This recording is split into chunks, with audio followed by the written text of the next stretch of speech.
Come one, come all, it's time for the blue fluffy dragon stream. It's Kaito, destiny dragon, the fluffy blue dragon that gives hugs and cuddles all around. Enjoy the chill vibes as he travels through the gaming world.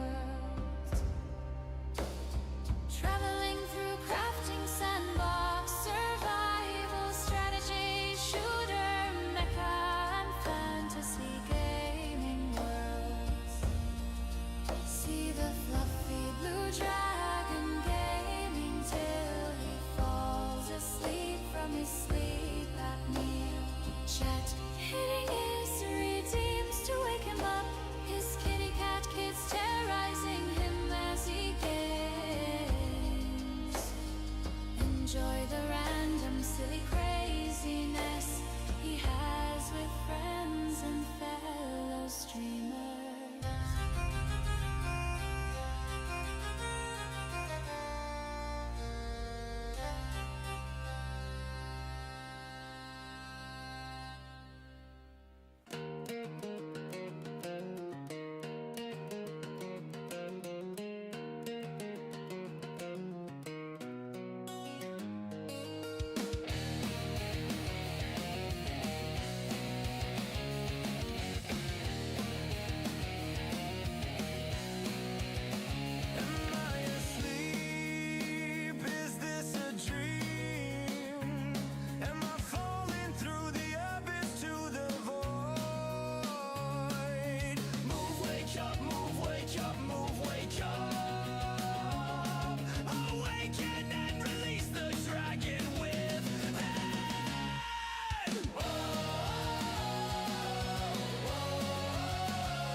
Alright, there we go. So much crap going on.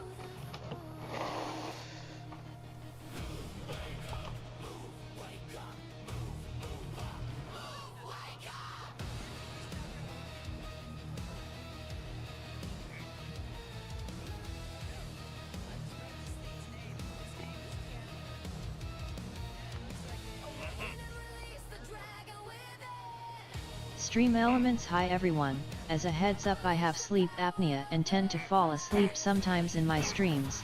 Please be patient with my disorder or try waking me up with my redeems. Come here, Mobius.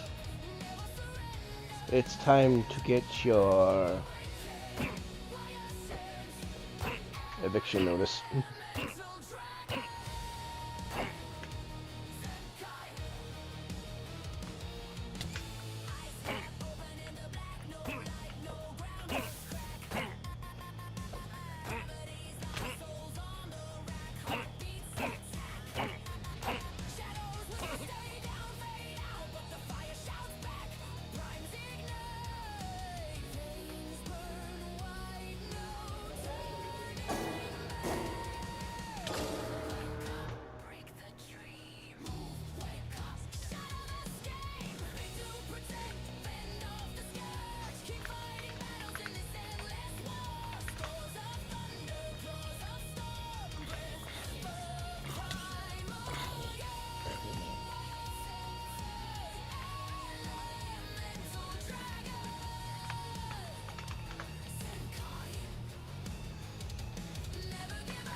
Stream Elements, welcome to the Fluffy Dragon's Den. Come sit, chill and game a while. Enjoy the show and have some snacks and drinks. I hope you all enjoy your chill and relaxing time here. Carrot W carrot.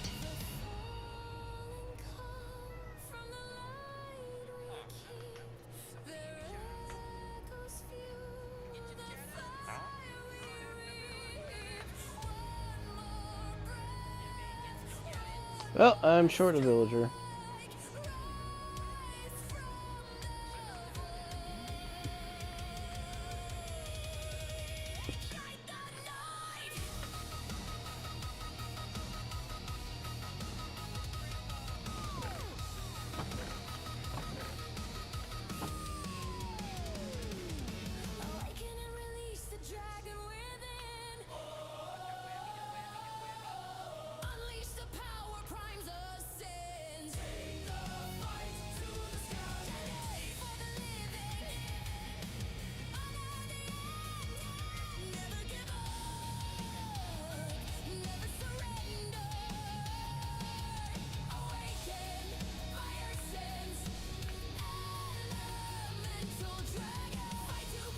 Alright.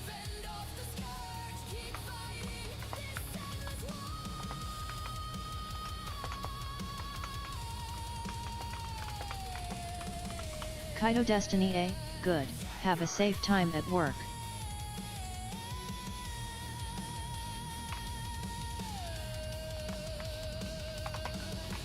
Kaito Destiny, so too Kaito Taishin.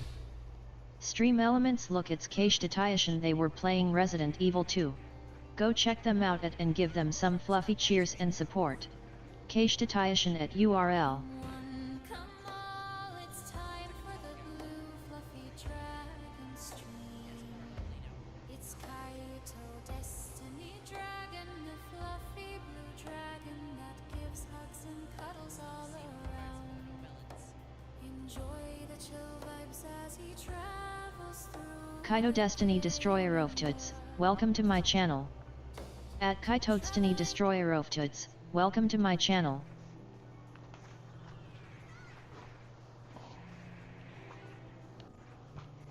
Alright. So we're doing an update.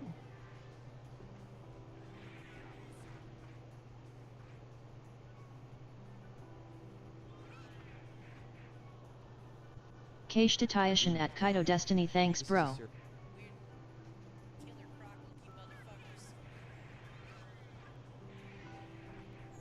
You're very welcome. You're very...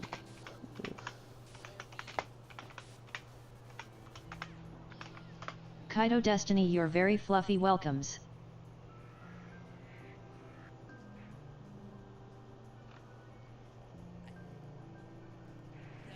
That's a word.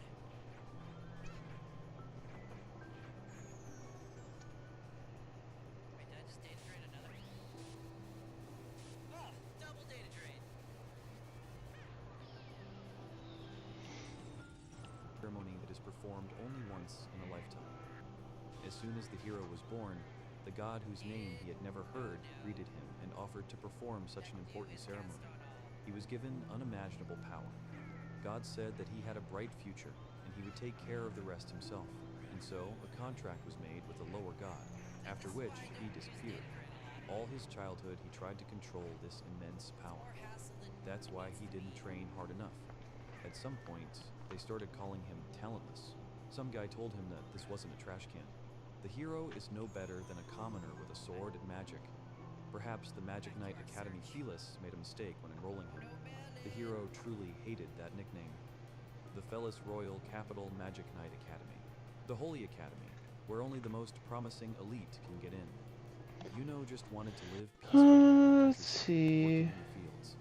The hero answers the guy Maro that he passed the entrance exams after all, so now they will be classmates. The students began to discuss what was happening and the origin of the guys. Then a stream of air flew at the guy, but he dodged it in time.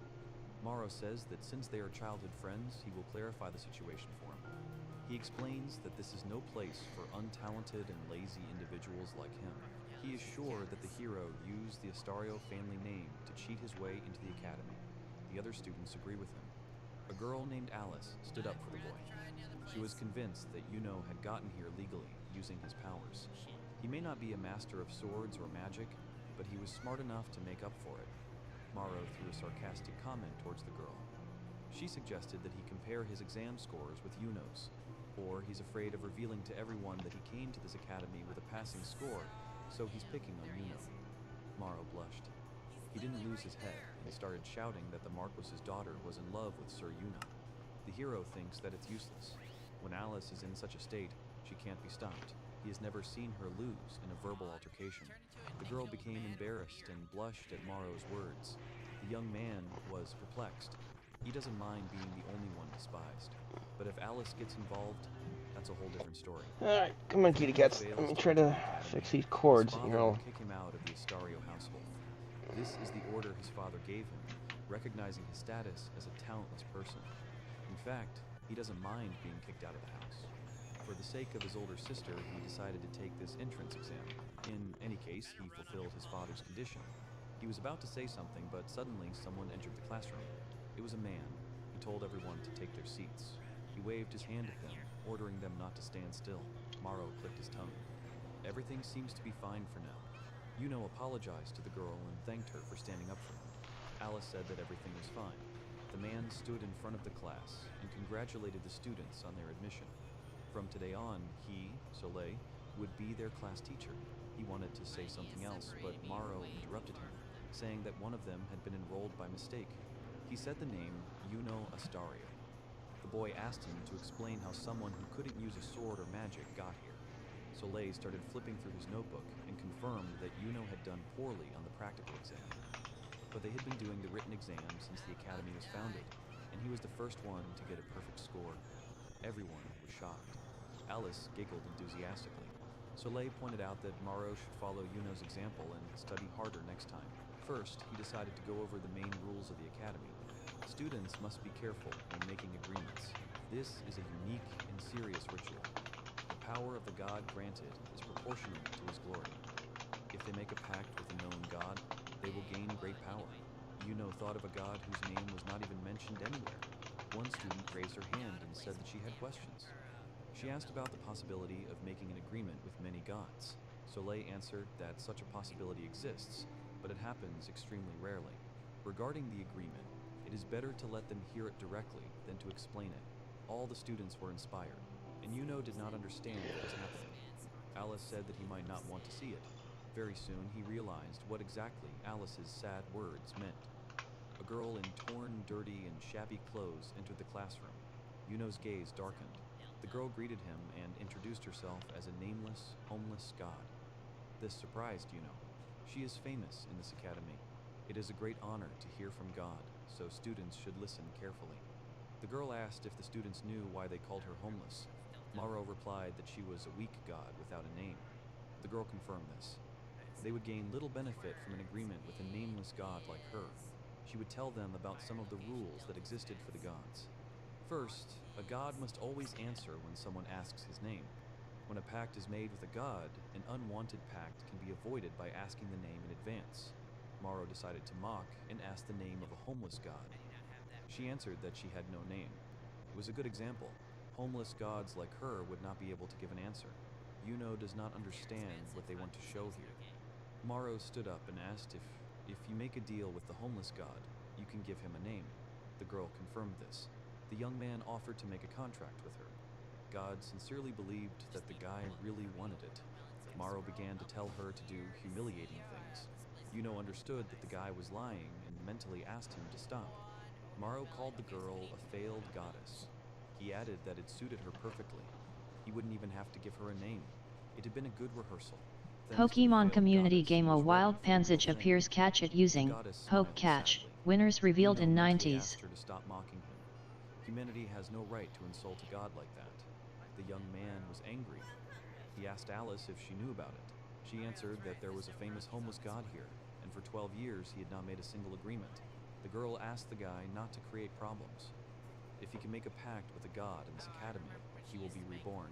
But now is not the time for that. Yuno thanked the girl and said that she really knows him well. The hero stood up from his seat and told Morrow to get out of the way. He hit him in the stomach. Everyone was shocked. Maro fell to the floor. Yuno thought that he was perfectly fine with being insulted. The god who called himself Zeus gave him this power without thinking. This power can always cause many troubles, so he hid his abilities and accepted all the insults addressed to him. Yuno knelt down on one knee before the homeless god, but today, for the first time in his life, he wanted to use his power for someone. The goddess was shocked. He wants to see her smile. That's why he took action. The young man asked the goddess to make a pact with him.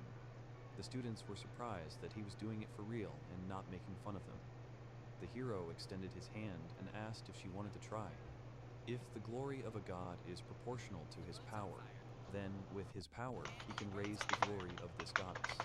He just doesn't want to see her sad face. The girl took the boy's Pokemon hand community and game kissed her Panzage hand. escaped. Everything around No one began to caught glow. it. The girl's outfit and appearance changed, and she asked him to give her a name. She smiled brightly. This is the face that Hero wanted to see. He gave her the name Athena. Tears do not suit her. From now on, he will always protect her. Athena asked the guy to tell her his name. He introduced himself and thought that from now on he would start behaving a little more seriously. And so the curtain of a new myth opened. Saw Yuno. They whispered that he had made a pact with a homeless god. Everyone said that he would regret it. Athena turned to the guy and asked for forgiveness because it was all because of her. Yuno thought that she was cute and said that everyone was simply amazed by her beauty. She asked him not to make fun of her. She asked if he regretted making an agreement with her. The young Nom man nom answered nom nom nom negatively nom and nom. said that he was even happy on the contrary. It was just a few days since he made an agreement with God, and since then he became famous in the academy. Not as the first year who made a pact with a homeless god, but rather as the guy who beat up the Earl's second son. He was remembered as the student who got suspended on the first day of school for violence. Yuno was sitting in class. Athena was watching him from behind the door. The hero noticed this and waved to her. The goddess was incredibly happy. The hero apologized to the girl, but she in turn told him to be careful of Maro and his friends. They were going to have a training battle this afternoon. They could use it to get revenge. The guy asked her not to worry, because now Athena is with him. Today, at the training battle, he will show everyone his powers that Athena gave. His main goal is to glorify the former homeless god, Athena, who was mocked for her uselessness. In this fight, he will prove everyone wrong. One of the blessings he received from Athena is spear mastery. It is literally an ability that allows one to wield a spear well. However, he was also born with a powerful blessing from Zeus. Zeus gifted him with immense power that is impossible for a normal mortal to bring to life. By winning a clear victory with her spear, word will spread that Athena isn't so useless after all. Today's mock battle will be the first step in the route to raising Athena's reputation. If word gets out, more people will want to make a deal, and then she'll become more famous. It seems that homeless gods can change their appearance if they have a body. However, his goddess cannot do this because her popularity is low. He doesn't want to have to wait outside like this. He will make sure that she can dematerialize and become invisible. Athena noticed the guy's gaze on her and smiled. The boy thought that she was cute. His classmates noticed that Yuno was too often in the clouds. And finally, their training fights began. While in the arena, the goddess asked the guy not to overwork himself. He replied that everything was fine. With the ability she gave him, they had no chance. The girl would root for him. Maro looked menacingly at the guy. Soleil told everyone to line up. Today will be their first training god. In order to avoid dangerous incidents, they prepared wooden weapons. In addition, they can only use basic level magic spells. They can choose any opponent for a one-on-one fight. If they don't want to choose, they will do it for them. Maro approached Yuno. He challenges him to a duel. Athena watches the events unfold. The students discussed possible outcomes of the battle. Maro noted the boy's determination and that he was not afraid. Yuno said that he should not be underestimated. He made a pact with the goddess. Mediocrity coupled with uselessness. Maro noted that he was still no match for him. The teacher announced the start of the fight. The Count's son used Windblade. Alice shouts at the boy to dodge. Whatever powers God gave him, the Maro family has a gift for magic. It's too dangerous to attack head-on. However, Yuno reflected the magic with his spear. Alice was shocked by this. Maro says that this is impossible and is going to use the spell again. but Yuno was right next to him and raised his spear to strike. And the next moment, he struck the Count's son in the stomach. This is the first time he has used that power on his own. Athena was shocked.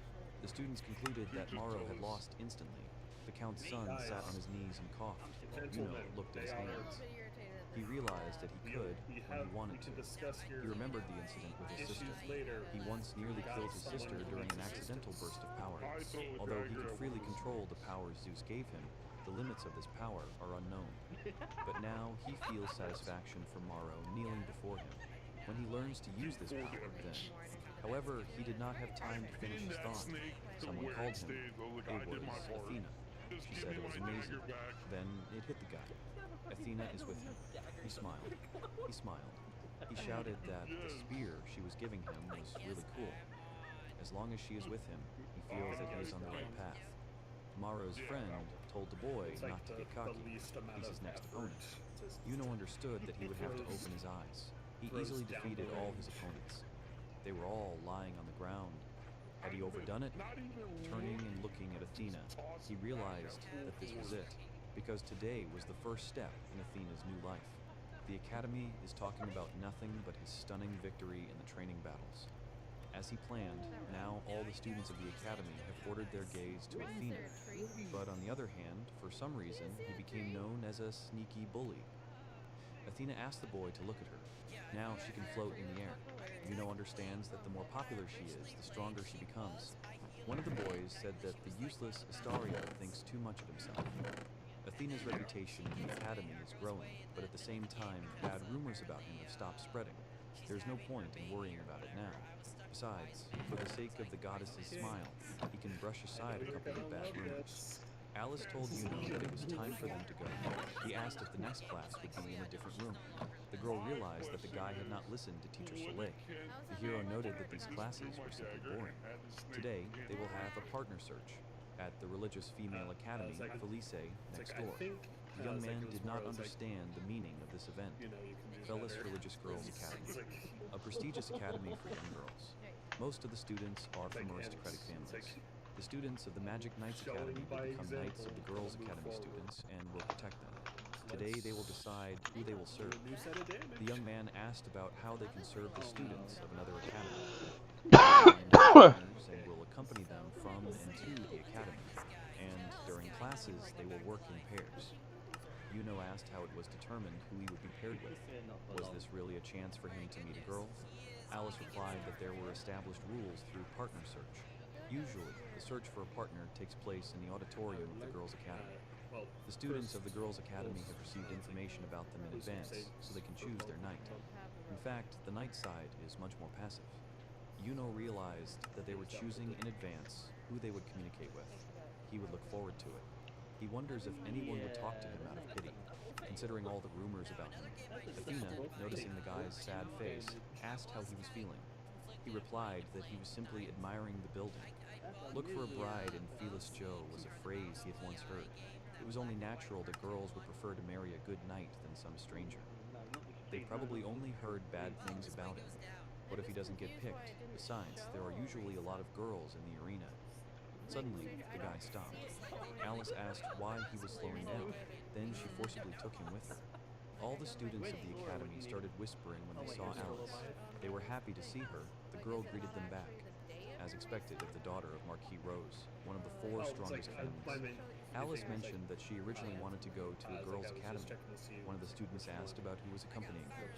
She replied that it was her friend, Juno Astario, and next to him the goddess Athena, with whom Juno had recently made an agreement. All the girls surrounded the goddess and began to discuss her beauty. Alice left to find her friends, and the hero was simply ignored. He needs to continue to raise the reputation of the goddess. But first, he needs to talk to the girls and improve his reputation. Yuno met 2 girls, greeted them, and started talking about the weather. The young man asked them if they had already decided which of the knights they would stay with. They answered that they had not yet. But if you think about it, one of them would choose Mrs. Alice. But many would fight for her. Alice is really popular. Another girl said that she would choose Mr. Crime. He is the second most popular after Alice. Yuno does not know his last name, but he's probably from a good family. The guy tried to find out the girls' opinions about him.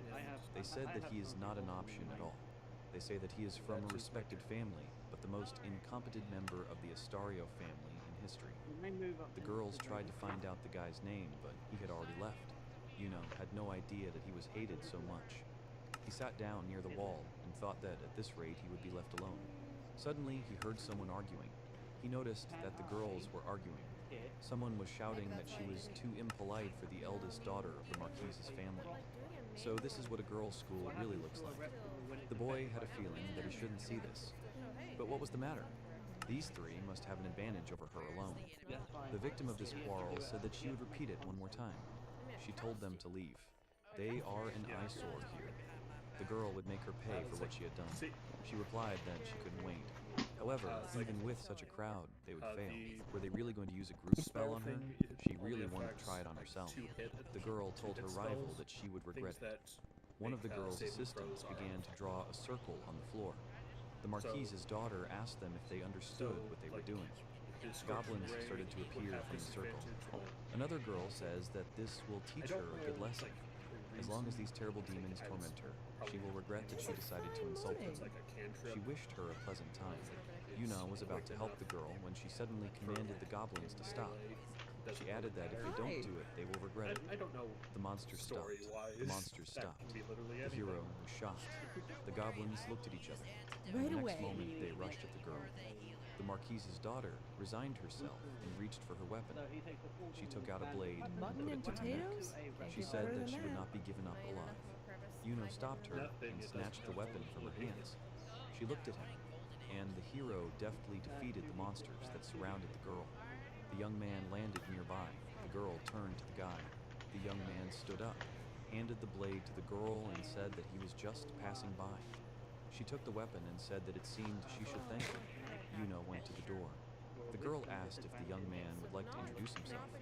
He replied that he was not worthy of introducing himself. It reminded him of his sister. His sister noticed the guy's talent and, putting a sword in his neck, said that she would rather die than live with such shame. If his sister hadn't done something like that then, he would now be living a carefree life. So his sixth sense tells him, better not mess with Door her. He needs planks. to get out of here. Stop getting himself into trouble. The girl said that her name was Luna Flame. The hero was silent.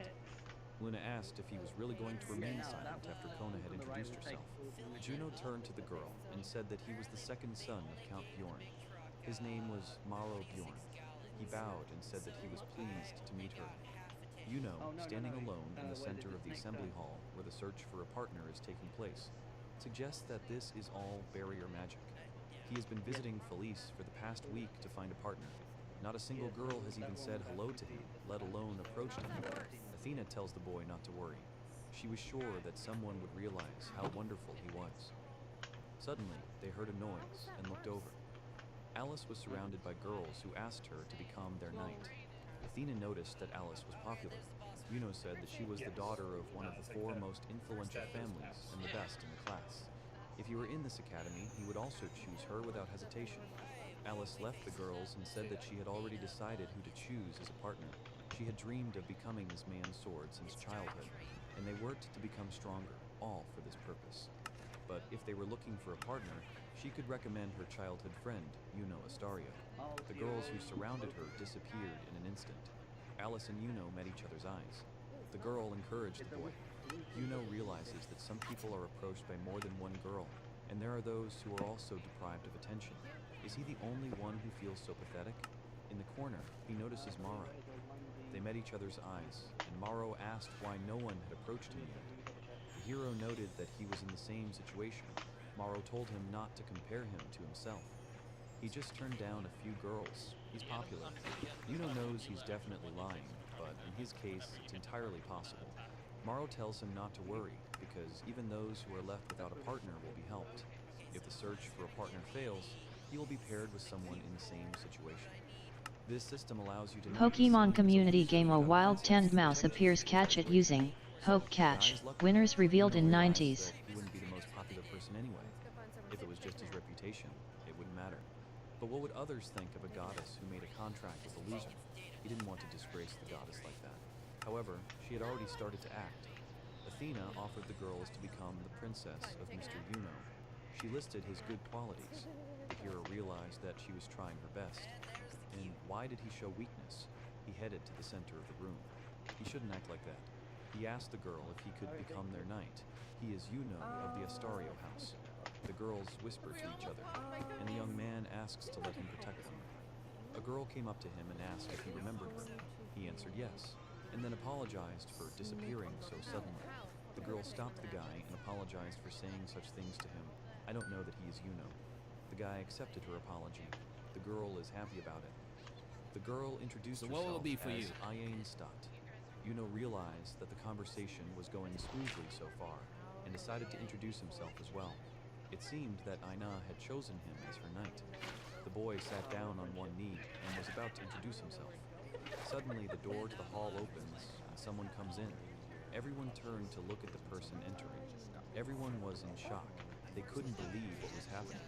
Into the hall of the hall is Luna Flame, whom everyone calls Lonely Moon. Yuno recognized this Pokemon voice. community game The 10 hero mouse asked escaped. what kind of nickname No Lonely one Moon caught it. was.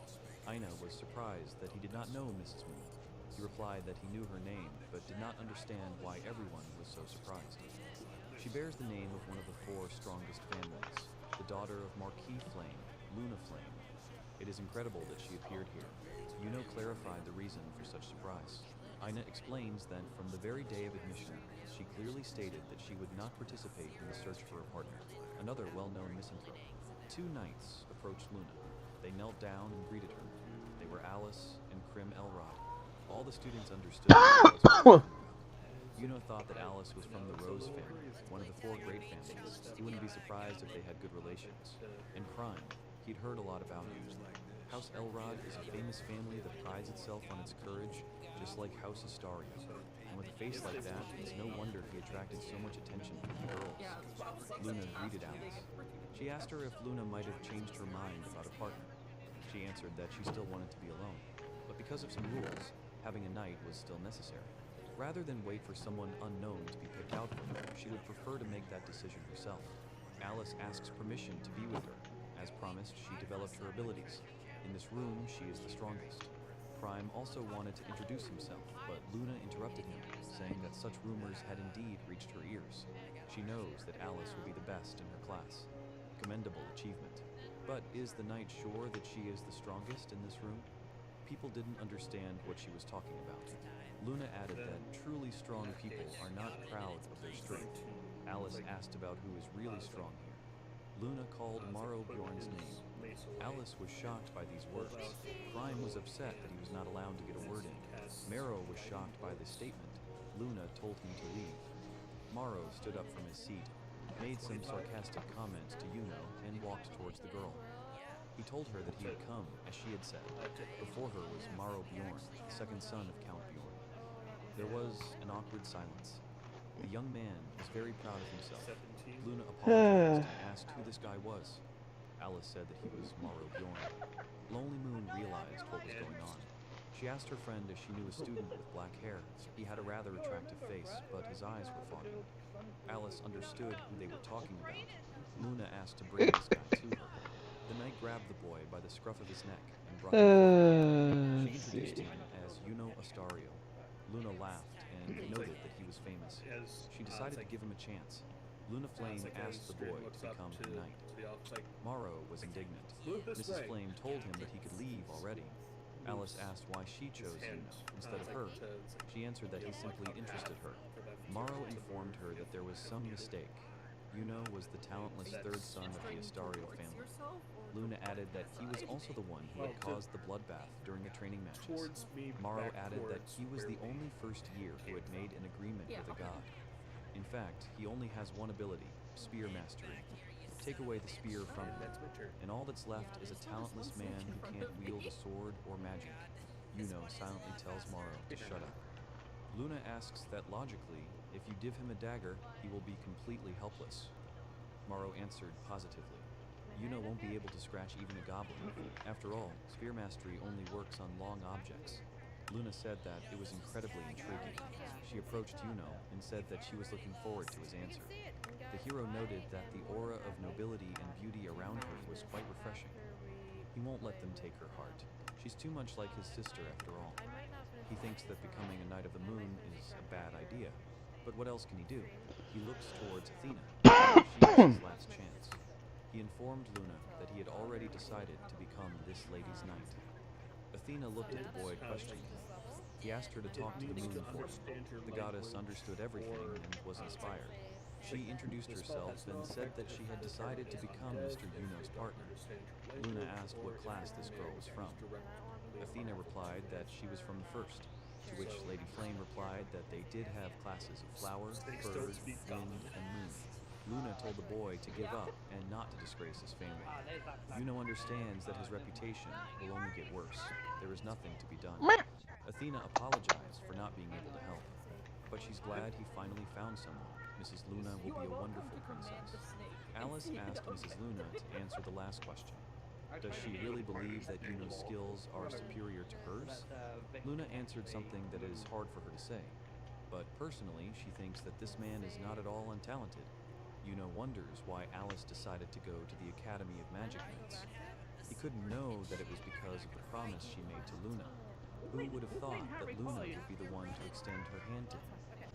Alice told him that if he even scratched her, he would have to deal with it. Yuno needed to take an oath.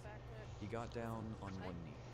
He, Yuno Astario, the third cheese of the Astario family, swears to be Luna Flame's sword from this day forward and promises to protect her. Luna replied that she definitely wouldn't let him get bored. The menacing man told Yuno to leave. He bowed, apologized for disturbing him, and went to the exit. Luna stopped him. Marquis Flame's estate. Luna tells her father that they wanted to have a slightly different conversation. She chose her knight. After all, he was the one who insisted that anyone will do. Agros did not like her choice, saying that it was the incompetence of the Astario family. He heard that even his father thought his son was a laughingstock. To be born into a family of valiant warriors, from which many holy swords came, but to be unable to wield a sword or magic, it was a disgrace. He could not become a knight. Luna told her father that it was Juno Astario who saved her life. How dare he call her savior a mediocrity? Yuno also made a pact with the goddess Athena and obtained spear mastery. As a result, he caused a bloodbath for his classmates in a mock battle. Agros assumes that this is just another false rumor from the students. The man realized what god the girl was talking about. As soon as he made a pact with the unknown god, he proved that he had no bright future ahead of him. Even though he convinced his daughter, he would never accept him as a knight and told the hero to leave. Yuno did not tolerate the insult of the goddess. He stepped forward and noted that he was still young and inept, but in his skills with the spear, he was second to none. The young man offered the man to fight him. He would be pleasantly surprised by his abilities. Luna said that it was a good idea, and she gave him her permission to take her father's life. Agros told them not to underestimate him. He asks the boy to prove that he is truly capable of saving her daughter's life, but he will not be the one fighting. His opponent will be his weakest servant. If he can defeat him, he will recognize him as his daughter's knight. Yuno stood in the arena with a spear in his hands. Luna told him that she would not accept his surrender. The young man does not know whether it is a sixth sense or simple observation, but it seems that Luna does not doubt his true abilities. Yuno agreed with the lady and said that he will win this fight, including in the name of the goddess. An old man came to the battlefield and apologized for being late. He said that it was an honor to fight him in a duel. His name was Claude. When he heard that Lady Luna had chosen a knight, he was beside himself with happiness. The hero doesn't want to fight the old man seriously. He wonders how far he can go. Claude asks Mr. Argos if he's sure. He tells him not to hold back. Luna told the boy to give it his all. The fighters begin the fight on a signal. Yuno senses something is wrong. Claude decided to give the boy some advice. Agros announced the start. If he thinks that Claude is just a decrepit bag of bones, then the young man is deeply mistaken. The next moment, the butler was already behind the boy. He attacked the guy, but the young man deftly dodged. The man began to shower the guy with blows, but the hero repelled them. He was surprised that the man was called the weakest. Agros is surprised that Yuno was able to dodge twice. The protagonist realizes that his grandfather is right. He initially underestimated him. The guy decided to take things a little more seriously. He parried the butler's attack again. Claude was surprised.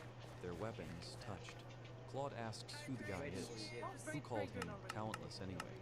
Yuno answers that he doesn't know, but it's better for the butler to answer who called him weakest. Agros yells for Claude to finish him off. Luna notices that it would be better if they moved a little slower. She sees nothing. Claude notices that it looks like this will be a tough fight for them. Yuno realizes that it's not enough yet, and he even fights a little seriously. Claude said that he is attacking. He will definitely defeat him this time. Claude found himself next to the guy and kneed him in the stomach. Then he turned around and kicked him in the side. The hero began to fall, but he was smiling. He understands that he can fight this man a little more seriously. Luna looked at everything that was happening without expressing any emotions. Agros praised the employee and noted that he had been playing with him for a long time. Yuno does not know for sure what he is capable of. He can control the power to the limit of his capabilities, but does not know how to use it. Skill battles, goblins. So far, it had been just small stuff, and yes, he had managed with minimal effort. But this time, how much could he push this man? Luna said that the match was not over yet. She approached the hero and noted that it wasn't that she didn't like his restraint in battle, quite the opposite. But he must remember that he is a knight that she personally chose. He cannot lose until she gives him permission to do so. Yuno thought that this was an absurd demand. But strangely enough, it doesn't offend him at all. He told the knight to stop lying down and get up. The hero noticed a slight smile on the girl's face. She told him that she knew he could. The hero jumped up. He thought that it was simply unfair to make such a face. If only she would just stay like that, as usual. He looked at her and she became emotionless again. Yuno told her that she was changing quickly. The girl didn't understand what he was talking about. The guy stood up. Claude was surprised that he still had the strength to stand up. Now he understood why Mrs. Luna was so interested in him. The man had warned the boy that he would not hold back this time. His lord wanted him to win. Yuno noted this coincidence. The young lady seemed to be making him win as well. Claude gives him one last piece of advice. Keep an eye on him. The young man decides to give him an answer too. Try to dodge. The young man decides to try something and raises his spear to strike. Claude is shocked.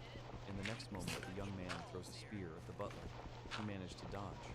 However, the spear left a huge hole in the ground. Claude, Agros, is shocked by what happened, and Luna smiled silently. Claude said that he was giving up. Agros fell to his knees. He was shocked because Claude had lost to Yuno. The hero thought that now a man would not be able to insult a goddess. Luna approached the guy and told him that he could be proud of himself. He defeated the only knight her father ever had. Yuno was surprised to be called the weakest. Luna said that Claude was actually the head of the Royal Knights. They say that at that time, he was not inferior even to the Saints of the Sword, including his father. Yuno was surprised that a man was equal to his father. How could he be called weak at all? Yuno wondered why the lady did not tell him about this. She replied that it was a great chance to find out what he was worth. Now the hero would not be able to justify himself if he lost. Yuno noted that it was impossible to relax in the company of this woman. Luna turned to her father and asked if he understood her decision now. He turned around and told her to do what she wanted, and so their day began. He officially became a Knight of the Moon. The girl asked the guy if he was happy about it. At first, he was afraid to look her in the eyes, but serving a famous daughter of one of the 4 great noble families, he thinks that this is a good option for him and the goddess, and now he will probably spend more time with Luna. The guy answered that he was, of course, glad. The girl asked him who she was to him. He answered that he was a wonderful and beautiful lady. The girl liked this answer, and she called him to show him his room. The young man was perplexed. He asked about what she had just said. Luna answered that from that day on he would live with her. Isn't that natural for her knight? A little girl asks Yuno who he is. He answers that he is the young lady's newly minted knight. He is also interested in who this girl is. It turned out to be Luna's younger sister. The hero noticed that she was a miniature version of her.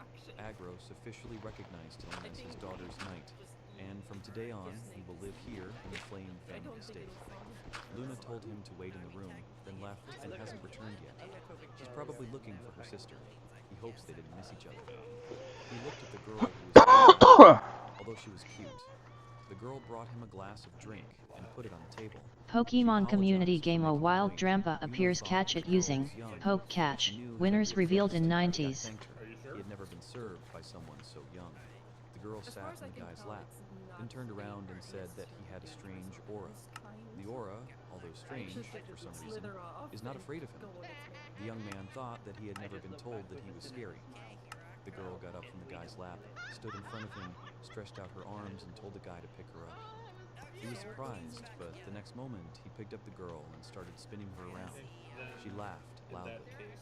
Then the girl asked the guy to hug her tightly. The hero is confused. He started to refuse. It would be bad for all of them if his head was cut off for this. Besides, he was older, so he was asking the girl for forgiveness this time. However, Luna's sister began to manipulate that she would tell her sister that her brother confessed his love for little girls like her. The boy hugged the girl. This child scares Luna. They continue hugging. The guy asks the girls to stop, because if Luna sees them, it will be bad. Suddenly, Luna came into the room. She saw his sister and Yuno hugging. There was shock on her face. The sister ran to Luna, hugged her, and told her that she was so scared. Yuno tried to justify himself. Luna saw the glass and asked what it was. Was it really the glass she gave Kaito him? Destiny Lunoxisl, welcome to my channel. What Eris had done. At Kaito Destiny Lunoxisl, welcome to my channel. She is the second daughter of the Flame family. Eris Pokemon community game Drampa escaped. Luna No did one not caught want it. to worry. She guessed what Eris was trying to do, but she's still surprised. She's usually shy. Hey, Sus. Even when her Welcome father to the stream, tries bud. approach her, she just runs away with her tail between her legs. Even his father is treated as a stranger. Changing the subject, the young man asked why he had to wait here. Luna said that she should be here anyway. Let's see. Athena appeared from behind the door. The guy exclaimed joyfully. The goddess did not remain on the sidelines. Eris threw herself into the goddess's arms and told her that she was very beautiful.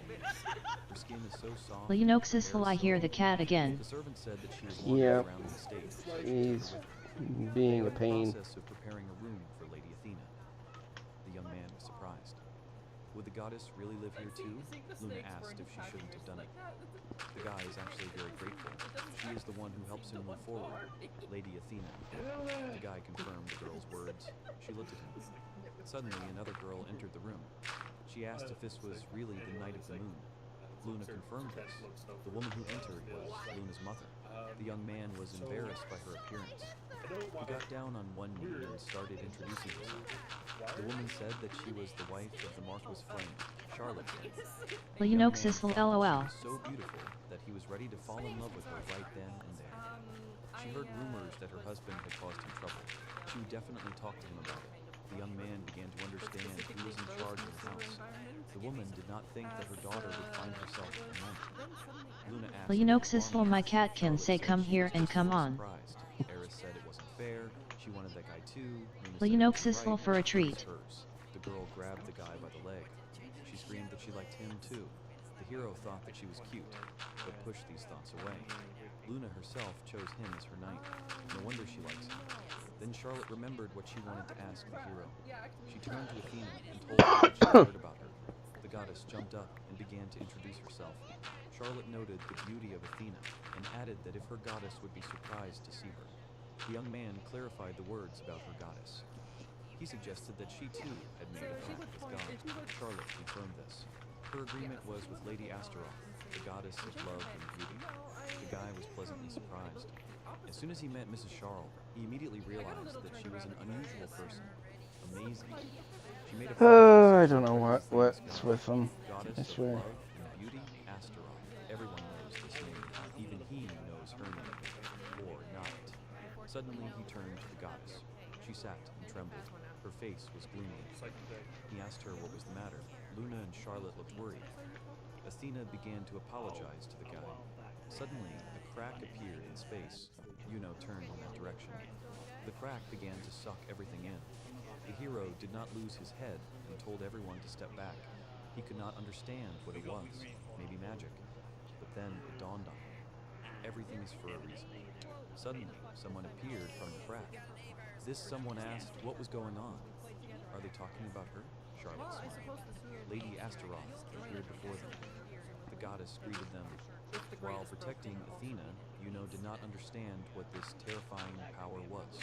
Charlotte recognized Mrs. Astaroth.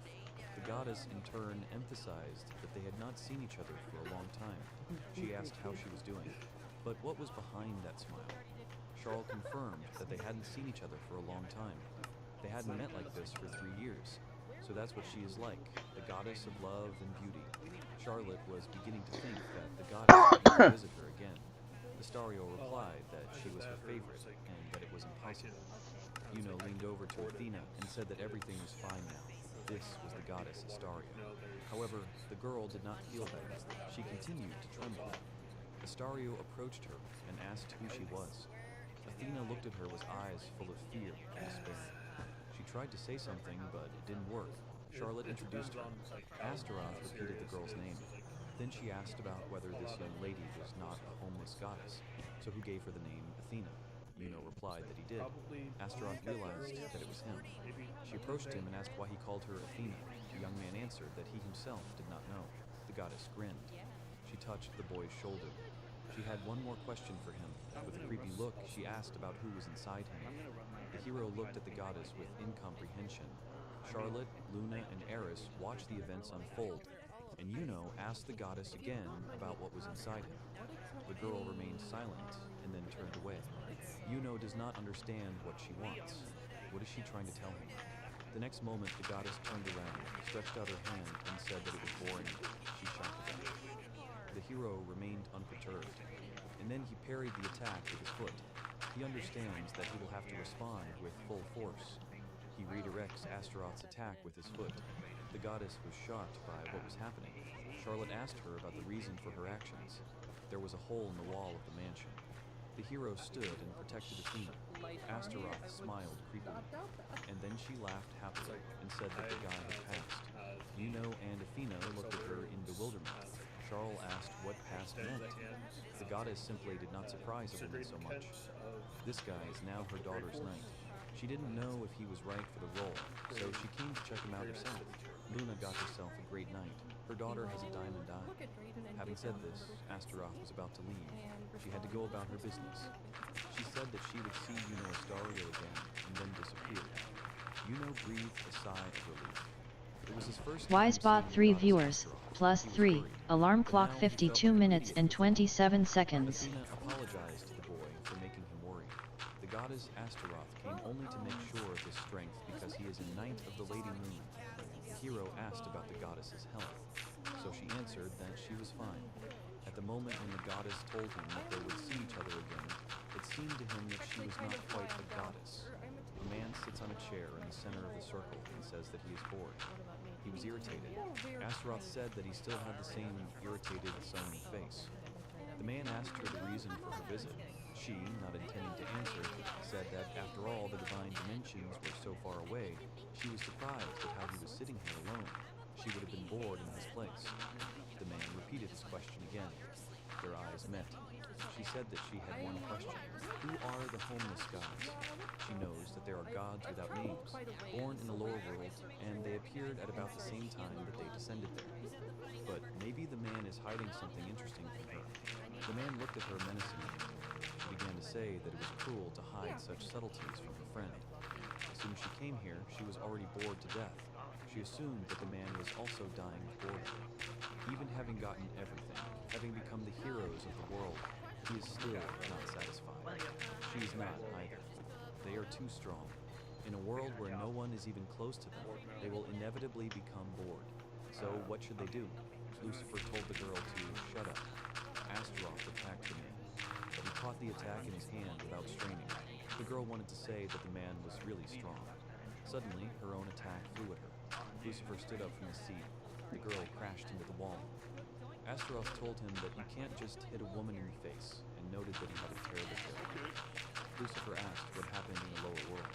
The girl answered that nothing. The man turned around and was about to leave, when suddenly the girl said that she was not at all equal to him, the supreme god, or maybe another name would suit him better. She addressed the man as Demon Lord Satan. The man stopped and looked over his shoulder. Suddenly, the man left. Astaroth noted that she could look for answers herself. Besides, she found an interesting toy for herself, and she has fun with it to the fullest. To think that there was a person who could repel her attack. She said that she had high hopes for Yuno Astario. Little Yuno is sitting in the library and studying books. He was looking for information about a god named Zeus. He's hardly a homeless god. Suddenly, the boy was engulfed in flames. He was in a lot of pain. After a few minutes, decided to find out about God later. He wasn't such a problem. He was born with powers beyond what a person can control.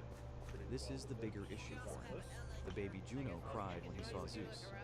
Zeus told him that he would not eat him and that there was nothing to fear. But if he allowed it, the god had a request for the child. He wanted to make an agreement with him.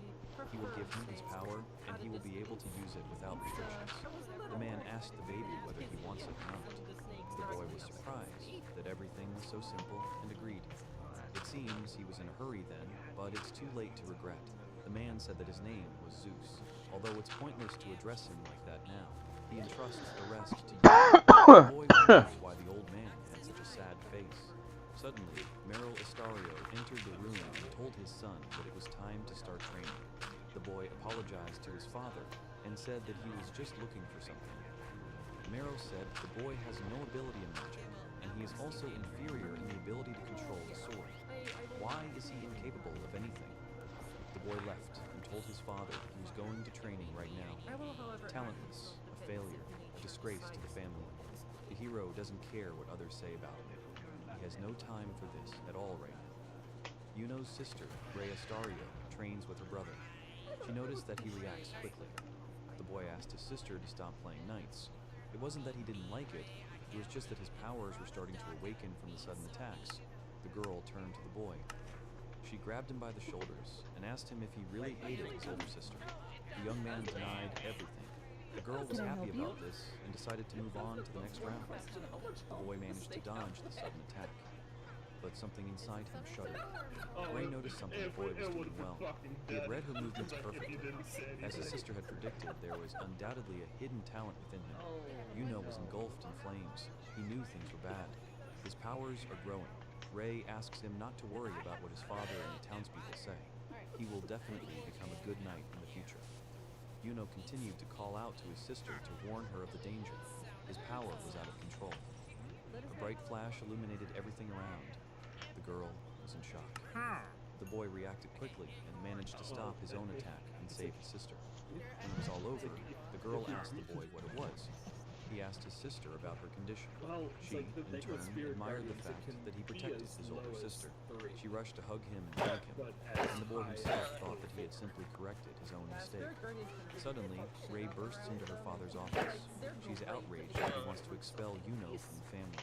Father justifies this by saying that there is no place for mediocrities in the family, not in the Astario house. Expulsion from the house of Astario. He has been waiting for this for a long time. Everything is going according to plan. The unimaginable power he possesses can lead to a terrible catastrophe. He is too dangerous to coexist with other people. It's just a pity about his sister. She took such good care of him. Well, when he leaves this house, he'll be able to enjoy a quiet life, far from civilization. Suddenly, he heard his father scream. Ray put her sword to her throat. She screamed that Yuno had a hidden talent. To banish Yuno when he should be the next head of the family. That would be the shame of the Astario family. She would rather die than live with such shame. Meryl also believed that he could not be talentless, but he took her word for it, and what a result. Stick. It was all in vain. He didn't even try. No matter what she said, there was no chance for him to grow in the future. It would be hard for Yuno to even enter the Felis Magic Knight Academy. Ray concluded that if Yuno could enter Felis Academy, her father would stop expulsion. She walked to the table and wrote something on a piece of paper. If Yuno fails and brings shame to the family, then she swears on Astario's behalf that she will pay for it with her life. Mero agreed with his daughter and warned her that since she had sworn in the name of her family, she should not expect mercy. The girl was extremely serious. Yuno doesn't understand why his future is being decided for him. He's not lying when he says he doesn't even want to go to Felis Academy. He has to object right here and now. He can't agree to this. The boy shouts at his sister not to decide everything for him. The already grown-up Yuno suddenly jumped out of bed. He was silent for a few minutes and realized that he had dreamed it all. He decided to go back to bed. The bed was so soft and the room was spacious, it couldn't compare to the room in Astario's house. He has faced many problems so far. He has been a knight for a few days now. And Pokemon community game A Wild Nato appears catch it using Poke Catch. Winners revealed in 90s. It's easier because the Flame Estate is located in the same city, the royal capital. But But most importantly, he is so happy that the goddess lives next door. Until now, they were only together at the academy. But now he can meet the goddess whenever he wants. And he also heard that the goddess doesn't need to eat or sleep at all. For the first time, Athena enjoys life outside the Magic Academy in her own way. The hero is incredibly grateful to Luna. Everything would be fine if not for one problem. Eris was lying next to him in bed. He thought she was very cute. It was time to change. Eris asked the guy if he was leaving already. He answered positively and added that it was time to go to the academy. Before he knew it, his room had become Eris's playground. No privacy. Eris became sad and asked the guy if he really cared about his sister more than about her. The guy got down on one knee and said that he cared about both of them equally. He also thought highly of her. Eris asked if Yuno loved her. He confirms this. The girl asks him to say it in his own words. The girl asked the guy the question again. As soon as he poured out his heart to this devil in angelic guise, the hero said that he loved her, when suddenly Eris smiled creepily. She started casting a spell. The guy asked her what she was doing. She just smiled sweetly and snapped her fingers. That Yuno loved Lady Eris echoed throughout the estate. Pokemon community game NATO escaped. He was No furious. one caught it. Claude noticed high-quality sound. Perhaps this is why Lady Eris is called a genius. The next moment, the man breaks down the wall and finds himself in Yuno's room. He asks him what he is doing with his daughter. The man was angry at the boy and told him to get ready. The boy mentally asked Athena to help. She appeared from the window. He noticed her and smiled. The goddess smiled back. Yuno understands that now only one person can save him. He looked at the door. Luna stood there as she sighed and told the boy to follow her. Before entering the academy, he would never have believed that he would look forward to classes. Luna, Yuno, and Aphrodite walked to the academy together. This is his everyday life now, another ordinary day.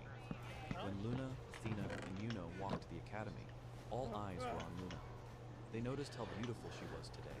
Her grace and beautiful features charmed all the students of the academy. Luna Flame belongs to one of the 4 noble families, the eldest daughter of the Flame family. She won first place in the entrance exam to Felix Girls Academy, after which she won the hearts of most of the academy's students and was nicknamed Empress. The more he looks at these crowns, the more he understands how powerful Luna really is. On the other hand, it is true that she suffered attacks from the students who were jealous of her popularity. Yuno thought that popular people have so many problems. Athena turned to the boy. She feels that she is increasingly looked at with disdain. Yuno smiled and told the girl to raise her head and look carefully.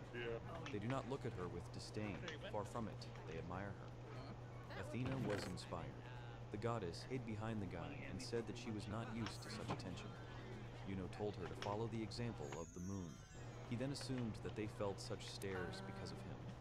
The students were discussing why Yuno became the Knight of the Moon. The hero had already hoped that once he became her knight, his bad reputation would evaporate. How naive he was. Yuno brought Luna to the gates of the academy and said that it was time for them to go. The girl thanked the guy and said that she was waiting for them after classes. The hero continued to turn a blind eye to the situation and continued to improve his reputation for his goddess. And he came to the conclusion that he had not made a mistake with his choice.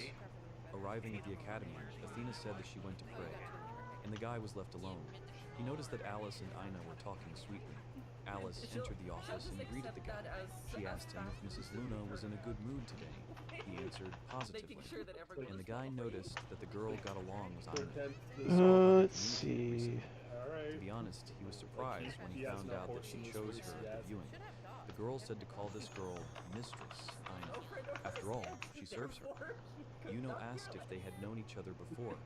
Alice replied that they had first met at the bride show. The young man did not expect this. Perhaps Alice was attracted by her kindness. Soleil came into the classroom. Today he will be collecting sheets of paper confirming participation in the training camp together with the Felice school. Yuno didn't understand what camp they were talking about. Alice told him that today was the deadline. Didn't he know? The hero rummaged around in his desk and pulled out the necessary form, which was badly crumpled. He asked Alice if she and Mrs. Amy were also participating. The girl confirmed. The young man wrote that he confirmed his participation. Alina was surprised that Yuno had included Mrs. Luna there without prior consent. The guy said that it was just an overnight stay at the camp. Alice doesn't know what kind of fun camp he presented there, but in this camp you will have to go through a cruel test and survive on your own in the Forest of Divine Beasts for 3 days and 2 nights. The boy was about to refuse when he caught the teacher's angry look. Soleil said that he had given enough time for discussion, or Yuno had not listened to him again. The hero asks the moon for forgiveness. She says that she is not against it. In any case, she was going to participate. 3 days and 2 nights in the Divine Beast Forest. It's basically just like camping, and she has no experience with that. She can't wait. Yuno feels like it will be very difficult for her to participate without experience. Rumor has it that Felis Girls Academy has cut the number of participants in half. Luna turned to her sister and said that she had an important conversation with Yuno and she should play with him another time. Eris said that Yuno did not mind. However, he apologized to the young lady, and the next moment he sat her on his lap. He asked her to play when they finished their conversation. Eris looked at her sister with satisfaction. There was silence in the room. Luna asked if Yuno might have wanted to say something else. The guy asked about the girl's father's consent. He had heard that all parents refused to let their children participate because they didn't want to expose them to unnecessary danger. Luna replied that in that case there was no problem. Father would refuse, of course. But Mother had already given her permission. Eris asked where Yuno was going. He answered that the school was organizing a camp for them. He would go there too. The girl said that she wanted to go too. Luna told her that she couldn't and that she had to stay home. The girl grabbed the guy and asked if he was okay with her. Luna said her sister's name menacingly. She told her to go out somewhere for a while. She was preventing her from talking. She refused and remarked that she was always getting everything. Luna herself keeps saying that she doesn't want to. The girl said that they were going there for training anyway. There was nothing unusual about this camp. Eris said that it was somehow suspicious. Yuno said that it was all his fault. Tomorrow he would go to Teacher Soleil and write a refusal to participate. Luna noticed that the young man was not satisfied with the fact that he would go to the camp with him. The hero said that this was not the issue. The girl assumed that he was not interested in her. The hero realized that he had upset Mrs. Luna, and then he said that he would like to participate with her. But the Divine Beast Forest is known for being infested with low-level monsters. And it's not just goblins that live there. There are also wolf-like creatures that attack in packs. They are students of the Magic Knight Academy, and they can defeat them. Hey, Paper Dragon.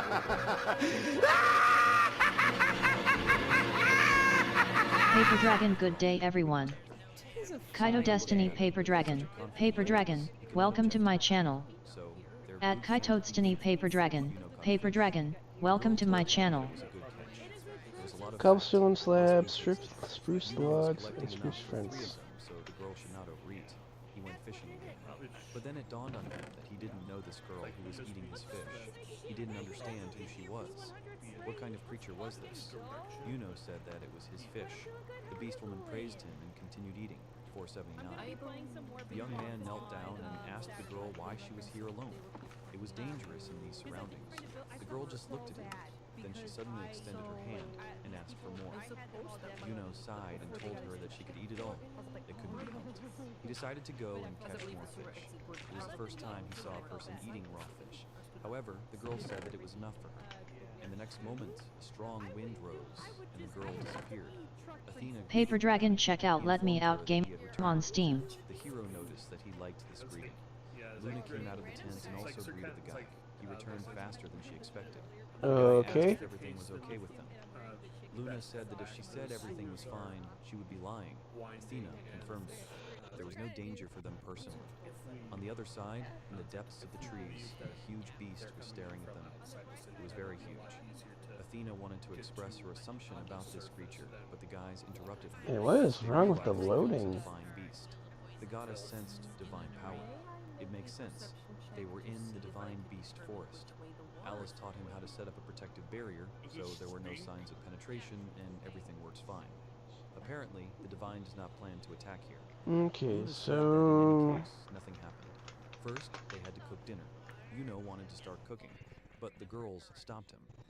They rolled up their sleeves and said they could handle there's two let me outs. There's one with a chair and a neck loose for hanging, and then there's one with a kid with a lantern. Ina noticed that they hadn't seen each other for a long time. The young man asked about the location of their camp. The girls answered that they were looking for a place near the hand where there would be fewer people, and eventually got here. said that they also thought about such a place. Ains said that it was not for nothing that they were childhood friends. Alice said that it was just a coincidence. Then Alice turned to the boy and asked if it was okay that Mrs. Luna Paper and Dragon, Athena let me were check. and he wasn't helping them. Yuno replied that they had asked him to start cooking. One "Okay, is goddess, $10, but the Mrs. other Luna one has is experience in $3. cooking." Alice replied Or that Mrs. Luna $4. always does everything perfectly. Luna told them that she hears everything. The knights apologized. Alice apologized for the intrusion and was about to leave when the girl stopped her.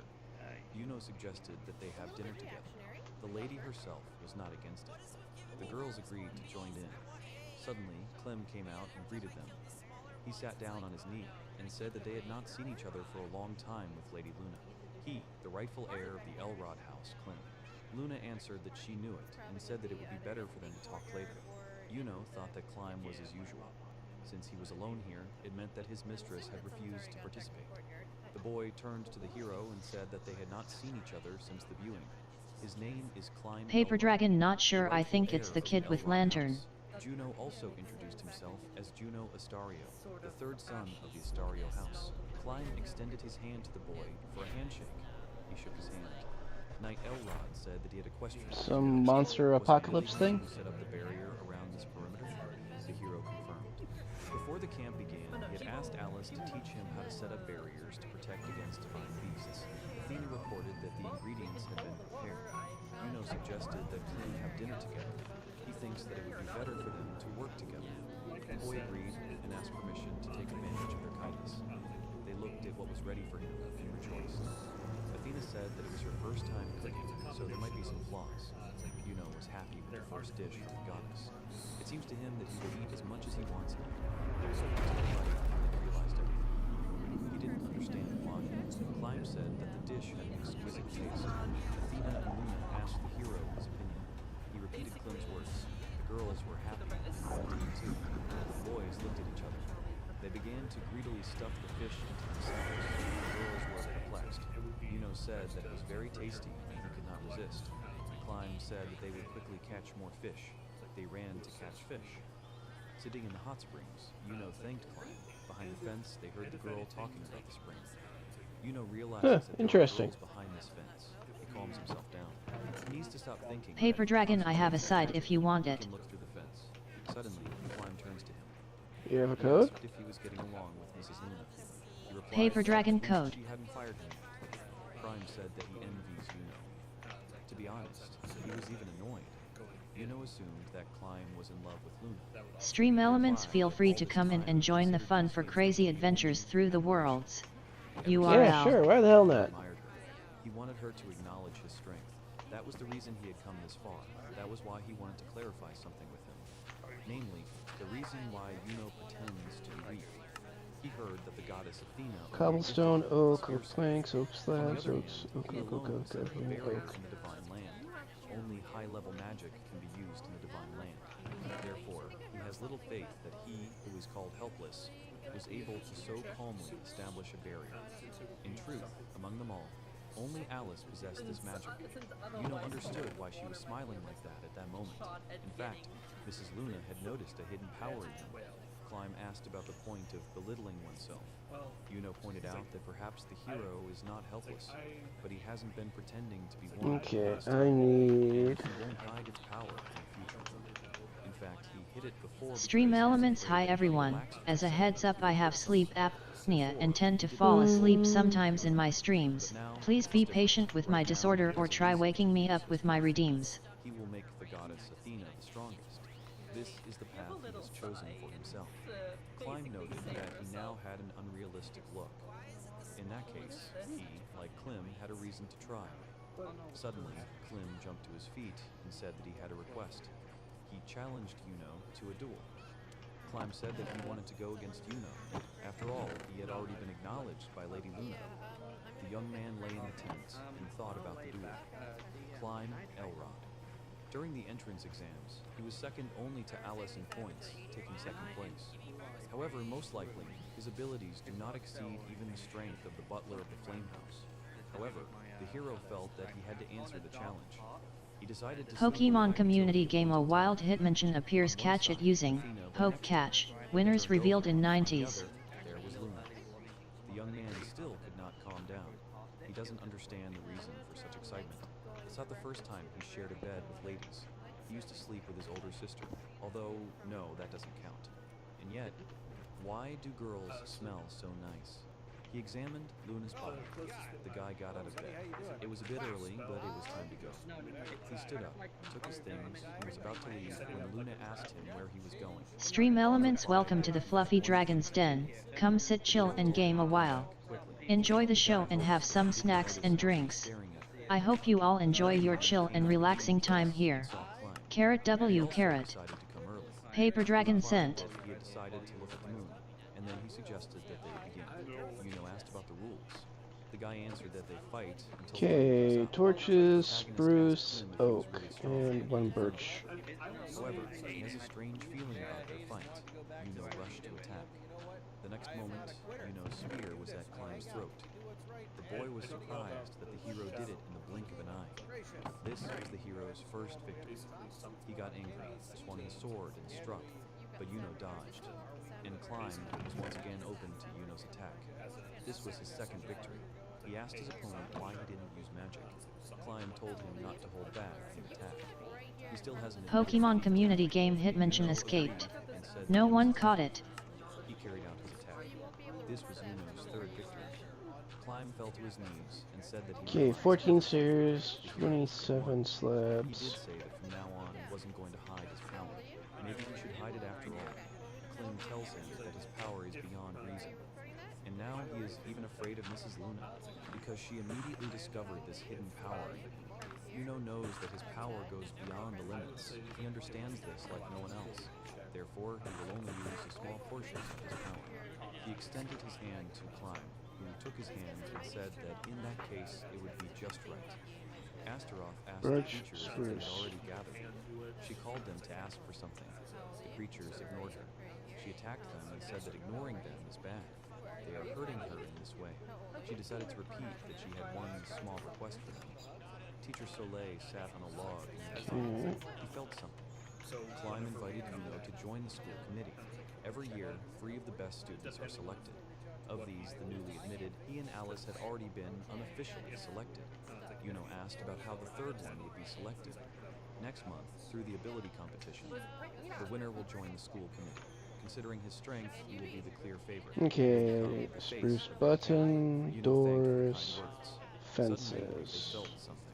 Prime asked what it was. Yuno had a feeling of deja vu. He remembered the goddess of love. The goddess was delighted that a huge army of monsters had filled this forest. The divine beast stood at the top and watched. An unexpected event has occurred in the divine Okay, beast forest. 10 more. They need to take care of their safety, and urgently at the central point of the forest. Alice ran towards Yuno and Climb. She asked the boys what they were doing here. They needed to join the others quickly. A mad army of demons was attacking the forest. An angry mob of monsters is heading Okay, straight. slab and Students stairs. ran to the battlefield. Yuno thinks that there can be no mistake. The whole forest is filled with vile magic. This is definitely the goddess Astaroth. The goddess says that she is full of anticipation. What will Yuno show her this time? Someone starts laughing out loud. Several people run in one direction. A girl tells Yuno that they are planning an interesting night. The main character wonders who his enemy is. Birch God stairs. doesn't. And in order to Spruce, protect what is spruce. dear to him, he will give his all. They cut down several small goblins. The forest monsters seem to have gone mad. This is only a small part. Very soon the whole army will appear here. They continue to attack the goblins. The girl asks to look at the dome in the center of the forest. The guy asks if the lady is there with the others. They answer positively. 9. Thanks to the barrier that the teacher created, they are safe for now. Something flies in the sky from the side of the dome, then it crashes into an invisible wall. The trio looks and thinks about what it is. Some girl with wings creates an attack. She attacks a huge wolf and says that he has a fierce greeting. This is the master of the forest, Fenrir. Fenrir looks at her menacingly. The girl says that they haven't seen each other for a long time. How is he doing? He growls at her fiercely and rushes straight at her. He bites her with his mouth, but the girl jumps back. The wolf notices her and attacks the girl again. Before his arrival, she lived quite well. The girl asks Fenrir not to look at her with such eyes. At this time, in the central point under the domes, there are tents and crowds of people. The guys look up somewhere and ask, "What is that there?" The girls look up with excitement, and suddenly a guy runs up to them and addresses the goddess as his mistress. He sighs and says that it is very good that they are okay. The girl looks at Yuno with concern. Behind her, there is a massacre in the sky. The main character turns his gaze to the battle. He is familiar with these yellow and red flashes. They ask teacher Soleil what these flashes are. He is busy with something. He reports that, based on information from the observation squad, this is a battle Torches. between the goddess Astaroth and the forest deity Fenrir. The protagonist thought so, and that's why the army of monsters appeared.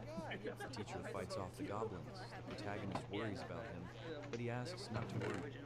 A message has come in that the Royal Knightly Order has come to the rescue, and with them the sacred sword, Rey Astario. The protagonist looks at this in bewilderment, and the children think that they are saved. The boy asks about his sister. Are they really facing such a serious threat that they can't do without the power of the sacred sword? Astaroth tells Fenrir that he cannot be trained. His fangs are against her. Even stray dogs are smarter. Fenrir thinks she should stop barking because she's a fake. Astaroth asks if this is his prerogative, asks him to bark as loud as he can, and attacks. The wolf jumps back and runs away, but the girl makes another attack. Fenrir barely lands without falling.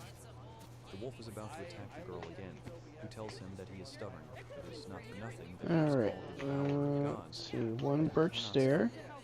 The children shout words of encouragement to Astaroth to destroy Fenrir. She is in the lead. Let her crush him. The boy listens to them in shock. Astaroth says that this world is ruled by faith. In war, the more people believe in God, the stronger he becomes. Does he understand this perfectly well? She asks if Fenrir hears the voices of people. None would support him. The protagonist asks what they are talking about. The teacher informs that the goddess Astaroth is a hero among the gods. The main character wants to argue. Maybe they are right. Astaroth is a hero who saved the world from the Demon King. And to stop Fenrir, who summoned an army of monsters, she came to help. There is nothing strange about this at all. Then he smiles and starts laughing, shaking. He doesn't understand that he was trying to refute such an ideal scenario. He has no name. He is a wandering god. The girl is asked if she is a loser goddess.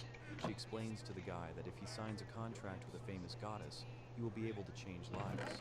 But she is not his choice. The protagonist extends his hand to the goddess and asks if she could become his goddess. Then she asks his name. The guy remembers everything connected with her, and several times in his thoughts repeats that it is impossible. The feelings that he is experiencing now, they are not at all wrong. The main character confidently addresses the goddess and is about to say something. The goddess turns around with a strange look. The protagonist looks at her in surprise as she approaches him. Suddenly, for the main character, she came up to him and hugged him. The main character continues to stand in stupor from this. Everyone stares at the guy who awkwardly addresses the goddess. She wants to ask him for something. The goddess asks the boy to save this little one. He asks again. She explains that having made a pact many years ago, she constantly protects this forest. Astaroth attacks Fenrir, who falls down, already without strength. The goddess looks at this in surprise. The protagonist looks at the goddess in surprise and notices that, surprisingly, she is crying. The protagonist clutches his weapon and realizes that he must go. Teacher Soleil barely holds back the goblin's attack. The protagonist notices this. At this rate, the teacher's magic power will run out. The army of monsters is already approaching. Where is the knightly order? One of them asks Alice to help the teacher. He is right. The protagonist looks at the unperturbed girl, who says that there are a lot of monsters, and asks if he can cope somehow. The guy looks at the girl, who in turn looks at him. Then he closes his eyes and says that he will definitely cope with everything. The goddess suddenly waves her hands and asks him to wait. She apologizes to the guy and informs him that she suddenly said something unnecessary. The guy asks her not to worry. She will stop Astaroth and come back. She shouts at him that a man can't control her, but the guy denies it. The guy smiles and says that he can do it because she awarded him this power. The girl looks at him with excitement and says the name. Kitty, I have a Even if he has hit. to defeat a god to do this, what kind of future awaits the main character? He goes with a weapon in his hands, right in the midst of the battle. All the people are still watching in amazement as the two powerful individuals fight. Their auras Okay, collide in copy light. that. A deadly battle between two deities takes place. As if from a fairy tale world, the goddess is worried about the outcome of the battle. At this time, in the royal watchtower, people are watching the fight. One says that the guardian of the forest, Fenrir, how could the god who protects the forest go crazy? The gods have changed. They no longer care about promising children. Yeah, it's the one with What the is the little purpose kid of with the the great lantern. battle? Okay. In some tales, Fenrir was an I'll evil hit god the gain power by install button when devouring I gods, do trying a to break. swallow the entire world in his mouth, a devil incarnate. Moreover, the gods worshipped by the royals and those in power claim that Fenrir may pose a threat to them in the future. One way or another, Fenrir will eventually fall.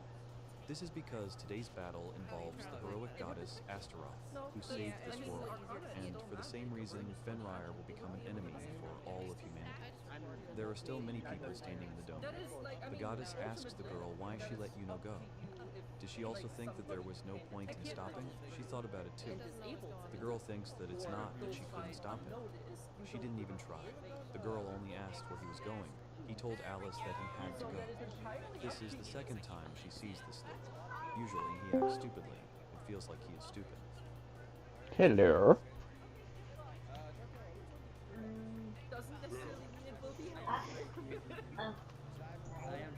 How is everybody?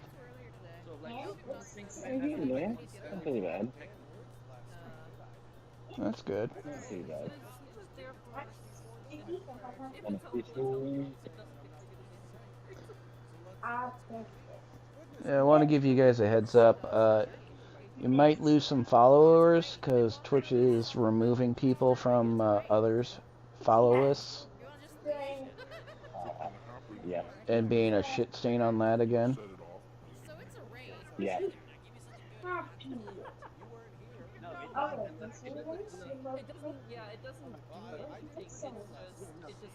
Why? I don't know. I found a few people unfollowed and I just sent them a message. And they're not even at home because they're at work or something. And they said they'll follow me back when they get home.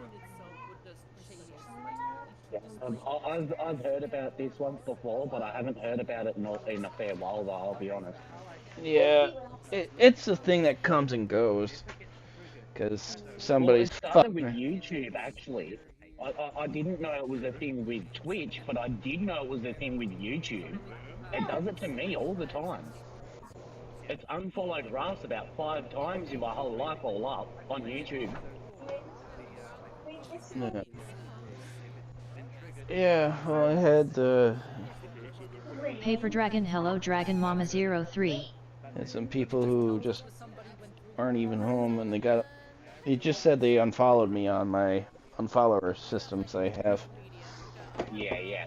Yeah, when you sign in, I think it shows you what's been going on, like the trends and stuff like that. I think. I haven't Well, gone into even on that too much. OBS here, I have it set up to show me the followers.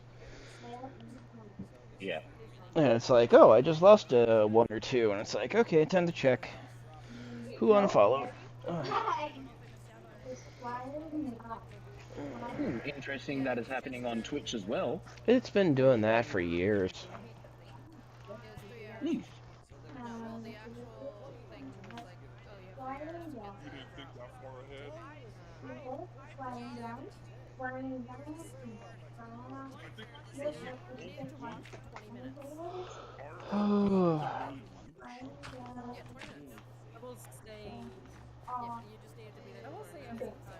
Yeah, you just needed to be there for 20 minutes. Sorry.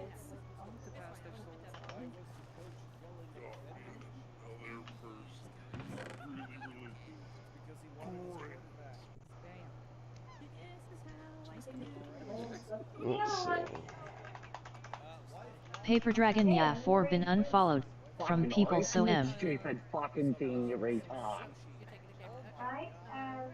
Paper Dragon many time.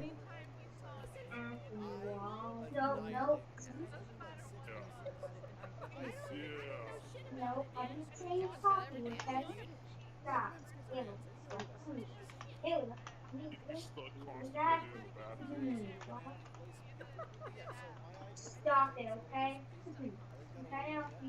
Pokemon community game A Wild Tropius appears. Catch it using Poke Catch. Winners revealed in 90s. If there's something in the bathroom, there's also a Ouija board. Kitchen bathroom. Actually, on Paper Dragon. Poke Catch Great Ball. can I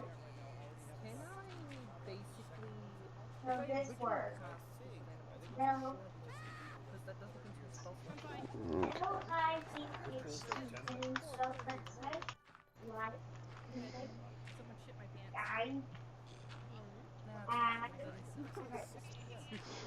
Okay, barrel Did anyone planks. I was considering to just like And where is... He's got the video camera and so. he's got the video camera and the video. Here it is, restaurant. Apple and planks. So, Did you want to throw one on the barrel? one apple. Oh, and a barrel.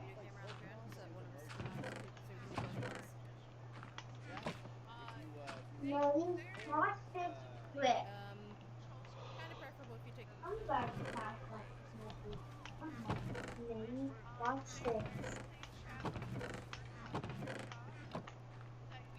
Why'd you get it out?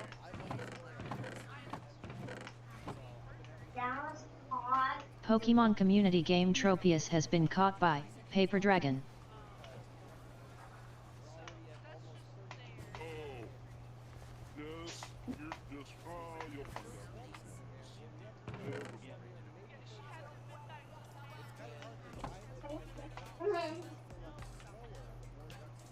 We need to Maggie.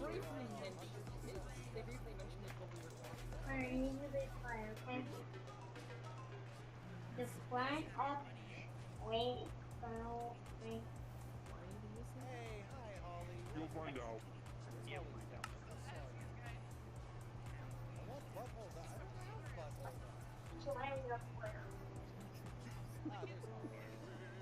Undo run.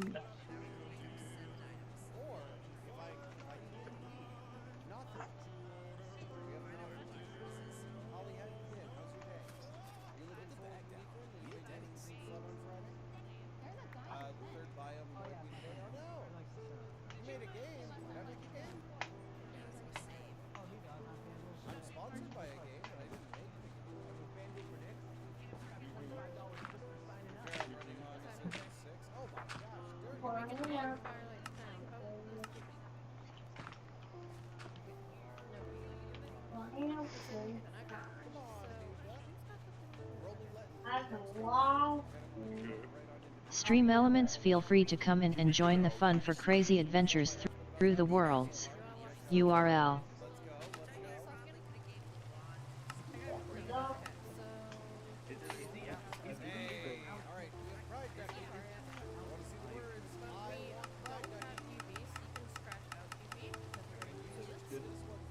I mean, didn't the last time like you all were together back at hotel?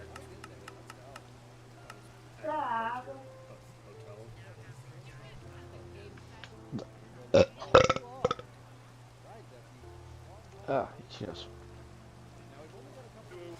Okay, so then this would be in the middle.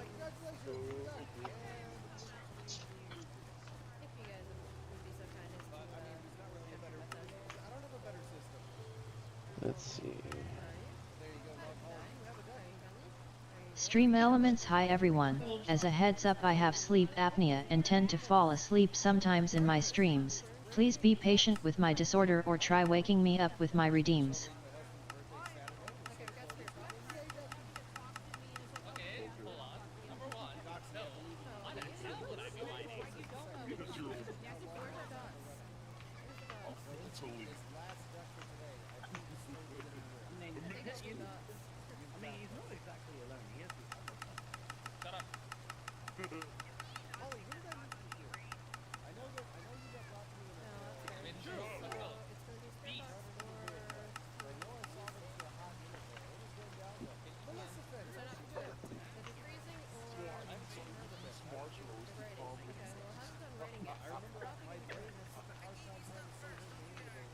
He's like stripe with cheese, but it's marshmallow. Let her know that I've been thinking of her. Because I was thinking of you, which means that I was thinking of her, because I had to remember how you guys started slow as I was listening to make it. Oh, no, Sally. Well, then I definitely I'm didn't. sure you would. You were slow in bringing something up. Sticky ass shit everywhere. Stop it. Oh yeah, we have three Zooms. You're fine. Where'd the camera go? The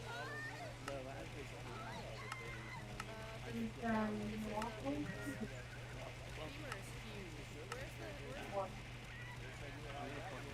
Who's got the photo camera? I don't have it. Who the hell's getting bitched?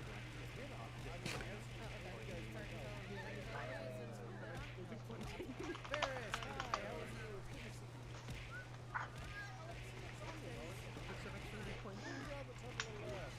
Start Ferris, hi, how are you? Oh, you specifically went yes. Like to log out, watching the stream. Oh, that's right. You show up here for probably not easy to do right now.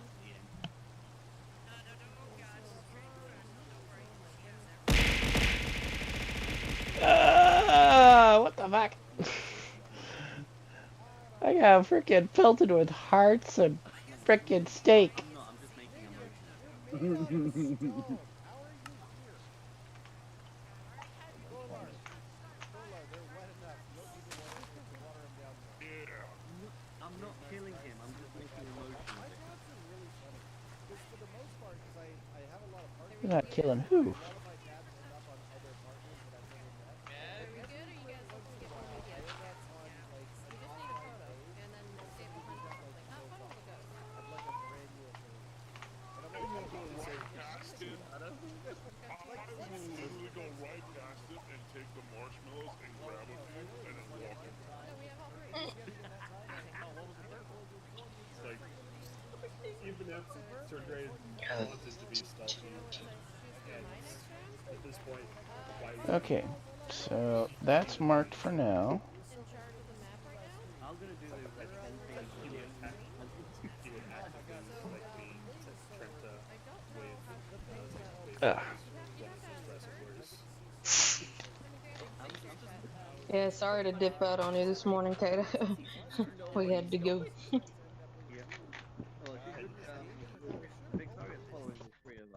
Oh, you're fine. I passed out. I know. And then I woke up and played for a bit and whatnot, and it's like, yeah.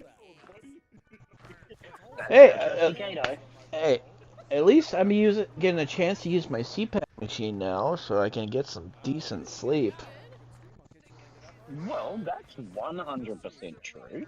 Yeah, Hey, no you more wouldn't waking. be Kato without your sleep apnea, brother. You wouldn't be Kato without it. We love you just the way you are, brother. Yeah. But it's fucking hilarious though that I went in to go get my sheets for my timestamps of when I punched in and punched out. Frickin' manager only printed off the week prior.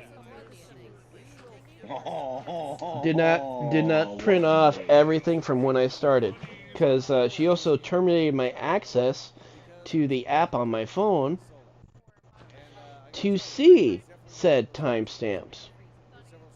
That means that she's gotten onto the Kaito system. Destiny Omnir, Okay. Oh, welcome to my yeah, channel. I At actually had Kaito to do Destiny this very Omnir, recently welcome to my myself, channel. right? Yeah. There's something called active domains, and that's how servers allow people to have access or deny people access into login, log out. They can even create people login usernames and stuff. That's how they would have done yours. The thing is, Well, I'm supposed to have because access she's a for manager, 3 months, that a means total of 90 days. She removed my access she's completely. denied that. Yeah, which is against company So what policy. she's done is because she's a manager, she's got elevated permissions. That means that she's technically got access and in charge of the server's mainframe that sits in that particular shop. Monkey, you're missing is what the he's one trying that to tell you. She's doing it to prevent him from trying to sue her. He's in the act of, he's about to start a lawsuit on her. Yeah, because yeah, they they fired me because of my sleep apnea, which is a ADA medical violation. All I was doing was telling him how she has Oh, access I to know. actually I produce know. things. I already know all that, monkey. All to do with active main. Because she's a manager, all she's got to do is log in as her and go disable account. That's it. That's all she's got to do. Yeah, I know When that. her That just made employer it worse is a on whole her. entire different story. But because she's a manager, she's got the elevated permissions to do that. She would have been the one to hit right click, disable account. Yep. Yeah, which fucked her over badly because I already knew all that. And from a previous job, that person's name is Heather as well. Two different people known as Heather, and they're both Karens. Yeah, right. Isn't that a All she coincidence? did, which in a good thing though, the good thing to take from this Kato is the good thing she did that because now you have proof to show them that she disabled your access before she was That's even right. supposed to. That's more dirt on That's her. right. That's spot on. Because I'm not the only one she's done this to. For the people that also quit or have left because of this Karen manager bitch, she disabled all their accounts and stuff as well too. We in the app we have lost access while working at this store to take screenshots of our time schedules and timestamps. Yeah, if you can't log in, they won't give you access to anything. That actually sucks. Yeah. I wonder if there's someone Uh, that you can go to hire in order it's to retrieve them. H&R Maybe someone that you and made friends with or something. Or oh, she's friends with one of the district managers. Because well, that's even if worse. she gets fired, he gets fired too. So they're sucking each other off, as the saying would go. It's like that stupid COVID thing. You strip, and then you put your clothes in the wash, and then you shower. That's what I did. I stripped right at the door, in boxers only, grabbed my clothes. Oh boy. I asked Sting if he could pin these clothes set to the Okay, wash let's see. ASAP. All of our clothes, we were in the sewers. And I give him a fist bump and say, thanks, buddy. And then I head upstairs to go shower. What are you, sister? It's like 10 degrees in the kitchen and 15 elsewhere. But yeah, my mom's going like, she fucked up. She's so screwed. It's like, yeah, I know. The Karens fuck themselves over so much. Oh yeah, they don't let you take pictures through doors anymore. Hunter, go.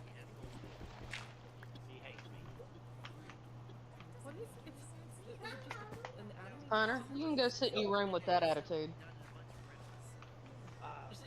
She will open her You're not mouth gonna as do if all to that. ask more Sophie's questions, right there. and then just slowly closes it, deciding that it's better not to. Like Sir Ken just kind of like That just shakes makes his it all head, the like, more funnier, Kato, when it's like because and people since like it's that kind of don't like realize the walk that eventually is the least they're gonna get bit in the ass. concerning that I've seen. Nice bit, a nice hefty chunk gonna come with it.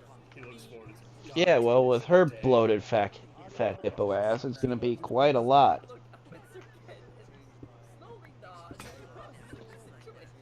And apparently, she just got another baby kitty. And it's Wisebot like, 4 viewers. that lady Plus should 1. not even Alarm have clock 1 hour, access to 43 minutes animals. and 53 seconds.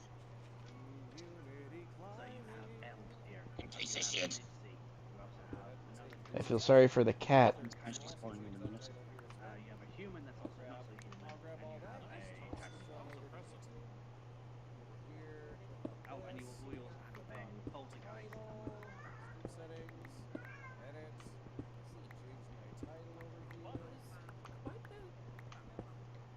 It's all down for you. No, UV. Excuse me.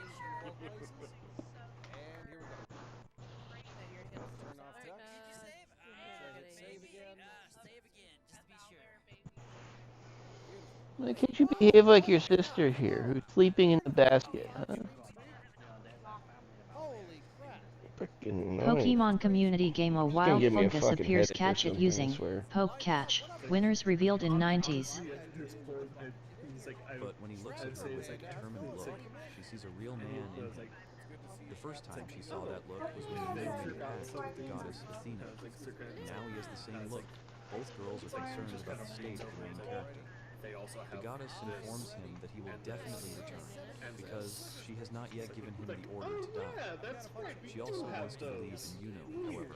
The boy says that he has already left, so Alice can't do anything anymore. Even someone like Yuno would never think of going to his death. He would probably understand that he was weak and would return back, but he doesn't know how it will really be. The blonde guy Oh, suggests we lost the that monkey. Alice take a little rest.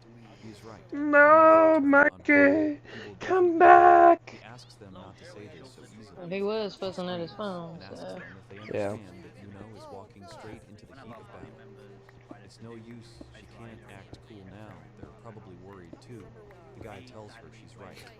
Perhaps if he had not known him at all, he would have considered his recklessness stupidity and even begun to despise him. However, now everything is different.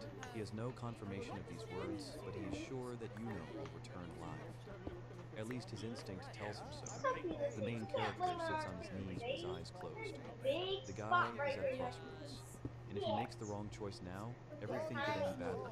Such is the Pokemon fate. community game He Fungus wonders escaped. if he's worried No that an one army caught of it. demons might soon break through the bridge. Does he really fear deep down for his goddess and everyone else? He's alive. He He's recalls Tom's words alive. that he would protect his goddess and mistress even if he had to Oh risk yeah, I'm his not life. smelling and end Yuno up knows smashing that the everything cunt will be today. fine. His gaze did not lie. However, why does something inside him still shudder? He remembers how the girl hugged him and asked him to save this little one. The guy slaps his face with his palms and brings himself to his senses. He is a sleep First, boy. he needs to calm down and collect his thoughts. His goal is to save Fenrir. He must do it at any cost. You want to start with me? He does not understand what he needs to do I didn't this. think so. He is going to kill Astaroth. The guy thinks about it and asks what will happen if he does it. He had a bad reputation to begin with, and if he kills Astaroth, he will be at the bottom, and in the worst case, his family will end. What would his sister think then? Even the thought of it sends shivers down his spine. Is it really because of his sister that he is worried? He shakes his head, denying it. The guy wonders, since when did he become so self-confident, as if he could kill Astaroth at any moment. He watches the carnage. This is a good opportunity. He will test how powerful his power Agging it on, Melody. can go. Astaroth asks Fenrir if she is already uneasy, the heat is weak, and she is already getting weak. The girl is going to attack and says that in this case, Get up there and sit down, or hush. fun. The main character understands that he needs to act right now, and suddenly takes off and flies towards them. He continues to fly and thinks that he will make it in time. He must definitely save her. The guy's asked to look at the sky, because another glow has appeared there. An unknown glowing object has entered the observation field. A third person is interfering in the battle. What the hell is going on in this forest? One guy is looking through a pipe and Okay, wondering so where all this power comes from. park there. I People can are surprised and think put it this is here, and I beyond can put the fishing comprehension. dock right Yuno is there. asked about who he is. Everyone looks at the glow of the main character. Someone is amazed by the beautiful blue color. All eyes are set on the slaughterhouse. He does have taste. Suddenly, Astaroth is surprised by Yuno's arrival. The girl asks what he forgot here, but he grabs her face. The wolf asks what the kid is up to. The main character suggests that she step aside. People notice the flash and say that the blue glow rammed the red one, and they ask Teacher Soleil what is happening. Tom just received information from the reconnaissance squad. Apparently, due to the enormous speed, they were unable to detect the object. But they say that the blue glow is stronger than the guardian of Fenrir. She's equal to the power of the god of death. The main character grabs the girl by the head very tightly. Teacher Soleil can't say for sure, but an unknown god intervened in a battle against the goddess Astaroth. Yuno scared Astaroth. Did he really want to eat so much? People watching the battle wonder if this is the third god to clash with Lady Astaroth and what is going on there. Perhaps they are witnessing the emergence of a new mythical story. All three girls watch the battle sadly. They ask for the main character to return from there alive. The girl turns to Teacher Soleil, who replies that he knows that apparently she decided to show her true appearance. Goddess Astaroth asks Yuno if he also wanted to meet her. It is mutual. From that very moment, she always thought only about him. The girl grabs his hand and tells him that he shouldn't worry so much. He asks with a smile if he has more important things to do now, and the guy asks again. Astaroth tells him that he understands that they cannot stop this horde of monsters without him. The horde of monsters has already piled up on the barrier. The girl uses a divine shield and wants the monsters to know the power of light. She helps the teacher, she succeeded. If she puts her magic on top of the teacher's magic, the barrier should strengthen. The monsters begin to tear apart the barrier with their teeth. The girl becomes scared from this. Very soon, a crowd of demonic monsters will attack their comrades. The guy tells her that it's because of you that they got all worked up, which is why he's here to stop her. But she says he's wrong. As fate would have it, Fenrir provoked the monster's attack, and Juno Astorio successfully prevented it and became a hero. The girl holds the guy by the head, face, and with a smile tells him that tonight he will become a god. He does not understand what she means. However, he is afraid of this. Kaito Destiny 1 Raiders from Diddlebrat have joined. This is true. Botrix official at Diddlebrat, thank you for raiding me with 1 spectators. Hey, Brat. Frosty Tools, so 3 at Diddlebrat. Diddlebrat is raiding in from Streaming Dungeons and Dragons. Streamlabs Diddlebrat just raided the channel with 1 viewers. Get loved on, nerd. At Kaito Destiny 1 Raiders from Diddlebrat have joined. Diddlebrat get raided, nerd. Dickhead! Kaito Destiny Diddlebrat, Ow. welcome That to guy my channel. dressed up as a At Elvis Kaito Destiny and a nurse Diddlebrat, outfit? welcome to now my my right channel. leg feels fucking painful. Kaito Destiny, so too Diddlebrat. Fuck you. Stream Elements, look, it's Oh, Diddlebrat. shit. They were playing Dungeons and Dragons. Go check Ow. them out at and give them Alright. some fluffy cheers and Bye, support. bro. Diddlebrat at URL. Code 3. Paper Dragon, welcome in Raiders. Oh. Don't lock me in here. I stuck my hot dog in your mouth. Just taking it and looking it up. Ain't everybody. They're just pulling up my quotes. But hello and welcome, Raiders. Hope you're all doing well. Hope you're all having a great, wonderful time. Please make sure to do your self-care, eat, drink, take stretch break, bathroom breaks. Do what you need to do. I welcome you all to lurk here and relax. Currently hanging out in Discord with my friends Dragon Mama and Wanderer, aka Monkey. Kaito Destiny Lunaj Ulpix, welcome to my channel. And At Kaito Destiny Lunaj Ulpix, welcome to my channel. we're just having a chill, comfy time. How hard did you get hit in the Right now I'm in a mod pack called All the Mods 9, and I I am swear I threw that one straight down your working on Yeah, so I may or may not have, like, forgot to press the record button. Colony. right out into the ocean. I hope you get some wet nuts. Hang on. I mean, if you guys could turn off the lights and then, like... Stream Elements, feel free to come in and join the fun for crazy adventures through the worlds. URL. Make sure you're not in the ghoster. Just go into the Help, the ocean stole my nuts. say, I wish And I have a kitty cat who's having a freaking meltdown issue here, who's really starting to piss me off. Excellent. Now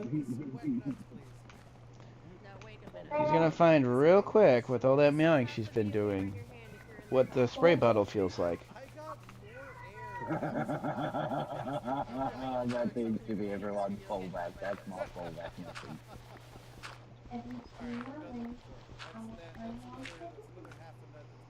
I mean, everyone else is all comfy and snuggly, and it's Hizu. I have no idea what her deal is, but she is just going rah, rah, rah, rah, rah. It's like, shut up! When the hunt starts, please go hide. Please carry the video. Stream Elements, hi everyone. As a heads up, I have sleep apnea and tend to fall asleep sometimes in my streams. Please be patient with my disorder or try waking me up with my redeems.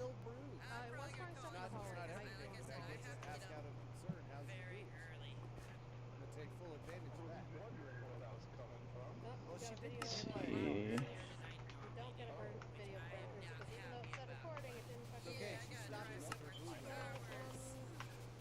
also just ask the to go. Alright. Kaito Destiny Drac underscore Onus 1, welcome to my channel. Hey, At Drac. Kaito Destiny Drac underscore Onus 1, welcome to my channel. Means it's vibrating.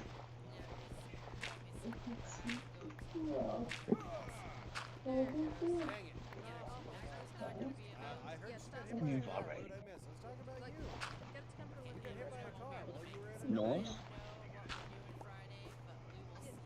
Wow, okay, whoever is in there. I don't hear it vibrate when it's moving. Oh my god! Whee! Oh, sorry. Welcome in, buddy. So I was asking, how are you? Part 0, let's go. Good. Stream Elements, welcome to the Fluffy Dragon's Den. Come sit, chill and game a while. Enjoy the show and have some snacks and drinks. I hope you all enjoy your chill and relaxing time here. Carrot W carrot. How's everything? Think we are. Alright. I'll get the anime manga story back on while we all chill and relax. Believe that I bought that game. Also, Brett, I do hope you're having an awful time. Atrocities of the It's goddess been a long time Astaroth, since we chit-chat and the hung world out. wish of his goddess. Nice. Astaroth talks about whether he is worried, he is so scared that even his legs are shaking. But now everything is fine. She is next to him. The main character thinks about experiences, fear. That's why he felt uneasy for sure. The protagonist with frightened eyes tells her that she is right, Mrs. Astaroth. The girl laughs and says that he is a good boy. The goddess she stretches her hands towards him and asks him to come to her. She will give him courage. The main character approaches her, and she pulls him towards her. The girl holds his hand and says that he can do whatever he wants with her. The girl says that at this moment she is all his. The main character blushes, looks at her, and breathes heavily. Astaroth tells him Hunter. that there is no need to hold back. Get out of her Their face. little shared secret. The main character says that he prefers other body shapes than hers, and she looks in shock at the guy who swings a weapon at her. The guy makes a punch, but hits the ground because the girl suddenly disappears from the spot. The goddess flew up. The protagonist thinks about hypnosis and brainwashing, something like that she used. Good thing she's not his type. The girl starts laughing out loud. The girl loudly shouts to Yuno that she knew that if it wasn't him, she would be bored. True, it wasn't part of her plans, but it was also nice to fight him. The girl, covering her face with her hand, says that this is also the will of fate. The girl invites him to dance. Her aura is filled with evil. All his doubts have completely disappeared. The goddess Astaroth is not a deity. The protagonist asks her about who she is. The monsters continue to try to break through the barrier. The students attack the monsters that have gotten through. The girl is already tired, but continues to maintain the divine shield spell. The teacher asks the girl not to overexert herself. Among all the students here, he is the only one who can use the divine shield, which is why he must protect this place until Yuno returns. The goblin grabs the barrier and starts to tear it with his teeth. The girl starts to tense up even more. The blonde guy is screaming that everything is bad. There is no end to the monsters. One of the guys is sitting there exhausted and apologizing. His mana is running out. The guys continue to defend themselves. The girls stand silently and watch the fight with excitement, while teacher Soleil and Alice hold back the barrier. Suddenly, Alice wants them to experience the power of light again, wants to use the divine shield, but suddenly she feels uneasy. Suddenly she falls to her knees and begins to breathe heavily and tremble, realizing that her mana has run out. The girl anxiously turns to Alice and asks her to hold on.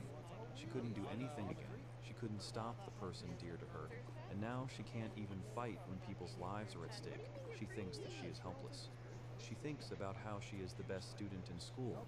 In fact, she wanted to become as strong and beautiful as that girl, and perhaps then he would have definitely noticed her. The girl sits on her knees and thinks about the main character, while the monsters begin to make their way through the barrier towards her. She imagines his image and mentally asks where he is. She is here, asking to save her. The main character smiles, standing behind her. Suddenly, the girl feels it and turns around. She is told that she should not cry. Someone cuts through a crowd of goblins at once. That's metal. That's Someone not what tells I'm after. Alice that the barrier lasted so long thanks to her shield, she reduced the losses to a minimum. Alice looks at this in shock. A dark-haired girl with armor and a sword strokes Alice's head and tells her that she has wonderful magic. The girl is crying. It's her sister Ray. Ray, with many more knights behind her, tells Alice that they haven't seen each other for a long time. No, I said right there. What the hell? Teacher is in good health. Thanks her for arriving, albeit late. The head knight commands everyone and demands Seriously? they take up positions, then Fucking lag. strengthen the base's defense and Pokemon community game A Ray Wild Bliss asks C the appears heroes to catch help it the using students who have no Poke mana Catch. left. Winners Everyone revealed in follows 90s. Let the cleanup squad move on to the operation to destroy the demonic beast under the leadership of Ms. Ray. Everyone looks at the knights in surprise. Ray is the strongest knight in the kingdom. The holy sword, Ray Astaria. Everyone looks at her with relief. People understand that they are saved thanks to her. Ray gives orders. Everyone listens Paper to her Dragon, and follows Poke them. Catch An Great Ball. exhausted Alice looks and turns to her sister, saying Yuno's name. The girl understands her and looks up to the sky. Ray hugs her sister and tells her not to worry because everything will be fine. She apologizes for making her worry. She doesn't understand what that means. Ray turns to the other girl and asks her if she is Lady Ray. Knight Ray kneels before her and says that she is very glad to meet them. She is the eldest daughter of the Astario family, Ray Astaria. Thanks the goddess for taking care of her younger brother. The goddess is shocked that she is Yuna's sister. She says that her name is Athena. In fact, it is her brother who takes care of her. She does not even know what to say. She is also very glad to meet. Ray looks at the He's not goddess home, with he's a actually smile teleported and from tells her home, that so she is it's okay, I beautiful. can use that. Yuno, who made a contract with Okay, her, Dark is very Oak, thankful. The Cobblestone. goddess smiles and thanks Ray for everything. Ray also smiles, looking at her. Ray looks at another girl and tells her that she trusts him to her for the duration of his training.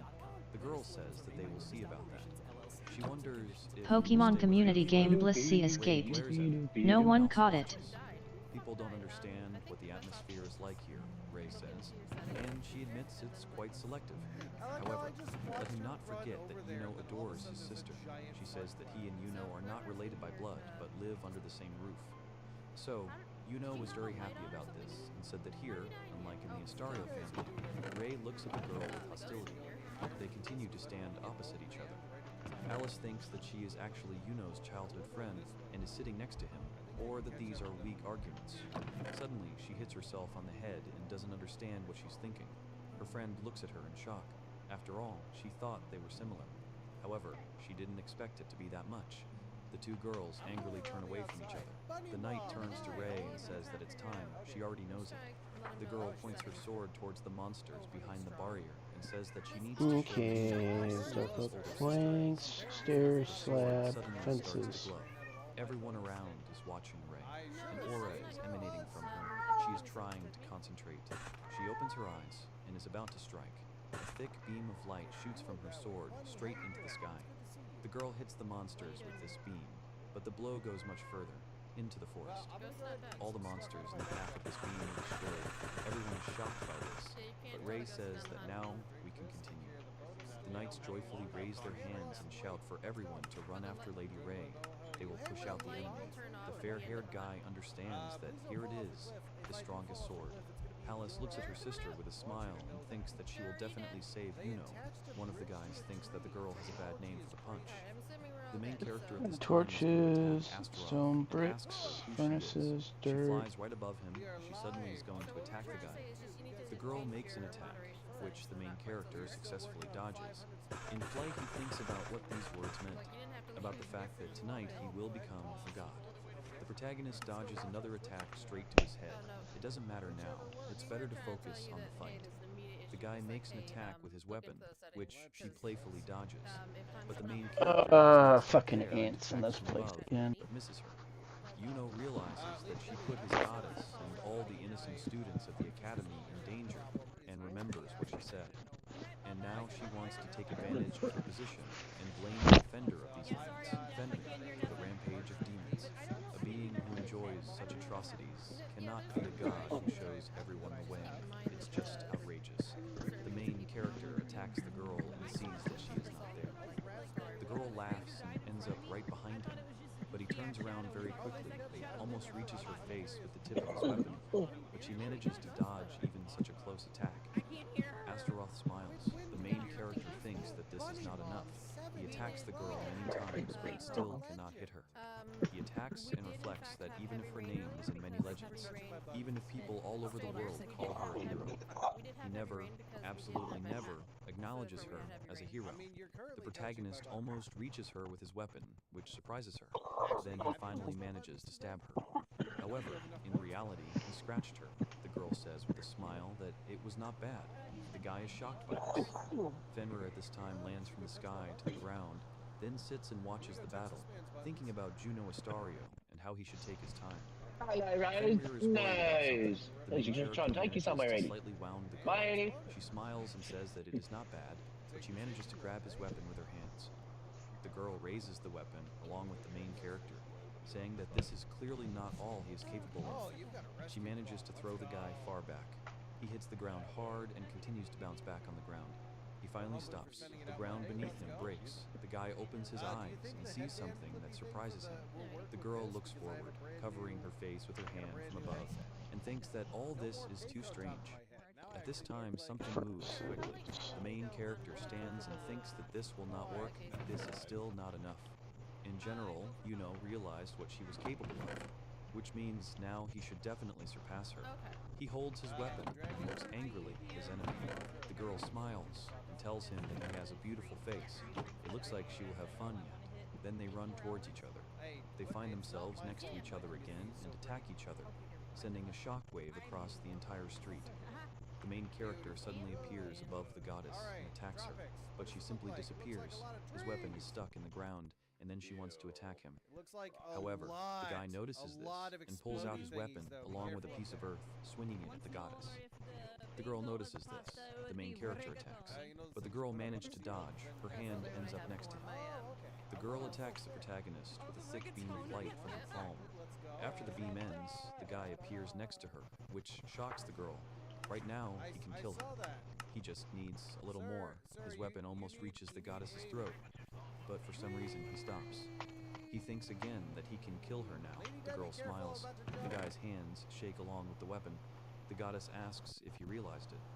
She asks the main character what it means to stand on an equal footing with her. The guy looks at her in shock. They were, of course, stopped. But now it is clear that it was all set up. Fenrir is watching this.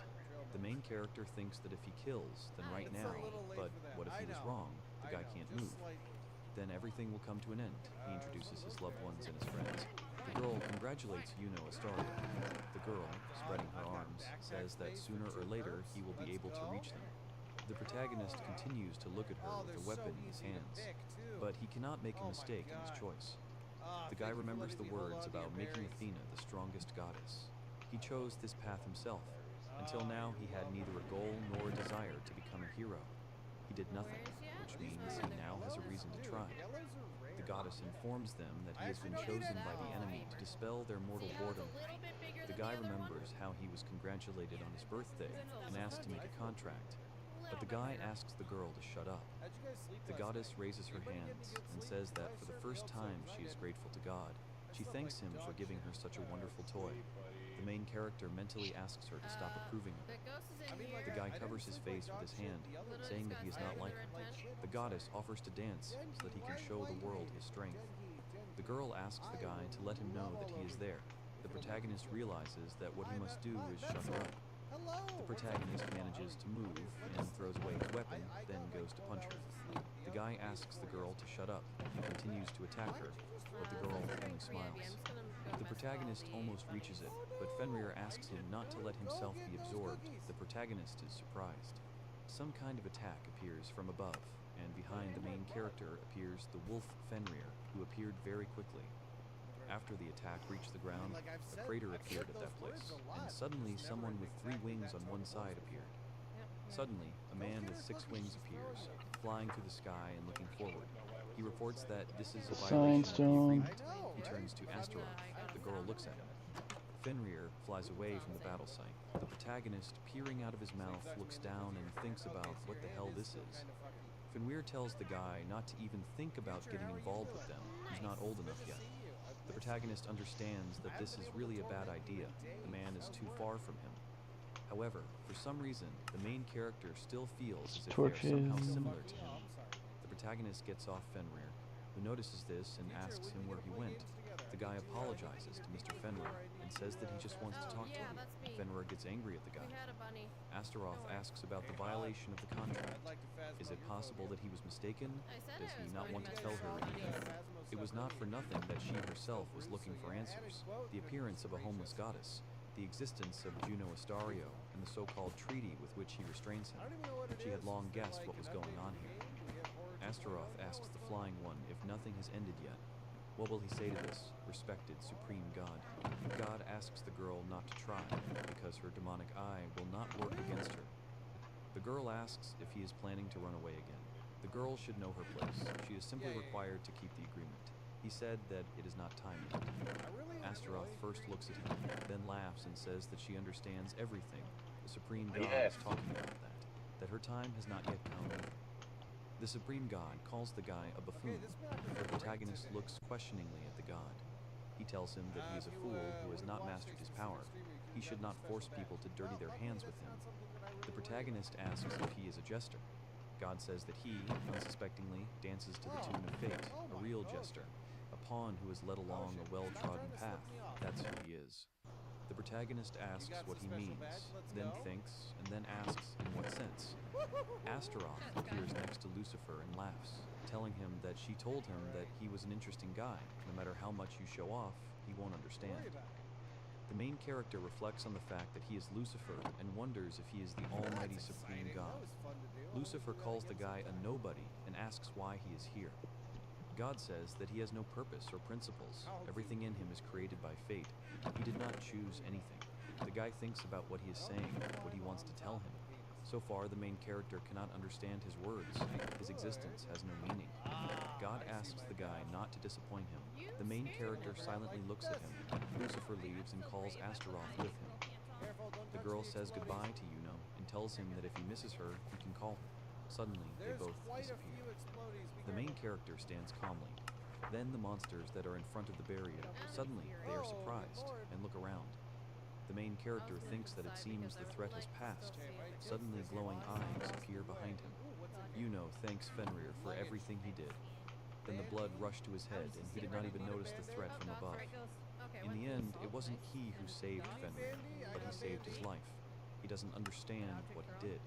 Fenrir then stands calmly and looks away, asking the protagonist if he is leaving. The main character says yes, picks up the weapon from the ground. He says that the goddess and his friends are already waiting for him. With Astaroth gone, the monster's rampage died down, but he still hadn't achieved his goal. Surely fate leads us to the fact that Juno Astario will stop the rampage caused by the divine beast Fenrir. He still has to protect her. Suddenly, Fenrir appears right in front of the protagonist, stopping him. The protagonist looks at him in surprise. Fenrir asks the guy to climb on his back. He will take him to his friends. The main character refuses with a smile and thanks Fenrir. Ray looks away. Everyone notices that the animals are running away. Astaroth pacified them. Even though they are lower-level animals, they were strangely scared. Fear was probably sent to them when they were made aggressive. Ray yells at the men to return to camp so they can regroup and head out on the next mission. One of the knights says that they are finally getting to the main business. Ray is silent. Everyone is in the central camp. The girl turns to Teacher Soleil and asks for his permission to go in search of Juno. She checked and found that the divine power nearby was gone. Thinking that the forest is no longer dangerous, the teacher refuses her. The girl says that it was she who asked him, after which the teacher points his finger to the side. She looks to the side and sees a silhouette coming from the forest. The main character rides Fenrir and thinks that, thank God, the camp is definitely here. One of the girls laughs, and Alice looks at him in shock and turns away.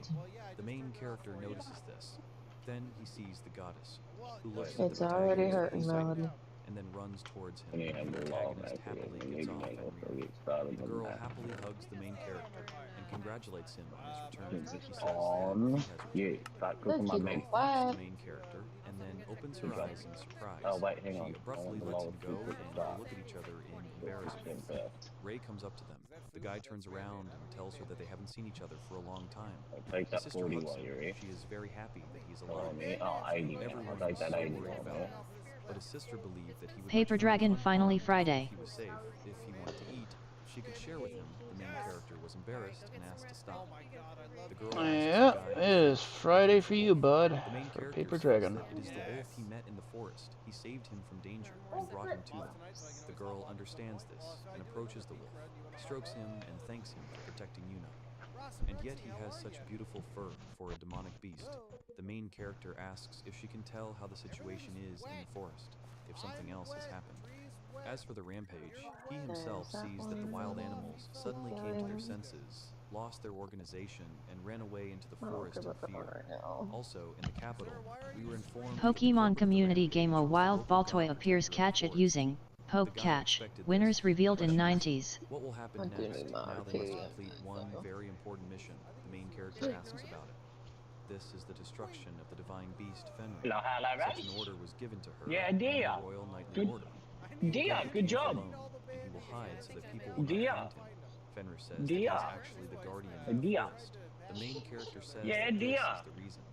After the encounter with the goddess Astaroth, the name of the divine beast Fenrir was probably dragged through the mud. He could very well be accused of all sins, and he does not want to see it. He is the protector and god of the forest, but he will do everything for him. The protagonist leaves, he is ready for anything. The battle with Astaroth gave him confidence. Suddenly, he falls. The protagonist notices that his strength is exhausted. Fenrir suddenly appears in front of him and offers to climb on him. The guy notices that Fenrir has shrunk, he has spent too much mana. This is the consequence of the revelation of powers that he has been holding back until now. In such a form, no one will say anything. The protagonist asks Fenrir if he will regret it. He asks not to worry about it. It is better to think about himself. Now he managed to get out of the water dry, but they can track him by magic power, so they both may need help. The guy thinks that they know everything. The main character agrees with Mr. Fenrir's proposal. The protagonist asks his sister if she believes that the rampage of monsters was caused by the divine beast Fenrir. Pokemon community The guy game screams that Baltoy this is not true, escaped. a blatant lie. No one Fenrir caught it. saved him, and the rampage was caused by Astaroth. She interrupts him. Ray asks the protagonist not to blurt out anything unnecessary, otherwise she will not be able to protect him. He asks if she has any proof of Fenrir's guilt. She doesn't. But since ancient times, Fenrir has been known as the devourer of gods. And if this Fenrir was an enemy of the hero gods, there is only one answer. Any threat to the gods must be immediately destroyed. This is what the influential people of this country think. The guy asks if they want to kill Fenrir for such a ridiculous reason. Ray asks him to listen to her. This is a royal decree. Killing Fenrir is not even discussed. Besides, this decision is supported by the other gods. In this world, the words of God are the law, and if the hero who saved the world said so, then even more so, the main character thinks about it. The guy thinks that some great unknown force has elevated lies above truth. Several gods support the murder of Fenrir, so that is the reason for the inexplicable feeling that something is wrong with this world. The whole point is that religion and the higher gods are promoting an extremely false story in this world. He grits his teeth in anger, but he is catastrophically lacking the strength to resist them. How can he cope with this? How can he protect Fenrir and not endanger the goddess, the moon, and all the people close to him? Someone turns to the guy. The man says that he heard him say that it was not Fenrir who started the rampage. Yuno says that he saw it with his own eyes, so who needed to do it and why? The protagonist wants to say, Does someone need a hug? but changes his mind and says that it was a blue meteor. Ray looks at his sister and says that right in the midst of the battle of the gods, like a meteor, an unknown god with magical power on the level of the goddess. Does someone need a hug? Huggies! They are looking for this blue Hug, meteor. hug, hugs. The guy doesn't understand whether this is about him or not. The man tells Ray that it's time for them to go. A guy approaches the young man and asks him to stop talking nonsense. First he ran away somewhere, then he came back and said that Fenrir saved him. Why would the monster that grins at Astaroth suddenly save him? Maybe he hit his head. It seems that his magical power is comparable to that of a god, but at the same time, he is so helpless. The boy remembers how the goddess asked him to save Fenrir. He thinks that in such a rotten world it is impossible.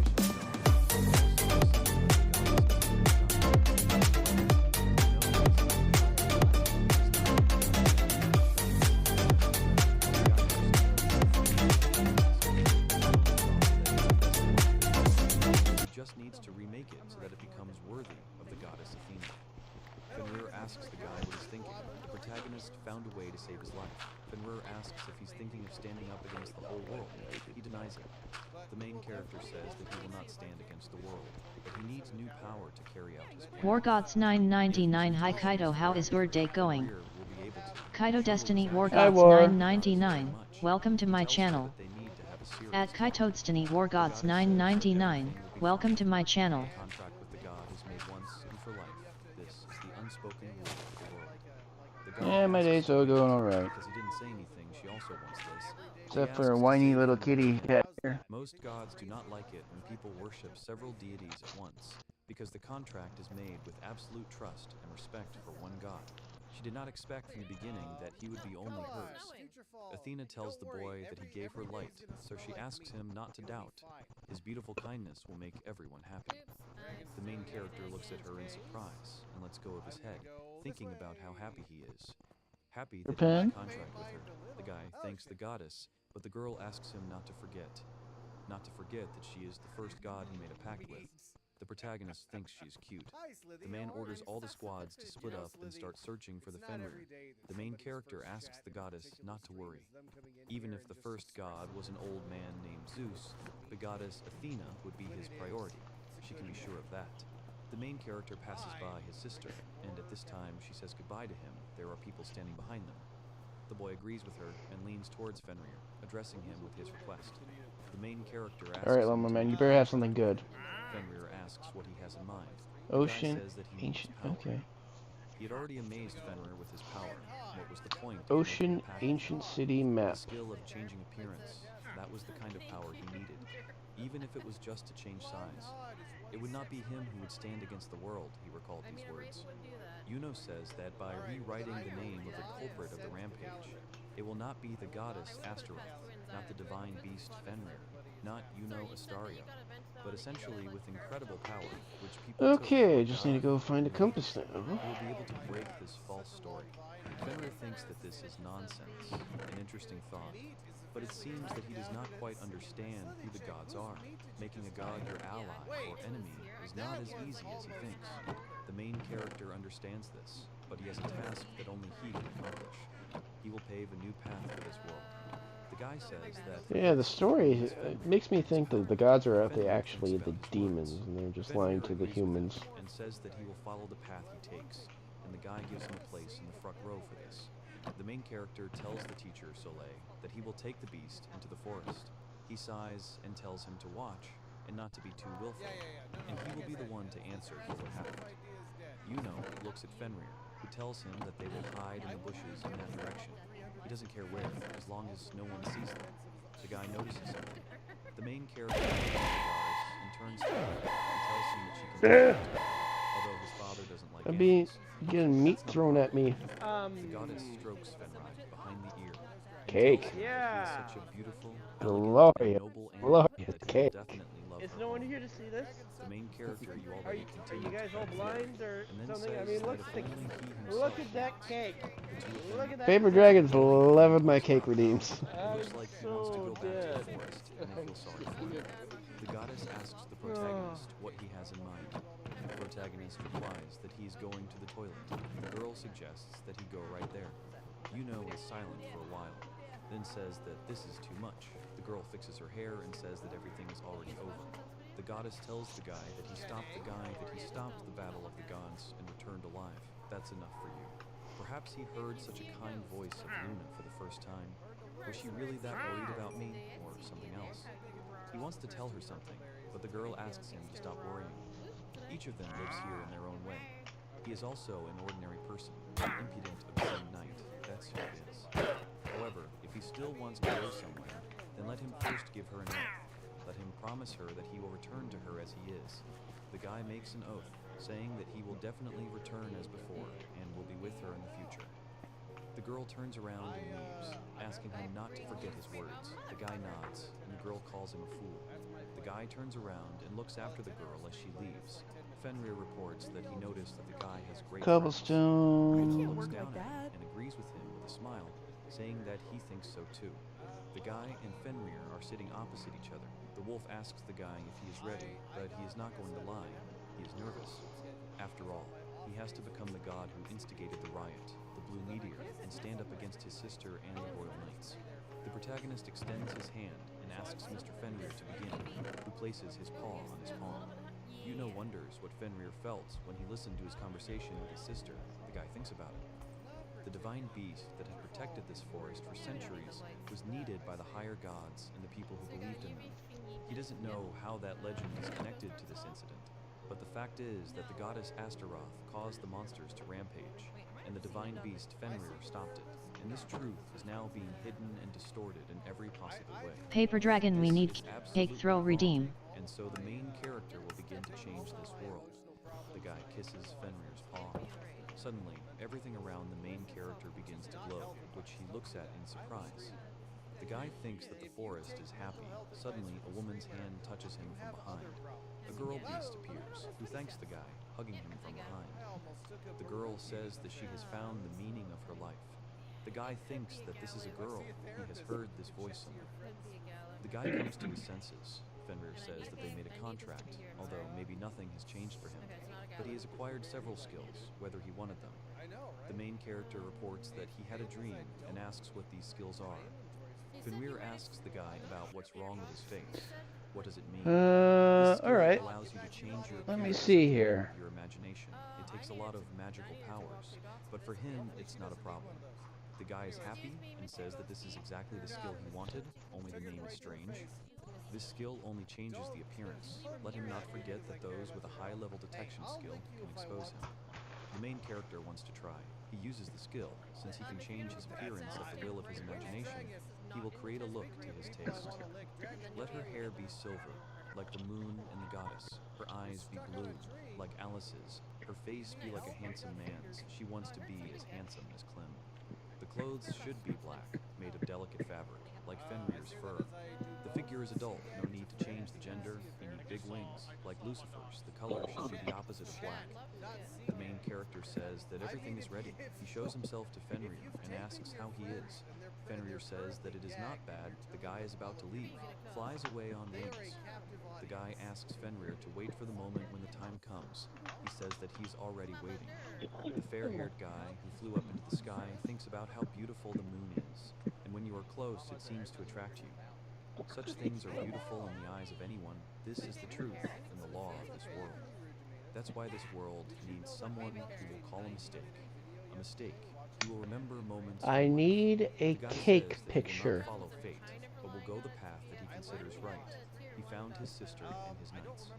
The main character, having changed his appearance, turns to the goddess, the moon, and his sister, and says that he will create his own history. Ray, ready to grab the sword, asks the arriving protagonist who he is. The guy introduces himself as a god and says that he, Noah, is an evil god. He also lies about how he is the one causing the monsters to rampage, and everyone looks at him in surprise. One of the main knights looks at him and then gives the knights the order to surround him, to which the guy only laughs. He understands that this is how he will appear. He really liked the name Noah, which he read about in an old fairy tale.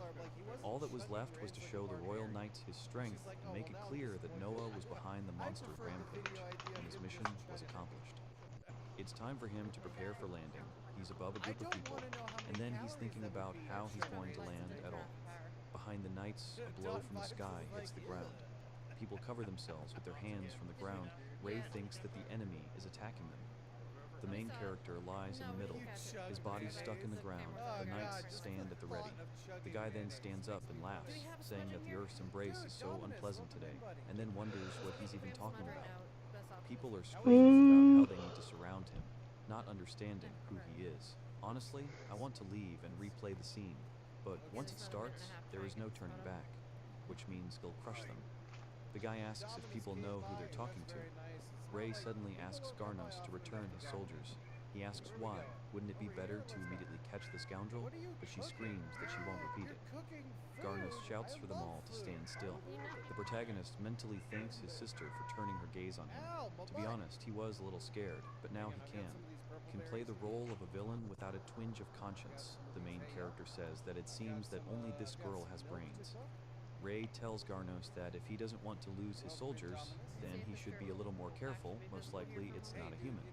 Garnos asks if this is the blue meteor, But no, she means they need to know about it now.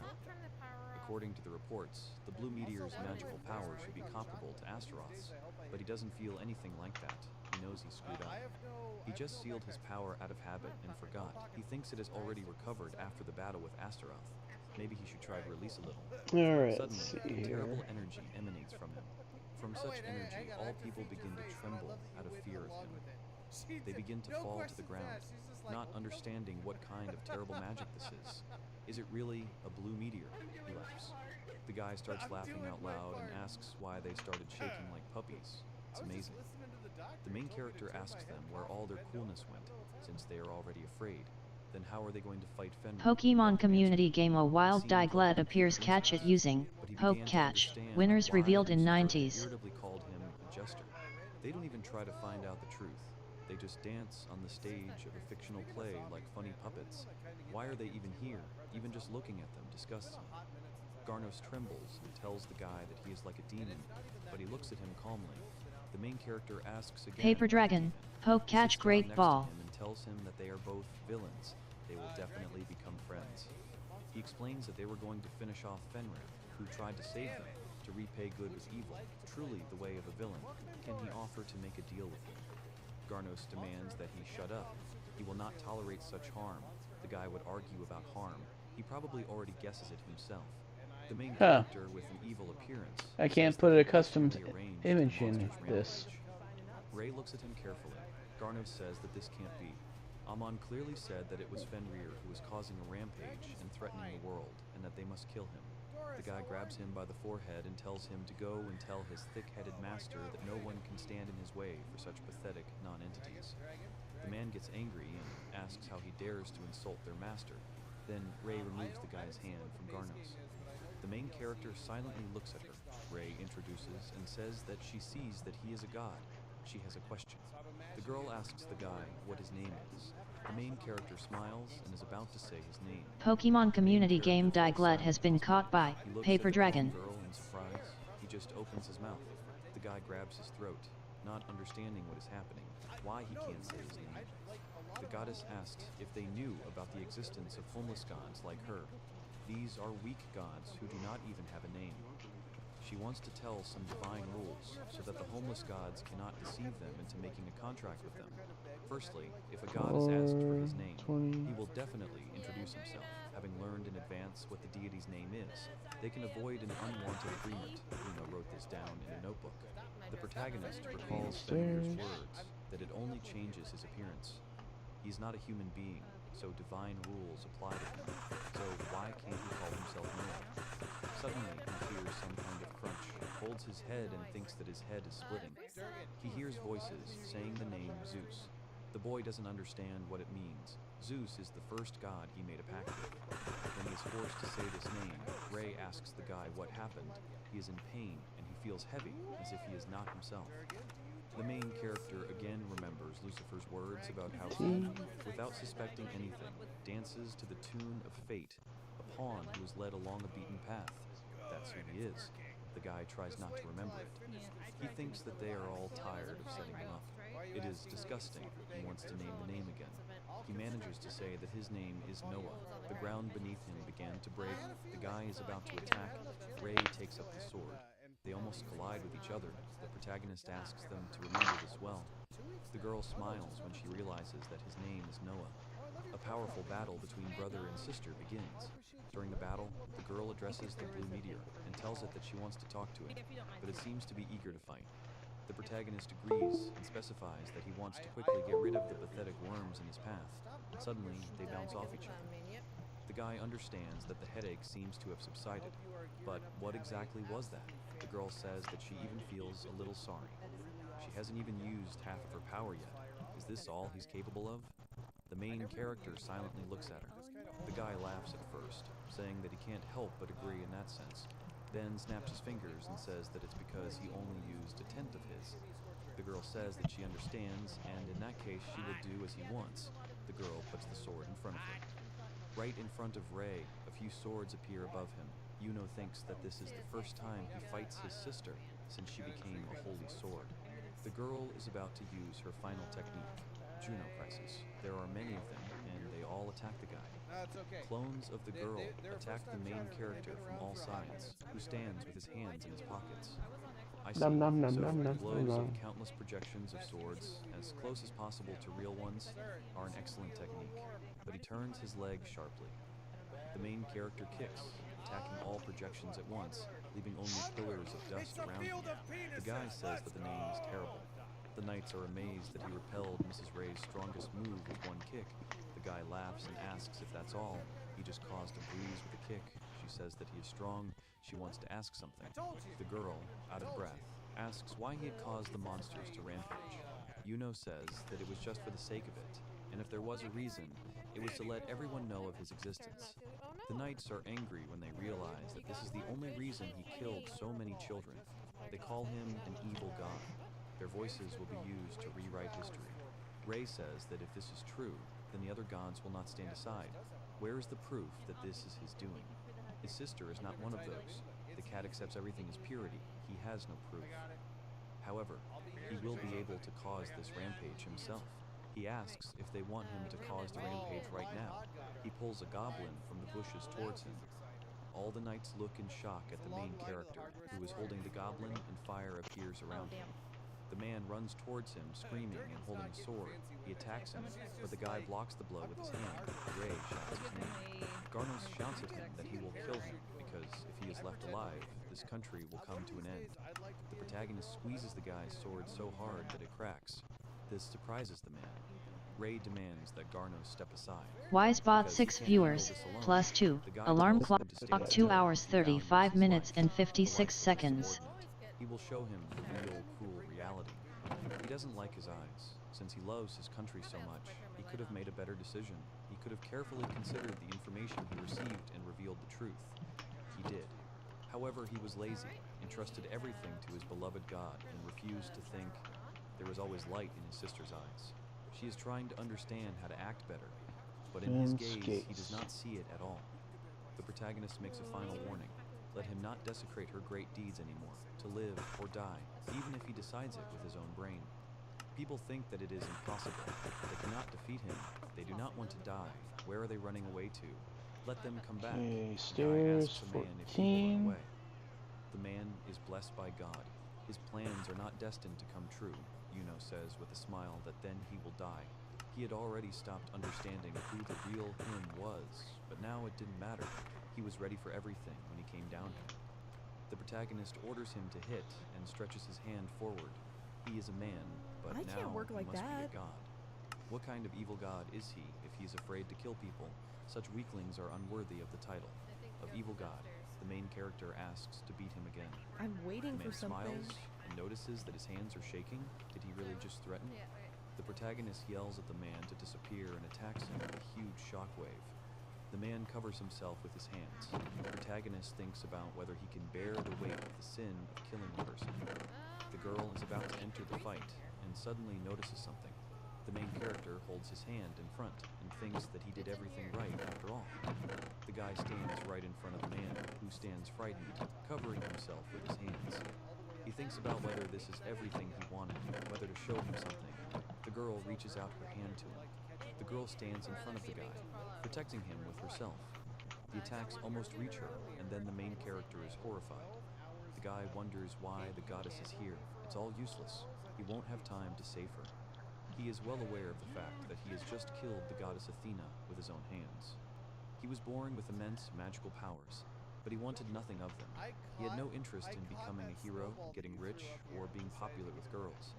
He knew that even if any of this came true, he would not be happy. He had no dream. But one day, a light entered his heart.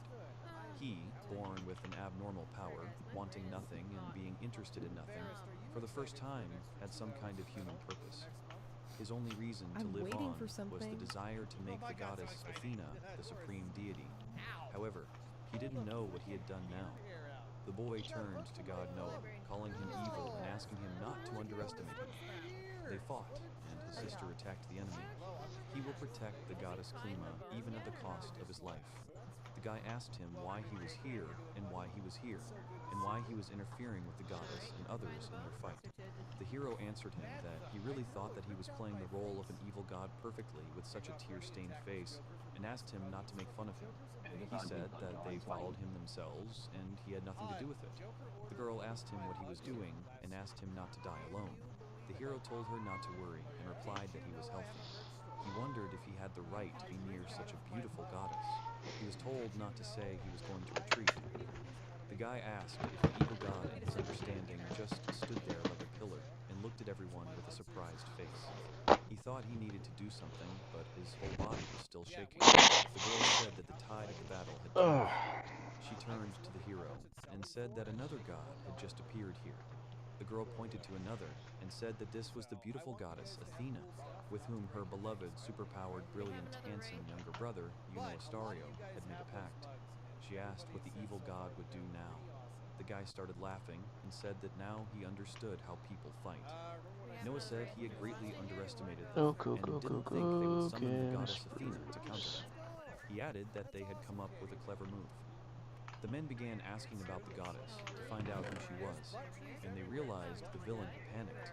If their mistress was talking, that meant she had a secret plan. They began to say that they still had hope and wanted to believe in the goddess Athena. They asked her to protect them from evil.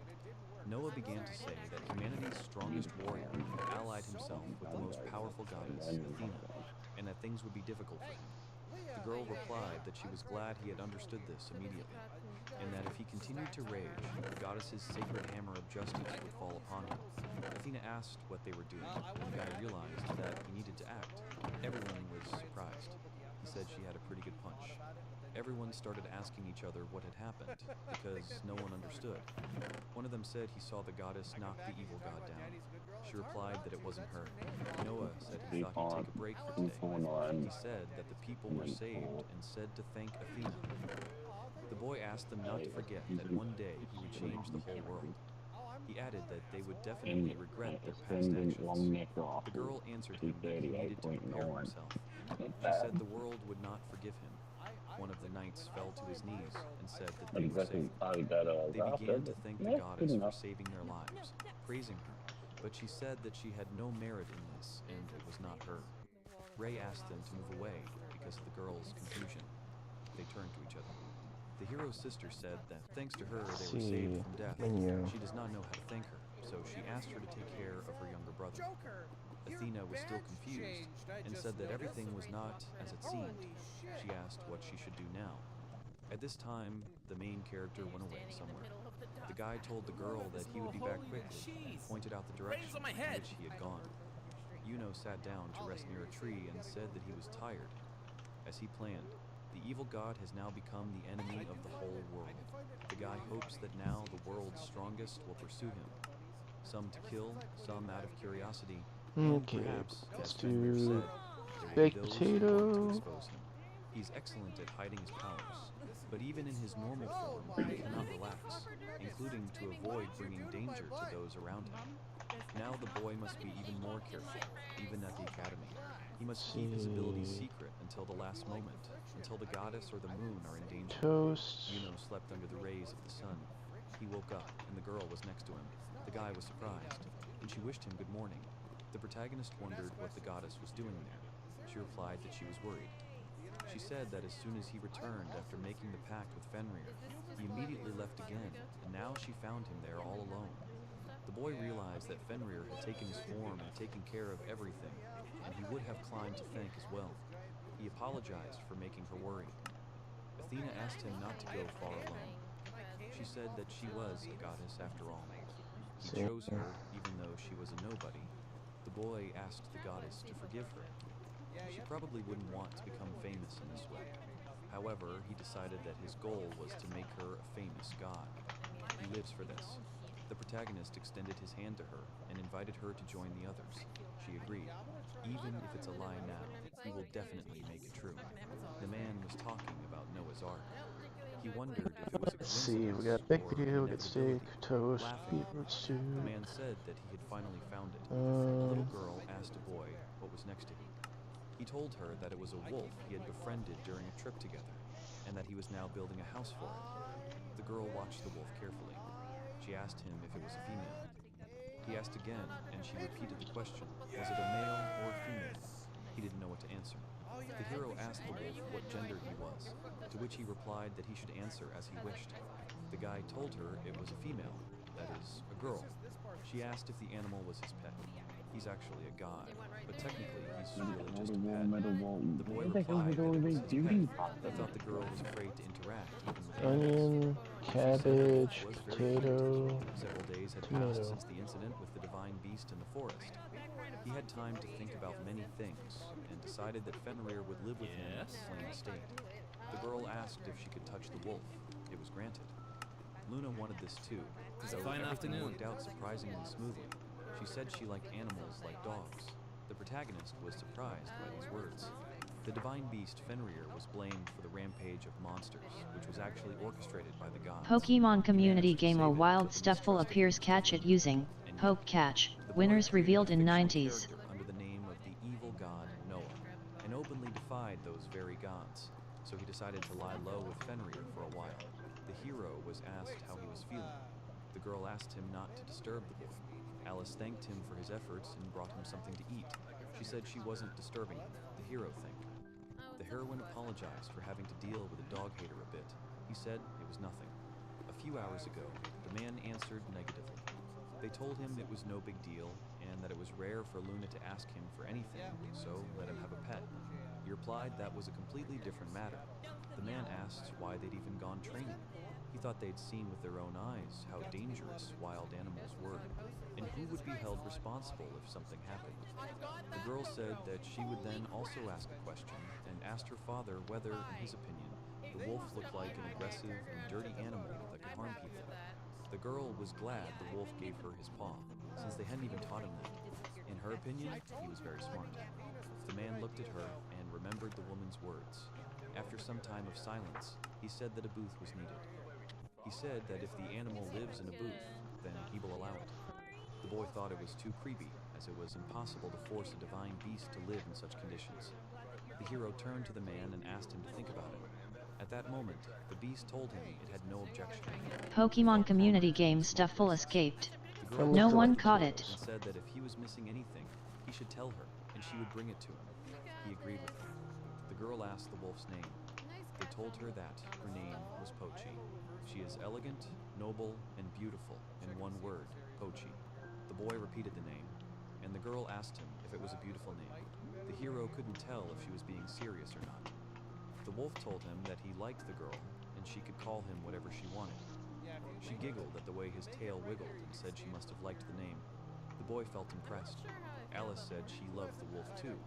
She was asked to be careful when handling it, as it might frighten the animal. However, it didn't run away, so everyone thought it was smart. The protagonist approached the goddess and asked if she wanted to touch the wolf, because she was furry. She asked again if she could do it. He told her to go forward into the fluffy paradise. At the Duke of Rose's estate, a training ground, the girl used light magic to pierce the enemy.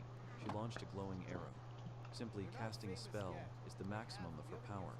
That's not enough. She needs to learn to use at least intermediate level magic without a text. After all, the situation that happened in the past could happen again. She remembered the situation and wondered what would happen if she asked the hero the same thing. Would he answer her? The girl tried to get the thoughts out of her head and thought that she didn't want the guy to protect her at all. Alice thought about her feelings for him. A man approached her with a request. She quickly responded. He told her that the lady wanted to speak with her about a social event the following day. She asked him to tell her to come see her after practice. The girl said she would be there soon. Academy of Knights, Mages Felis Selena Ballet, head of the academic council. She sighed before entering. The guy thanked her for coming on time. He started to speak, but Selena interrupted him and asked him to turn on the light first. The guy said that to begin with, he proposed to remember the new students who were able to return alive from the forest of the divine beast, and proposed to drink to this. He thanked the gods for the blessing. His name was Lloyd Mertz, deputy head of the academic council. They clinked glasses, and the girl thanked him. She started drinking, and felt the water. Selena agreed. She added that not a single student had been harmed during the monster's unexpected rampage, and that was at least something good. If this truly was a blessing from the gods, then they should truly be thanking them first. He told her in another language about the day of rage. She asked him again. Lloyd asked her if she was experiencing Right away, it. mate. He asked her not to say that a genius like her didn't know what a day of rage was. If she was deliberately playing dumb, he'd be offended. The Without girl this, didn't hear him I because can't he said work. it so awkwardly. Selena noticed that he was smart. She replied that she had not tested him and asked if he knew that they were ordered to remain silent about what had happened in the forest of the divine beast. After all, only the students present knew that, in addition to the monster rampage in the forest, a battle between gods had also occurred, and he, a member of the Mers family who oversees the kingdom's secret affairs. He said she was immediately recognizable as the head of the academic council, the eldest daughter of the Duke of Ballet, one of the 4 great aristocrats, a crimson swordswoman. Her sharp gaze, peering through the darkness, was worthy of respect. He called it excellent. She thanked him and thought she wanted to go home. Lloyd spoke the name of the evil god Noah. The girl was glad to get down to business. The boy said there was no god by that name in his family's chronicles, but his magical power exceeded that of the beast god Fenrir himself, and the goddess of love and beauty, Astaroth, was no less. Selena asked if he knew any information about this unknown god. He mentioned Noah's Ark. She was surprised that the appearance of the evil god was connected to that famous fairy tale. Laud replied that, most likely, he said it was better for him to remain silent. The girl was indignant. She didn't like that he said so much, and then suddenly fell silent. He told her that some things were better left unsaid. He also said that the tournament date was approaching. The girl realized he knew nothing. He told her that their academic council consisted of the 3 students with the best grades from each year. This year, they would be joined by newcomers, Okay, Alice, who these, had topped grab the entrance these. exam, and Clem, who had placed second in the exam. And finally, the last participant will be the winner of the battle tournament, which will begin next month. She asked him if he had any idea who the winner would be. He replied in the affirmative. The girl asked him to tell her who it would be. Lloyd told her that it was not her sister. She is one of those people who does not like people who create an atmosphere of mystery, but she is definitely confident in Lloyd's ability to understand people. Deep down, Selena knew it would happen, but she still hoped. He told her that since she was asking him, it meant that she also already had an idea who would win. The girl answered positively. The guy asked her to try to guess, and she suggested they say it at the same time. The girl turned to the main character and said that the wolf was very fluffy, soft, and warm. The animal was very fluffy and pleasant, like a cloud. The main character was pleased and happy that everyone was smiling. Of course, he doesn't think that everything he did in that forest that night was right. The boy really wanted the goddess, Luna, and Alice to smile, and for Fenrir to be with them. He wanted to see it. His eyes stung, and the wolf asked where he was going. The boy replied that he was going to the bathroom. The deity told the protagonist that some guys had already noticed him. The wolf also said that he would closely monitor those around him and asked the boy to be extremely careful when he was alone. The protagonist thought it happened faster than he expected. He wondered who they were talking about. In any case, this was no time to indulge in pleasant feelings. Meanwhile, at the Fellas Academy of Mage Knights in the arena, Athena was trembling. The protagonist was encouraging her. A light appeared around her, and the guy said that she succeeded. The girl started saying she was glowing. She was glad she could do it. She turned to the boy and said that she could now not only fly slightly, but also emit light. Yuno replied that she was doing well and looked very divine. This was a sign that her power had grown. The girl was surprised by her increased strength. She fell silent. The protagonist asked her what had happened. She awkwardly asked if he could use her at all. The guy thought she was cute. They told her that she was useful, and if she was nearby, he wouldn't be afraid to go home at night. They were both very happy. Great to see you. The protagonist laughed awkwardly and said he needed to work hard before the tournament too. He was about to continue training. The boy hissed at these words. People started asking about the veracity of the rumors. Rumors swirled that the goddess Athena had driven away a blue meteor. He'd been told he could be wiped out for such a thing, and it was clearly a lie. He supposed it was to be expected, but being ordered to remain silent was a painful thing. However, since the goddess's power increased, it means that one of the witnesses spread such a rumor about her. One could say that this slightly forced performance was a success. A a guy approached the main character and said that he seemed to be in a good mood. Yuno greeted him. Morrow asked if the trip had been fun. He said it had been, considering the hero was talentless and always went out alone, causing trouble for everyone. The protagonist apologized to him for that time. The guy asked if he really felt guilty. He said that Alice, Luna, and all his other comrades were completely blind to reality, and that the protagonist was just putting on a show. He couldn't understand what they saw in such mediocrity. After all, he'd simply made a pact with God, and there were no results. Morrow said that wasn't surprising. The boy advised him to stop. However, the boy continued talking about the god with whom he had made a pact. Morrow suddenly fell, surprising everyone. They started calling for a teacher to help the boy. The protagonist assumed he must have been bleeding from the head. Athena asked if he was okay. Yuno turned to the teacher and said he would take the boy to the infirmary. The man agreed.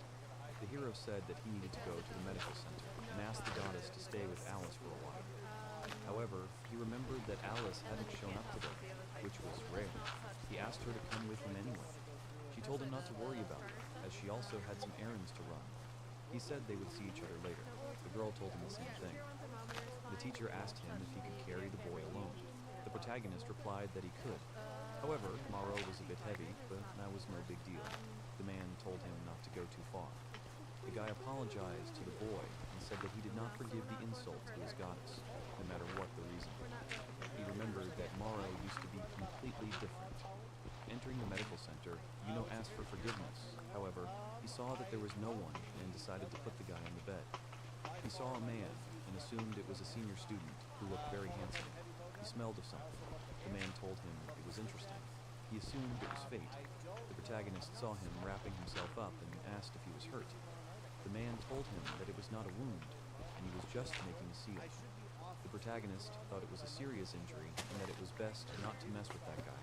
He said he had to go. The man uttered the name of the evil god Noah. He told him that he was sure that the boy had seen a new legend and a god.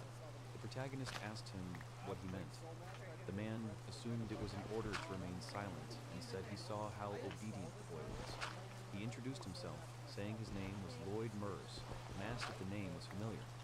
The protagonist recalled that it was a mysterious family engaged in secret affairs of state. He replied that he knew him. Lloyd said that the Mertz family recognizes and records all phenomena in that country that are associated with the gods. Naturally, these phenomena also include the conflict between the goddess Astaroth and the divine beast Fenrir, and the appearance of the evil god Noah. He said that, taking this into account, he would ask again.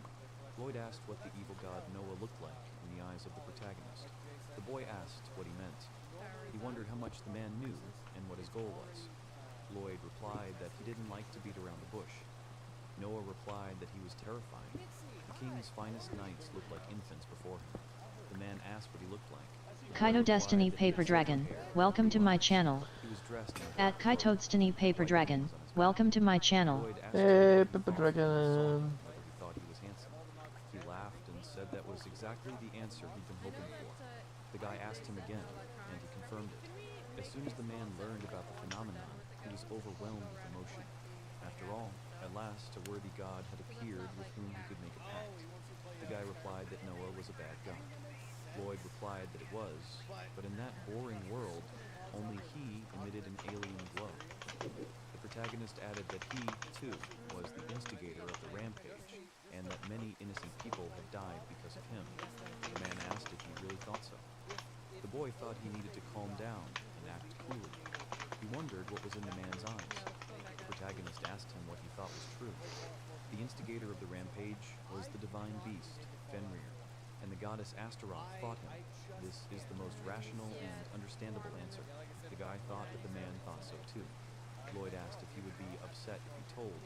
He said he doesn't like explanations that are too smooth, and believes that myths and legends should sometimes be difficult to understand and beautiful.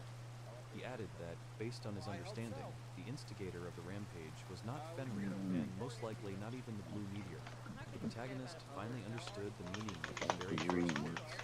The goddess Astaroth is the culprit of the rampage. Lloyd said that this was the truth. The boy thought that their meeting really was fake. The girl said that she had posted all the announcements about the fighting. It's Still the has to blueprint. sort through the application for participation, count the number of applicants, conduct the draw, and as for choosing the judges, she would probably ask the second-year students. People started approaching the stand and saying that they had finally posted details about the fighting tournament. The girl asked if they wanted to participate too, and she would be glad to see them. The kids were surprised to see the head of the academic council. She asked if they were fully prepared and full of energy. The guy said he would strive for victory. Alright, there's somebody I gotta go terrorize. This means they have a rare chance to fully I'll be demonstrate back their later if abilities. you're all still There'll here. be strong opponents and potential winners. Okay. Only the losers remain. Much He said love. if they keep their heads up, they might even join the academic council. Hello there, motherfuckers. The girl said it was excellent singing. She wished them luck. You're right behind me. Boys What? thought she was beautiful. They started whispering among themselves. I'm looking behind me. No saying one's that the behind guy me. was very brave to say such a thing right in front of Selena. He wondered if he What is it with you joining, They told Kai, him to that remember the almost giant's every sister, time you who also join, I wanted get to get kicked into out the and student brought council. back in? The boy replied that he'd forgotten about her, even though they were in I the do same something? They told him he dropped a very I strong don't know. hint that the younger sister Pokemon was community eldest game A daughter wild was Nova. Lickalicky appears catch it using Duke was Poke also Catch. Because Winners revealed in I 90s. just joined in normally. I didn't do nothing. Selena. Oh, did it The happen girl to saw you someone too? walking. I heard the jingles for it. This year, the main character must win. Selena was asked to explain why she thought so. After all, the boy was considered talentless, but she was interested in him for 3 reasons. First, her fencing teacher had repeatedly told her of his potential. Second, the famous Lonely Moon had appointed him as her knight. Third, his entrance exam results. He scored below average in the practical portion, but he scored 100 points in the written portion, the first time in the Academy's history. In other words, it had been Kind of sounded like my officially dad's chainsaw when it didn't have a chain on it. The guy said he understood and didn't deny her words. So you licked a big, giant Asked in what sense, butter he knife. told her that the protagonist was Yeah, clearly pretty much. superior to them in intelligence. But that's precisely why one question arises. Okay. Packed with a homeless goddess. This fact haunts him. Things you try when you're bored. I think I've been on this for longer than I've However, had. he possesses a great intellect. Yet he made such a foolish mistake. Believe it or not, I just found out about Discord like last month. There are 3 possible explanations for this. First, he's actually What become up, so lady? powerful without anyone noticing that he doesn't consider a pact with a homeless goddess a bad thing. Now, when Second, did I get he's my already made a pact with a known 9 god years, and has 2 gained months? sufficient power. Pokemon community game Lickalicky escaped. Lloyd replied, No one caught it. She asked him if he wanted to check Oh, I it got out. it about He the said same no, time. there was It's no gonna be need. so hot. It's hot. There's no It's need hot. to speak It's hot. to him in It's very person. warm. It's The hot. It's results of hot. the I'm fighting hot. I'm tournament hot. will tell You're them hot. everything. We're hot. Oh my So, god. they just need to wait for that day. A smart eagle hides its talent. Yeah, The I was on protagonist said Twitch that about the the same heroic time I goddess made Astaroth this. could not be the culprit of the rampage. That was out of the question. Oh. After all, she already saved Go the world once. to Lloyd your asked picture when in the Lady voice Astaroth chat, could right save click him. and go to She profile. never saved him. He asked the protagonist if he had ever thought And it'll about the say member strangeness of since. that world. Did he ever feel there. like the world was rejecting him? The boy thought about it, and he November, had many ideas and thoughts on December, that. January, He was what? called a mediocrity, a mistake, a January. disgrace. He was chosen as an January enemy, of something that would 2017. alleviate their mortal boredom. Yeah, From the you moment went he to was the born, beginning, I was he had at the already end, that was fallen November. outside the laws of the universe. One of the gods congratulated him on his birthday and asked him to make a pact with him. Until now, he'd tried not to dwell on it. He'd convinced himself that Zeus's power was to blame for everything. After all, no matter how much knowledge he'd acquired, he 13 couldn't find years, the good answer to the lord, main question. Dominus. The boy asked if he needed to do something for his power. God told him that it was for nothing. Lloyd said that if you look at the main character's reaction, he was right. The protagonist began to ask him why. The boy replied that it was because he felt they were alike. Nobody understands his thoughts and ideals either. That's why he constantly doubted the structure of the world. From the moment he was born until now, the main character thought that it was too long and turned to the guy. He asked if the pact with the homeless goddess was wrong. And can't a goddess who is called a hero go on the rampage? If the gods and the whole world are wrong, then they can change everything. Of course, all this will not be easy, but for him, the most important thing is still a strong will. He exclaimed that if he had comrades on his way to the highest goal, he would be Hi, able to boogies. overcome any difficulties. He believes that even in that dark world, morning will definitely come one day. It was precisely as an evil god that Yuno first challenged the world at. The main character said that every night ends. Lloyd said the guy was excellent. He gave him 100 points. A book began to appear in the boy's hands. The hero was surprised by the incredibly powerful magical force. About The Book of 5 the Apocalypse months has before I appeared, decided to in get which the secrets of the world are written. The guy asked what kind of picture was in the book. Like how we It was went the moment different ways. of the end. You're in The the end VC of comparing the world. Discord ages to The Twitch. large black circle symbolizes the power of darkness. In other words, it's a secret conspiracy. According to the prophecy, the world will one day perish as a result of a multitude of secret intrigues. And to prevent this, he needs a comrade. One who can become a singularity, just like him.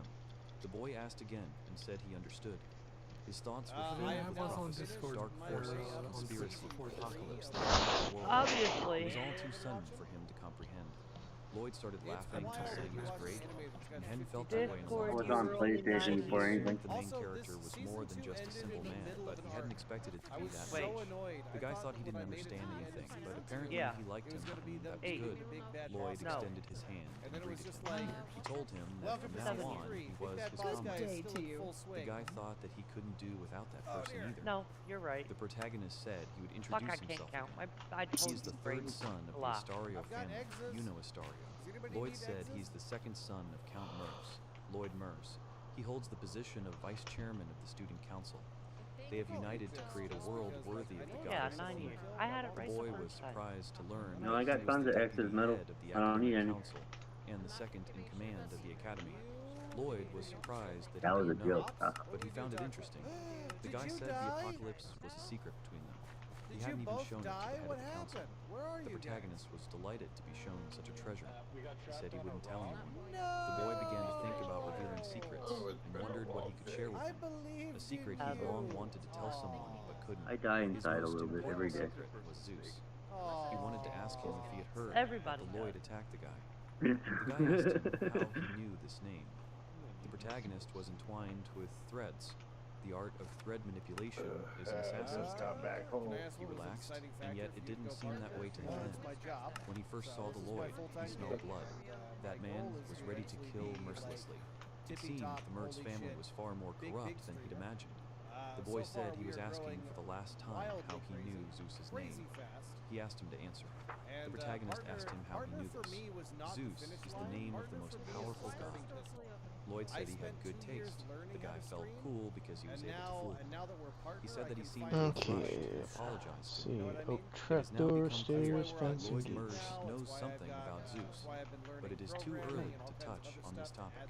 First, he had to carefully gain his trust. He said he had cool moves, and it was the first time he'd seen anything like that. The guy said the protagonist was probably smart and had figured it out, but his family had been responsible for the country's secret affairs for generations. He'd mastered these techniques during special training, and his surprise was understandable. The hero asked what these secret affairs were.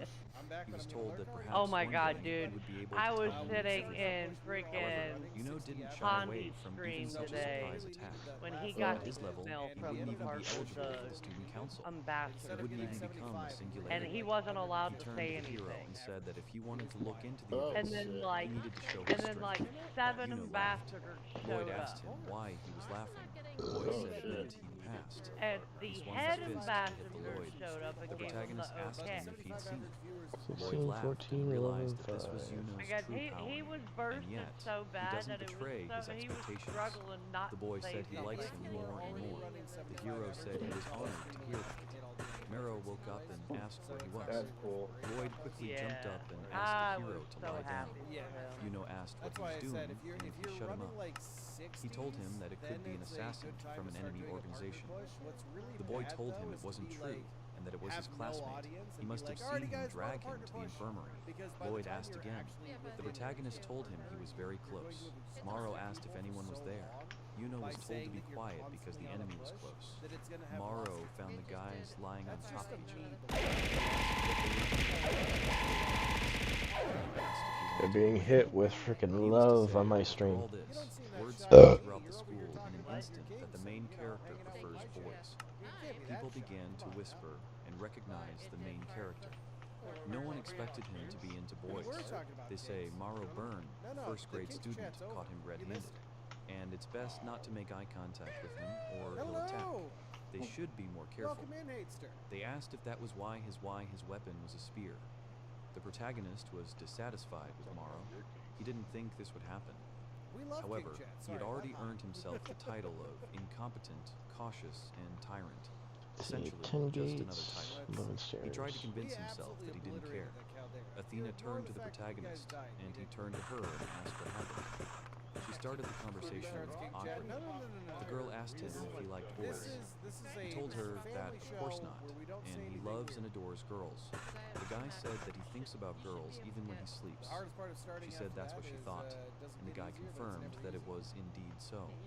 Alice thought the protagonist had caused another ruckus in her absence. The girl behind her addressed her. She asked if it was true that Yuno and Lloyd were dating.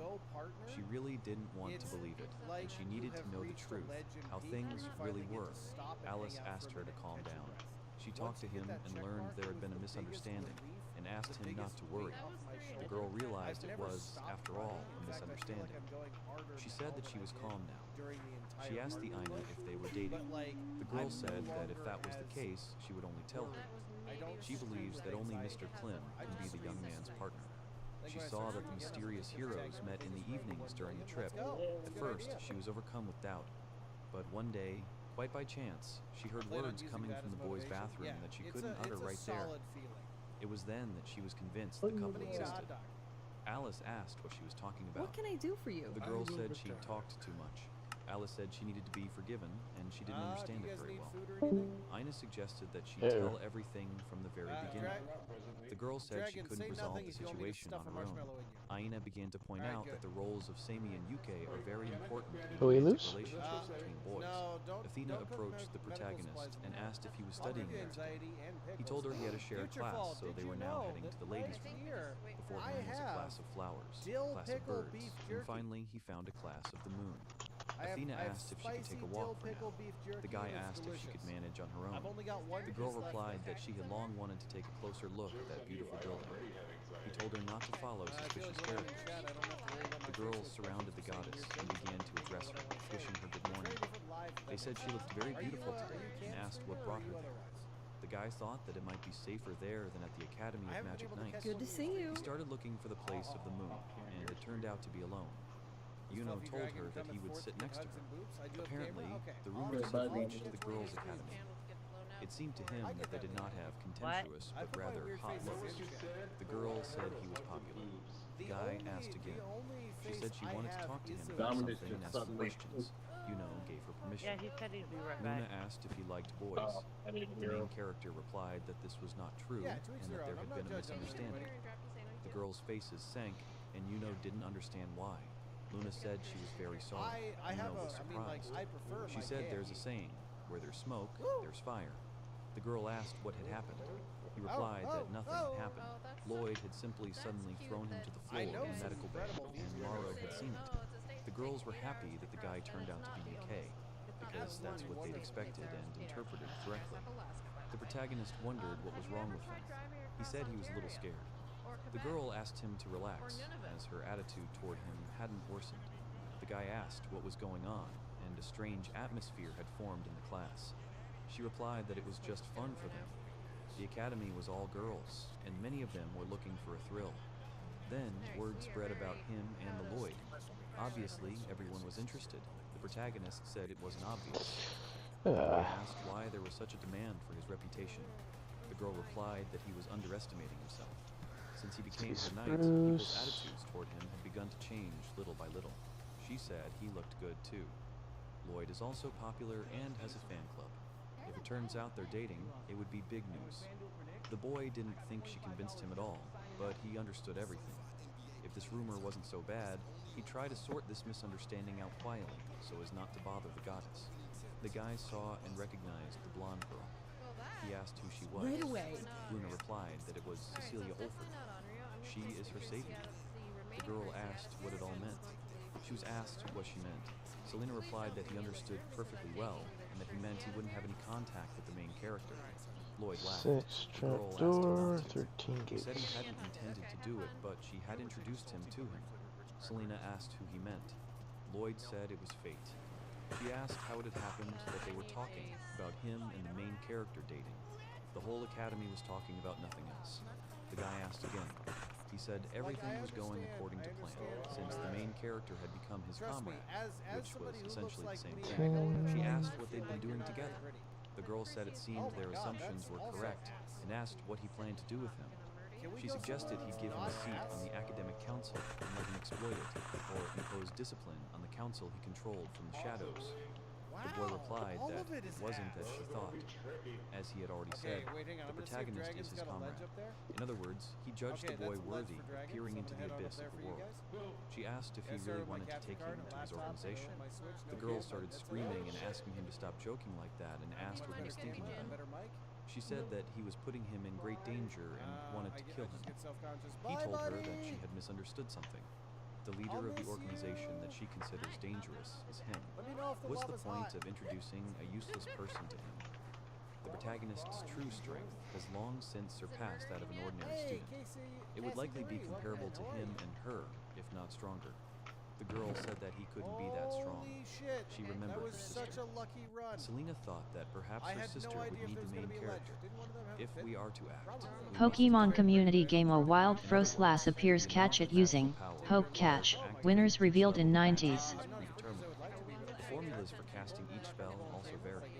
The protagonist Paper recalled the Dragon, girl's words Poke Catch and Great wondered Ball. in what sense she considered her a savior. Cecilia plotted terribly against the moon. She should have been expelled from the academy for this, by rights. Yet here she sits next to her in class as if nothing had happened. This is probably because the moon didn't sell her eyes, and the goblins didn't.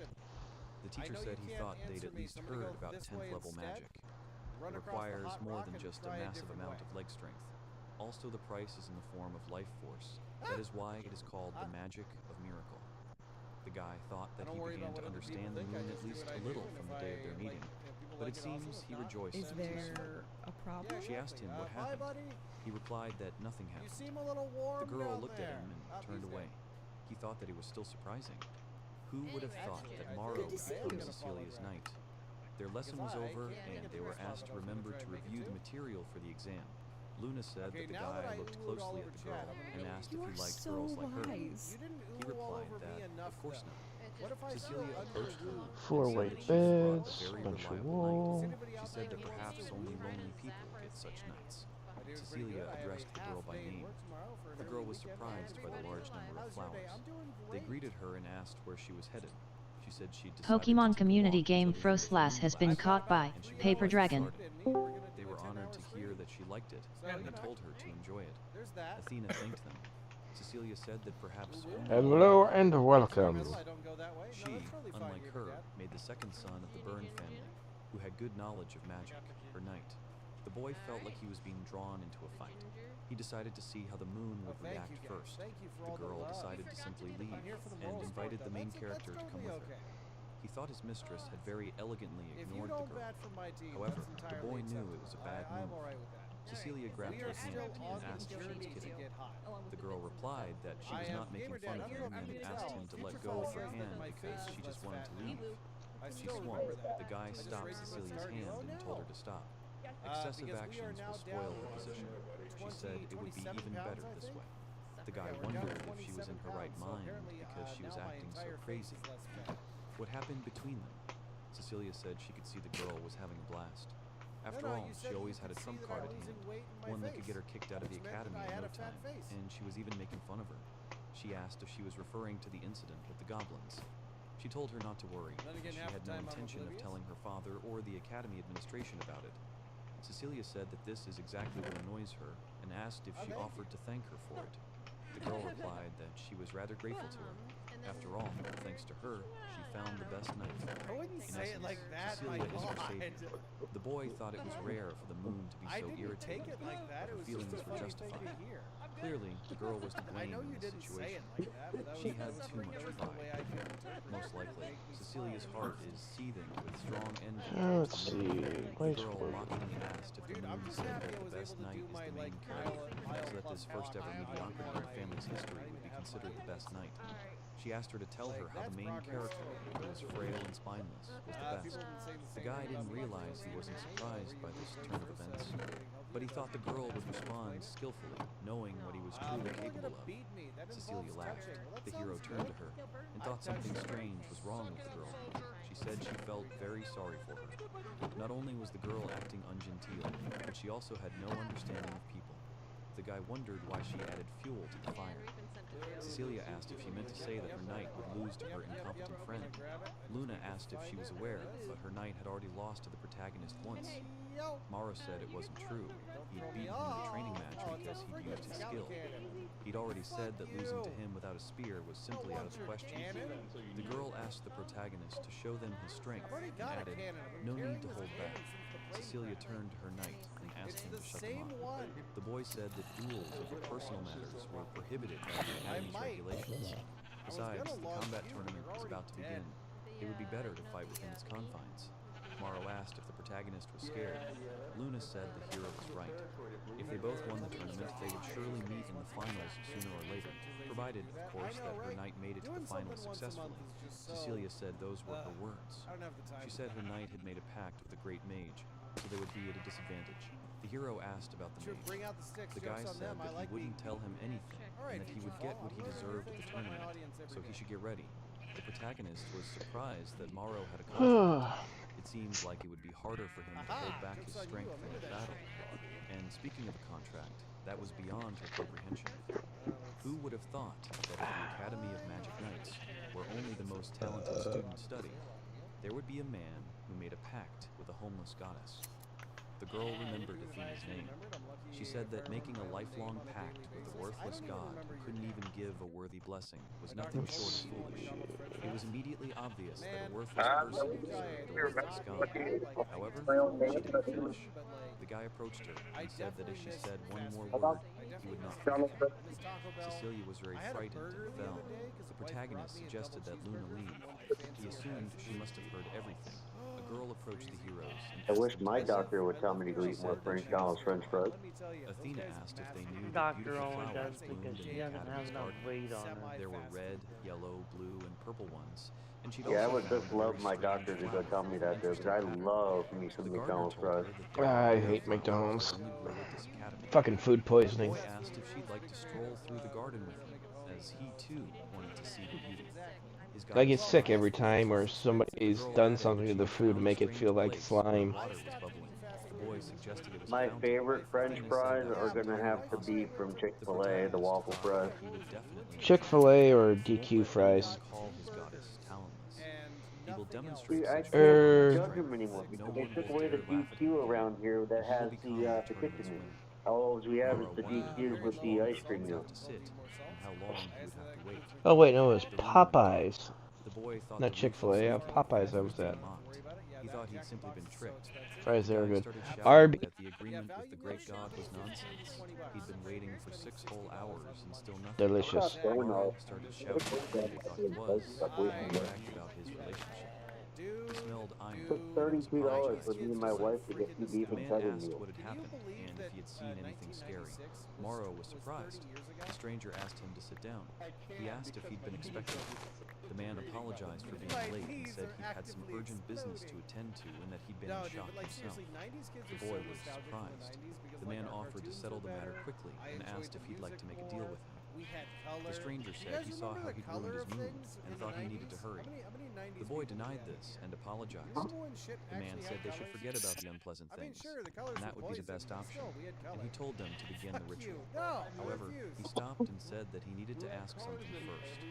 The man said he was collecting data on homeless gods. The boy asked again.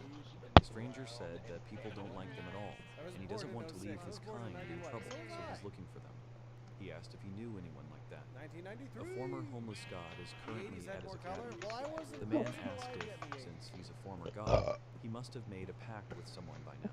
The boy My back replied just went that out he had from found hearing Samaria. that. Future False, The like, stranger asked what I this just god's came name down was. with a case of Maro mold. said her name Lady, was when I'm Athena. climbing the The man ledge in started front of laughing you, loudly try and not to said that pee it was directly wonderful, into my mouth. and he was right after all. No wonder he thought the scenario was going so smoothly. That's Good why Lady God. Astaroth began to act Stop cautiously. fingering me Maro after turned that. to Alphys.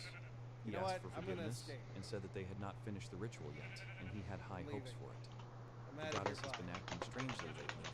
Previously, I'm wherever he ascending. went, she I'm followed him. ascending to the But now heavens. she often began to Shit. wander off alone. The boy was upset thing that the seemed goddess longer was until I avoiding got him. close to it. First, he needs to Why calm is it down. so The wobbly? goddess is a goddess, after all, and she born in must have her own 2000. I was divine born in affairs. late He's sure she's 70s. very busy and simply doesn't notice. You have baby And egg? today You she what? told him she'd finish her work before Ooh, you classes have an egg, ended. yes. The Yeah, protagonist thought that I'm if he trying had not work to to do, feel old. there was nothing he You're could do. collecting your first Because, like, He what grabbed is his it now? head Like and wondered what kind of Please don't eat business it. she might have. is like It'll what? be very Now upset he's if you even eat it. more curious, and he's considering 92? whether he should ask the goddess personally. But since she deliberately refers to her You okay solitary over there? activities as business, it's possible she Are you doesn't want feeling him to older know the by the details. second? After all, she still calls a walk I just thought that, it'd be in I the don't a even know walk. what I don't He even know what decides to middle look age for her. is. Classes ended early today, How and if he wants to dare find out you? the I truth, feel so now would be old the time. now. The protagonist bumped into the girl. He Lena's apologized. got her She 35th said it egg was and her no who ice. needed to apologize, and that she should have Thank called you him. guys for grabbing The the girl eggs. said that she actually came for him, but he was obviously thinking about something, so she remained silent. He thanked her, and she asked why. Yeah, The I girl graduated understood in what was 09, happening right to the after guy. housing crisis. The guy That was didn't know fun. who she was. She said he had beautiful eyes, and they really did look alike. The girl said that she had a request for him and asked him not to listen. I am absolutely Her figure gonna is do similar to Luna and Alice's, Later. but she's still growing, and you can already feel the charm of a Bye. grown woman. Bye-bye. In I'll short, miss you, for friends. him, who likes older women, this girl is, to put it mildly, very good. However, he was concerned that they'd only just met, and she already had some kind of request. He found this suspicious. Luckily, he had excellent intuition for such things. He apologized, thinking he'd politely decline. She apologized for the suddenness and said she was being pushy. The guy said she could ask for whatever she wanted. The girl laughed and said that he was interesting. This was exactly what Stranger, he would you like to expected. tell people what happened The when innocent we smile drank? of the girl he adored. She said her name He was just Selena. fell into the She great was a butthole third. below. She apologized and asked him to come with her right away. He asked if she could wait. The thing is, he's looking for his goddess and asked her to fulfill his request later. She asked if he meant Lady Athena. The girl asked him not to worry and just come with her. The guy didn't understand. So, He didn't know stranger. where they were going. There was no one nearby, and he was no longer sure whether this was What the academy happens when grounds. he The Instead, he protagonist was surprised demonstrated that the again, and goddess now I could have to actually be re-add there. him as a mod The for girl the turned to second him time and today. told him to watch his steps from there. Selena disappeared, but then he realized she'd erased her aura with magic. Most likely, it was high-level illusion magic, He's and okay, she'd he knows activated he's the a bad spell boy. without a text. It seemed the girl was very powerful, even for a high-class student. Alright, let's He get saw this Athena, colonist over but didn't here. understand what she was doing there. The girl was training in magic. The guy thought she What was is cute it? and was surprised that she was training alone. He remembered her words about whether she was of any use to him because he chose her even though she had nothing. If you think about it, the goddess began to go somewhere alone after that camp. Now everything became clear to him. Selena asked the guy if he was calm now. He said he was a little surprised, but thanked her The for bot helping was him. getting very The angry girl at you, said that she stranger. was You very happy. really timed He out. asked her to tell him what her request was. Her hair color is the same as Selena's, although he's even more concerned about the strange movements the girl is making. She said she wanted to ask him again. Do we have salt in The here girl yet? asked him to join her in her training. He asked who she was. Selena replied that she was Tina Ballet. She, like him, is a first grader at the Felis Academy of Magic Knights. The girl said that this was her younger sister. The girl said that she refused and was asked why. Selena asked why. After all, if she really wanted to improve her skills as a combat mage, then it was obvious that a sparring partner would be far more useful. What we doing, guys? She said she appreciated her concern as an older sister, but her goal was to win the competition Hey, and get Orlock, into check the your student messages council. when you get a minute. She had trained hard for that goal. After all, it would all be pointless if he was her sparring partner. If he's fully paying The boy attention. wanted to go home and return to the goddess. The girl asked Tina to listen to her carefully. She asked if she knew the main character standing behind her. Right now, he's the most suitable candidate to join the student council. The answer to The girl that would said be it no. couldn't be true, since the boy was the third son of an Damn. Astario family. He Oh, couldn't handle either a sword or magic. That is, No, he's I have no notorious for idea how to being do bad at any of everything. that. The guy You've been thought in the her dark faint for a caution you don't know how to hurt set him up bots? even more. Although he's sure she's still a good girl at heart. And more importantly, why did Selena say that? The girl said that I set since she up a thought that couple way of about them. I him, just why don't know not how say to it do them. herself? Like, I don't She know what some suggested of the they have words at mean, least so one like, 'cause small I'm fight like before attention she deficit actually and all that declared him shit. unsuitable for her training. But The protagonist was surprised. that. The girl turned to her older But sister yeah. and asked to let her know one thing. It When might she be said Here's that another the one guy was important. the most likely Could be a candidate judo, to could join be the student yokai. council, was that her personal opinion, or was she saying that because she was the student My council brother president, just helped me the set up the protagonist was meat surprised What? that she was We the have student orbs? Okay, council let's leave. president? The girl Sorry, I was applauded telling and people to get although in there and Calloway had vote. said the same thing. The guy was surprised that Lloyd would say that. He realized the mystery was finally solved, and it all looked like Lloyd had planned it. I have Perhaps no Selena clue what had you heard just about said what because happened that in was the partially infirmary. muffled He for me. remembered the boy's He wants words to know if you know and how to said set that up if he bots on wanted to Discord. bend the abyss, he would have Depends to on show what him bot his you're power. going for. The protagonist thought that if The that was true, he the needed Me to do 6 something. bot is what I'm trying to To show the set student up. council president The his who? ability to wield a The spear. Me The 6 girl said bot. that they needed to fight, and she would show him the fruits of her training. He asked if she was going to Fucking use know the what sword. that is. The girl cleared her throat and asked if he had anything I've seen in it in mind. several She servers. assumed I've it never wouldn't help him. Stein The Wolf girl gave asked it to to show me. him something special. First, she asked to hold his Alrighty, we sword. have a He said it was yokai. heavy. She asked him to support another object. Then ask He didn't Stein understand Wolf. what it was for. The girl asked if he felt light. Even She on? assumed the I guy didn't had even figured hear it his out drone. just by looking at her face. The girl said it was Good true, to see and you. she'd been training all this time with a Okay. magically enhanced ball. So heavy, it was incredibly Give heavy. it back up. But for Yeah, this I fight, don't have she'd that take a wooden one. sword, which would I make have the fight a Stream breeze. Cord, What can I do In Tax for other you? Bot, words, she'd be Birthday able to show Bot, off and her full Dino. potential. Selena laughed burning your awkwardly. beard off? The guy thought she was being Ow, funny. that just The stuck girl my said her older sister Yeah, I'm should gonna just do it visit later. her. She should see how strong she was. The Yeah, protagonist if thought the Stein girl Wolf was gave it taking to a you, slightly ask mystical her. stance. The guy asked Selena if she Pokemon really Community wanted Game A peace. Wild She Gibble, replied F. that her older Appears sister catch was it using serious, so she Poke asked him to Catch. take that Winners into account. revealed in He 90s. agreed, since that's what she asked. The girl started attacking him. Alright, The where's boy the started curtain? looking around, searching for a long stick. He found Alright, it time to and die for thought her. it would do. The guy thought about what he needed to do now. Losing wasn't an option at all, especially since the girl had nothing special up her sleeve. She told him that all he could do was dodge her blows, but now it would all end. The girl told him to get ready to try the most powerful special not attack get high she had ever priestess. done. Hello and welcome. The boy was surprised by the light magic. It's a type of magic rarely used, making it obsolete, but for some strange reason, he felt like his blood was boiling. He thought the girl was surprisingly very good looking. The boy defeated her, and Selena said the duel was over. Her younger sister couldn't believe she'd lost. The protagonist didn't even do anything special. In a blow-by-blow battle, the deciding factor is the difference in weapon range. Naturally, as a swordsman, he must understand this and adapt. But this girl may be much more interesting than he previously thought. He asked if she was okay and if he had hurt her. The girl began talking about her special attack. She cried that her How light did I cut hear my hadn't name worked. now? The protagonist began to reassure her that her special move was very cool and the fusion of her unique stance and light magic was perfect. The girl burst into tears and said that her loss was in vain. Her path to becoming the Pokemon world Community famous Game swordsman Gibble, was F.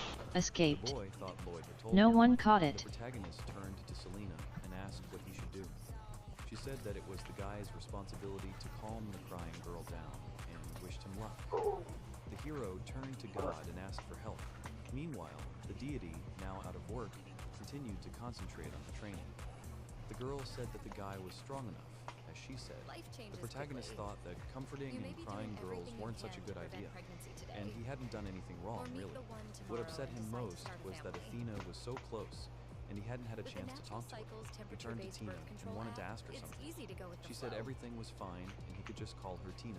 He asked how long Athena had been practicing. Yeah, The girl Nightshade replied puts that the she didn't know sounds in exactly, the but just she was in already the there when stuff she on for arrived. me. First, she seemed very absorbed in something, and she also seemed very determined. Tina said she liked the boy. She might not be Okay, human, 8 but her ways are the banners. same, because she's one of those people who tries to give her best. The girl turned to her older sister and apologized for not having shown her best side early. She said she would train even harder, so she asked her to continue taking care of her. Tina said she would definitely join the student council. Selena said that to fulfill her promise, she needed to defeat the protagonist. She said that she was the second daughter in the Barrett family, and the guy said that she was the third son of the Astario family. The girl apologized to him for Standing saying barrel, something lying rude, barrel. and if he still agreed, he could be their sparring partner. The guy agreed. She was surprised and asked if he was disappointed in her. He replied that it was no big deal and hoped for a pleasant collaboration with her. The girl said she hoped so too. The boy thought that Tina had spoken beautifully about Athena, so there was no reason to be disappointed in her. A squirrel rushed at Athena, and she apologized to it for scaring it. She thought that she should return to the academy. Tina asked about the spear. The girl replied that yes, and she knew she'd mentioned it before, but she felt the spear suited her better. She confirmed this with the protagonist. The girl's final blow was superb. She has more potential with precision strikes than with sword swings. Tina asked if she meant what Lloyd had taught her before. He asked if she'd studied with him before. She replied that she had. It was called The Way of the Strongest Swordsman Under Heaven. It was the same ball-handling style Lloyd had taught her, and she asked if it was cool. The hero replied in the affirmative. It could be that Lloyd had a lot of unusual ideas and passed on some of those strange movements to Tina, and it doesn't look like she's just playing around. He asked if there was anything else Lloyd had told her. The girl asked him to let her think about it. This happened right after she started attending the academy. Some boys passing by asked what all the noise was about. They saw the girl and said she was a loser. They felt sorry for her because even if she tried her best, she would never catch up with her older sister. She said that if they had something to say, they should say it to her face. The girl called them cowards. Tina said she'd show them all. Lloyd replied that the wind was howling. The girl recognized the boy's voice. He asked if she was stuck. She didn't understand him. He told her that if she wanted to reach the next level, he asked her to let him teach her a couple of tricks. She was surprised. Lloyd said he had never taught this hidden and powerful swordsmanship style to anyone before.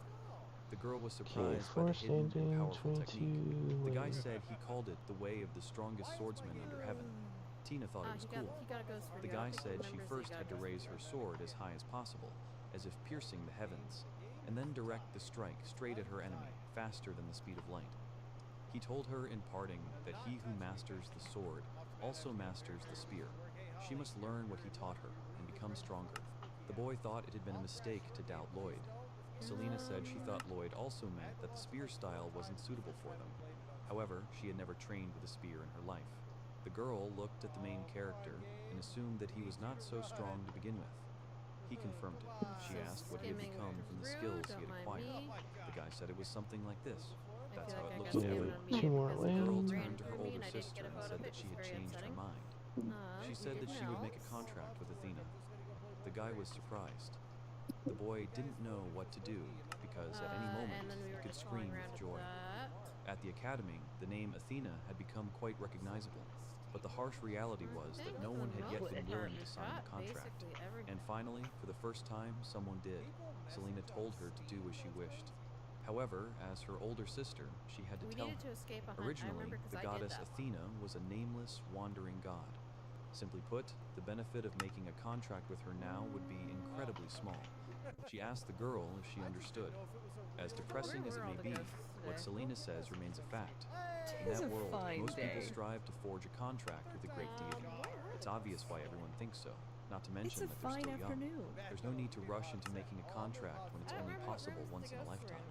Tina said she didn't see any problem with that. She said it many times before, but she'll say it again. Her goal is to get on the student council. To achieve this, she decided she needed to get a blessing immediately. That's why the girl will make it with a god like Athena, a god who spares no effort. It was the moment the boy made his choice. Athena came out to them. He apologized to her and asked if they were disturbing her. The guy extended his hand and asked her to come over to him. Tina asked Athena to sign a contract with her. She said she wasn't good enough yet, and her powers were weak. The girl introduced herself. Compost. The goddess said she would only give her a hard time. The girl has been mistreated since she was a little girl. She has no friends, so she doesn't care what anyone says about her. Athena continued to dissuade her. Tina said she would spread the word of the goddess. She would show everyone that she really does try. Athena started to cry and said that she would try very hard then too. Tina said that in that case she would try even harder. The girls laughed. This contract is something the goddess Athena achieved through her own efforts. The girl trained extensively in secret, and now she's reaping the fruits of her labor. The guy said he was proud of her. Selena said there was really nothing she could do about it. She turned to the main character and asked him to take care of her sister. He agreed with her.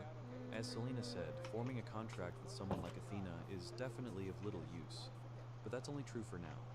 He won't be shy and will use his full power to glorify the goddess. That's why his move is to prove that choosing Tina wasn't a mistake right now. The guy swore that the girl would not regret it. On that very day, he received a new valuable comrade. We didn't get to use the squeeze spot.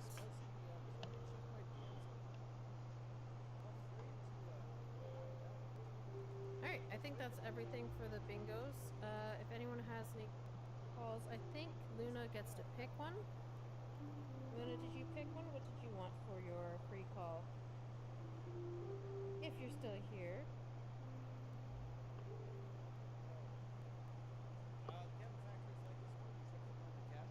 What would you like for your free call? Your free bingo call? Because you have the highest drop for the bingo spread. I usually try to grab things with keys, but if we can find stuff that's pretty good, I might be able to grab something spooky and small. Generally, horror games are not super duper big. Continue, next mic. Alright, we are now on night 4. Cabin Factory's like $2 right now. Done. I'm in. We'll grab Cabin Factory after this. Daddy's tied up with the pod. Let's go. Okay. A young boy looks Hannah right in the eye and tells her that he wants her to become his retainer one day. It was 10 years ago when this all started. The boy was blushing like crazy back then, just remembering the way he took her hand and said those specific words. Hannah is a royal court magician who just got kicked out for a pretty unfair reason, but she's still by the prince's side. Back in the past, a young Hannah repeats his words back to him, asking if he really means a retainer of the royal court, and the boy doesn't hesitate. He tells her that's exactly right and promises he'll definitely come back for her. Then he slides a ring onto her finger. He tells her to hold on to it and make sure she never loses it. Looking at the ring now, she knows for a fact he said those words to her. The scene shifts back to the palace towers where a voice tells Hannah she's officially banished because she's just a commoner, leaving Hannah standing there in shock, repeating the word banished like she can't even believe what she's hearing. Sorry, that Maribel, the hurts. daughter of Count Destor, looks way too happy while confirming that Hannah is officially banished, and she makes it clear that Hannah's title as a royal court magician is gone, and that she's nothing more than a commoner now. Hannah keeps her cool and asks if there's an actual reason behind all this, but Maribel acts like the question is a joke, looking back at her with total annoyance before. She starts yelling about how a lowly commoner like Hannah supposedly snuck into the palace to steal a royal mage position. She claims the only reason Hannah even got the job was because of a single recommendation from Duke Lewis Miller, and she asks what other reason could there possibly be, pointing her finger and acting completely superior. Maribel keeps going, insisting that magic is a special privilege meant only for the nobility, and tells Hannah that being a royal mage isn't something a commoner should ever be doing. So Hannah just stands there and lets out a long sigh, looking completely That's right, with hit Maribel's too. drama and insults. No meow meow. Maribel gets even nastier. You don't do Laughing it, while she annoying claims meow she doesn't meow. know how Hannah seduced the former head mage and his grace. She keeps going, What your kids saying do. Hannah only used the Duke to win their favor in the first place. But Maribel yells that it all ends today. My cat is just Sounding confused, Cash hi being hi annoying Kaito. meower. and Maribel snaps back, saying that's exactly what happened and that Hannah flirted her way Sorry, into his Joey, good to come graces. here. She Kaito uses that as Destiny, the hi, reason hi. Hannah managed to become a royal court magician, which leads Don't know if to they're her asking calling for the Duke a attention or complete whatnot, fool but for they're letting just himself get tricked by making so someone much like meow Hannah. meow. Maribel finishes the meow. thought by telling Hannah she's an The absolute annoying disgrace high to the pitch nobility. kind. But Hannah's vibe shifts completely. She drops the calm look and tells Maribel to take that back right now. Maribel is stunned into silence, just staring back because she didn't expect Hannah to actually snap at her. Hannah makes it clear that while she doesn't care what Maribel has to say about her personally, she won't. Hannah looks Maribel right in the eye, telling her she won't just stand by while her benefactor gets insulted. Maribel is completely taken aback, yelling out in shock as she realizes Hannah is actually about to do something about it. Hannah doesn't hesitate and activates her magic, looking focused as she locks onto her target with a cold, sharp stare that shows she isn't playing around anymore. A massive burst of energy goes off, slamming Maribel back and showing off Hannah's real power.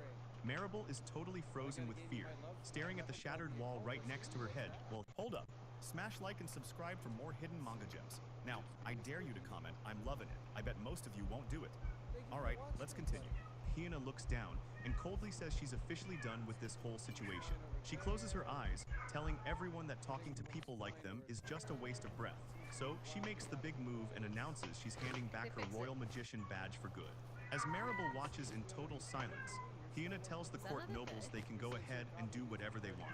Hyena holds out her royal badge and starts walking away, telling the nobles they can handle things themselves from now on. Once she's out of there, she can't help but shout about how much the whole thing pisses her off. She knows she's just a commoner, and she sits down on some rocks, thinking about how she didn't even get into the royal court through the normal way. She looks down with a sad expression, admitting to herself that the only reason she even took the job was just to look for a certain person, and she feels like that's really nothing to brag about. She looks off into the distance, calling herself an idiot for still holding onto memories from a long time ago. But as she sits alone in the woods, she can't help but wonder where the guy actually is. She remembers a young boy smiling at her, promising that he would come Botrix, thank you for the follow at Nakusu. her hand up to the sun to look at her ring, calling him a liar Thank you for very saying much he'd for your come to pick her follows, up when he Rick. never showed. She stares blankly, thinking about how much she hates the My nobles, server and how on much right she now hates is Evan for crashing breaking too. that old promise. So much lag. Hyena sits there by herself, thinking Just about how straight much up she just hates followed everyone you even when there's anyways. nobody around to hear I her. forgot to She's just follow you venting to the anyways. empty air until some guy Well, suddenly thank you tells very her much. she should keep those insults to herself, warning her that those nobles are actually pretty relentless. She completely freezes up, totally caught off guard by the fact that someone is actually watching her, and the guy admits he probably deserves to get yelled at for sneaking up on her like that. He gives her a look and says it's been a really long time, calling her by her name while she just stares back at him. She looks like she's seeing a ghost and can't move. She finally finds her voice and asks if it's really Evan standing right there in front of her. Meanwhile, back at the palace, things are starting to get pretty messy as Duke Louis Miller finds out what happened. He looks completely stressed out, asking if they actually kicked Hyena out of the court. The attendant confirms that while the Duke was away from the palace, everything fell apart, explaining that Maribel, the other nobles who hate commoners, and even Prince Ruha were all in on it. Miller looks pretty annoyed, mentioning he specifically told the prince to treat Hyena with respect, but the attendant just stands there sweating, looking like he's afraid to even speak. He tells the Duke they claimed there was no point in Pokemon having community a game commoner a as a wild royal happy magician, appears catch saying it that using since she's not a Poke noble, Catch. she shouldn't Winners even have revealed an in aptitude for 90s. magic at all. Miller just stares off, thinking about how none of these people actually understand how serious this is. He remembers when Hyena saved his life from monsters, acknowledging that while he did recommend her as a favor, that's not why she lasted 5 years in the court. He knows the real reason she stayed was simply because her own magical talent is on a completely different level than everyone else's. Duke Miller keeps thinking about how the former head mage, who was the best in history, specifically chose Hyena, and she was actually the only talent that the legendary mage ever wanted to train as his one and only successor. The Duke clenches his fist, thinking about how insane it is that the kingdom just drove her out like this. He's so worked up that he slams his hand down on the desk, making a loud bang that sends the attendant into a total panic. Miller yells that those people in the palace don't understand a single thing, looking completely fed up with the idiots running the capital. He knows that soon enough, this whole country is going to realize exactly how badly they messed up by letting her go, and just how important she really was. Meanwhile, back in the field, a boy walks up to Hyena as she turns around, recognizing him immediately. She looks totally caught off guard and asks if it's really Evan standing there. Evan just gives her a big warm smile, saying it's been 10 years and that she hasn't changed one bit. Evan thinks about how things have played out, admitting that it's a pretty harsh way to put it, and he looks over at her with a calm expression. He says that since everything was his fault, he can't really make any excuses for what Pokemon happened. community Hyena game is happily standing there escaped. completely stunned. No He one tries caught to it. speak, but only a tiny stutter comes out as she looks him right in the eyes. She's still trying to process everything and asks him if he really is the Evan she used to know. Evan just gives her a simple nod and says yeah, leaving Hyena to just whisper his name while she stares back at him. A tear starts to roll down her face, and she says if that's really the case, she suddenly starts sobbing, which completely freaks Evan out. He gets all flustered and holds his hands up, saying he's really sorry for leaving her all by herself for 10 years. Evan tries to explain himself, telling her that he spent all those days agonizing over things too, mainly because he saw that she actually managed to become a royal court magician. He follows that up by saying he guesses they're even now. Hyena just looks at him with a totally blank face, feeling completely lost, as she asks him exactly what he means by that. Evan rubs the back of his neck, looking pretty stressed out as he explains the situation. He tells her to just imagine the fallout if people found out a prince from another kingdom poached a royal court magician. He keeps going, looking down while admitting that something like that would definitely cause a massive international disaster. Is it? Do I Hina have just to come stands up there there with and her bop mouth you on the hanging head and open. make you stop or She's totally something? lost, repeating the words neighboring God. prince like she can't even believe what she's hearing. She looks completely drained and Yeah, tired of Warlock, the I fight. hate that Still stupid trying to age process the restriction fact that bot Evan is too, but actually it helps royalty from keep all the somewhere else. squeakers out of the Evan room. leans in close Oh to yeah, her, yeah, looking sincere it does. and a bit guilty. He tells her he's really sorry for leaving her 10 years ago without ever mentioning his real identity. Hina stares off into the distance. Be gone, squeaker! She starts questioning what those Be 5 gone, years of squeaker. grinding at the royal palace were even for, You which makes Evan look a little follow our confused and ears with surprised. your little He repeats high-pitched the wussy words boy hard back sounds. at her, clearly not realizing the effort she I put don't know in what you're just to talking find him. about. She takes a second to herself, thinking about It's how time she to probably make him just drop his assumed Evan was balls. Get some real ready. Here nobody comes or the kick. something. She watches him walk away, still unable to wrap her head around him being a prince from the My kingdom main next thing I door. used to say She in looks pretty PlayStation every time I'm heartbroken as the kicking reality somebody out, I'm sets like, in hey, what's the admitting shape she of only Italy? pushed I don't herself to know. A become a boot. royal court magician because she thought it was the only way Because to you're ever about to see get him again. the boot. Evan looks pretty stressed out, rubbing his head as he explains his teacher made him swear to keep his royal identity a total secret. So Hina asks if he's talking about Professor Novus, I and don't know. Evan just sighs, saying there were a lot of complicated adult reasons behind it all. He mentions he's just happy she actually kept the ring he gave her, which leaves Hina looking pretty surprised as she tries to find the right words. Suddenly, she flashes back to when they were kids, back to the day Evan first called out her name with that huge smile on his face. They were standing there holding hands, and she remembers him telling her that one day he wanted her to officially become his vassal. The younger Hina looks at him, totally confused, and asks what a retainer actually is or what she would even have to do for him. Evan just grins, telling her it's super obvious because it Now just means Kush she is has to tyking. stay with him forever, which makes Hina wonder if he's really sure about this, considering they had only known each other for about 3 months at that point. Evan laughs it off and says he's positive, mostly because he's the one who wants to be around her more than anyone else. He gets this slightly worried look on his face, though, wondering if all her questioning means she's actually planning on saying no. Hina gives him a huge Well, you don't smile like it and when says Daddy to gives get you together kisses on the whenever forehead, sounds huh? like a plan, thinking it sounds really No, nice. you squirm. Evan looks completely stunned, asking if she's actually serious about staying with him. But Hina just grins and says it sounds like a lot of fun, which makes Evan lean in and say how great that is. The mood shifts as Evan gets serious, telling Hina he doesn't know when they'll actually see each other again after today. But he promises that one day when he's finally older, he will come back. So he looks her in the eye and begs her not to lose the ring he gave her. He makes a solemn promise right then and there that he's definitely coming back for her. And while he's talking, he slowly slides the ring onto her finger to make it official. Evan Okay, gives her a sweetie. small, Just gentle want to check your smile as he chin-chin. finishes putting it on, leaving Hina staring at her hand in total awe of how beautiful the ring looks on her. Oh, Young Hina gives kitties. him a bright They smile and like waves, to cause agreeing to the trouble for promise they me. just made. As they hold hands, she tells Evan she'll be waiting for him to come back one day, making the moment stick with them both. Years later, Evan mentions hearing that she really did become a royal court magician. He watches her in his mind and admits he was actually worried she'd forgotten him, but seeing the ring on her finger changed everything. Hina just smiles, showing off the ring she never took off through all those years. Evan looks at her with a soft expression, telling her how glad he is that she actually remembered him. She just reminds him that he was the one who told her to keep it safe, and he can't help but give her a huge, happy grin. He gets serious then, telling Hina he's been preparing for a whole year since he finally found her. Evan looks her right in the eye, explaining he was just waiting for the moment. She finally left the palace on her own to fulfill that 10-year-old promise. Standing out in the open field, he makes it clear he's not going to force her into anything. There you go, But sweetie. if she's even Got a that little off bit you. down for it, he wants her to officially start serving as his personal retainer today. I've been hit with a bunch of hearts. Now out of nowhere, her eyes start to water up as all those years of waiting hit her at once. Somebody's flicking love at me. Totally unfair, clutching her chest while Evan just stands there. I think I know who it is. How she's taken. Omni! Looks down, thinking about how 10 years is a really long time, long enough to totally change how someone feels. And there were so many moments where she almost just gave up on everything.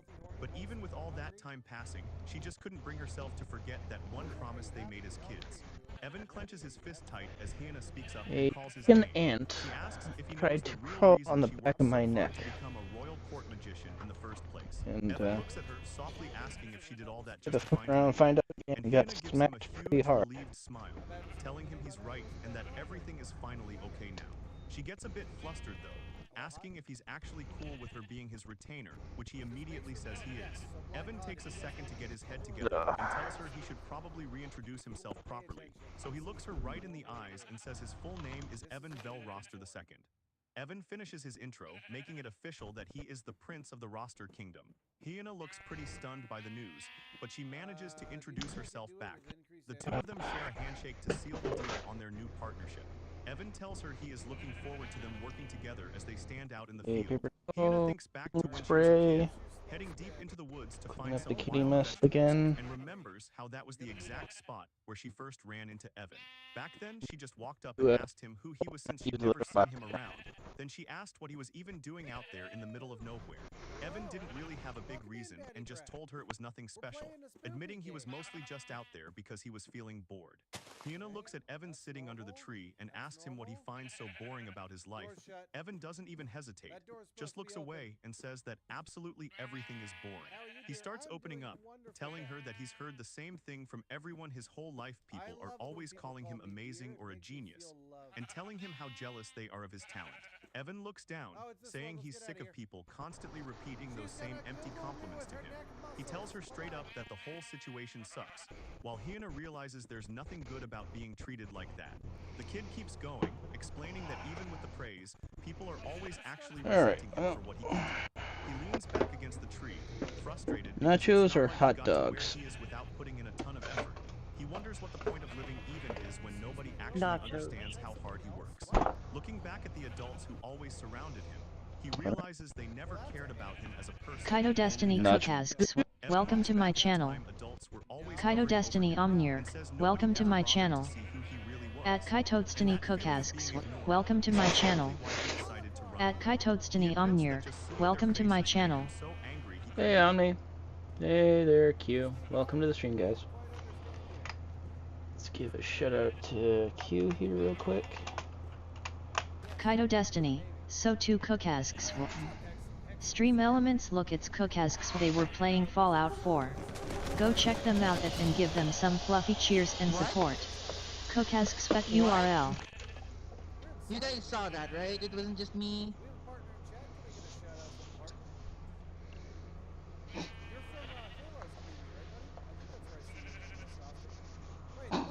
Okay, that was a weird clip.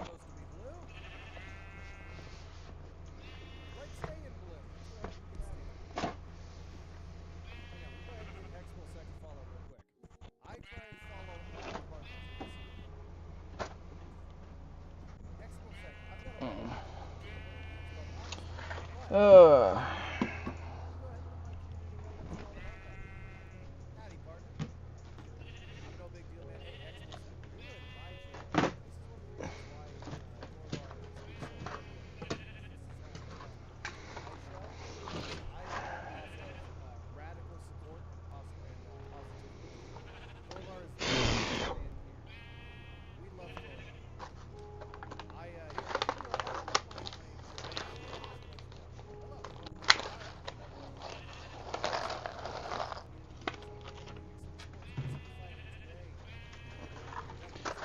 Alright, well, I got a bunch of Lunchable nachos.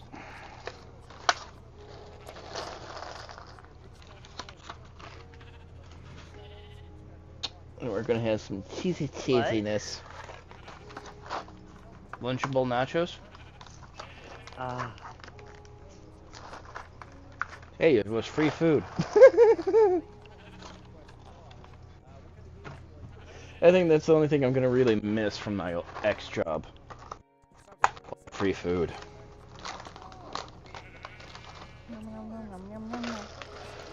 Num num num num num num num. I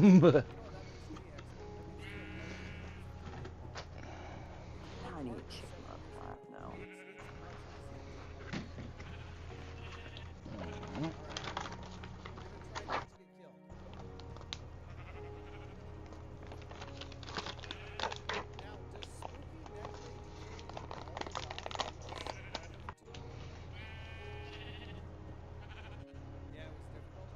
Jasper's that baby.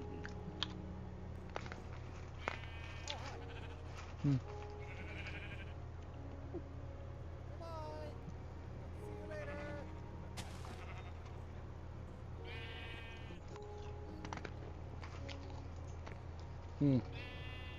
Spicy salsa or cheesy cheese? Oh, let's go. I'm gonna be playing Dark Souls for them Monday to start the night. I want chicken now. Today is my first night of 10-hour sessions.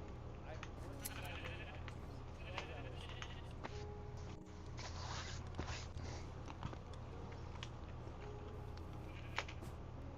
Do we wait until he's done counting? Oh. It's probably fine.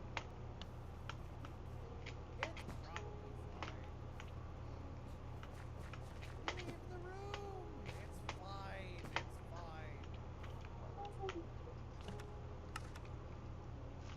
Well, it's fine. Hey, it's our kitty friend. No, that's not kitty friend. Let's go.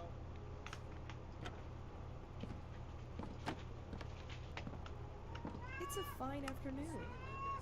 No, his name is Gary, and he just kind of hangs out, and he moves from place to place whenever I'm not looking at him. And, you know, he's fine. Hi, Gary. Okay, I need 47. So let's grab some more wheat, breed some more sheep. Okay, check my shadow. Shadow seems fine in the red light. Have a good stream. Thank you, Skeezer Hands. I appreciate you, bud. Hello, Legend. What up, Bobby? How you doing, buddy?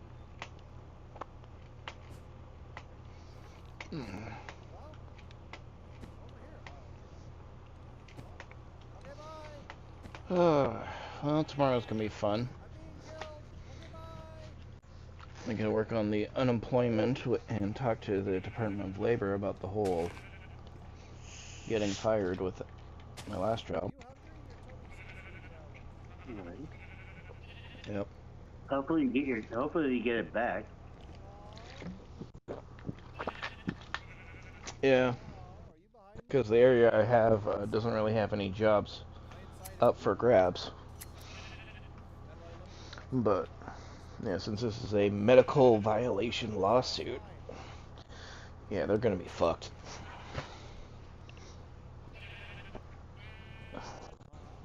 Pokemon community game. A wild Pumpkaboo appears. Catch it using Poke Catch. Winners revealed in 90s.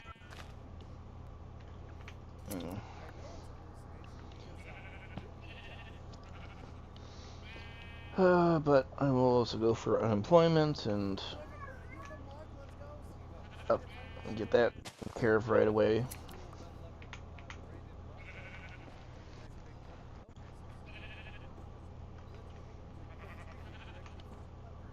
Oh, no.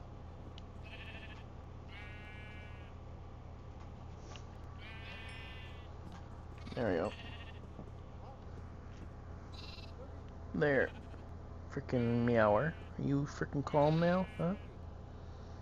Did you just want the AC on? Is that it?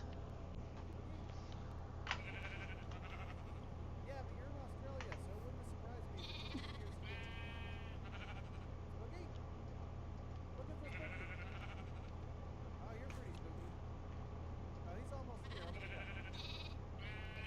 Goodbye, Jimothy. Wait, who's from Australia? So many Mexican. Hey, Waste. So many of my audience are from. Can I get all my Aussies to put a one in the chat, please? And can I get all of the Europeans to put a one in the chat? Or if you're from the UK.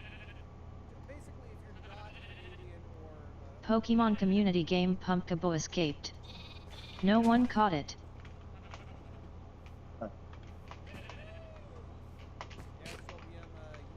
I keep hearing Mrs. Doubtfire. You know what? Let me see. Can I find Mrs. Doubtfire to watch on stream here? I honestly don't know. Hi. No, she exists. I'm gonna go. Okay, bye.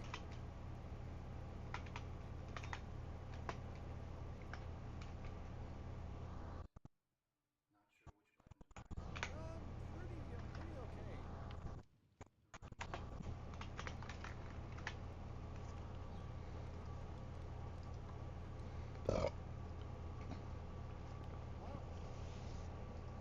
Hi, Jeff. Hi, Jeff. She's creepy.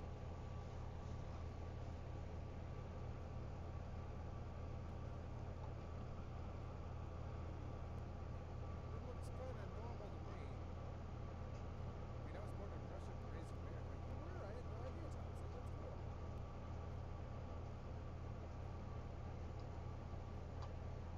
Yeah, work looks normal. I'm out of here. That soundboard scared the Jesus right out of you?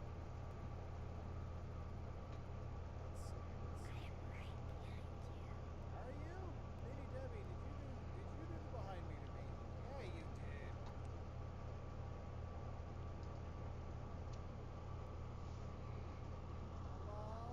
There we go. That's funny. I'm getting yelled at by a bunch of people in chat. Salutations, Doc.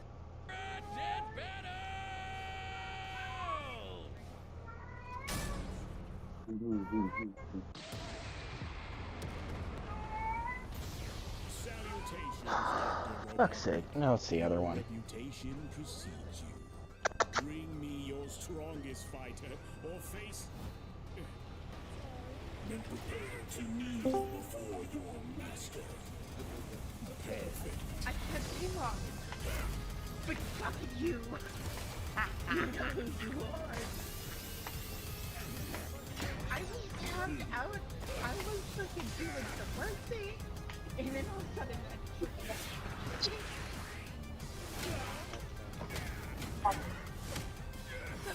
working.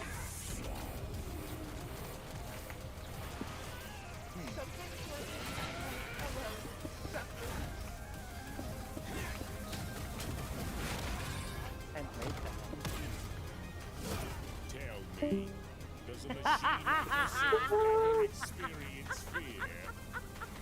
Not anymore. I got her to run away.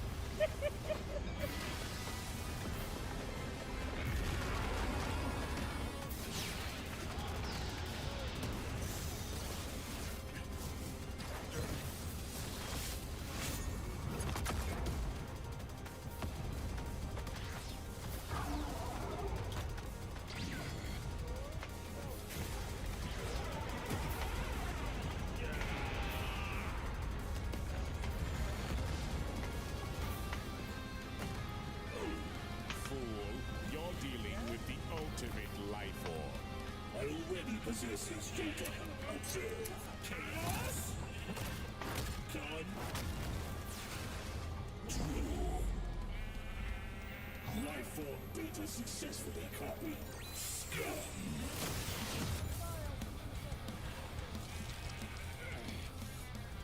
It'll take more than that to kill me, puppet!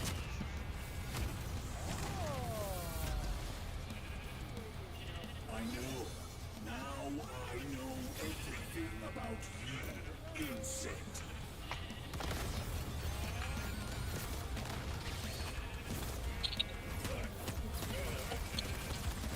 Waiting on the sheep to be ready to breed. That looks disgusting. Peanut cheesecake chip. The fuck? Ew. Don't you dare. What force did I come back to? Who's nutting the cheesecake? One? Somebody sent me a picture. It is peanut cheesecake chip.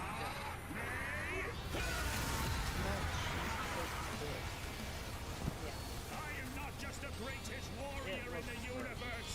I am all of them. It's actually a real thing. Is it really? Yeah. Ew. Peanut butter. I'll never lose to a machine like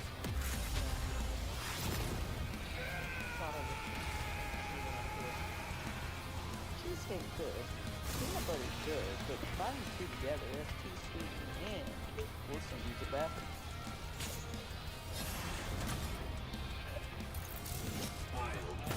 This is not so fun time in the bathroom. Was she, Jasper? Now Metal's got all the powers of the Chaos Emeralds Yeah, not so and the fun Z time. Fighters? Well, that world's fucked. Our bad. Cell may have been one of the greatest threats in Dragon Ball Z, but Eggman's... You gonna sneeze again? Wow, this is actually really well made and really funny. Oh, it's based off a book? This is good as hell. You sneeze again, okay. Wow, this is actually really well made and really funny. Oh, it's based off a book? Looking at heaven, for I am. Wow, this is actually really well made and really funny.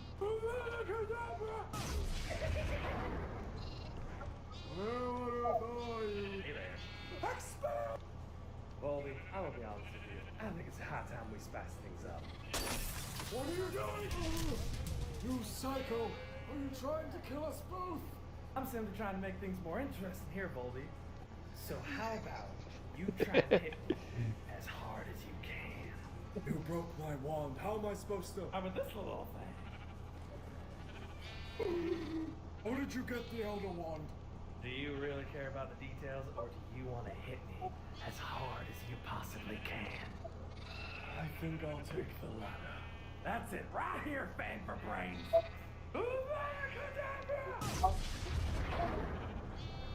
There's nothing left. I've bested you, beast. Well, you showed me yours, so I guess I'll show you mine. From dusk till dawn, the islands know no sleep. But when the winds blow, even small critters will utter a peep.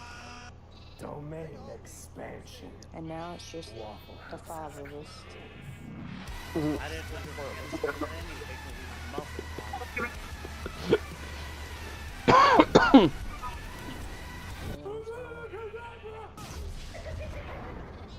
I think he said he was going to bed. I'm not sure. Hey there.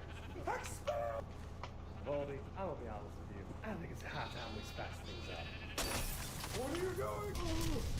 You psycho! Are you trying to kill us both? I'm simply trying to make things more interesting here. A spell to bring him back to life? Of course there is. But in return, I must seal the human hero's memories of you. That's my condition. That's fine, Mother. As long as he can live again. Oh, foolish daughter. I've already brought him back. Come, I'll let you see him one last time. At this moment, what do you feel?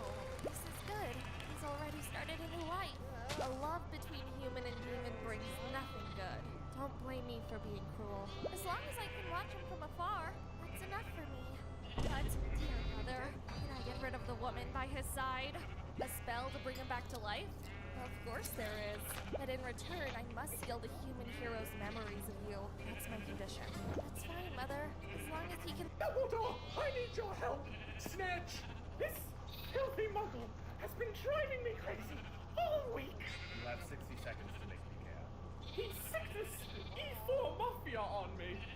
Shut your face, the E4 Mafia don't even exist! Oh wow, America doesn't cast gaslighting. There, you see them now? See who? No, they're real! I swear! They convinced me to look for blinker fluid! Ah! They put my carriage on cinder block and replaced the wheels with snakes! They enchanted all the drawers in my office, so every time I open them, it just floods the room with raccoons! They somehow turned all of my porcelain plates to grow cat legs, and now they're running all over campus, and I can't find them! Anytime a student uses a punishment pen, it reverses the punishment onto me! Anytime I go to the main corridor to take a staircase to get somewhere, the staircase just doesn't move! He convinced the stairs to not do as I said! And today I spent all afternoon grading papers, only to realize they weren't even papers! They were some form about a skyhook! Oh, I love those boys to death! Every time I boil the kettle to make tea, the tea comes out cold! Why even do that? Iced tea is better anyway, just ask Southerners. Be silent, Muggle! I will have honor! Ah! Oh, that's new. Oh, that's our doing. That's right, we configured all her clothes so that anytime she says something bureaucratic, they change into a plaited color. Weasleys! Oh, look at that, your 60 seconds are up. I still don't care. Dumbledore, I need your help! Snitch! This filthy Muggle has been driving me crazy all week. You have 60 seconds to make me care. He sicked this E4 Mafia on me. Remember in Chicken Face, the E4 Mafia don't even exist. Oh wow, America was a gaslight. There, you see them now? See who? Oh, they're real! I swear! They convinced me to look for blinker fluid! They put my carriage on cinder block and replaced the wheels with Oh, this American Wizard stuff's funny. all the drawers in my office, so every time I open them, it just floods the room with raccoons! They somehow turned all of my porcelain plates to grow cat legs, and now they're running all over campus, and I can't find them! Anytime a student uses a punishment pen, it reverses the punishment onto me! Anytime I go to the main corridor to take a staircase to get somewhere, the staircase just doesn't move. He convinced the stairs to not do as I said. And today I spent all afternoon grading. Oh, the lights flag. There was some form of a skyhook. Oh, I love those boys to death. Every time I boil the kettle to make tea, the tea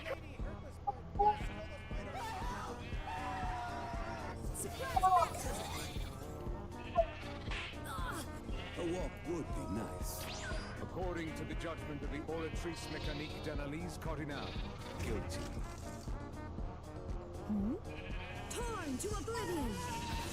How about we play together? Sure. Harmless drunkard. Guilty. Hop on! Thank you. When my wealthy biological parents found out I was their long-lost son and showed up at my door to take me home, I turned them down without a second thought because I had just unlocked the ultimate cashback system. Every dollar I spent came right back multiplied, so as for being some rich kid, the whole Jew family air identity thing, I could not care less. So when my sister Ashley showed up at my place to bring me home, I did not give her the tearful reunion she was hoping for.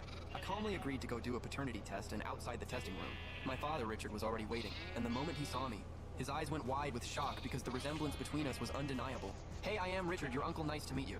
3 words and I completely shut him down. DNA test using hair samples, right? I did not want a blood draw, and I definitely did not want a throat swab. So I went with a hair sample, and Richard did not mind. Whatever I chose was fine with him, and the doctor moved quickly. It did not take long to collect the hair, and once the samples were set, the doctor spoke up. Results will be ready in about 30 Pokemon minutes. community game. A wild Clobopus appears. Catch it using Hope Catch. Winners revealed in 90s. Crash into my bed and sleep for hours. Richard looked like he wanted to say something as I walked away, but Ashley stepped in front of him. He still has his walls up, just think of it as him being a stubborn kid. Let the test results come back first in Ashley's mind. Once the paternity test confirmed I was a Shu by blood, it was only a matter of time before I came home. After all, the Shu family could offer me things I could never earn on my own. Do not tell your mom or your brother yet. Wait until the results are in. His wife had always treated their son Ethan like he hung the moon.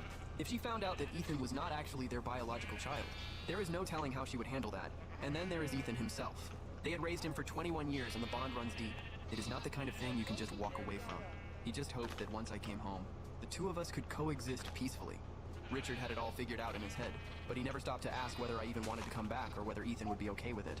Meanwhile, I walked out of the hospital, caught a cab straight back to my rental and called my landlady. Told her I would not be renewing next month, then headed to the kitchen to make dinner. Since I had work the next morning, I washed up and hit the sack early. Slept like a rock, and at 6 the next morning, I was jolted awake by the system sending me a new task notification. Please complete spending $4 million. Before midnight tonight, reward pending unlock. After accepting the task, I ate breakfast at home, then jogged over to the subway station. Merged into the crowd heading underground, checked which direction I needed. Then squeezed my way into the car the morning rush hour. Was absolutely packed, and I felt like I was being squished into a pancake. Once I got off at my stop, I finally got some breathing room. Loosened up a bit and walked toward the tower where my office was. Waited in line for the elevator. Pokemon community game. Clobopus escaped. No one caught it. At my desk when the company general manager appeared at the department entrance. "Nathan, come to my office." I gave him a confused look and glanced over at my coworker Lisa. What is going on? Lisa was just as clueless as I was, but even though neither of us had any idea. When the GM calls you in, you just go. I walked up to the GM's office door, knocked, and heard come in. I pushed the door open and saw Ashley sitting on the couch. The GM was nowhere in sight. It was obvious she had used the GM's name to get me there, and she slid an envelope across the table toward me. I already knew it was the paternity test results. I picked up the envelope, pulled out the document, and quickly found what I was looking for. Probability of paternal biological relationship 99.9%. When my wealthy biological parents found out I was their long-lost son and showed up at my... My grandmother treated every grandchild like they were made of gold. Oh, Briar. On her deathbed, she finally told me why. I was 9 years old when I first realized the coldness wasn't what it seemed. I got up in the middle of the night and heard sobbing from downstairs. I crept to the top of the stairs and saw my grandmother alone in the living room, clutching a framed photo to her chest. When she pulled it back, I saw my own face staring up at her. She kissed the glass and whispered something I couldn't hear. The next morning, she wouldn't look at me. I told my mother what I saw, and her face went white. She said I must have been dreaming and changed the subject so fast it gave me whiplash. I didn't believe her. From that night on, I started paying attention to everything. Over the years, I collected more moments like that. Puzzle pieces that refused to fit together. America Wizard, what's wrong? I'm dying, Normie. What? He's not dying, he has a cold. He can just be a real drama queen when he's sick. Normie, if we're truly friends, you will fireball me right now. Oh, no. America Wizard, I'm not gonna do that. You just need some rest. My comrades have forsaken me. Wow, you are not kidding. He's a real diva. Oh, yeah, it's real. Wait, who taught you that? Guys, when I die, start a fight at my funeral. Oh, not much. I beg your finest pardon? Last man standing gets my will. I want my funeral to look like Thunderdome. These are my last words, Normie. You have to respect them. America Wizard, what's wrong? I'm dying, Normie. My nephews, we will cross the bridge into Hogwarts. Hey, you Voldy. Oh, crap, it's you. So, you want to cross this bridge? I would like that, yes. You want to know why it ain't gonna happen? You know what? Wisebot 6 viewers. Alarm clock 4 hours 18 minutes and 49 seconds. How goes it, your box-nose job? Oh god, he multiplied. Weasleys? Sail. Right, so the professor gave us the task of modifying the M249 light machine gun. This was a semi-difficult undertaking, but we came up with something pretty special, if I do say so myself. First of all, the box magazine is actually converted into a small pocket dimension, so instead of being able to hold 100 rounds of ammunition, it can now hold upwards of 2,000. But we didn't stop there. We thought, what if we enchanted the barrel? Indeed, there is an enchantment on the barrel where the more heat that gets applied to the barrel, the faster the projectile can go, vastly increasing the speed and velocity as the barrel heats up. The more heat applied, the faster and harder they fly. Oh, don't forget to mention the freedom seeds, friend. But of course, there's a transmutation on all the freedom seeds so that when the lead makes contact with iron, they start to heat up and explode. Doesn't even take a lot of iron, just takes, you know, about the amount you have inside your bloodstream. You know what? They're right. Being an educator is rewarding. What is wrong with this school? Is it too late to change teams? Freddy, show him why you survived this timeline. Do that. Oh my nephews, we will cross the bridge into... Inside a cramped, dark space. That's how I turned the entrance of that dungeon into Verdun, the sequel! What happened to Geneva? Oh. He'll be fine. So does this mean we're even now, Ukraine? Yes, indeed. This will make us even, but try not to damage my property again. Fine by me. I'm gonna go take a long rest in one of those rooms upstairs. Hey, those are for patrons only. My taxes probably covered it, therefore I'm sleeping in it. What happened? You got knocked the fuck out by an Irish monk. Turns out Muffles is immortal. Marsoc ran hands with the Irish monk and won. Canada committed some crimes along the way, and now everyone's drinking. Must be Tuesday. You know, honestly, I really underappreciate naps. Danger time! Ah, intruder! I cast danger drown! It's on! Ha-ha! What? Well, you've been disarmed. Have fun on the way down. Double what? Justice kick! Ah! You guys hear something? What did I say? Thank God this patio broke my fall. Oh wow, he actually managed to disarm you. Who was that? Teleportus Torpetus.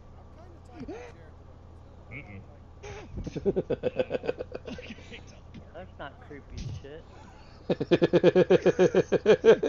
You're not that scary. You son of a bitch! Plenty more where that came from.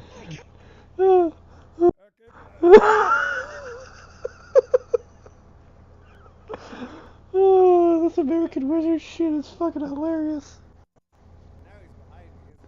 Oh, hello, Kitty. Have you come over to get kitty cuddle nuzzles? Yes.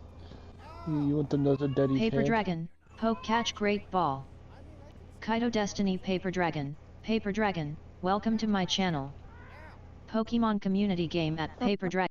Oops. The Pokemon already escaped. Oh, fuck. At Kaito Destiny Paper Dragon, welcome to my channel.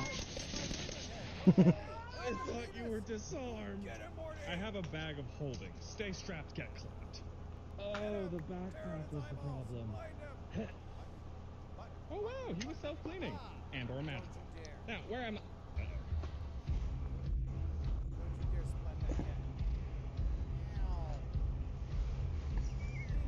America Wizard's been taken. No kidding. Say hi to the guy I found in America Wizard's room. Hey, my name is... No one cares, friend snatcher. That is a witch hunter, and if they're the ones who teleported him away, we are in deep shit. What's the big deal? He may be out of budget, but he's allowed to use the radio in case of emergencies. We just gotta call for backup. This is an emergency. We can use the phone. Down to the bone. Where's the radio? Guys, AW's radio was still in his room when he got teleported. Oh, that might be a problem. Motherfucker! Have you now, witch? Wait! What?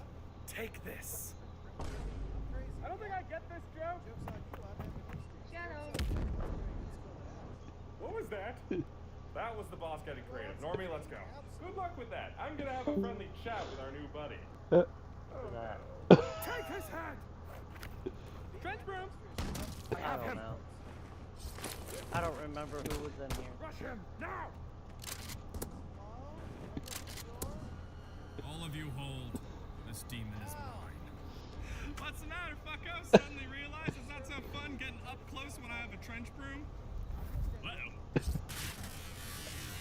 You dick! That was an antique! Ah, you dick! Who has a neck clamp staff? Like, is this for work or do you take it out on weekends, too? How can this be a laughing matter to you? Look, man, when you walk around with a weapon like this, these jokes write themselves. I don't make the rules. Enough of your sick games and your demented humor. Oh, yeah, I've heard it before. I'm under arrest. Read me my rights, whatever. No. This is done. No, Metal, I have not seen your hand. Cast fireball! What? What the? Kitty, kitty. Catch! I got it! Oh, he's calling me. I'm sorry, what? Do I have to answer this? Just answer your phone, you forgetful ass! Good point. Yeah, sorry, bro. I gotta take this. We are in the middle of a fight! Hello? Oh my god. Finally, I've been calling all day. Why haven't you been picking up? In the middle of a fight, no big deal. Oh, this is probably good timing then.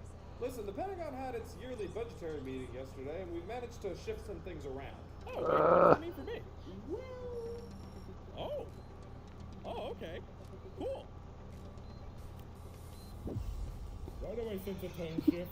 Guess who just got their budget back, bitch. Excuse you. Stay strapped, get clap! Oh, yeah, this feels just right. Hey, boss, no! Yes! I cast broken arrow! Normie, start running. Little bird, why do you fly? Don't you know I own the sky? Filthy witch! Stop away. Kitty, kitty, kitty. Freaking does look at my face.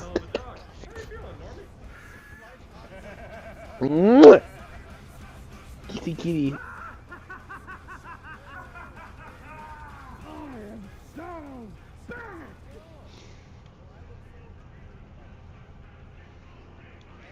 Thanks a lot for not rescuing me, God. Crush them all! Medic! Doc, what is going on? What does it look like? Hey, Ukraine, hold on for a sec, okay? Is their cleric so aggressive? Yeah, alright, so you're gonna want to do me a favor and keep pressure on him, alright? What is going on? Shortly after Marsak and Normie went to go get you, these guys showed up, so I can only assume this is your fault. How is this on me? I'm the one who got grabbed. Also, Doc, where were you? Hey man, Ukraine got hurt. I go where the blood is being lost, okay? Plus, I assumed you'd be fine. Motherfucker, I'm the one who pays you. Oh, you want to play that game? Looks like you're physically fine, but you're showing symptoms of being a dick. I'm sorry, okay? I'm working on it in therapy. Where's Canada? Apology accepted. And he's dealing with the ones in the basement. Somebody, let me out. I don't want to be a witch hunter anymore. Snuggles, you missed one. Okay, good. So that's probably taken care of. Marsak, where are you at? Did he just take a freaking goose and shove it up his ass? Oh my god! Man, I love being back in sync. Alright, let's end this. You better The not fuck, man? Right there. Is that you giggling?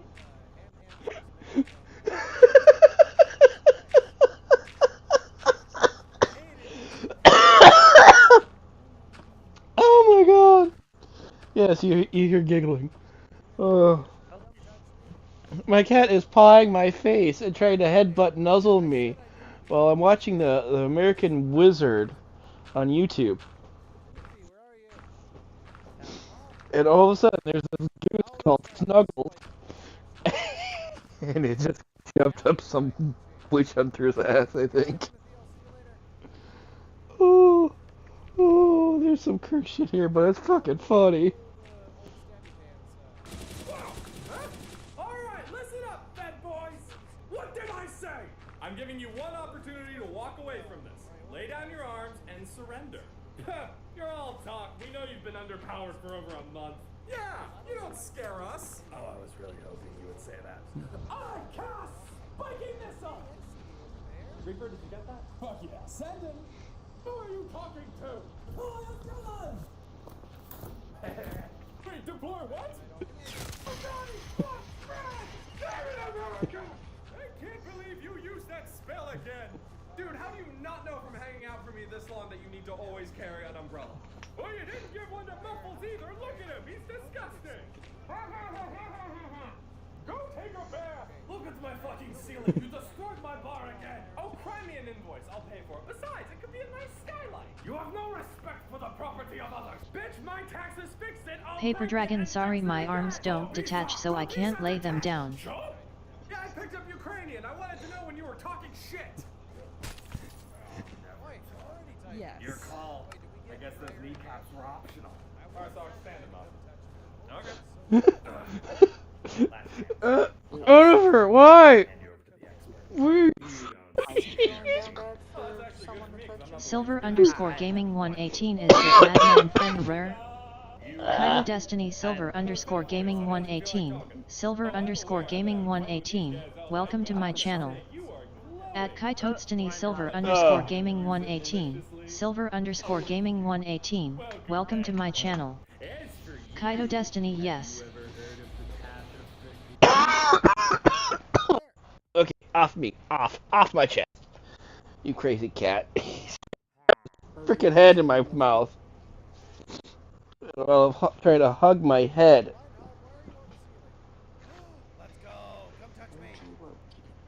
Pokemon community God, game it's Wild Big Starly Bertha. F What the fuck? appears catch it using Poke Catch. Winners revealed in 90s.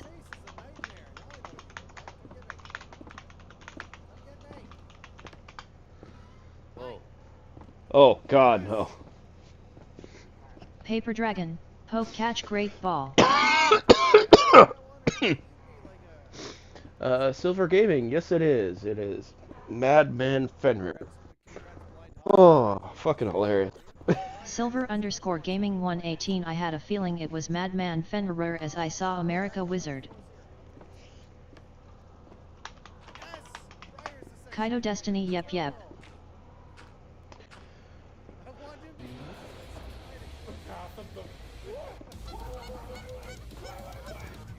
From the kingdom of Dagon. We took over the continent shortly after that monster in the corner. Too much crap on my phone. I'm not adding another game I won't play alone. Cooperate? Was cooperating, and yet you let that beast you call a bird take my arm. The abomination alive. We have a mobile I am Snuggles!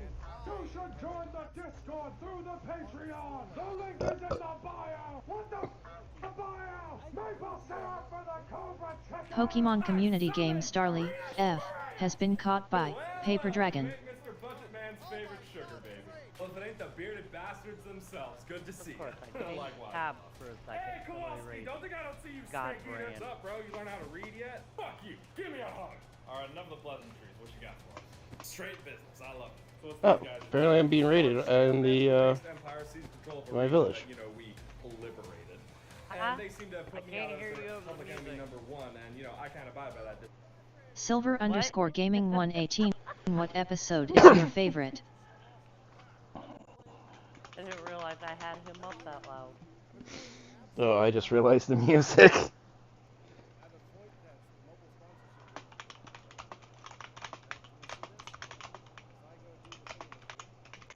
Kaito Destiny don't have one, yet, just got into his stuff. Yeah, my team is almost 50,000 power. Silver_gaming 118 my favorite is all of it. Well, Silver, I have enjoyed every bit of it so far. I'm watching American Wizard, which is from a Madman Fenrir.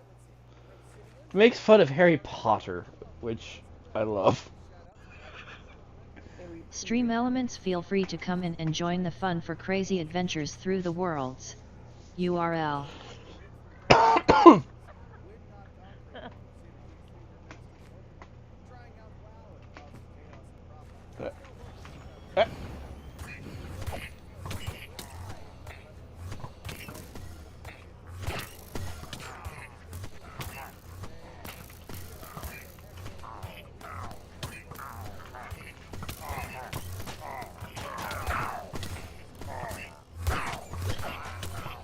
Fuck! You illusion bastards! Piss off!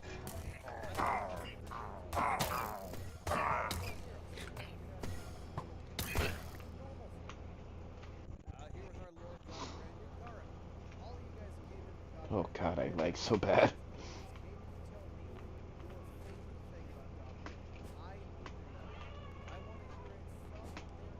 Stream elements, hi everyone. As a heads up, I have sleep apnea and tend to fall asleep sometimes in my streams. Please be patient with my disorder or try waking me up with my redeems.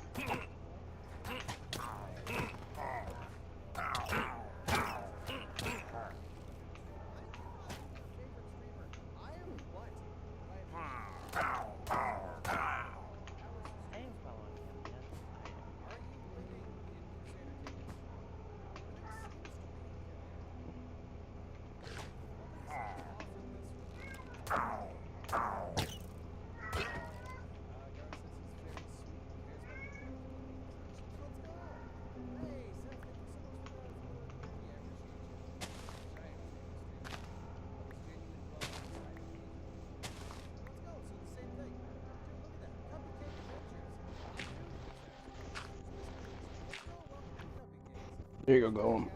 You have. Oh, hello. Silver_gaming 118 to be honest, me and my friend loge his videos as we watch them the moment they come out. Silver_gaming 118 love.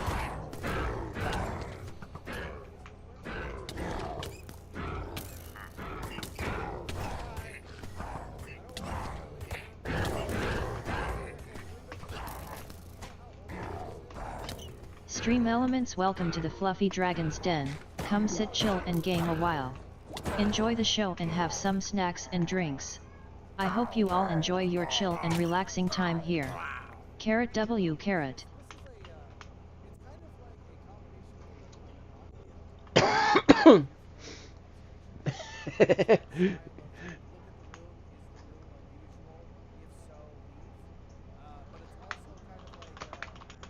Kaito Destiny good. Anybody can check anybody's followers.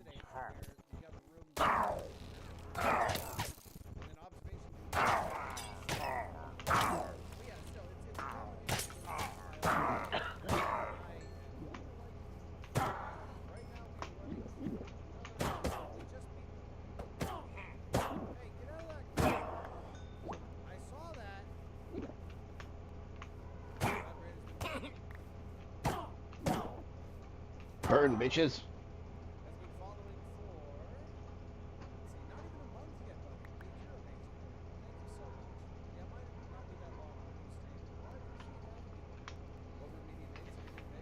Oh, fuck. Oh, great. Another raid.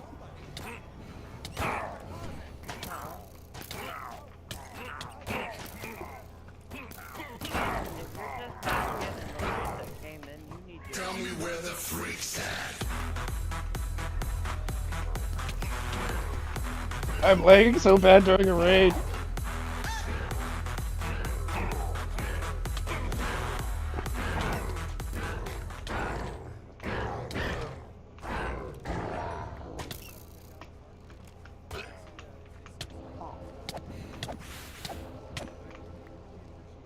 Hell no, we ain't doing that shit here.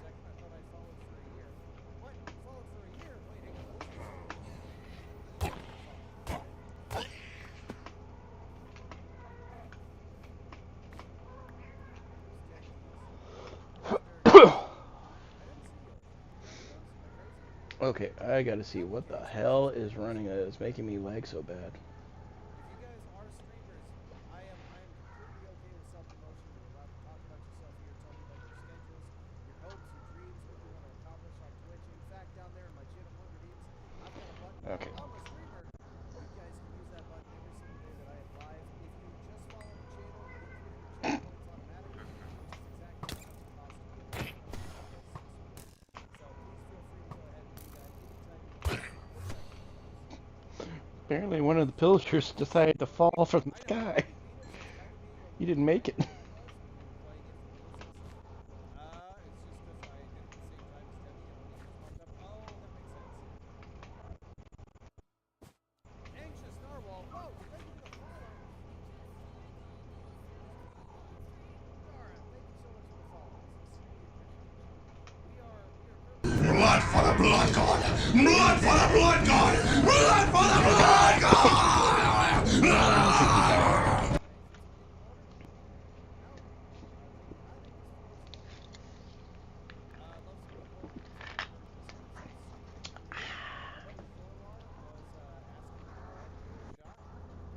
Apparently the kitties are fighting.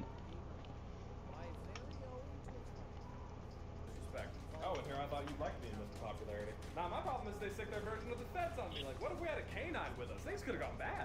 Yeah, it seems to be a pretty advanced level magic society. So, how do you want this done? Well, last time I showed what overwhelming force looks like, but I think it's time we show them how we actually conduct wars. I hear you loud and clear. All right, Kowalski, go get the boys ready. We're wheels up in 10. Copy that. Hey, Marsoc, I won't get to see you, but happy birthday, Marine! So, you flying with us? Fuck no, we're gonna drive! We're gonna what? You just want to drive the Hilux more, don't you? I just want an excuse to drive the Hilux more. You're as crazy as the day I met you. All right, you do you. Why wouldn't we just take the flying machine they're getting on? It's over 4,000 kilometers away.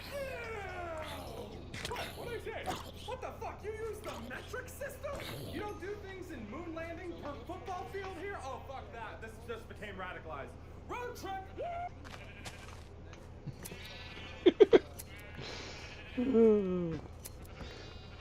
Silver_gaming 118. I'm guessing the Warhammer sound is your hydrate alarm. Kaito Destiny, one of them.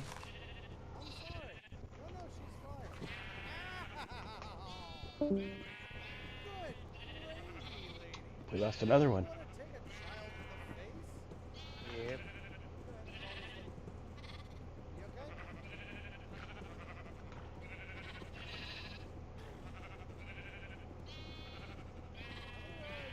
What do we lose now? I don't even fucking know. No. All I see are letters. Silver_gaming 118. When I say blood FO the blood god, I think of Technoblade. Ah, yes, Technoblade. May he rest in peace. He's the only reason I watched the Dream SMP. After he was gone, it's like, yeah, not worth watching any of these fuckers. Yeah. Especially since a lot of them are freaking creepers. Makes sense.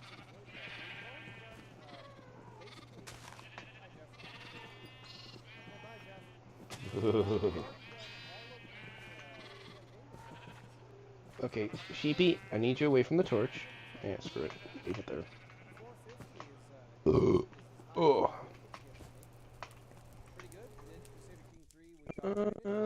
Silver_gaming 118. Same.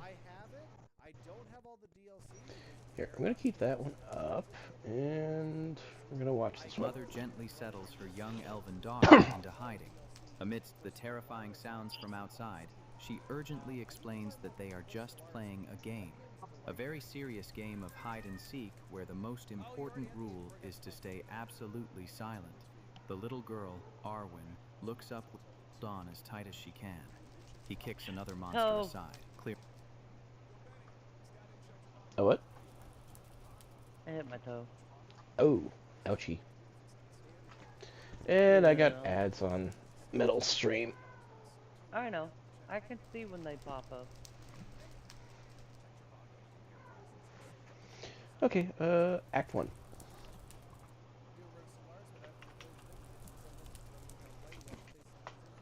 Good God, why is it so laggy?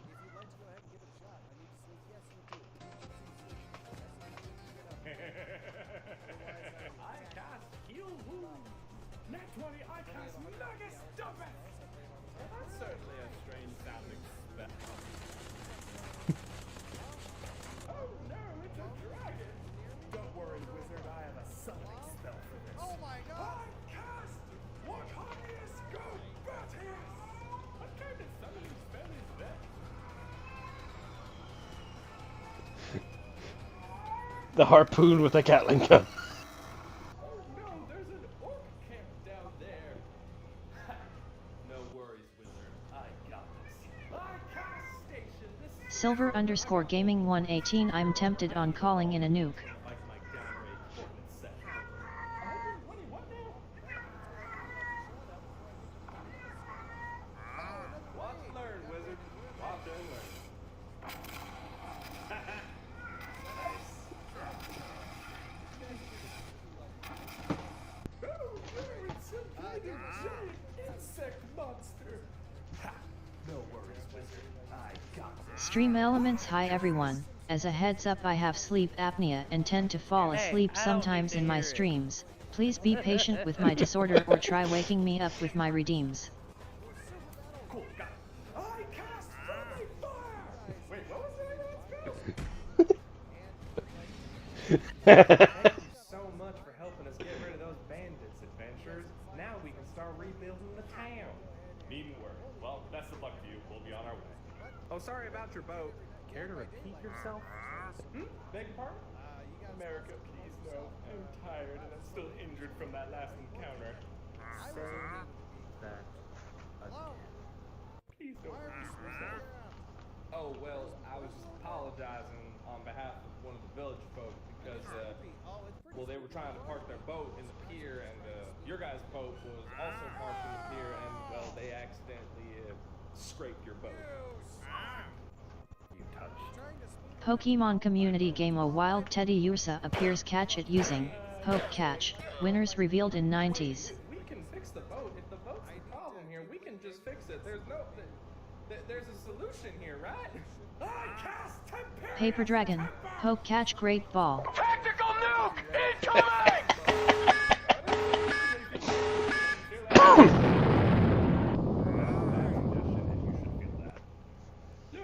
Stream Elements. Welcome to the Fluffy Dragon's Den. Come sit, chill, and game a while. Enjoy the show and have some snacks and drinks. I hope you all enjoy your chill and relaxing time here. Carrot W carrot. I do not want to hear whatever you're watching. Oh, a mugger. Oh, good, a mugger. You do? Or you don't? I do not. I have 4 streams up. I don't need more. No, it's fine, it's fine. I can just post it.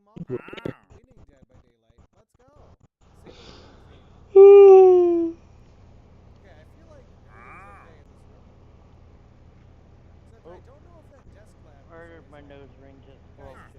There it is. I accidentally popped it out. Oh, this is fucking hilarious. Alright, Llama Man, sorry to say, you're getting shanked. Silver_gaming 118. I like how I timed it to I cast Temper. Pokemon community game. Teddy Ursa escaped. No one caught it. Is there a problem? Wrong, I swear. Well, you weren't wrong. Please. Please tell me you can hear it in the Okay, they need more dirt.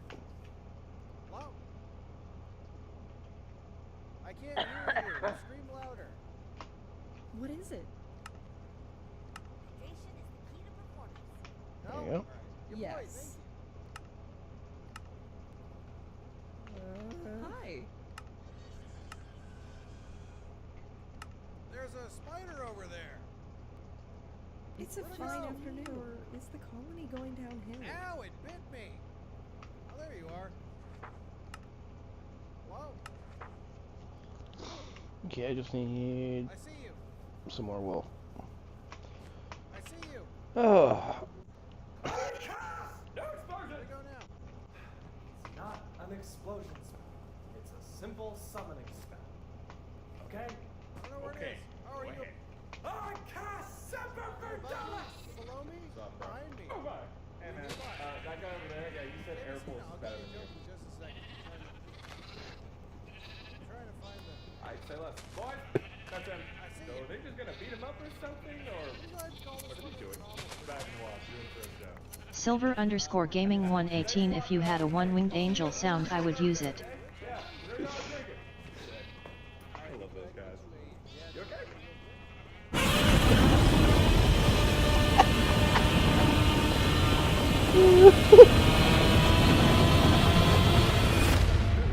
Hostage!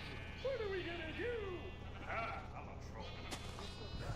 Don't worry, wizard. I got this. I cast Spiking Missile! Okay, cool. Missile? Wait, you said you were gonna give a regular explosion for a while. Even I know missile means explode. We spent all... Oh, don't worry. This one doesn't explode. Although you are gonna need one of these. Was it an umbrella?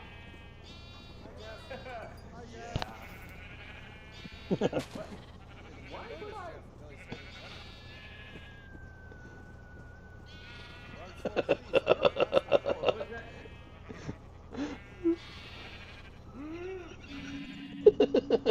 Okay, look, I am sorry, but it is a little bit. It's an umbrella for a reason. What do you think I was handing it to you for? I hate you so much. I'll admit, I think you need to go back to explosions, because so far all of the spells that don't explode are horrible. I knew you'd see it my way eventually. Everyone always does. Well, we're at the Lich's castle. Now we just gotta find the Lich. It will devour your souls. Oh wow, right on cue. Absolutely. What's the matter? What does that mean? Are you on a spell slot? No, it's no deal. It's more like I just have to recharge batteries. Don't overthink. Seriously. Okay. Okay, good. You're fine. Offensive wizard here. Silver_gaming 118. It's normal that Normai is traumatized by op.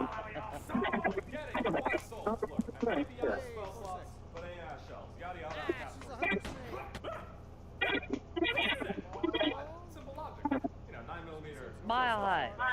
45 ACP kills the soul. Do it again. Tiny banger lines? Or, like, is that the only one? Like, I'm Mile high. a bunch more by back and Yelling, what's up? You've got feedback of some It's sort. a horde of rogue warforged. So many of them. Okay, Look, bye. batteries in the radio still need recharging, but I got just the thing for you guys. A very special song. Use it, please. Word wizard. I got this. The dancing kitty.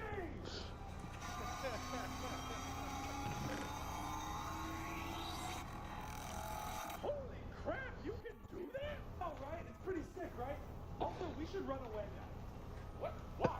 Difficult to differentiate friendlies from up there, so it's gonna move around for a while randomly. I got a clip of that, so you guys can go ahead and remember it forever.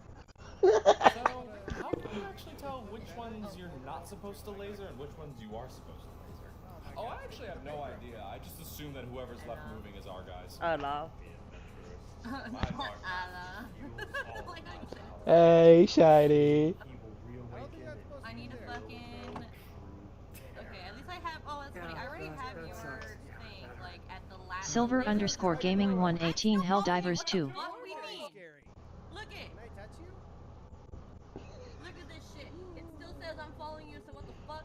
Yeah, I know. It probably needed a refresh or something, but it's Twitch is Twitch. How dare you gaslight me?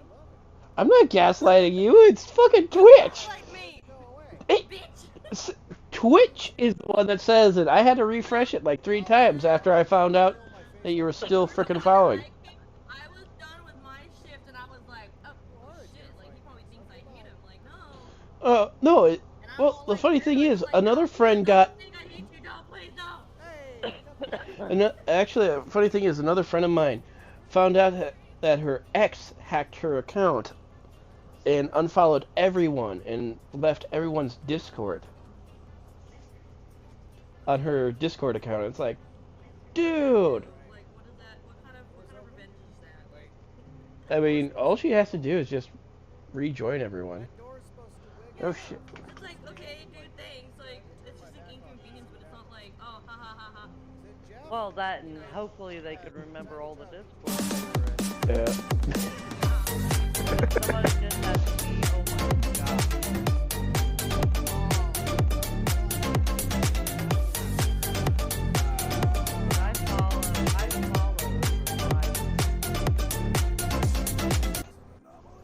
Later, bitches.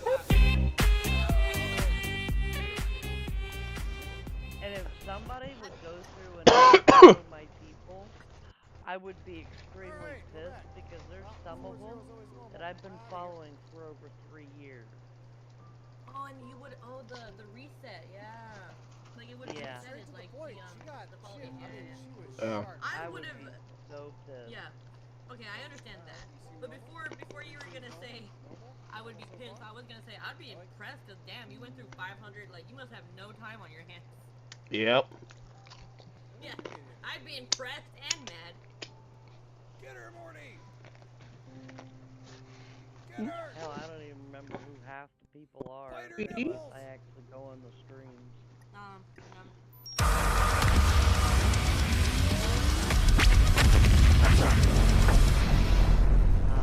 I go in yours occasionally. I just don't ever say anything. Yeah, I'm fine with it. Yeah, she lurks. She's a lurk. She's in the shadows. She goes, I see you all the time.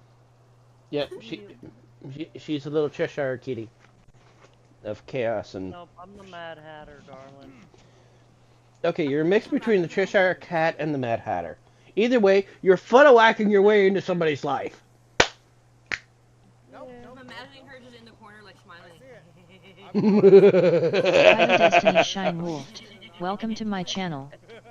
At Kaito Destiny Shine Wolf. Welcome to my channel. I hope people don't have arachnophobia because he's got a lot of spiders around him. Oh, it's. Guys. You know what's funny? My Minecraft modded world. So I have a. I don't know if it's from the mod or a texture pack because I took away the mod one time just to fix something and it still looked the same way. It has appendages. The spiders have appendages, so they look more spider-like. And they climb walls. Silver_Gaming 118 Doom is actually one of my favorite games, and that clip is taken from Eternal the Mission Mars Core. Yes, Silver. Yes, it is. The only thing I don't like animal-wise, snakes. Snails? Snakes. Snakes. Oh, snakes. Never mind, sorry. Oh, she seems fine. And I have a legitimate fear. Burn the heretic! Kill the mutant! Oh, no. Purge the unclean! And we would always walk down it. And I ended up having a water. If I'm going down, I'm taking everybody with. Yeah, because water moccasins. I got some.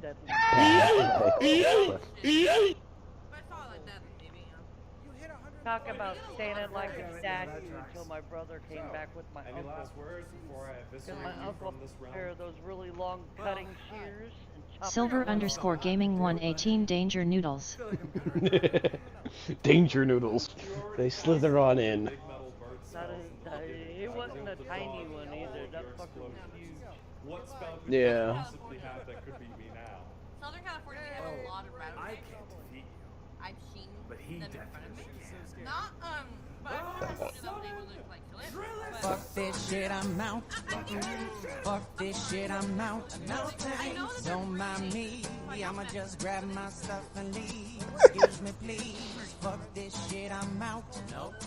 Fuck this shit, I'm out. Alright then. Oh, that freak was loud as fuck. Aww. My fluff babies are hugging in your sleep. I really need to get. Alright, well, I don't know what snake she has right now, but she found a wild snake outside, but it's Who not. could It's you harmless. possibly have that could beat me now? doing good, had most of the day off. Oh, Super chill. I Let's go. can't What's the defeat price, if you don't mind? It's like But he Yeah, definitely but I'll take care of it. there's a lot of things. I'm interested in, you know, Attention! but it's like, Yes, like a Drill blue Sergeant. thing, I wouldn't go to. What is this presence? I'm staying away. What are you? What in the sand? Fuck! Is going Or out here? Eastern That guy over Brown there lost his pet rock, Drill Sergeant. I'm dead. in Australia. Eastern Brown County. Hey, we good. We good. Hey, yo, chill! Get on my wizard. Let's go. Is it over? Yeah, it's over. I don't think I would. Yeah, that guy's. Even though I'm That from guy's never Australia, gonna recover. so I don't know if I'd be able to. American wizard, are you alright? I want to be able to walk around my yard without having to worry about Just, you know, a hole in the chest. Yeah, I'm sorry. I only had the one health potion and I used it on myself. Sorry, David. Sorry. Don't worry, buddy. Who does The drill sergeant back there is still whooping that guy's butt. Which means I still have a combat viable summon. I summon PJS Dockius. Hey there, fellas. What's going on? Oh wow, he looks like shit. Alright, let's get him going. Is he gonna be okay? Yeah, no worries. Yeah, he'll be fine. He's just got a gaping chest wound. It's no big deal. The Dark Lord will rise again. Yeah, I'm sure he will. How you doing, man? You still with me? Mister, there's a lot of those guys back there. Do you have a weapon or something? As I said, This is Sparta! Alright, buddy, let's go. Let's get out of here. Did you just throw him over his shoulder with one arm? Don't worry, man. I'm gonna get you out of here. Ow! Oh, crap, he vanished. Yeah, that tends to be how summons work, wizard. Okay, well, damn, you don't have to get so snippy. Sorry.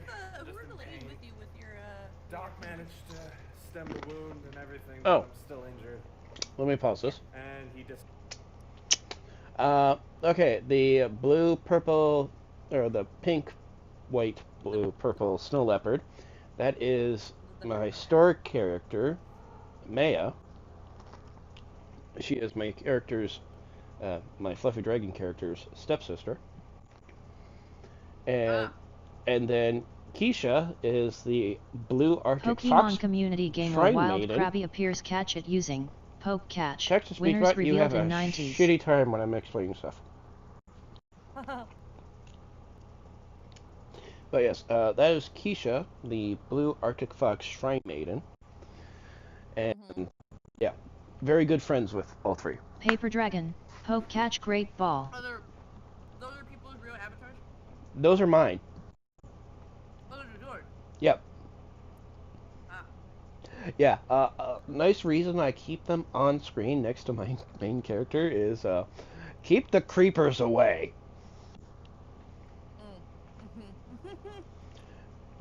Yeah,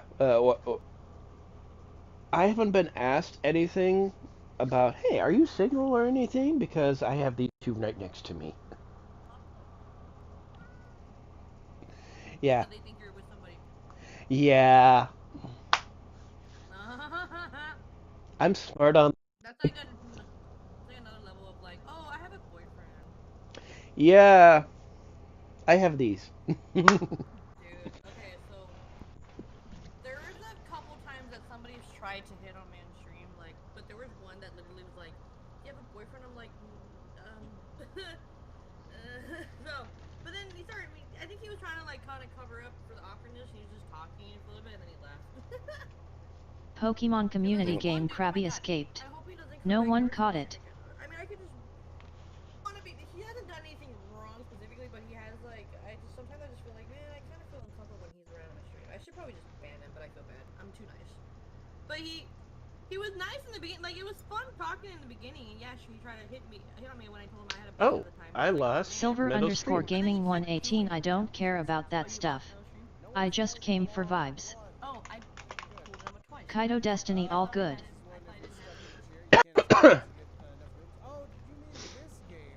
Yeah. Okay, their metal streams back up because some of my Twitch came up with a error.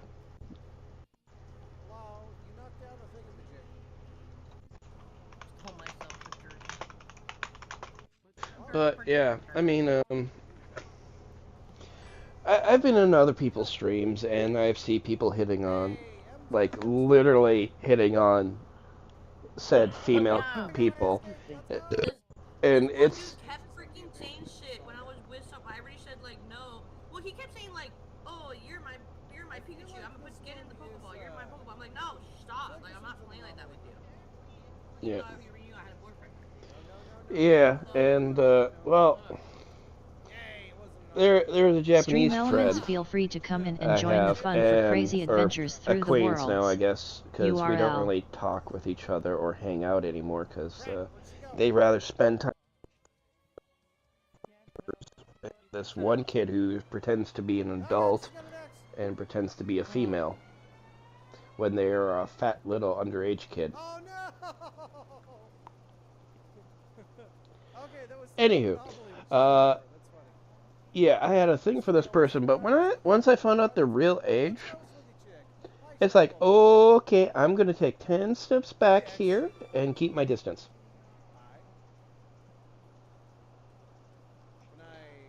Because one of the people that was friends with them as well was trying to hook me up with them. And it's like, oh, yeah, yeah, streaming is not for dating. It's for entertaining, and that's it. Stream Not all this elements. other Hi stuff. everyone, as a heads up I have sleep apnea and tend to fall asleep sometimes in my streams. Please be patient with my disorder or try waking me up with my redeems. Yeah, it is dangerous. Yeah. But it's funny. Women that say dating, okay, they want a tall man. Okay, get on the weight, bitch. Oh, you're 5 over. I don't want you. The women put out the weight card or the tall card. You know, it's like we'll put out the weight card too. Yeah. Fair is fair. I feel that in my soul. Joke's on you, I struggle 24/7. You're fine.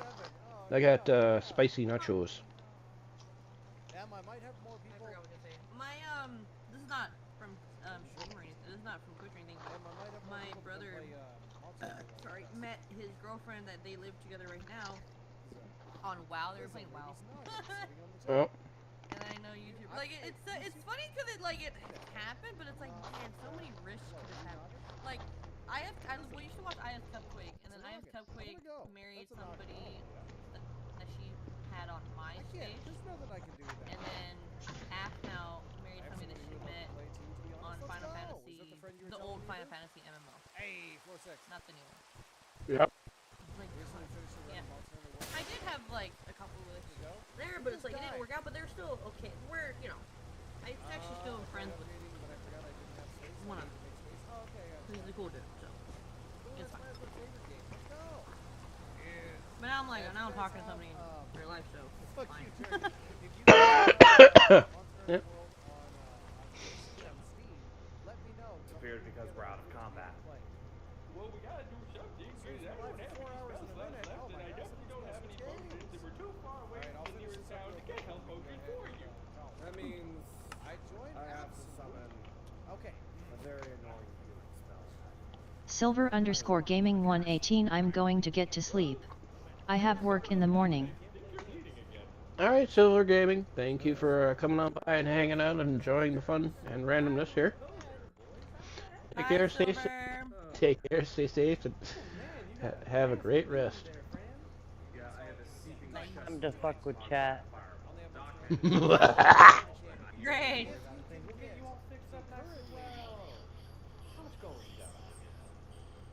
Silver_gaming 118. Good night.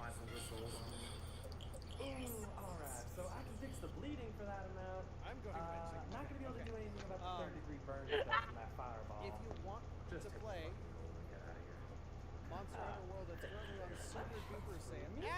Ow! God! Oh, I took a child to the face again. If you want to play Monster Hunter World, it's currently on sale. I cannot believe I wasted 500 gold. Well, maybe next time you should consider looking in your backpack before casting a spell that steals money from you. As I said, easily Oh, I do have. Let's go. I'm not even gonna get into it with you right now. Let's just set up camp here, have a long rest, get our spells lost back, and we'll go into the town and pick up our reward. Send me a friend request right here. Finally, And, I ran I'll out of see if I can caffeine move like you guys. days ago. I need to sleep. What did you do? I swear to God, if something else pops up right now, I'm gonna lose my faith. Lads, we'll be mugging you this evening. Son of a bitch. No. That laugh is just maniacal. What did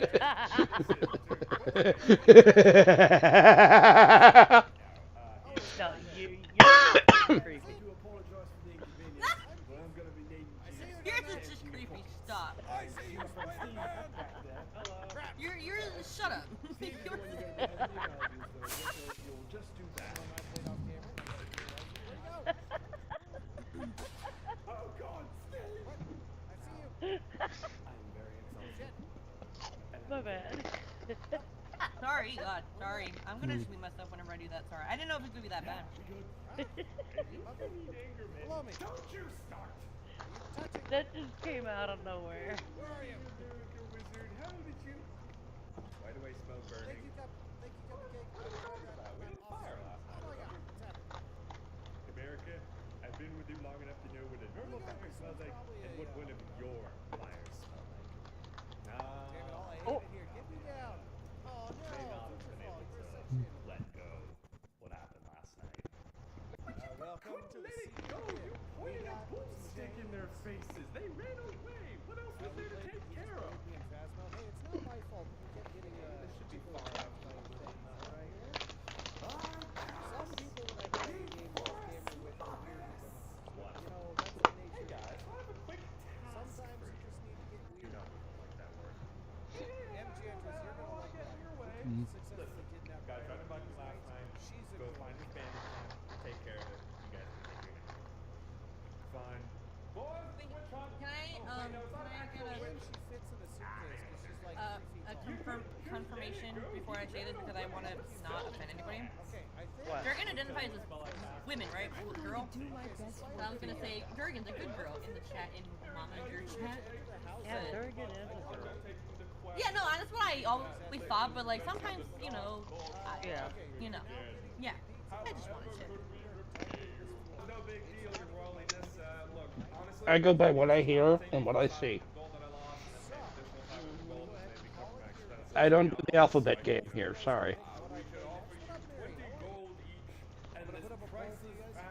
Wisebot 5 viewers, -1. Alarm clock 5 hours 10 minutes and 24 seconds. Just got better. No. Listen here, you old-timey douche. Do I look like I'm opening a museum? What do I need an old-timey relic for? What do you take me for? The British wizard? You will be respectful in this court. I am the king, and you will do as I command. My king, please stop talking. I will do as you command. Oh, hell no.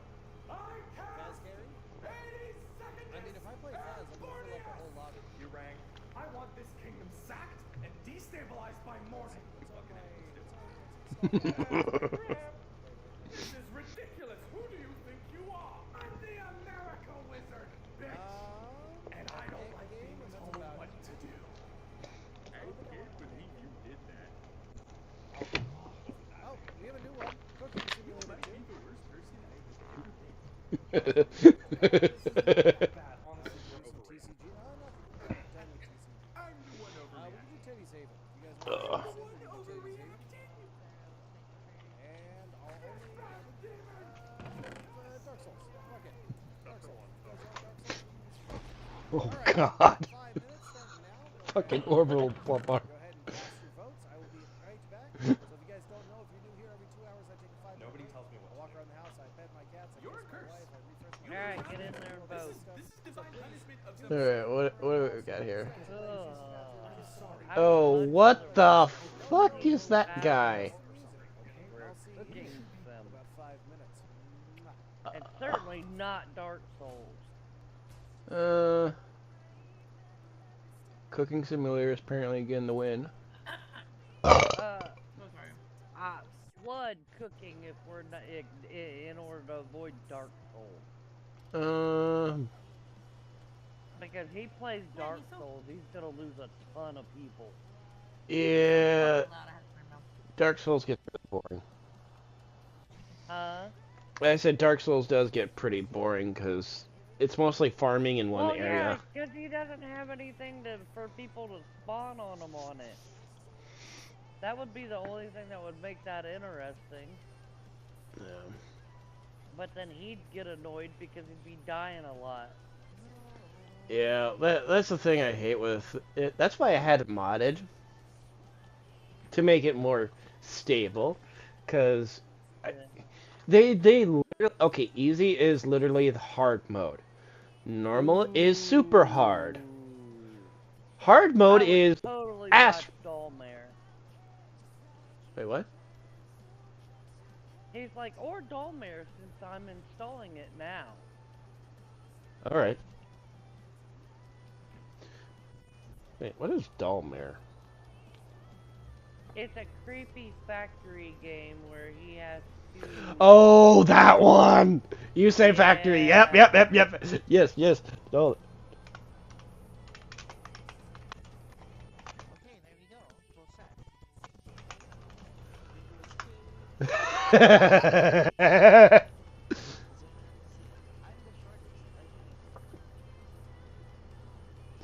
Dullmare. Oh my god, I'm like... Yes?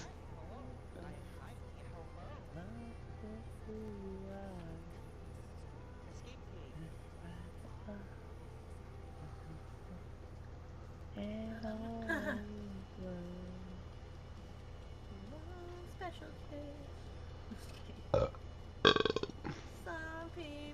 Oh, that Hasan or Hassan guy is permanently banned from streaming platforms. What? The Islamic supporting terrorist guy, shocking person. Yeah, I don't pay attention to politics, and you're not supposed to bring up politics in medals. No, I was just reading it up. Pokemon community game A Wild Punch Aim appears catch it using Poke Catch. Winners revealed in 90s. No. Oh, no, I wasn't really trying to bring it up. I'm just saying that that person's permanently banned from streaming platforms. I don't even know who this person is. I don't either. You don't want to know. I don't follow the news. Paper Dragon, Poke Catch Great Ball. I got enough stress. I don't need that too. Yeah, I know. There's always a shooting everywhere, so I don't have to watch it. Oh, thank God, good Dark things. Souls ain't going up any higher. Oh yeah, I forgot you don't like that. I fucking hate Dark Souls games.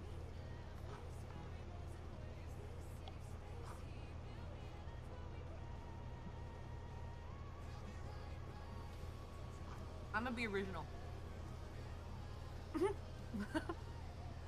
Guess which one I do it for? The one that wasn't picked? Yeah. Teddy Head. Oh, Teddy Head. Isn't that the one that's like the new with the dev comes in and it's like a newer game? Yeah, why can't that one? Nobody likes it anymore. Everyone's sick of it. Because it's boring. Oh, is it? I mean, Dark Souls is fun when it's more stable, but Pokemon community game Punch Aim escaped. No one caught it.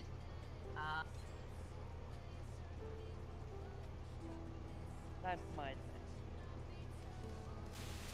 Cooking Simulator. Wait, is that the same one from the... I didn't know there was a two. Yeah, there Cooking Sim can actually be really funny. If you watch Let's Game It Out. Oh my god. It's funny. He plays the game, it's very good. Just like me, like I wanna just mess with the game as much as I can.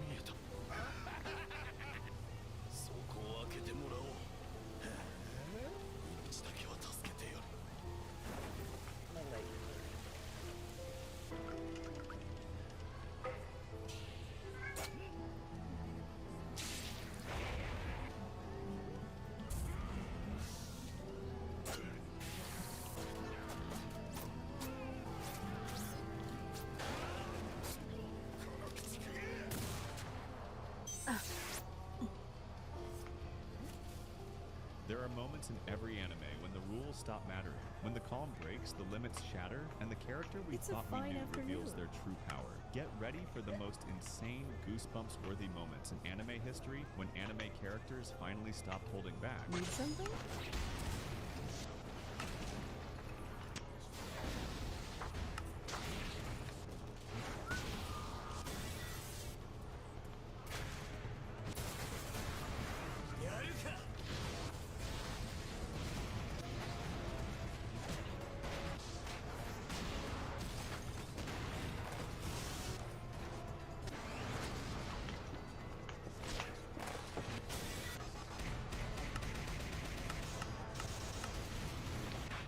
Sounds serious.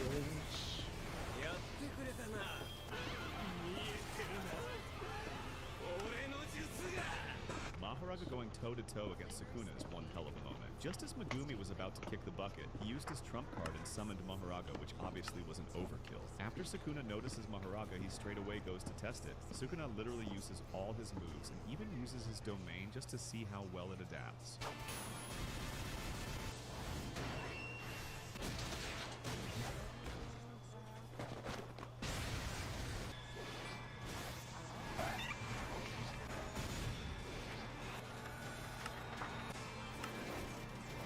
Okay, stairs inside there.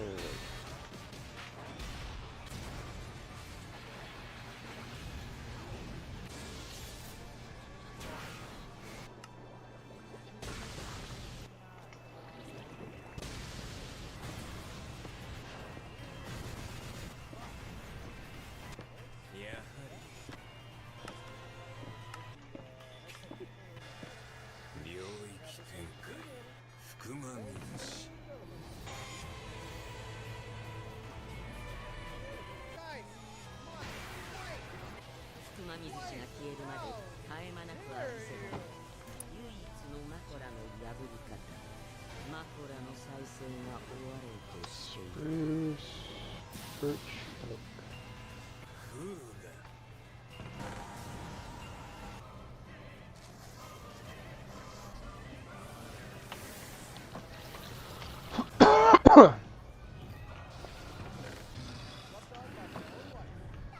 Birch.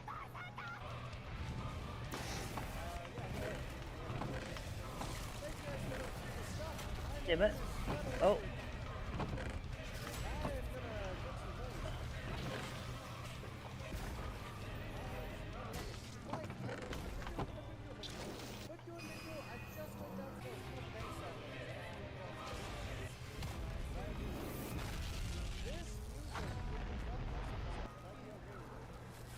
Saber Alter crushing Berserker head-on was something that I didn't expect. After being corrupted by the Shadow, Saber returns as Saber Alter and faces Berserker head-on. Saber doesn't even use her full power and still manhandles Berserker. Even after using his multiple lives, he was nowhere close to beating her.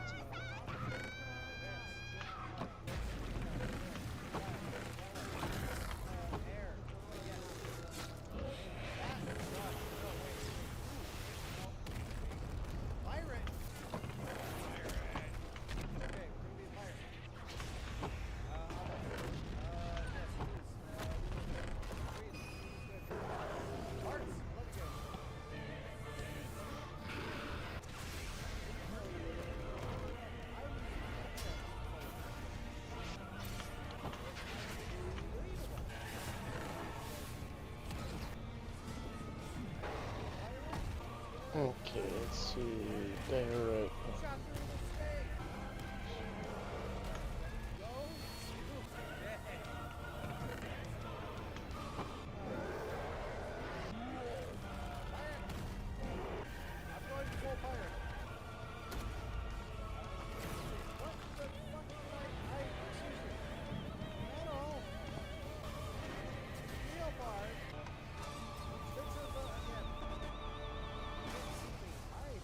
Durgan might be gay. I'm not surprised. I mean, there's girls that Or sometimes at like, I least have that bi. one girl, it's like, sure. Yeah. Because there's sometimes like, I have a friend that's like, we're both straight, but it's like, we'd be like, hey, baby. You know what I mean? Like, we're just a friend. Yeah. I just thought that.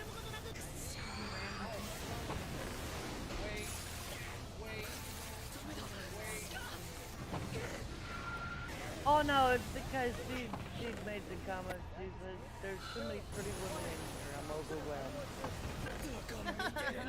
Deku forcing That's why I Todoroki was to like, face I himself wonder, is definition I of a was true thinking she friendship. might be After gay. Todoroki refuses to use But his then I'm fire like, and no, fights he using might be only bi. his ice, But keeping his there's distance also- and controlling the match, yeah. Deku realizes he's Either holding or. himself back. He pushes through the attacks, breaks Not that I Todoroki's have guard, an and issue calls with him it. out mid-fight, triggering Making it Oh, no, Todoroki no, no, to no. finally use his flames. Deku No, knew it's he kind would of like, lose and huh, still went on okay. doing the You right know, thing. oh, I didn't know that. I didn't think about that.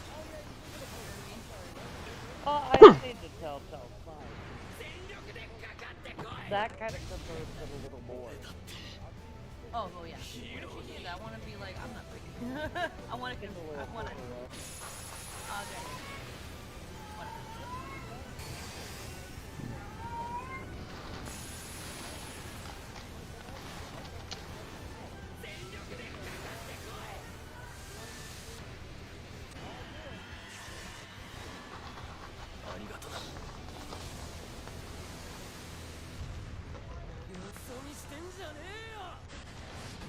Oh, I see it.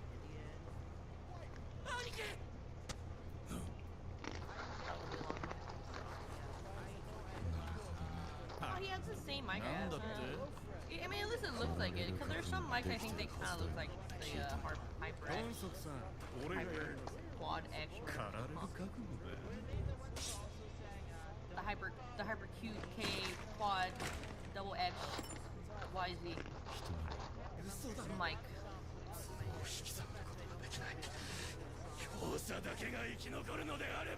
Jinwoo confronting Huang Dongsuk is the very definition of aura. After Huang Dongsuk betrays him inside the dungeon and Wait, leaves why him to didn't I die, name thinking join? the job is done, Jinwoo survives Didn't I and put comes back join? to kick their ass. No, I He did. reveals his true powers and hunts them down one by one. I don't Kills see Dongsuk myself without in giving the a shit about his dungeon. brother. Why? I don't know. Weird. Okay. I don't know why you didn't join.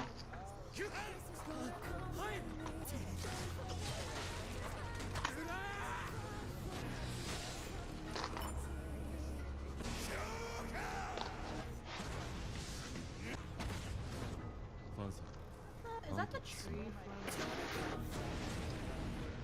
俺は絶えずレベルアップしてんだ。おーい待て殺すだ助けをこう。てめえ俺の弟が誰だか知る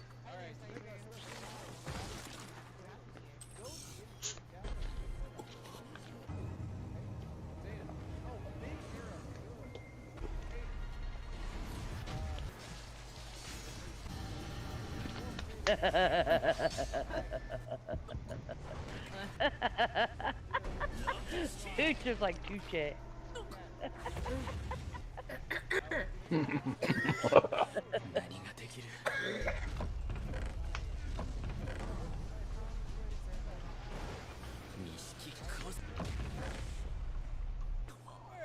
Kafka transforming into a kaiju to protect everyone is my favorite moment in Kaiju number 8. After the kaiju overwhelms the defense force and the situation starts slipping out of control, Kafka realizes staying hidden will only make things worse. He transforms into Kaiju number 8, unleashes his full power and destroys the target in a single overwhelming blow, saving everyone present there.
Zoro finally getting serious against Lucci is the moment that made fans go crazy. After Lucci returns with his awakened form, Zoro decides to hold Lucci off while others escape the island. Zoro was literally playing along with Lucci up until Sanji calls him dead weight. Zoro literally goes God mode and ends Lucci in a single attack.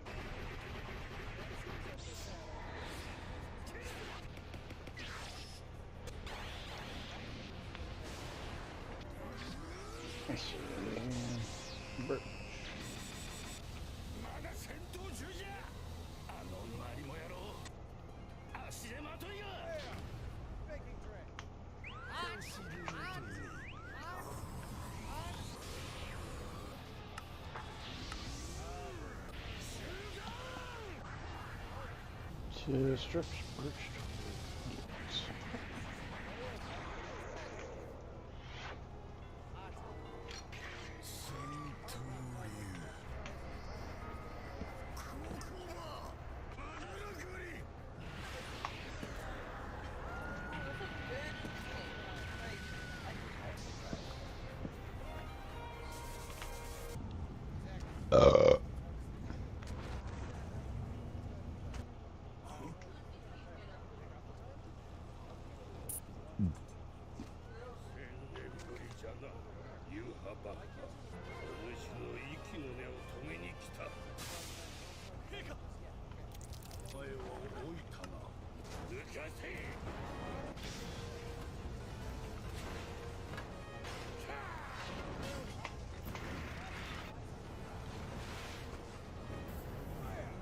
Pokemon community game A Wild Pal Tauros, Aqua, appears catch it using Poke Catch, winners revealed in 90s.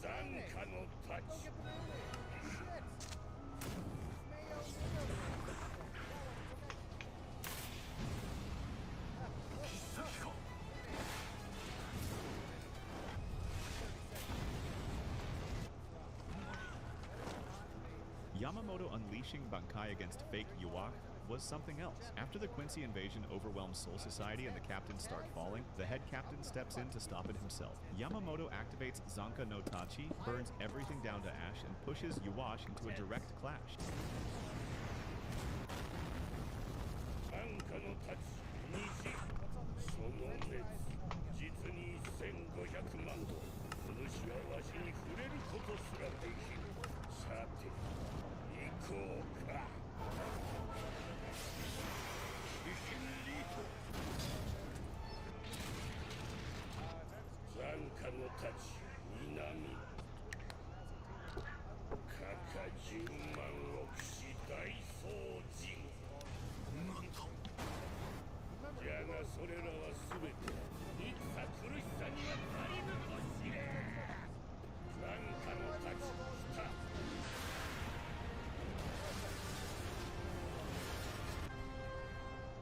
Pokemon community game Pal Tauros, Aqua, escaped. No one caught it. Stripped birchwood fence gates.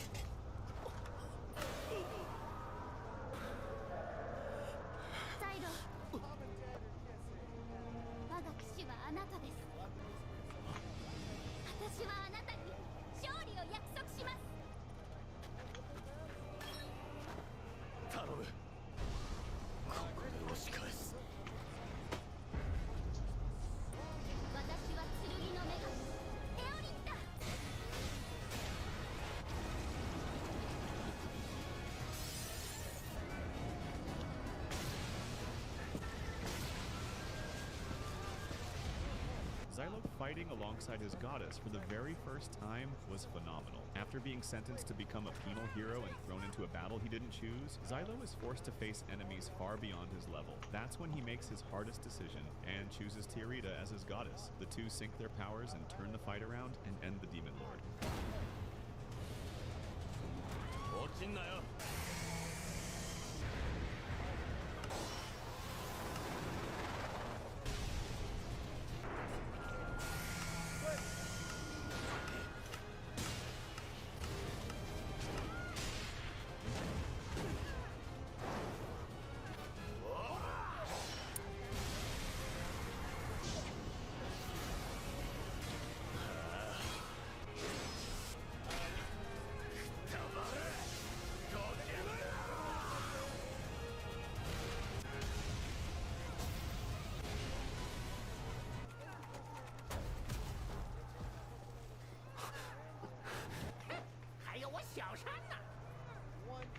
天不在，所以有敌。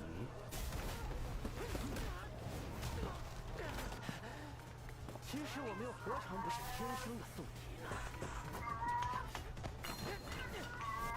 究竟是你的力更强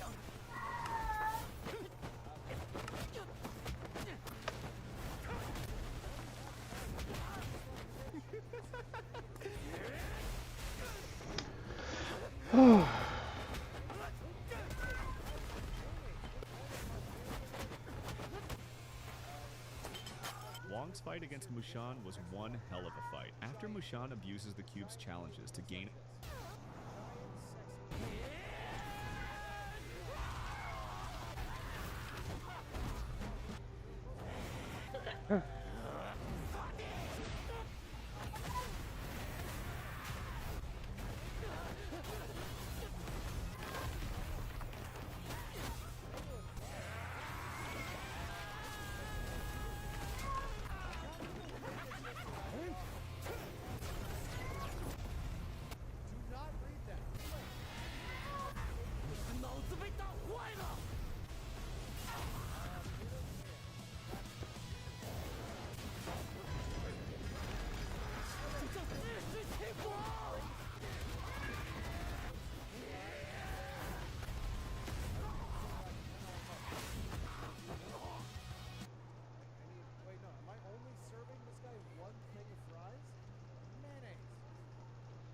You know the moments where smug, cocky villains hurt someone dear to the protagonist and regret it seconds later? That's the kind of moment we're talking about today. From uncontrollable rage beatdowns to cold, vengeful justice, these are some of the best scenes in anime where characters go berserk after watching their loved ones get hurt.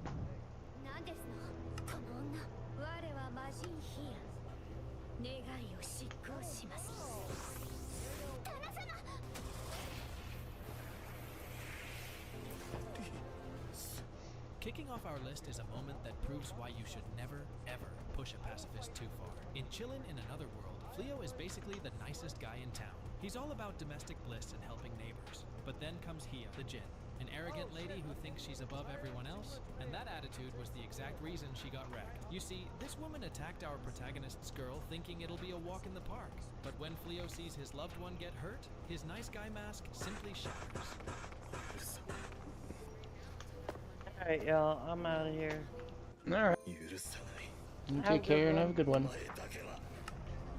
Maybe. We'll see. The sheer weight of the Alright. is so intense, Bye. he systematically Bye. breaks the Jinn in a one-sided beatdown. Bye! Oh, fuck. Okay, hold on, I'll be right back again. It's all good. ごちゃごちゃとうるさいよ。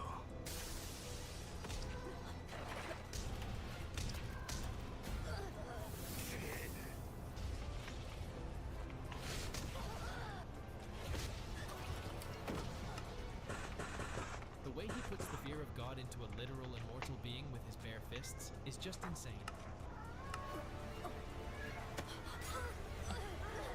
Diorite and granites.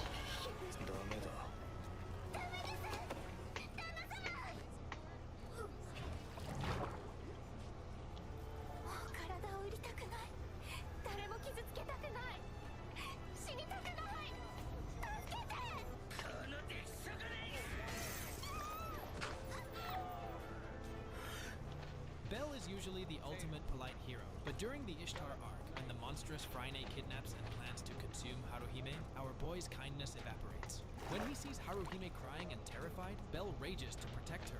He doesn't just want to win the fight, he wants to serve justice to the person who had tortured his friend.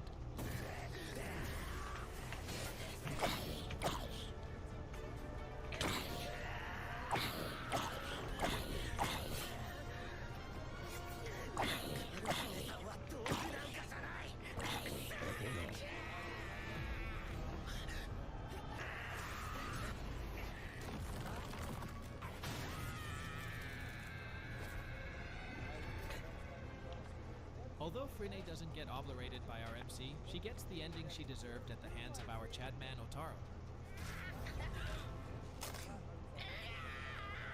悪かったよ許してくれよそうだこの体をあげるよこの値を好きにできるんだ女神も果たして逃げ出すよ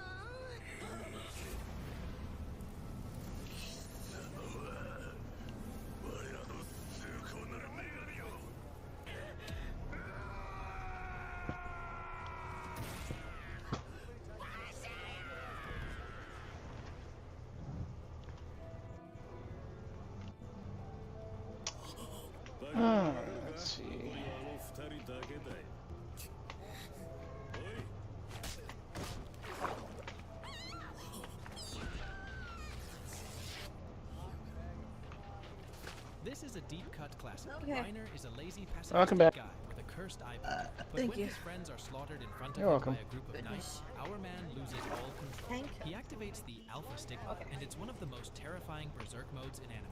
He doesn't just fight the knights, he I love how he's deconstructs them playing on it a molecular normally. level. The way he laughs hysterically I think because For now. was a total psychological collapse unlike anything we've seen before.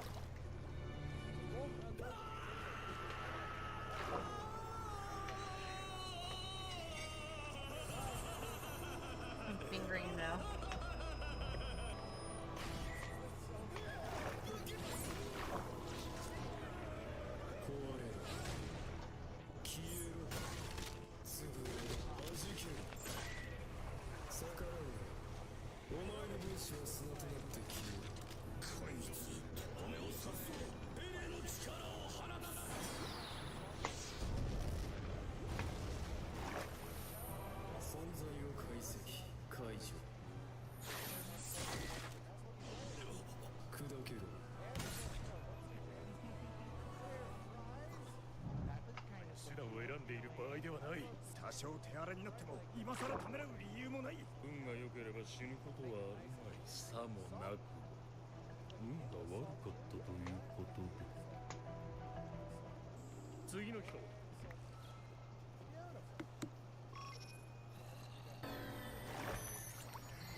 Tatsuya is biologically programmed to only feel one emotion, love for his sister Miyuki, and because of that his rage isn't loud or explosive, it's simply cold.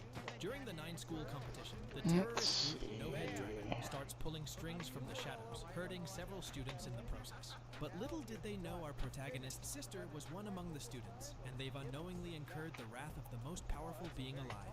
In a discreet mission after the event, our dude hunts them down and literally dismantles their entire organization with zero hesitation and a blank expression on his face. Bam. Done. Aha!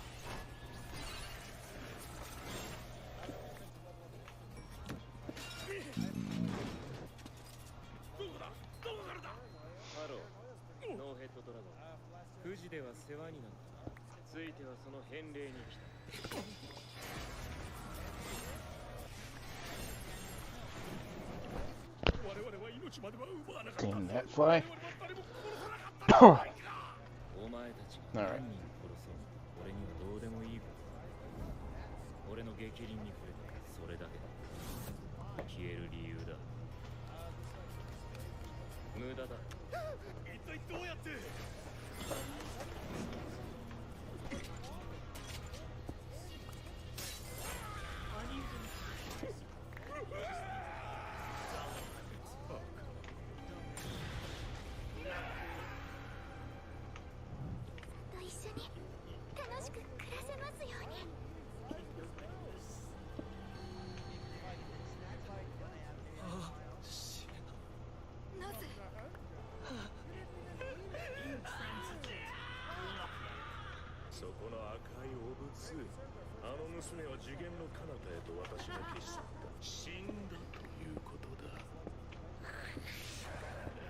Don't let the reputation of this show fool you, because when it gets serious, it doesn't mess around. After the villain Shalva sends Asya to her death right in front of Issei, our boy doesn't just get a power-up, he suffers a mental collapse. He activates the Juggernaut Drive, a forbidden transformation that consumes his life force for infinite power. He loses his sanity entirely, chanting a cursed monologue as he transforms into a crazy mountain-leveling dragon. お前は選択を間違えた。我目覚めるわ。ジャガーノートドライブ。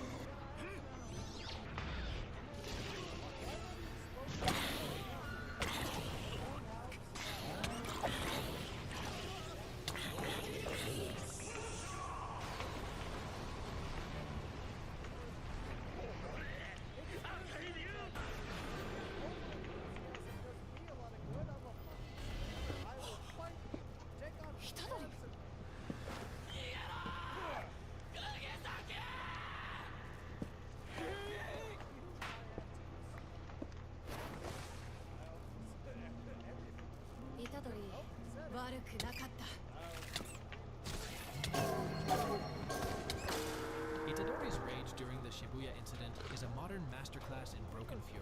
After watching his mentor Nanami and his close friend Nobara get brutally taken out by Mahito, our boy doesn't just get angry, he goes cold.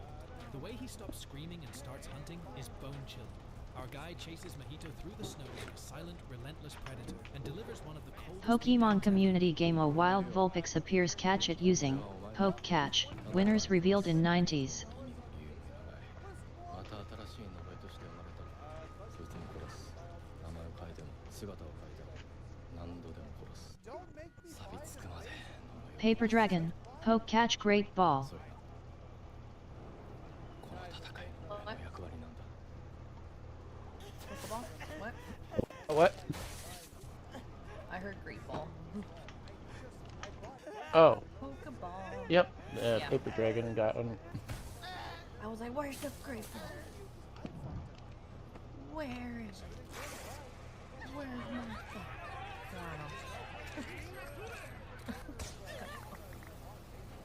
Where is she?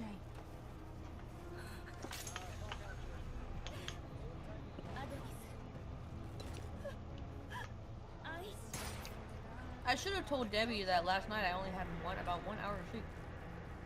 Oof. Yeah. Like, it could have been 2, but I think it was 1. I'm pretty sure. 1 hour sleep. I went to work. But I was fine at work. Like, the horses stimulate me so much, I'm not even tired when I'm over there. Revenge from the kingdoms of I'm only in a physically world tired if where I like science have has to pick up decided to their eliminate shit all after magic, so long, our main but, character you know, has I to think watch like a the 5 public minute execution of Chloe, lean the on one powerful of them. ice witch who raised him and Pokemon community game Vulpix has been caught by Paper Dragon. of the Redia Empire completely destroys Adonis, filling him with a single dark mission to get revenge on all of humanity. And he gets his chance after 10 long years in solitary confinement. When our man finally breaks out, his sadness transforms into pure, unfiltered hatred. He goes on an absolute bloodbath, slaughtering everyone in sight, executing his cold, vengeful justice.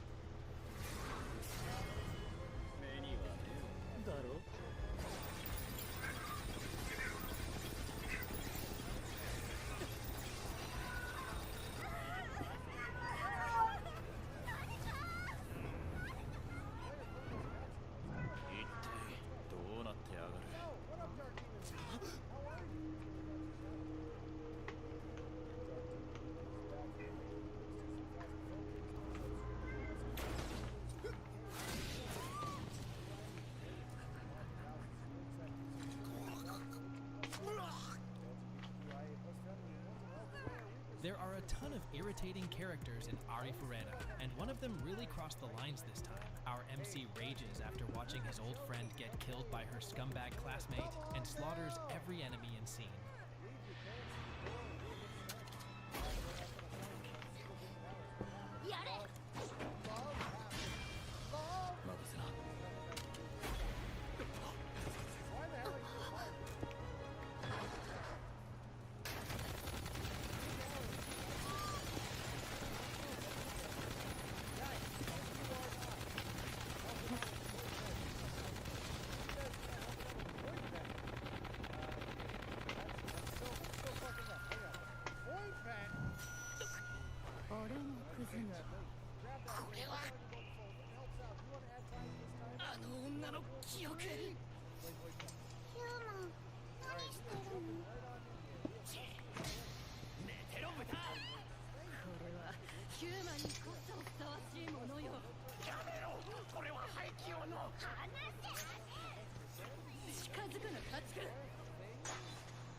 Next up, we got the legendary moment from Tsukimichi Moonlit Fantasy, where our MC draws his first blood. After witnessing his beloved ones get hurt, Makoto Misumi gives up on not killing humans, and crushes them evil scumbags like ants on a driveway.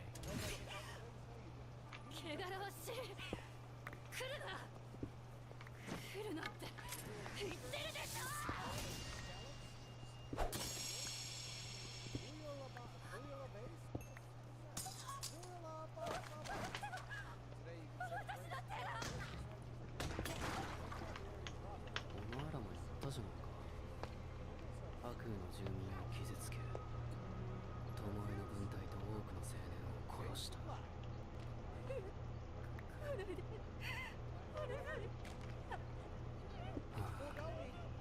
当に耳障りだ。さようなら。これがテートの闇だ。なんだよこれ。おい、さよなのか。知り合いもいたのか。Not everyone is as good as they seem, and Tatsumi learned this lesson the hard way. A rotten noble woman tortures and kills our MC's friends just because she believes they're beneath her, and our MC responds in rage with his own sword. 逃げようってのは虫が良すぎだぜ、ジョージョ。私はこんな場所があるなんて知らなかったわ。辰巳を助けた私とこいつだとどっちを信じるのよ。辰巳だろ。俺だ。家康？俺とサヨはその女に声をかけられて、飯を食ったら意識が遠くなって気がついたらここにいたんだ。その女がサヨをいじめ殺しやがった。何が悪いって言うのよ。お前たちは何の役にも立てない地方の田舎者でしょ。家畜と同じ。それをどう扱おうが私の勝手じゃない。大体その女家畜のくせに髪がサラサラで生意気すぎ。私がこんな設計で悩んでるのに。だから念入りに責めてあげたのよ。むしろこんなに目をかけてもらって感謝すべきだわ。全員の皮をかぶった佐渡家族がまだかばう気か。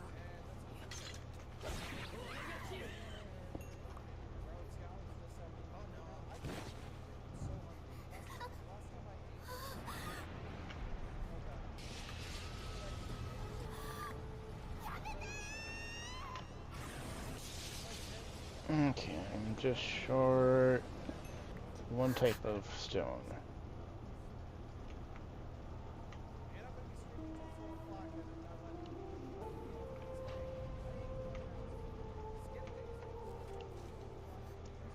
This fight was already over. Ichigo was lying lifeless on the ground with a massive hole blown through his chest, and Ulquiorra was standing over him without a single Pal world, gotta love them all. Gotta sue him. Oh shit. Gotta breed them all. No, like, you know. Yeah. Well, it's still funny. People are still wondering when are they going to have human and pal mating. Oh my god, you can do that? What? You can do that? Pal on pal, and then like you can put the humans together. Yeah. What the fuck? People are still waiting for that. Also, it's not possible. Well, you can give it a shot. Oh god. Actually, I should have checked that when I was on last.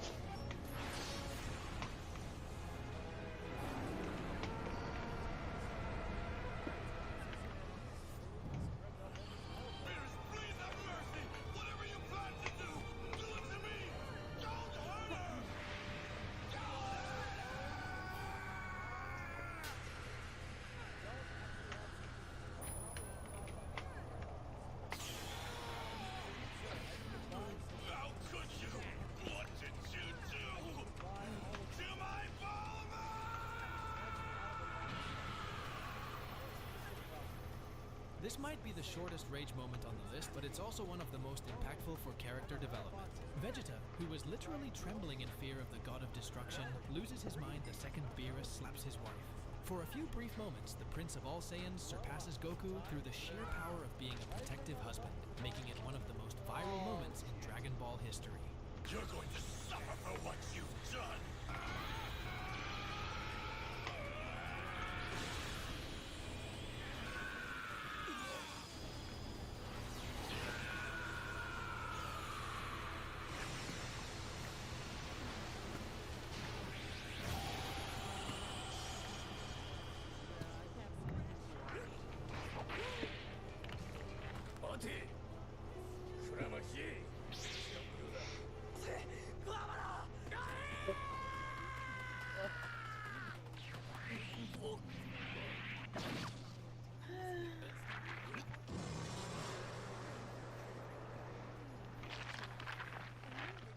Coming up next is an old-school classic from Yu Yu Hakusho. Kuwabara fakes his death to force our protagonist to unlock his hidden power, and boy, does it work. The raw emotion in the voice acting and the way the energy ripples through the arena captures that unfiltered rage perfectly. It's the ultimate "how dare you hurt my best friend" moment.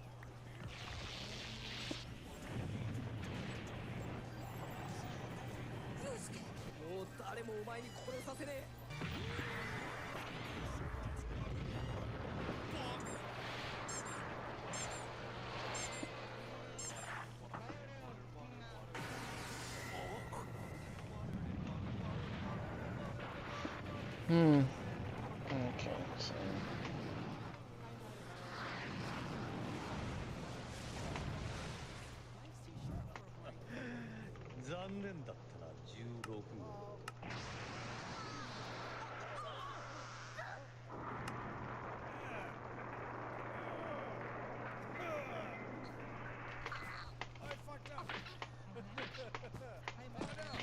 Oh, the moment you hear Metal say, "Oh, I fucked up," it's like, oh, what blew up? Spent the entire Cell games trying to avoid a fight, but when Cell Juniors start brutalizing his friends and Cell himself crushes the head of Android 16, the dam finally breaks. That's tear rising up, the high-pitched snap, and the transformation into Super Saiyan 2. It's perfect.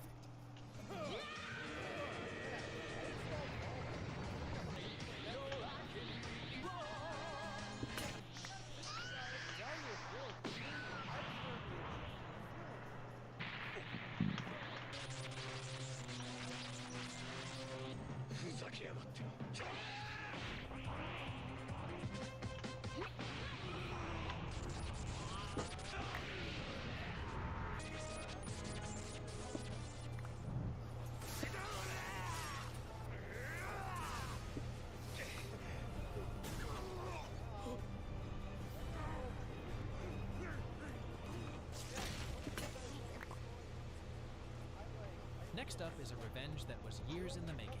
Eren Yeager versus the Smiling Titan. The setup is one of the craziest premieres ever. A young Eren is forced to watch as the Smiling Titan eats his mother. That single trauma drives Eren's vow to exterminate every single Titan on the planet. Fast forward to an intense battle where the exact same Titan reappears, this time killing Hannes, the man who saved Eren and Mikasa during the Wall Maria incident. Seeing this monster destroy another loved one breaks Eren completely, and his rage unlocks something totally unexpected.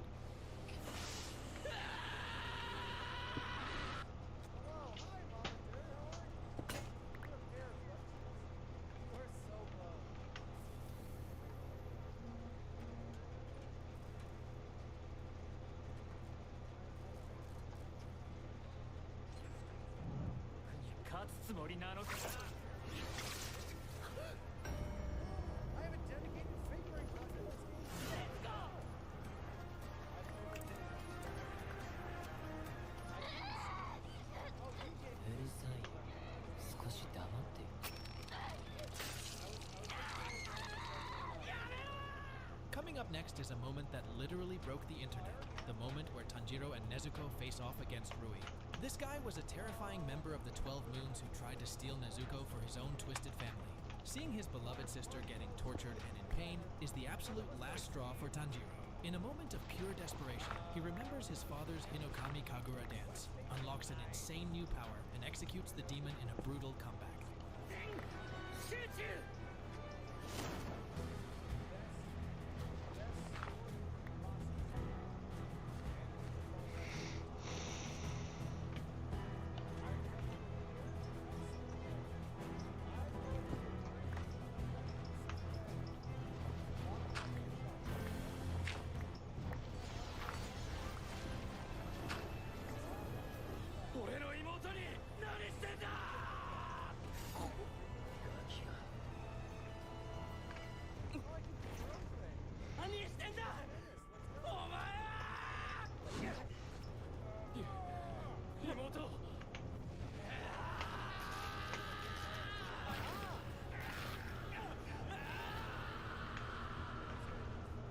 This is the moment where Yuichiro stops being a soldier and becomes a disaster. Pushed past grief, betrayal, and pure emotional overload, Yu finally snaps. His humanity collapses and the Salt King awakens. Everyone around him frees because this wasn't the Yu they knew anymore. It was practically Satan in the flesh, and he was annihilating everything in his path with terrifying speed, zero restraint, and a blank expression on his face.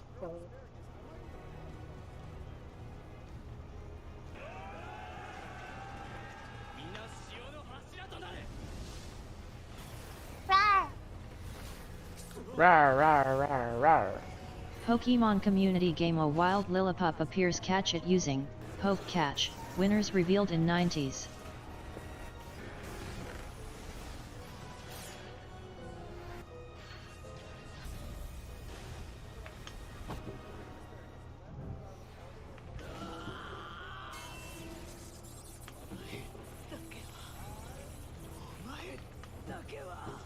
Getting the loot, getting the loot. I will boop a few.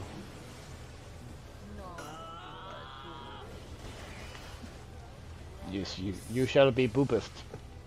That would be Next Jabba up the is a Hutt. fight that's not about winning or losing, but about You are not the Jabba the Hutt.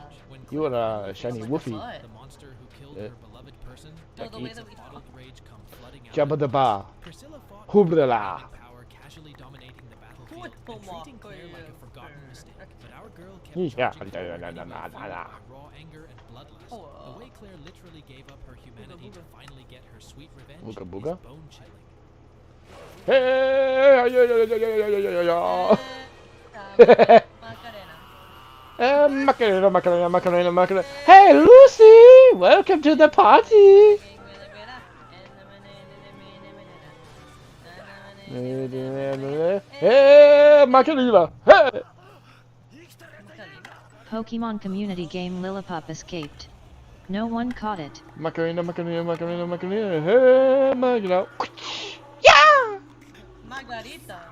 Wisebot 3 viewers, -2. Alarm clock 6 hours 1 minute and 45 seconds. Kaito I Destiny have Rogue axolotls. Nashoba, welcome to my channel. Hey, Kaito Rogue, Destiny welcome. Rogue Nashoba, welcome to my channel. This is the ultimate untouchable king of rage. During the eclipse, Guts is forced to saying watch as random every shit. single member of the band of Stuff Yep. I watch is and, eaten like, alive Yep. by demons, and his lover Casper Alright, is let's see. finally Pink axolotls are all I see right now. visceral experience in anime history. Guts cuts his own arm off with a Oops. dull Oh, broken I blade, did not just do for a that. chance to swing at Griffith. I was trying to like on your follower challenge, you like, oh, pull down to see more, but it was lagging, and then I pressed it twice, and then I clicked on somebody else, and then I was off of your stream, so now I'm back. Yep, I found blue shrooms that glow. Guys, if you like this video, then I'm pretty sure you'd get also high be on interested in shrooms. watching this I'm video. gonna go high. Thank you for dropping I'm gonna go wee. You wanna go high? Make sure to have a towel. You wanna get Oh yeah. Hello, undead motherfucker. Oh, Big on Hitler, bitch. Oh god, I found a spider lair. Yep, welcome to the madness. Welcome to the madness. Welcome to the jungle, motherfucker. Oh, that one actually worked the throat.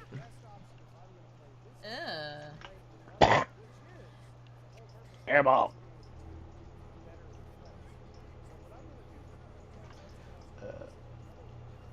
Alright, let's see. Okay, which one of you kitties farted?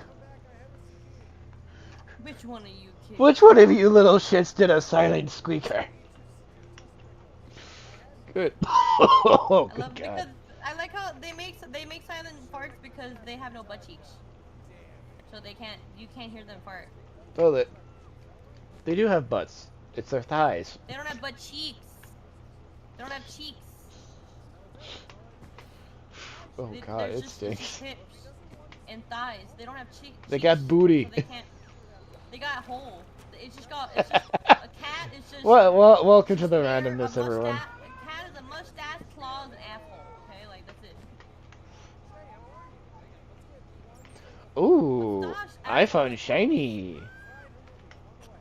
Do I have inventory? Yes, I have inventory.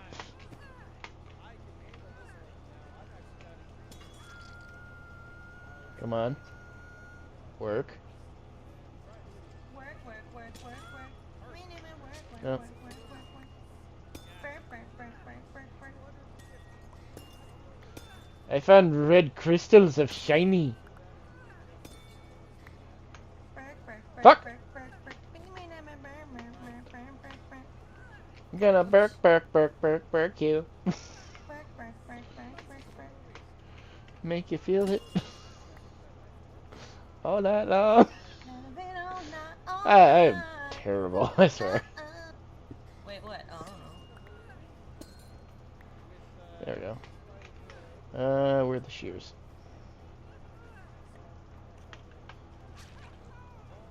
I'm gonna rock and roll all night.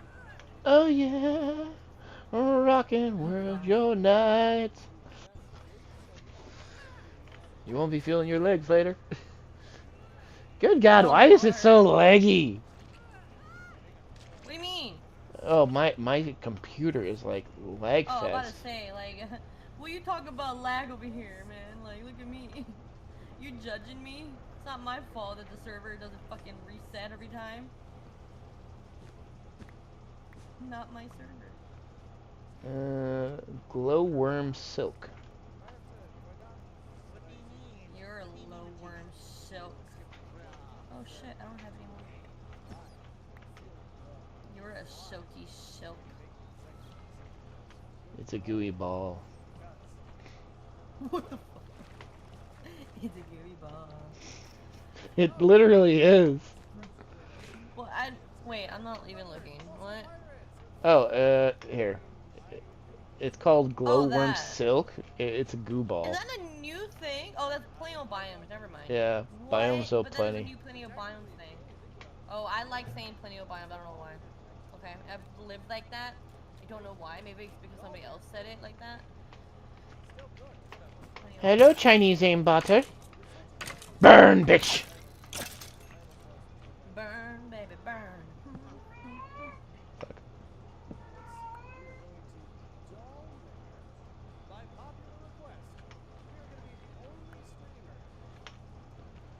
Alright, I really need to get the fuck out of here.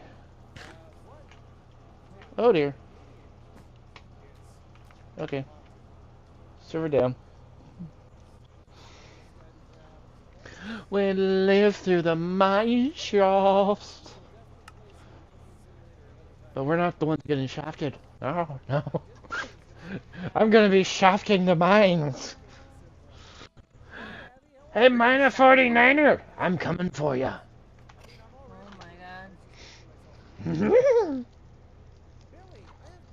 Scooby-Doo and Yoda mix. What the? Here. Real royalty, bro. Oh my god. For a woman, I actually have not done, you know, I shouldn't do that bad because a lot of voices I can't do because I'm a girl. No. Like I can't do papyrus because if a girl does papyrus, it just sounds like a witch. Like it just sounds like a witch. Uh-huh. I had acting class in school.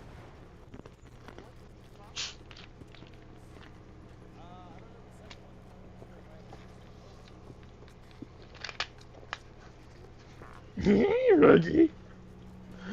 Squeeze snacks. Oh, hurry.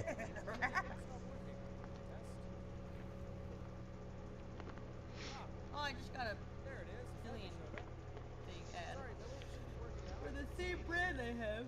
This is Toyama Naruhito, an explorer. Several years ago, a dungeon known as the Babel Rift appeared in Japan, drawing people from all over the world in search of fame and fortune, and he was one of them. Naruhito now found himself in a desolate wasteland, staring down a massive mutant ape. Explorers make their living by killing monsters and hunting for treasure. They're basically the gold miners of the modern age. He knows all too well that death is part of the job, and so he fights with everything he's got to make sure he doesn't end up a corpse. After spending so much time out in the field, it wouldn't be a stretch to call him a veteran. Even badly wounded, he keeps pushing forward without letting up. But all that fighting was about to end right there, because one careless mistake let one of those monsters slip through, and as a bonus, he ended up with a hole clean through his gut. He stumbles through the harsh and unforgiving terrain of that place. Naruhito wonders just how many monsters he actually managed to Oh, take he's down, playing and Dullmare starts now. drifting into thoughts He's about the fucked. future he had planned, dreaming of building a quiet house by the edge of a lake. On the brink of death, The one thing he wished he'd done before checking out was wiping his hard drive. In one last act of defiance, he flips the bird and asks those mutant apes how they liked the going-away present he left them.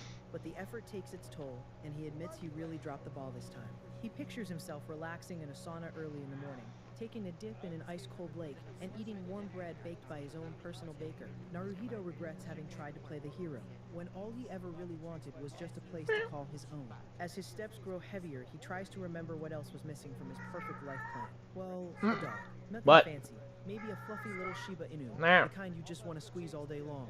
He also wanted to go out drinking with his friends, enjoy life, and eat the best food money could buy. Suddenly, his legs give out and he collapses onto the grass. The poor guy didn't want to die inside a dungeon, especially him, someone who had everything it took to be one of the best explorers of his generation. Naruhito had just been promoted to senior explorer, and things were finally starting to get exciting. He had no qualms about killing monsters and had long gotten used to the sweet smell of those creatures' blue blood, but now the blood on the ground was his own. The guy always took his training seriously, studying the most efficient ways to take down Seriously, every which enemy one he of you crossed his path. farts in their He was never sleep? the type Good to get God. cocky and always knew when to fall back and survive.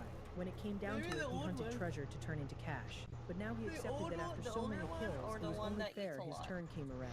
With his fingers dug into the grass, Yeah, the regret hits the hard one that and he eats a turned lot, back she's been before it was too late. just He got into this nicknamed. life to chase his dreams and live on his own terms. Chasing the kind of She's freedom been only an named explorer Chungus.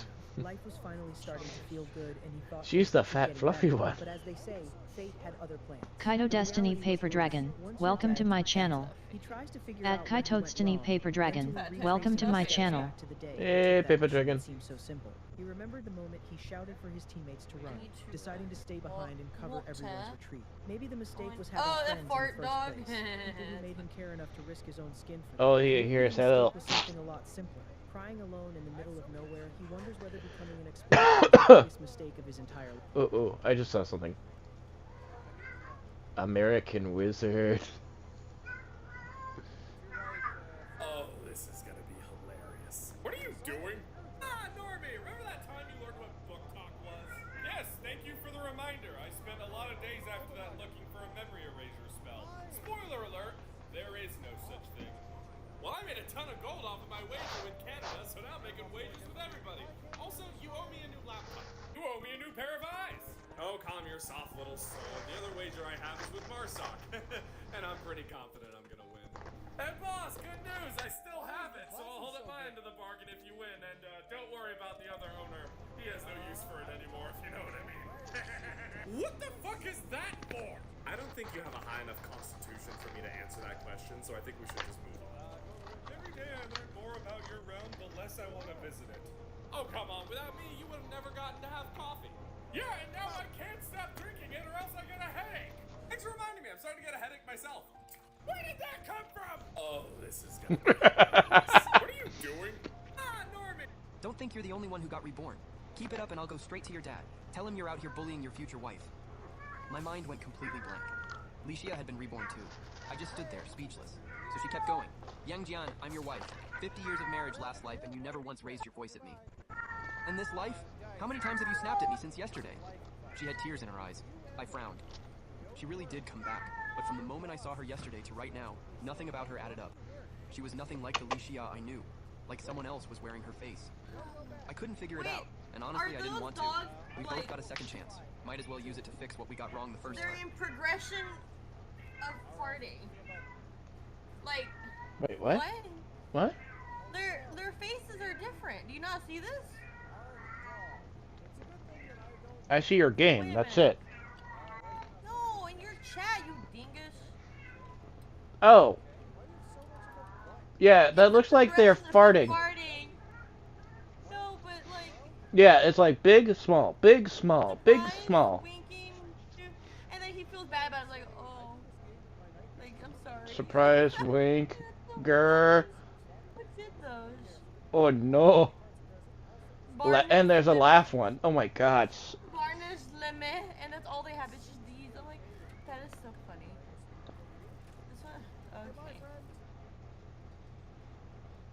Barn is winking. Dobby gas. You're a porn. You're a porn that's winking. Paper Dragon, glad you like. Oh my god. It took me a while to figure out. It's like, wait, where am I? Yes, I'm missing something.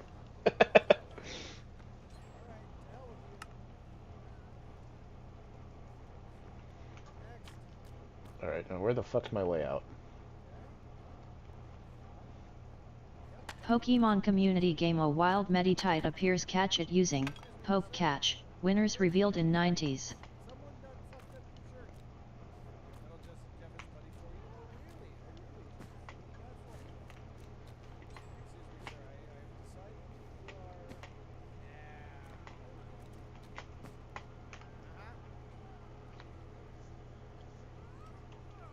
Stream Elements, welcome to the Fluffy Dragon's Den. Come sit, chill and game a while.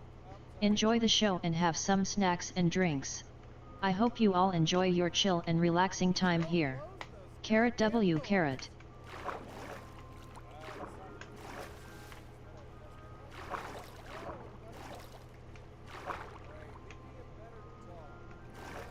Okay.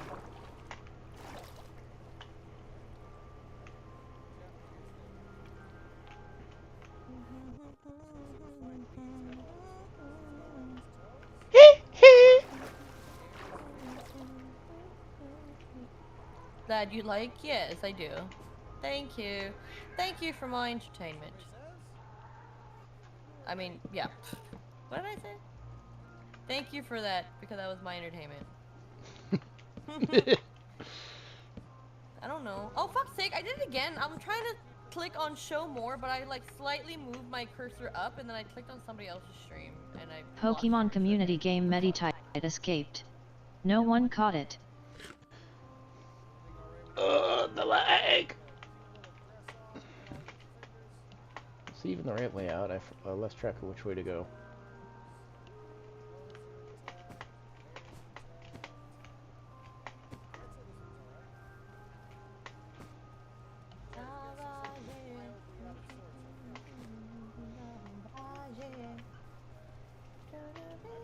Hello, Hitler! Be gone! I cast flame sword, bitch!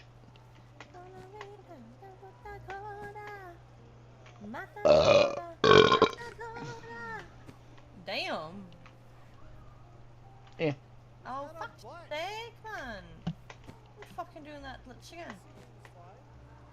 Fucking doing that glitch? Oh, because it's lagging. That's why. Go back in your Pokeball. No! Get back in the ball. Back in your sphere, then back in my pocket where you Back in your belong. sphere. Back in your pocket. In my pocket. Why are we talking like a Brit? I don't know. A brute. You just said a brute. A Brit. Not a brute. Brit. A brute. A Brit. A Brit. A Brit. mate. A Brit. Yes, a Britty Brit, whack. not a brute. A tallywhacker! But you just said brute. I said Brit. Brits are not brutes. Brit. No, that's Brute? No, if they're fucking brutes, they're little pansy ass little fuckers. And now I'm getting Scottish. slightly offended. No, you're not Scottish. That's very bad. Oh, Scottish accent. You're not. I'm Irish and Scottish and German and Russian. You are from Russia. Blame my mom's side of the family. My vodka. Paper Dragon, a Brit of a brute. And in Russia, we like the vodka. I don't know. I can't do yes. fucking. I want to do voice acting, so I don't know. If Oh, you're I have doing good. You're doing practice good. that, but- No, thank you. But there's a lot of accents. Like if I do it in front of people, they're like, "Oh, that's bad." I'm like, "Yeah, I know. I have to do it again." Oh my god.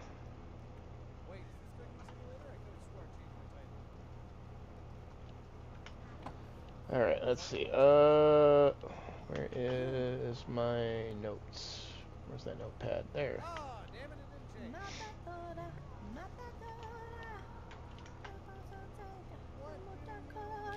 I want the scroll.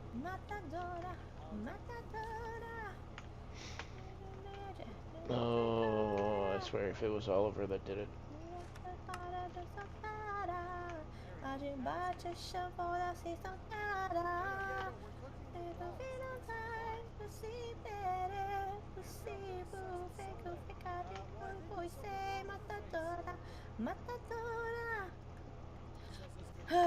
Alright then, I need to go delete these other ones.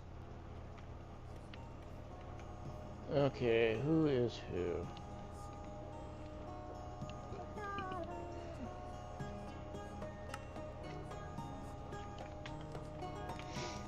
Okay, unless you have good stats, I'm not hiring you to be in my village. Yeah. You need... Yeah. No one is higher than 20. Not worth it. You're a levelist. I can't believe it. You're a levelist. Or I should say stats, really. You're statist. I fucking... Oh yes, I'm a status. I'm a status man on here because it's colonies. I just destroyed my floor. Are you happy about that? I've destroyed my floor. Oh, that's your little... You're very happy that Oh, we are. Did you just call me? I said yes, we, yes. It means yes. I thought you said a wiener. Oh, you want the wiener? Okay, bend over. Do you want the wiener? That sounds, now it's just like... Ask me about my wiener!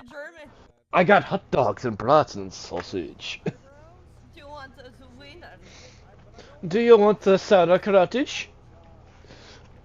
Do you want the streusel? Is this some kind of joke? We're gonna offend so many. How fast are you gonna get banned on Twitch or report canceled on Twitch? We're not actually offending anyone because we're the. I try not to. Like I always say, I'm so sorry because one time, a long time ago, I know this guy. He's still my friend. Like I know him, and he a long time ago on his stream, somebody actually went. Like he was playing with our friend, who is, she's Irish, but sometimes we'll like, you know, we'll kind of mimic her and stuff, but she doesn't care. But then somebody in his chat personally just messaged him. It's like, please don't do the accents anymore because it's offensive. I'm like, oh, I'm like, you fucking snowflake. Like, I'm sorry that we're doing it very not justice, but we're not making fun of you. We're making fun of you. Is that what you're thinking? Oh no, we are not. We are not. We are actually part of this culture in some manner. We're just really bad at English because apparently that's the real way of saying English, and we are technically we are the people. We're being fun and silly. And we the people. And if they think we are being offensive, then guess what, Sugar Plum? You're a fucking snowflake. Go over on the left side by the liberals who are gonna fuck you over. No, I just said like we're the people, and I'm like I keep messing up. I'm like we the people. We the people write the declaration, the Declaration of Independence, the declamation, the declaration. Declaration. Declaration of indigestion. Oh, that's some indigestion, all right. Indigestion. Where the fuck am I? You're welcome, America. You work America. America. That's right, 'cause we're America now. We're in America, and now we can make fun of ourselves. But then again, people in America from the southern, we're probably going friggin', you know, shit on us for saying that. But you know what's funny though, 'cause I already kind of have like a southern accent. Like I'm kind of like I'm with horses and everything, so like I work with horses, and Southern California kind of has a little bit of an accent, but I feel like I'm making it more prominent, like making it more thicker, so it's like I'm trying to make a point, but it's making me sound really bad. But oh, you definitely got it in there thick. I'd be like, y'all, I'd be like, hey, y'all gonna do that? Like, hey, I don't know what's going on with y'all, but like, I say y'all all the time. I don't know. Y'all. It's like my thing. Y'all, hey y'all, we gonna do it. I don't even know. I'm going down to South Buckhorn here about 7 time. Friendly pisses everywhere. I'm both fucking talking dishes. That's just a Louisiana accent or something. Gonna leave our little woes behind. I love the cowboy life, so I want a homestead someday. And I want some chickens, cows, goats, sheep, geese. quail. I want some quail. That'd be awesome. And horses too, of course. Why would I not have horses? Save a Horses are my horse, life. ride a dragon. No. No. Yeehaw! Holy shit! that feedbacked on me. What the fuck? I'm going to Hogwarts. Oh. Oh, you're going to Hogwarts? You're gonna have some crumpets and tea? Don't worry, I'll slither on the end. It's a fucking Australia. Fuck off, man. Oh, now you're gonna be Australian? Alright. You want to Australian? I'll get down under with you. I need my. Hold on, let me send your stream to. Wait. Funny thing is, one of my ARC friends is Australian. Oh yeah. Well, And he said, if you don't say cunt, you're not an Australian. oh, we call each other cunt all the time, but it doesn't mean what y'all think it means. Like it's. Yeah. Oh, I know. It's just like a greeting. Here in the U.S., cunt means like, oh, look at that cunt. Okay, are you gonna make up your mind and get up, or are you gonna lay down and cuddle? Because I enjoy the cuddles, and I know you enjoy it because you're taking my body heat. As for your... How do you spell Australian? Oh wait, never mind. I got it. Hold Just on. use Google search or Grok. No, hold on. I was putting it in my friend's chat, and I was like, oh, hold on. But I put it, because there's a word that's in our chat already that says Australian, so I've copied it. I'm like, oh, okay, there we go.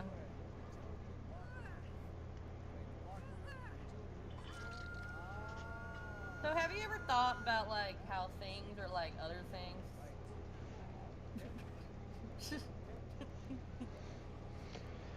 Okay, so we have one thing here, item A, and we wish it was this, or I wish it could do this.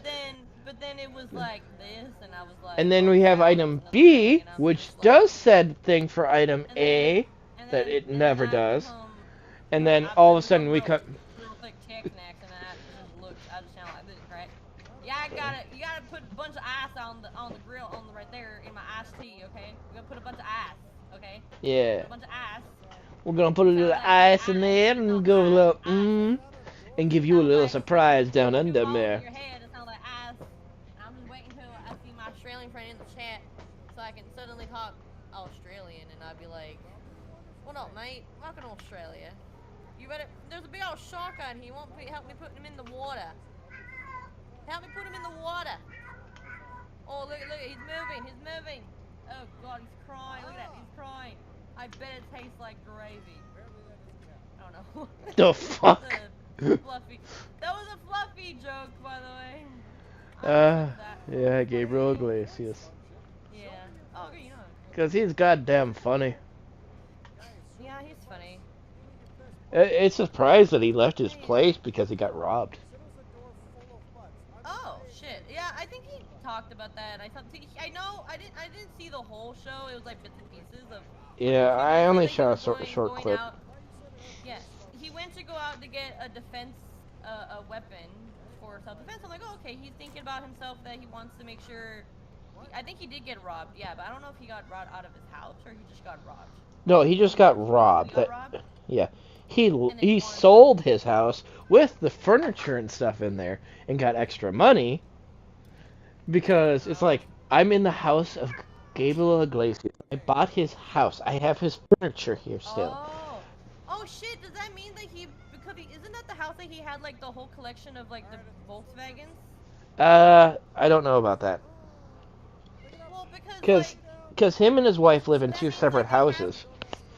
And his wife, he got married? I thought he was single still. Or the person he's currently with that has the kid. No, they got divorced. I mean, they broke up a long time ago.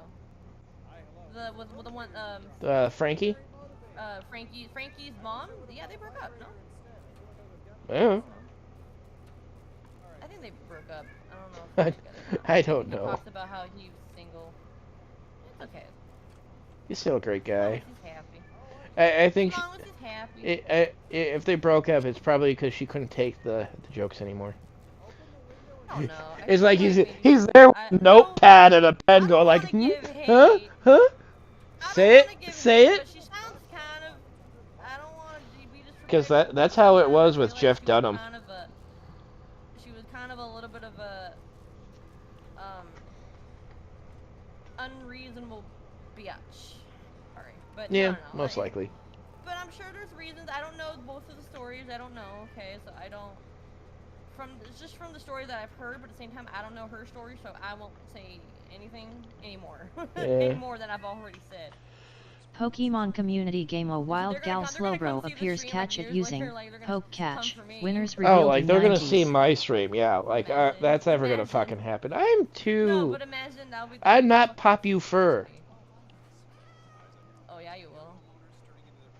How the fuck am I gonna be Pop-U-Fur? Oh Huh? yeah. Oh yeah. I don't know. Dedicated RV parking around the back. No, we're not leaving it now. It's okay. You don't need a ticket. There's no one waiting. Owners can't save you from becoming your parents, but we can save you money when you put no one on a bus. Technically, these onions count as one item. You're literally the only one there.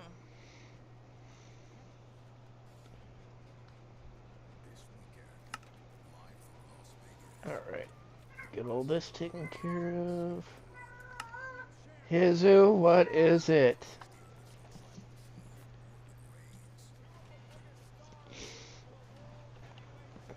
You better not be going in the fucking heat, because god damn, you're so annoying. You know, I was talking to my boss today about it.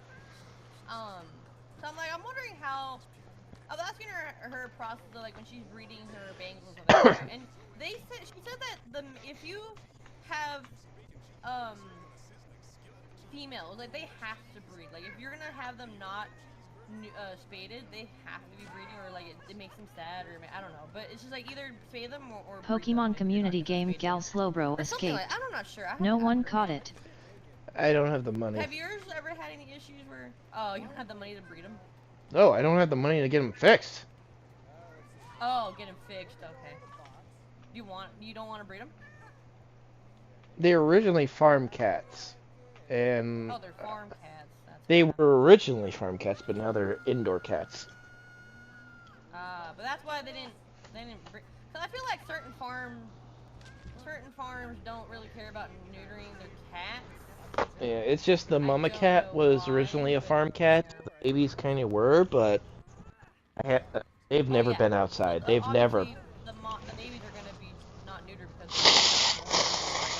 because they're not born spayed. But when I got them, they were only like a few months old. Oh yeah, they're cute. So you took Mama and her babies when they were already like. Mama was dead on the side of the road. Huh? The mama cat died on the side of the road. Someone hit her on purpose. Oh, it's so sad. On purpose. Aww. Welcome to South Dakota, where people hit wildlife no matter what. Awful babies.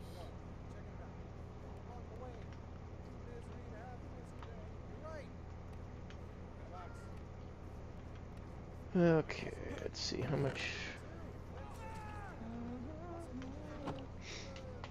But yeah, anywho, let's see.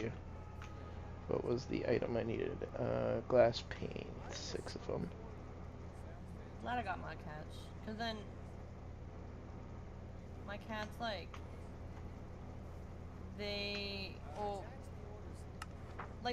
mama cat currently. If I didn't take her in, and the day that the kitties were born, there was a coyote around my neighborhood.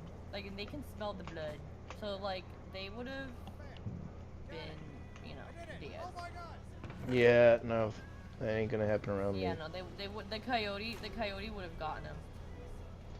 That coyote would have found out pretty fucking quick. You don't fuck with the Fluffy Dragons family. There's a reason why I keep on saying I have a gun next to me for. Well, yeah, I know. No, fair. Because I know people like that. I know that, because I know farm life, so I know people would carry firearms to protect their livestock because it's their livestock. Like, you don't want to hurt an animal, but it's like, same time it's your livestock. You'll get a kick out of this.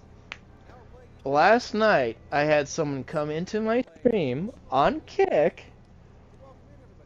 and they're going like, "Oh, I bet I can guess your age, your birthday, and shit like that." Like, okay, yeah, sure. So what? I don't care if you say my birthday or age on here. I announce it to people publicly on my stream.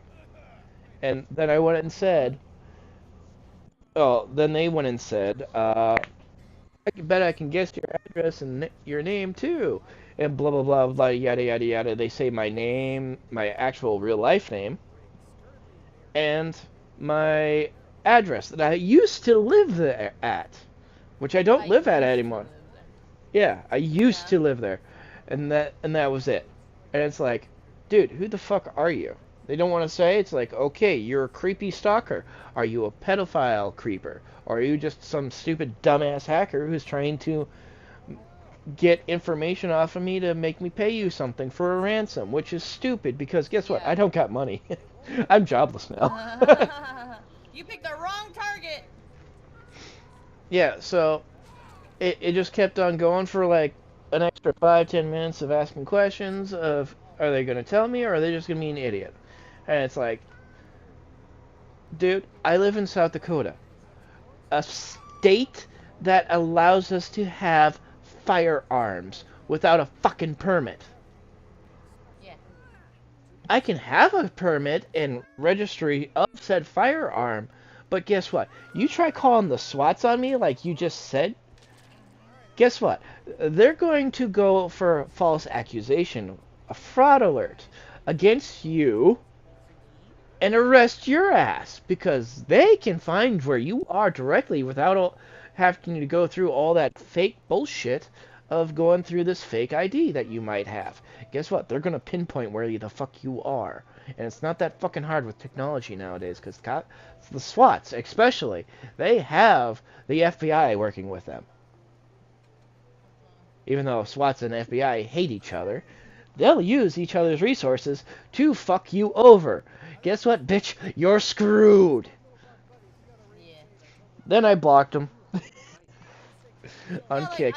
I would just ban him like immediately. Oh yeah. You're just fucking. Oh no, I announced it to them that they are a fucking idiot. So what if they know my real name, my old address that I used to live at? I give no flying fucks. Yeah. Like, joke's on you, I don't live there anymore. The fuck? Yeah, it's like, what are you gonna do? What are you gonna do? Be a stupid frickin' retard hacker? Get a real fucking job.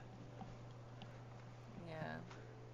I mean, make something of your life. Don't be some lazy cocksucker. I mean, fuck. I know I'm jobless right now, but I'm at least looking for a fucking job. I'm going through the paperwork. I'm doing the legal things. These fuckers are being so mentally retarded, it's pathetic. I announced in my Discord that, hey, this person on Kick, they're apparently trying to blah blah blah, threaten me, yada yada yada yada, because they know my name, my age, my real life shit. It's like, I don't give a fuck, but hey, everyone, just a heads up warning. Kick is weird. I don't ever want to go on Kick. Well, Kick is just like a copy of Twitch, and so is Blaze. Yeah, but like, why do I always... Oh, Blaze. Yeah, Blaze, Kick, Twitch, YouTube, they're all basically... I mean, there's a hacker going around called Mr. Raccoon or something, and he's literally announcing that he's basically hacking all these people, all these companies, and he's using third-party group access to get into them, because the people who work at these said companies like Microsoft or any other big company like that, guess what? They've been hacked and they've lost so much fucking...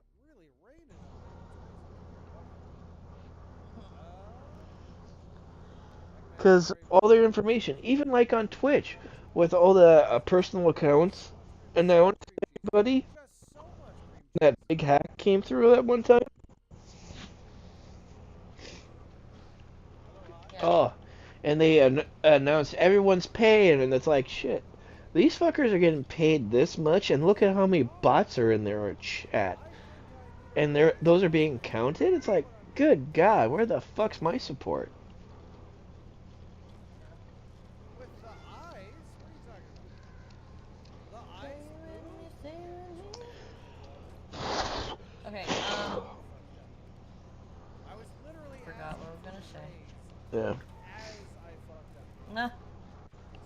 Yeah, because we're just talking about the hackers and stuff, and how stupid they are for just trying to bait rage us. It's like, oh, whoa, big whoopie do. It's like, what are you gonna do? I'm fucking broke. It's just because I've heard about Kick. It's just because I've heard a lot of weirder things about Kick. That's why I don't think. That's why it's like weird to me. You know what I mean? Yeah.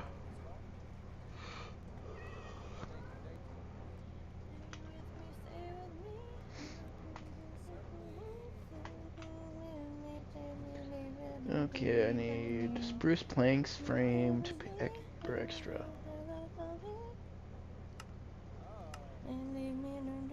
Alone. 40.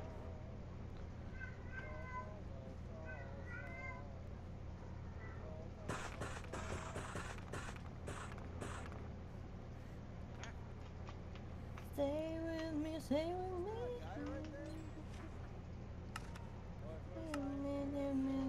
Okay, now I just need diorite.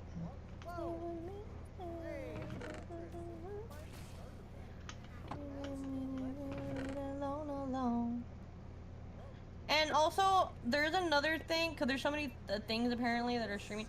There's a streaming platform that's like only for like Russians or something. Like I swear. Yeah. So when I hear Blaze, I'm like, what the fuck is Blaze? Is that another like?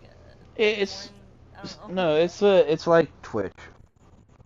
Like Twitch. But Yeah, it was private at one point, and now it's not. Oh.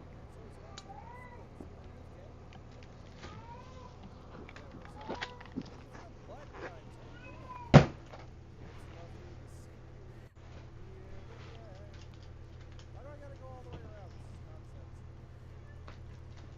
Fix us. What? Hello? Who's talking to me? Yeah, you get the spray bottle. I'm going crazy. No. Won't shut the fuck up. Why'd he get the spray bottle? Poor kid, dude. Oh, I don't like spray bottle if they try to pee on the fucking. We have one that's like he's so territorial. I don't know what's going on. He smells the cat on the outside and pees at the back door. And what the fuck? What's wrong with you? Like, you've never done that before. He's not even. He's neutered and everything. I don't know. He's just a fucking. Peeing is most. He is the stereotypical thing that people think that cats are. That they're assholes. He's Yep. an ass.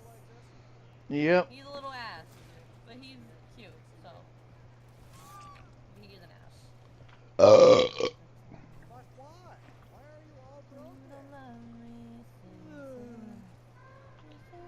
I mean, all my cats are asses, and one or two of them like to pee on the fucking floor somewhere in the bathroom or. Just... Oh yeah. Jesus, shut up! There's no need for you to be so vocal. Even if you're a horny pussy, jeez. Chill. Oh, I need to find diorite now for this build. Oh, fuck's sake, I fucking messed up. No. Don't build that. Nope. Build that. I wanna go home. Oh. That's perfectly. So. Oh. Actual spawn is my bed. Okay.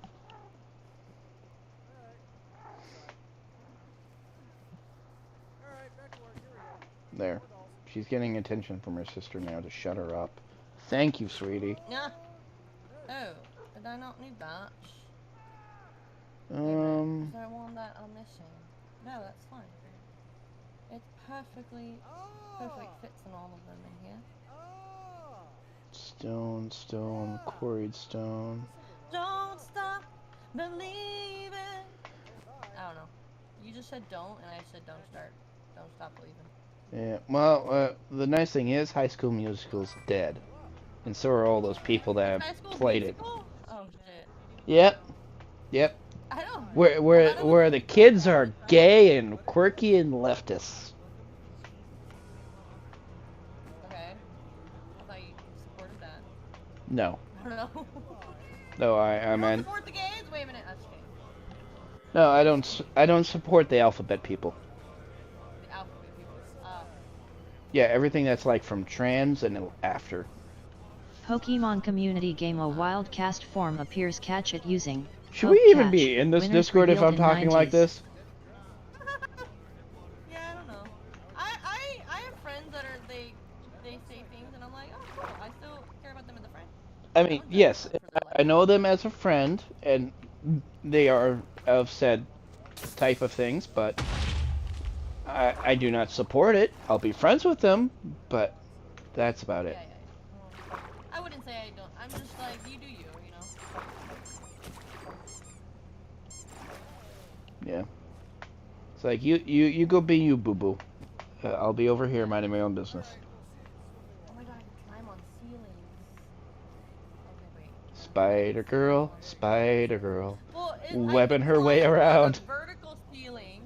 I could climb on vertical ceilings like at the bottom of stairs, but I can't go vertical ceiling. Like, I can't go horizontal ceilings. Like.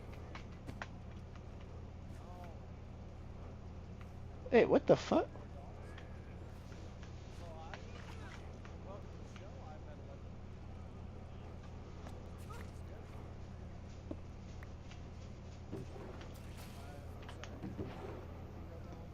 The moment when the kitty cat nukes the litter box.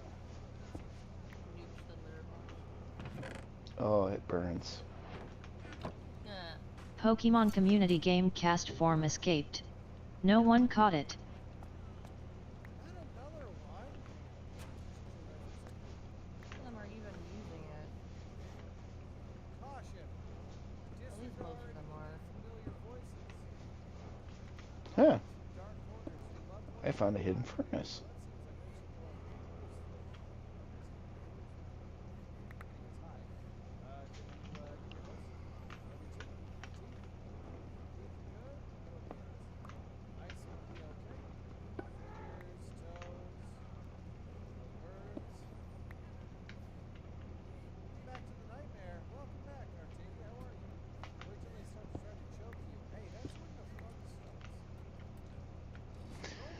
Okay, apparently the fun starts when people are getting choked in Metal Stream. Choked in the neck. What?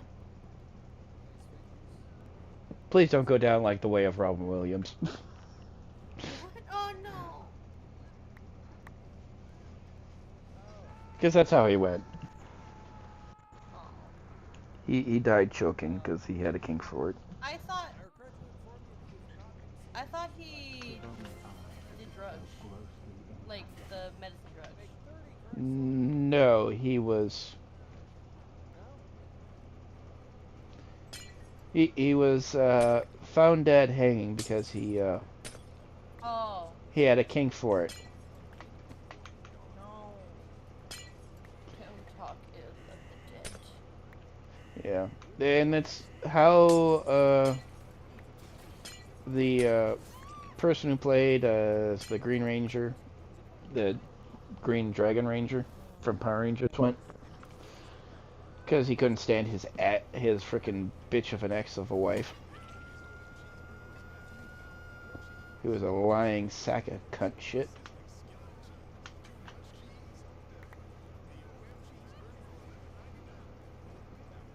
Now that lady should have been fucking hung, because, oh my god, his daughter, she went downhill.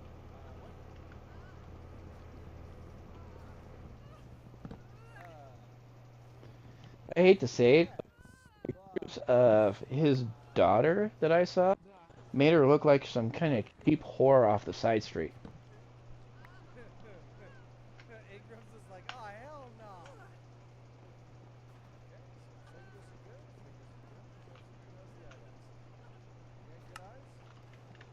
I know I'm probably going to get a lot of bad rep from that, but it's like, I don't care. It's like, what are people gonna do? Talk bad about me? It's like, I've been talked bad and talked shit about for like years and years. It's like, do I fucking care what humans say? No, I do not.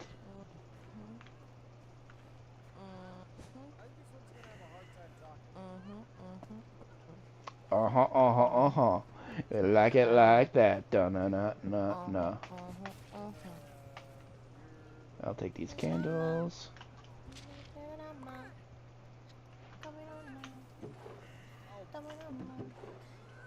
Da-la-da-da. Da-la-la-ma. I just listen to those like songs that you hear on reels and shit. I like them. They're really good.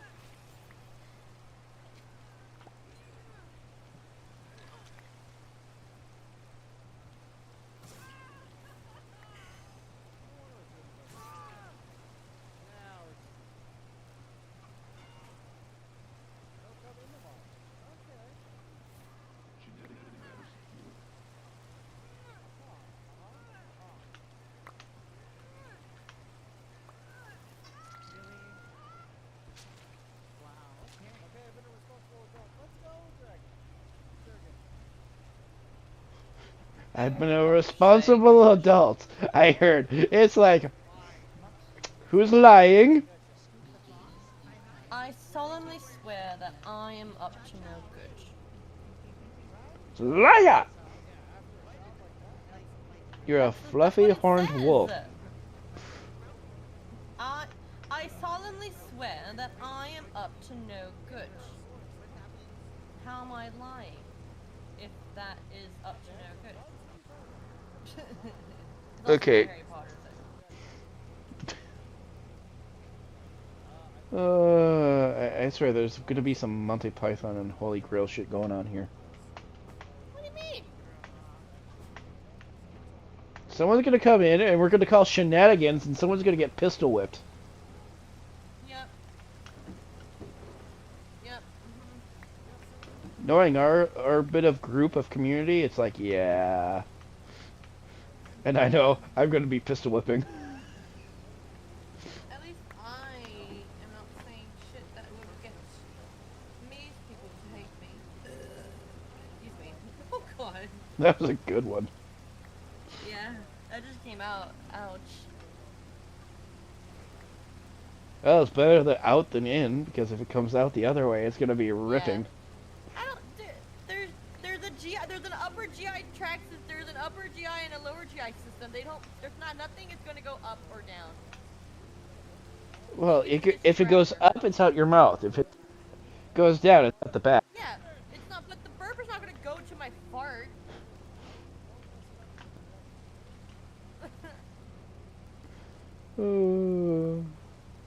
The conversations we have here, people, it's fucking hilarious. I watched Dr. Mike on YouTube. That's not how it works.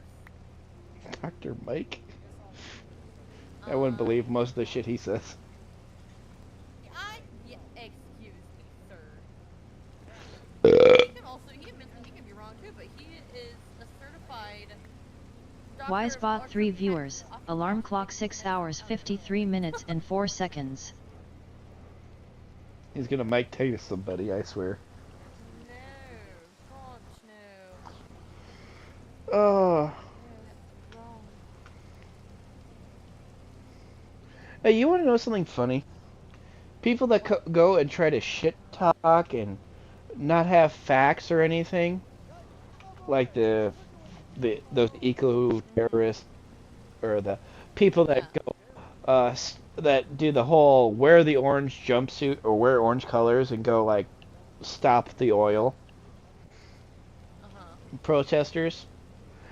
None of them have actual fucking facts to prove anything they're doing is right. But that's what I'm saying about like with Dr. Mike. It's like he puts out that he kind of debunks those misinformation out there. There's even people that literally go like, oh, he's not even a real doctor. I'm like, he literally shows his degree, man. You could see him on the website of like board of like he has his profile on the thing of like DOs near me if you're in like in New York or something. And he's literally on an official medical site saying that he's a DO. Like, and people were like, oh, he's not even a real doctor. Like this one dude, he was like, oh, he's just putting out, brainwashing people on puts out reels. He's like, oh, he's not even a doctor. I don't even know. I'm like, what the fuck, dude? Do you not even do your own research? I bet you. I kind of. Do you not read, cocksucker? Yeah, I want to go see that guy's like TikTok or something. I don't even like TikTok, but I'm gonna go do that, and I'm just gonna see how many fucking like hate messages he got for saying like, no, he's an actual doctor. You dumb fuck. Like, oh my god. Yeah. Oh wait, I can get a B.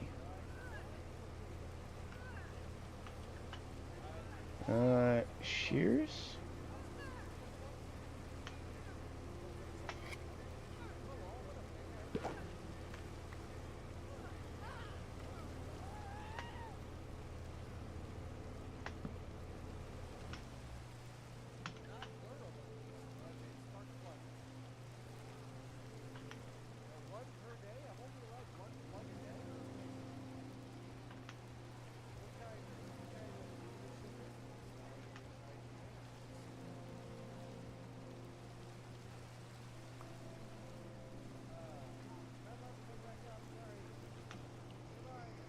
Alright.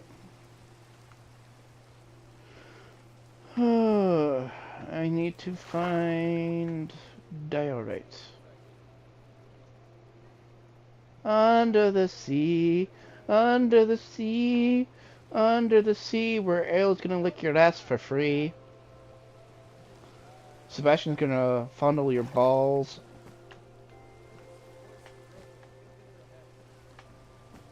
And Flounder's gonna be gobbling your dick. I can't even play the game because this is fucking happening. What the hell? Oh my gosh, I'm not playing this game. This fucking server. Yep. And did you bitch to them? Hey, the server needs a restart every 12 hours.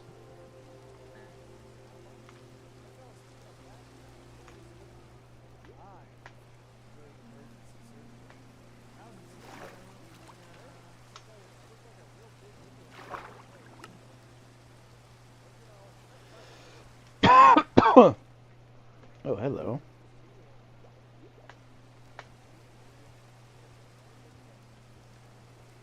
Ooh, ee, ooh, ah, ching, chang, walla, bing, bang.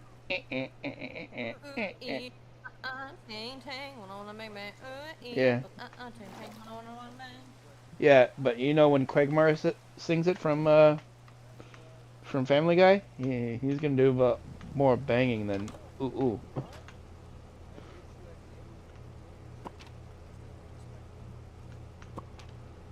There's gonna be no ooh ooh ah ah. It's just gonna be bang bang and yeah.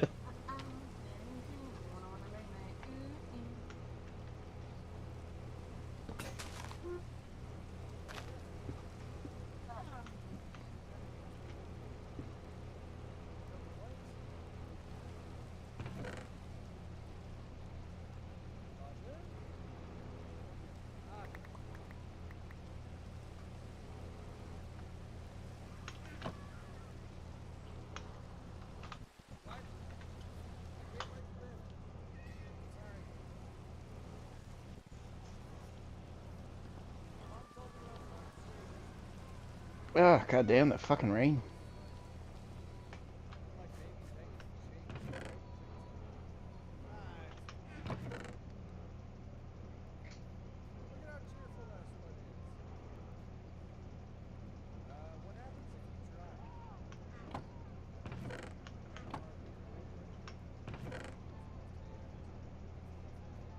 Phantom of the Opera? Phantom of the Opera. Her childhood sweetheart got ripped away from her.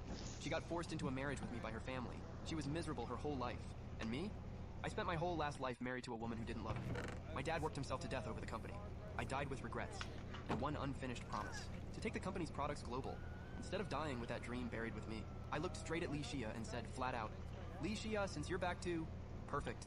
This life, I'm not standing in the way of you and your guy. And you don't have to keep coming around pretending to like me just to get your family and mine to work together. You lived in my house for years last life. You know my dad and I aren't like that. On top of that, you were a business queen last life. The knowledge you've got, you don't need my family's help. You can make it on your own again. I took a slow breath after that. This woman? I'd loved her for 50 years. Letting go still hurt, even when I knew I had to. Shia, take care.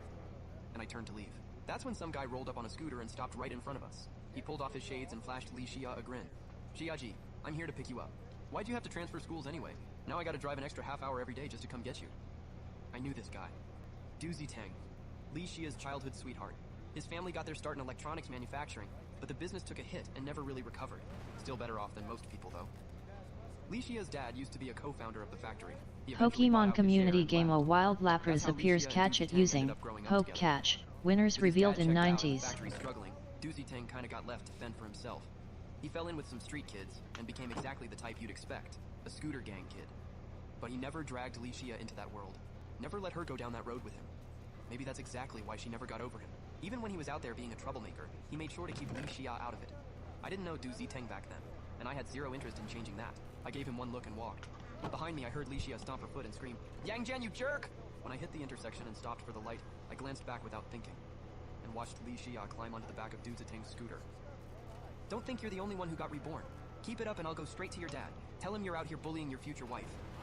My mind went... I think I want to kill myself. Dated just 1 week ago. I gripped my phone tight. That's when I finally understood.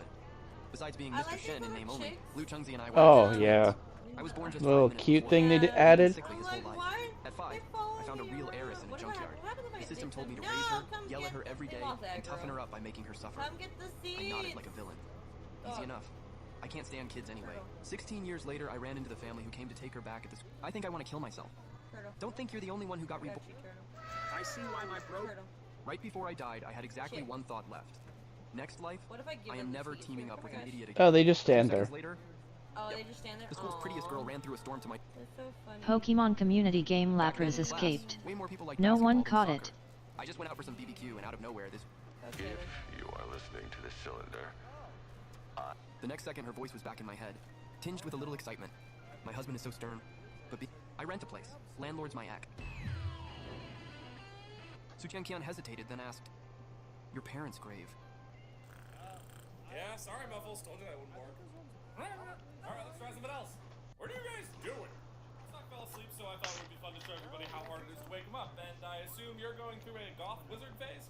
Very funny. Do you have any idea how dirty that last hoodie is? How could it have gotten dirty? Yeah, I wonder why. You don't have to be on set in like an hour, right? So we really need to wake him up, and I don't want to have to do the other method. Can I try something? Yeah, go for it. Okay, let me just stick my hand out the window here. Thunder wave. Good idea, but definitely wasn't gonna work. Yeah. What did we say about indoors? Well, no other choice now. Everyone get ready to run. Wait, what? Arsenal, it's your turn for Firewatch. I will nab your head on my mantle! Yeah, sorry, Muffles. Told you that wouldn't work. What the fuck was that? Alright, let's try something else. Yeah. What did we say about indoors? Well, no other choice now. Everyone get ready to run. Wait, what? Arsenal, it's your turn for Firewatch. I will nab your head on my mantle! Don't think you're the only one who got reborn. Wait. Build a new life on a planet. X-Craft.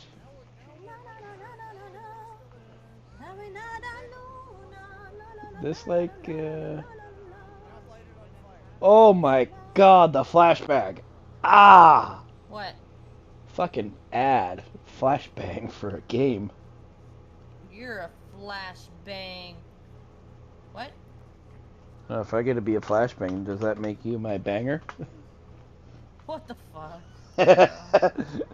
Hey, you're messing with beds. I'm gonna make a joke, alright? Oh, how do you... Oh, okay, you're looking at my shirt. It's like, what do you mean I'm messing with the bed? I was trying to place down a bed. Now I'm trying to do something else.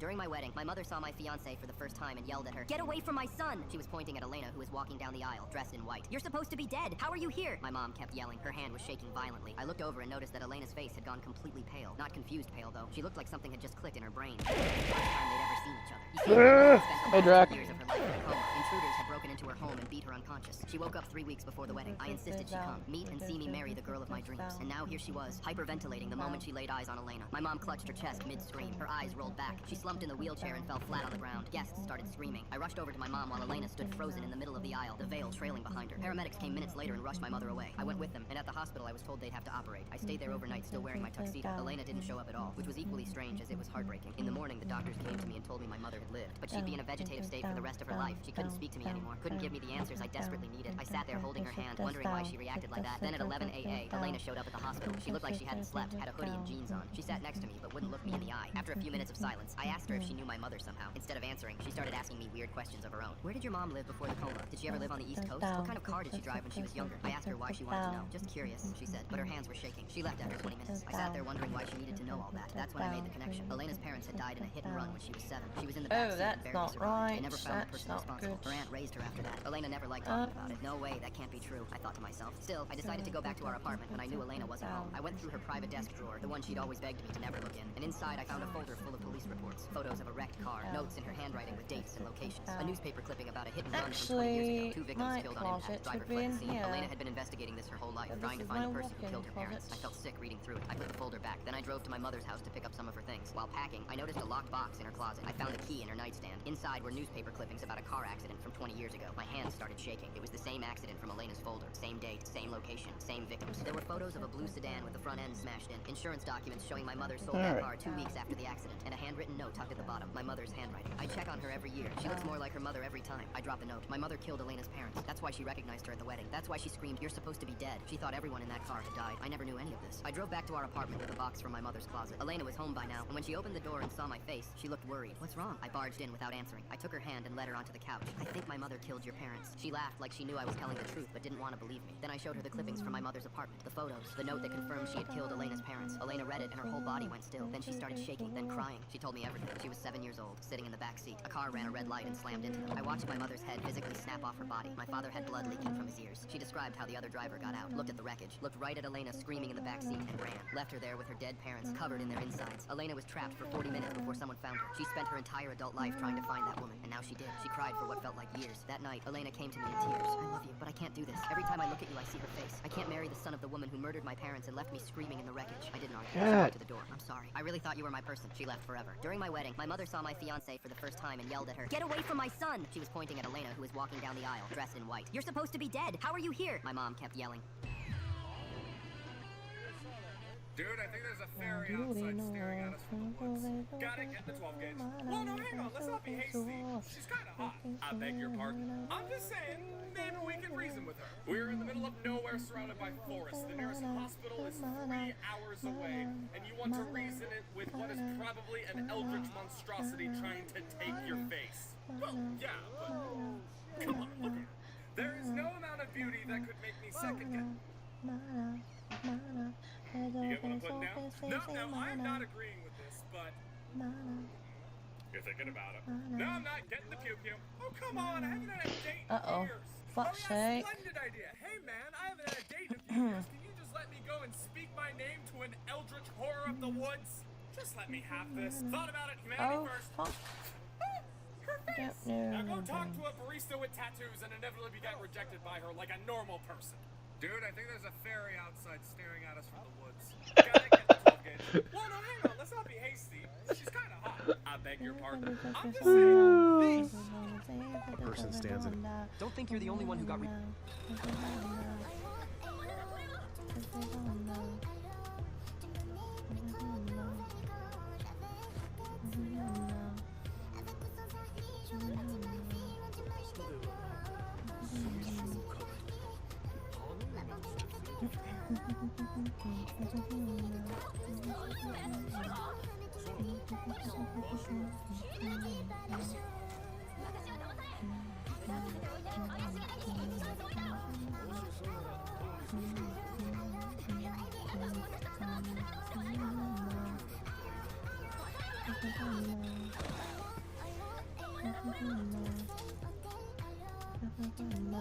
Kitty, kitty, kitty.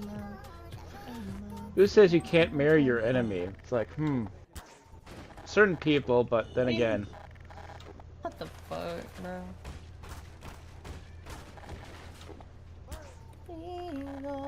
La la la la la la la. Toda la noche. La la la la la la la la la la la.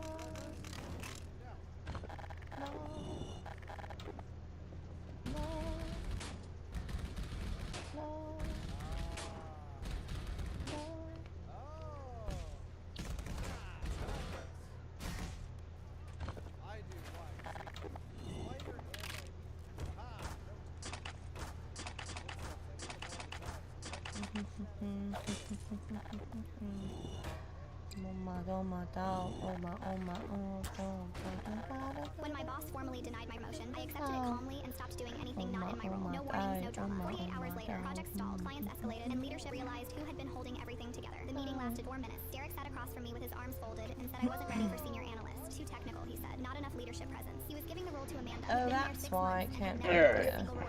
I didn't argue. I didn't ask questions. I just nodded. Alright, you little shitheads. Who made a mess? It's on the floor. Stuff that should not be on the floor. On the floor.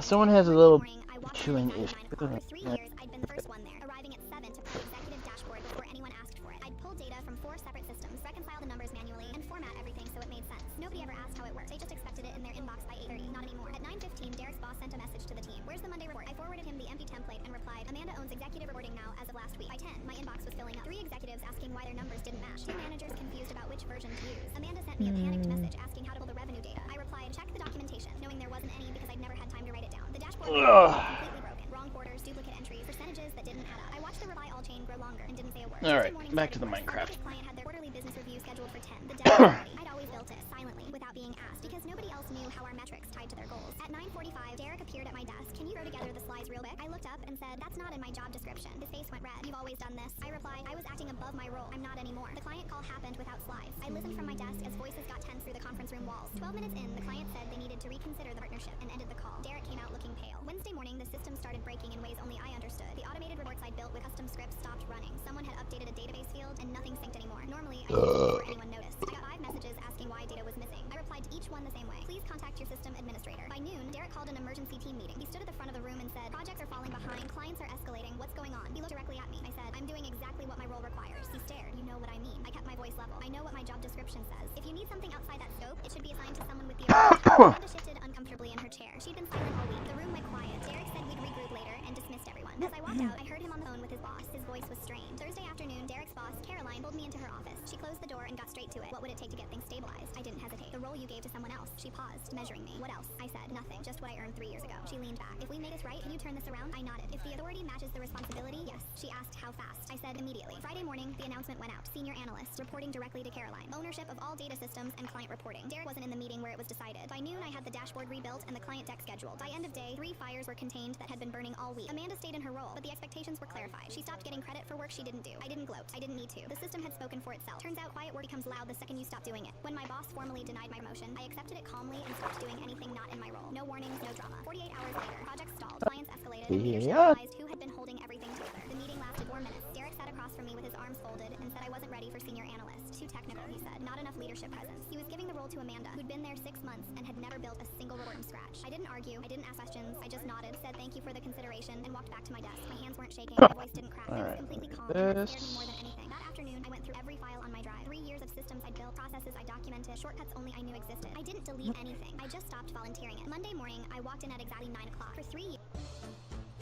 When did you realize your own children hated you? After the divorce, I drove 4 hours round trip every weekend just to see my daughter. The court only mandated every other weekend, but I fought for every single one because that's what real fathers do. 3 years. I kept this up. Every Friday at 6 p.m., I'd stand at Denise's door while she found new ways to tell me what a disappointment I was. And I'd just nod because arguing meant less time with Megan. Our ritual was that sushi place Megan loved, where she'd actually put her phone down and tell me about school. I filmed every muddy Saturday soccer game like she was heading to the World Cup. The mall trips killed my credit card, but seeing her face light up over some overpriced face wash made it worth it. Sunday pancakes became our thing, even if she spent the drive home texting. I paid double the court-ordered support without being asked, because that's what you do. I thought I was showing her that not all dads disappear. Thursday night before Megan's 16th birthday weekend, my phone Pokemon buzzed community with a text game a about having wild the flu. I tadpole appears immediately catch replied, it "Feel using better, sweetheart," Poke but something felt Catch. off. Denise Winners hadn't mentioned revealed any in sickness during our 90s. morning confirmation call, and when I called to cancel, her voice had this sing-song quality like she'd won something. My gut was screaming that something wasn't right, but I pushed it down. Saturday morning, I couldn't shake the feeling, so I drove 2 hours with that pearl necklace she'd sent me screenshots of 100 times, telling myself I'd just leave it on the doorstep with a chocolate cake from her favorite bakery. I parked down the street like some stalker, walking up with the gifts when I heard it. Music thumping, teenage laughter, pool splashes. My stomach dropped. Through the side gate, I saw pink balloons everywhere, and Megan in this stunning party dress throwing her head back laughing, definitely not sick. I stood there frozen, still clutching the gifts like an idiot, when her voice carried through the open window. The words that came next felt like a knife between my ribs. Thank God my pretend dad isn't here to ruin everything with his trying too hard energy. The laughter that followed made my vision blur. Her friend asked what pretend dad meant, and Megan didn't even hesitate. That's what my mom calls him. The weekend actor who thinks buying me stuff makes him dad of the year. He actually thinks I want to spend every weekend with him. It's so embarrassing. My fist hit that door before I could think. The music cut off like someone pulled the plug. Denise opened it, and I watched her face go from annoyed to terrified when she saw me standing there with that stupid cake and gift bag. I pushed past her straight to the backyard where 20 teenagers turned to stare. Megan's mouth fell open, her party confidence evaporating instantly. She started stammering about what I was doing there, and I heard myself ask, "Pretend dad?" in this deadly, calm voice that didn't match the rage building in my chest. Denise rushed over, spitting something about her property, but Megan's eyes were already welling up, her chin jutting out the way it did when she was little and got caught lying. Then she just exploded. "Mom's right. You think you can just buy your way into being my father? You left us." Her voice cracked as she kept going, saying Denise showed her the divorce papers where I Pokemon supposedly community didn't fight for game full custody, Tadpole how I chose escaped. work over family, No how my one weekend caught visits it. were just for show. Each word was perfectly rehearsed. 3 years of her mother's poison spilling out at her sweet 16, while I stood there like an idiot holding a birthday cake for a daughter who'd been trained to hate me. My brain started calculating without permission. 3 years meant over 150 trips, thousands in extra support I volunteered, every rain-soaked soccer game where I was the only parent filming, every terrible school play I sat through, every birthday except this one, and the whole time they had a nickname for me. The pretend dad, I said to nobody. Megan suddenly found her shoes fascinating. Denise's mouth twitched into this victorious little smirk. I set the cake and necklace on their porch table with perfect calm and walked to my car without a word. Monday morning, my lawyer was shocked when I said court minimum only, no extras. Denise could explain to Megan why the pretend dad's wallet closed, too. When did you realize your own children hated you? After the divorce, I drove 4 hours round trip every weekend. Jeez. I was a broke kid who scored first in the entire city on the entrance exam.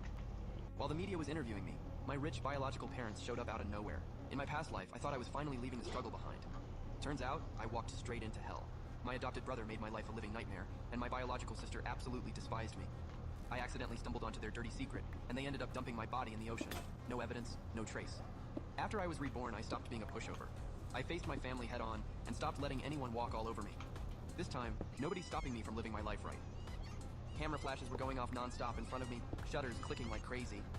Then 2 faces showed up, familiar yet strange, my biological parents, famous local tycoons. The woman, dressed to the nines, pulled me right into her arms. "Son, we finally found you!" The man behind her, who kinda looked like me, gazed at me with soft, gentle eyes. In my past life, I was in the middle of a media interview when these 2 just showed up and claimed me right in front of the cameras. Totally blindsided me. My interview about acing the exam turned into a whole rich family reunion spectacle. Back then I was timid, couldn't say no. Okay, go this way. Had no idea I was walking into a death trap. Sheepdog, the adopted one, was terrified I'd take the inheritance. So we teamed up with my own biological sister. Botrix, thank you for the follow at epic_POO_man. Epic Poo Man, hello and welcome. Thank you for your follows. Epic_POO_man. I'm shoving logs of shit down my throat. I'd stolen the family's money and fled the country, making my parents cut me off for good. Who? What? Okay, that was very strange. Apparently they're shoving shit down their throat. What? Yeah, I think this might be a troll account. Wait, I want to see it. Yeah, it's a troll account. But I want to see it. They're not even streaming. They have no stream. They're just saying shit and Kick. Oh, it's on Kick. Oh, fuck Kick. Yeah, that's just... Dude, if you can't think of something better to say, then yeah, I'm just I banning. tell you that Kick has some really fucking weird people. Like, I don't trust it. But there's also Yeah. weird people on Twitch. But I feel like it's way more in Kick. Like, there's what the fuck. Like, They don't even have a cray. like a reports function. No, No, Wait. they don't. I don't like kick. I mean, what? The green Twitch. No, you know what? You know what's funny? Twitch is an actual physical thing you do, and then kick is also something physical you do. What are they gonna make next? Like wink? Hey guys, welcome to my wink account. Yeah, that's gonna be a porn site. Yeah, it's gonna be porn streaming. Guys, welcome back to my wink account. What about or blink? Oh, blink. Blink. Yeah, that's gonna be like a creeper spotting thing. Blink. Swing. I don't know. Clap. Welcome to my clap account. Hit clap? Yeah, that sounds like a sex site. Wheezing. We got somebody in this Discord that I'm looking at right now. Their name is Galarian Wheezing, so maybe it's wheezing. Welcome to my wheezing account, guys. Wheezing.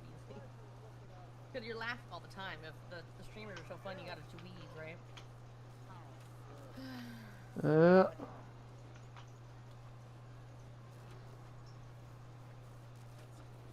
Okay, where are the spawners at?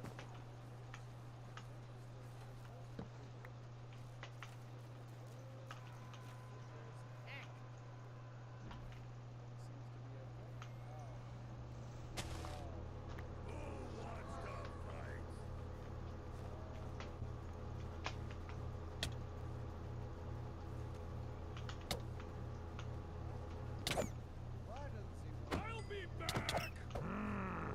I'll be back. Who wants to fight? Oh, good. I did it! Yay!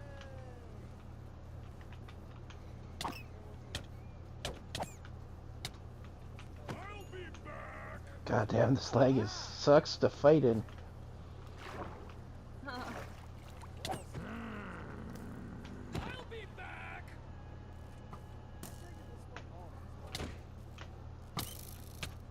I'll be back.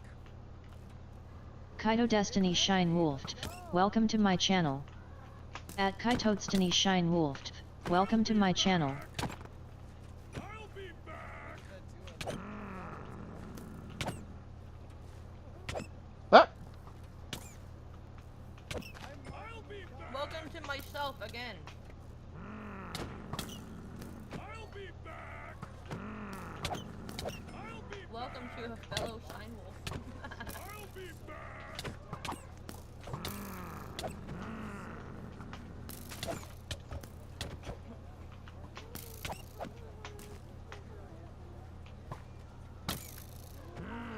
I'll be back. I'll be back. I'll be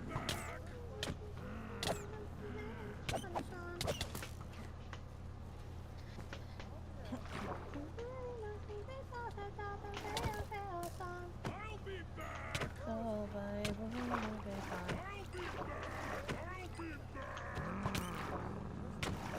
I'll be back. I'll be back. I'll be back.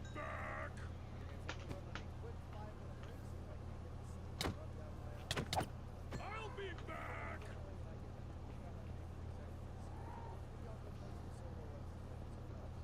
Stick around, don't go anywhere. Enjoy the music. Come on, come on, break it, break it, break it. Shake it, shake it. Okay, You're fuck. gonna shake it, shake it. What? Fuck, I fuck. don't wanna shake it.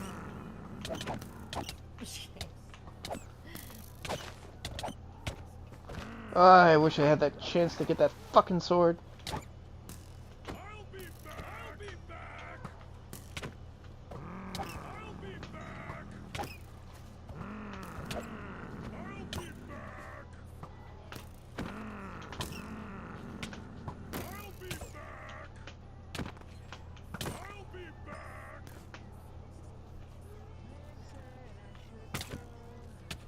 I'll be back.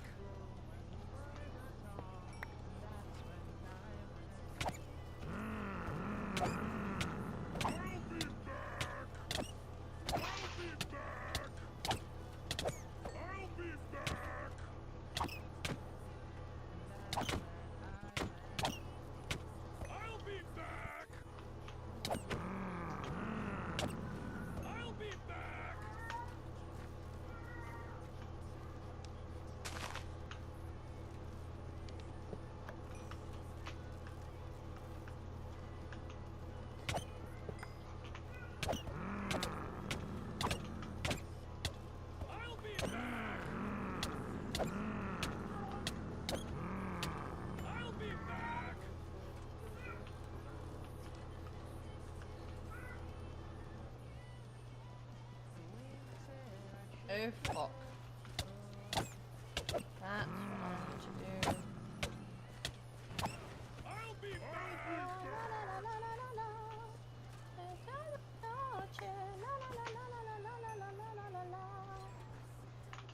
I forgot how to use my controls, man.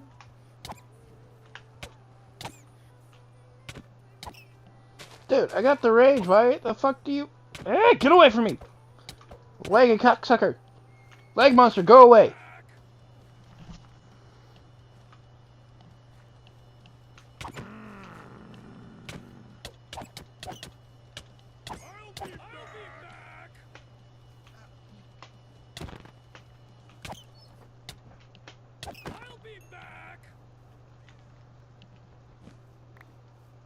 An engagement ring.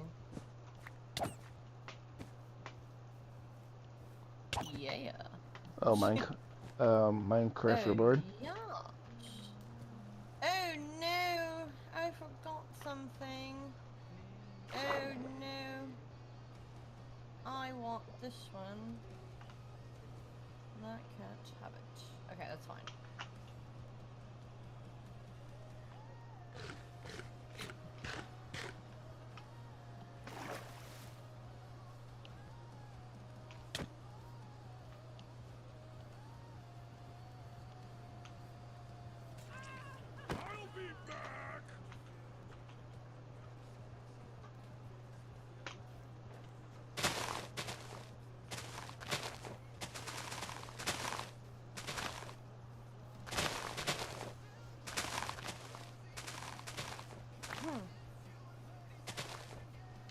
What is this? Liquor chest.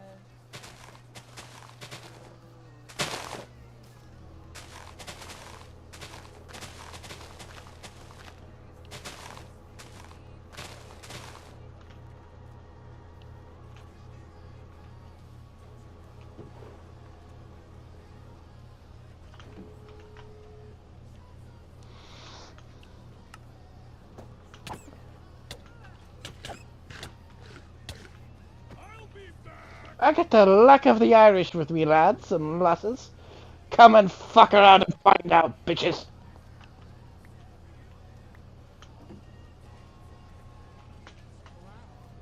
Good God, what is with this lag?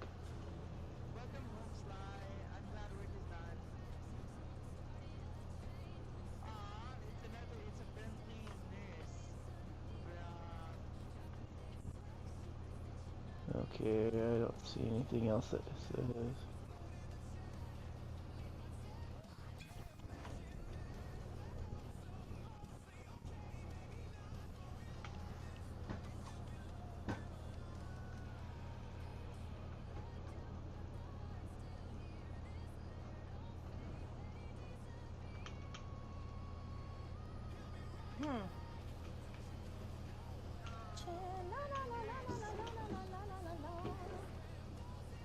Ooh, I got a.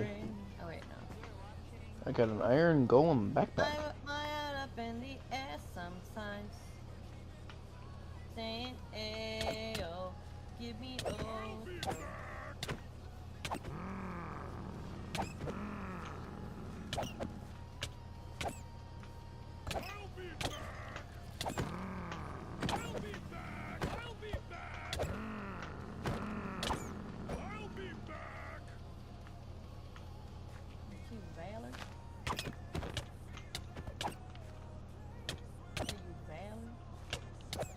Okay, this is bullshit that mobs have knockback resist. Fuck this shit. I'm done with it. You're a back resist.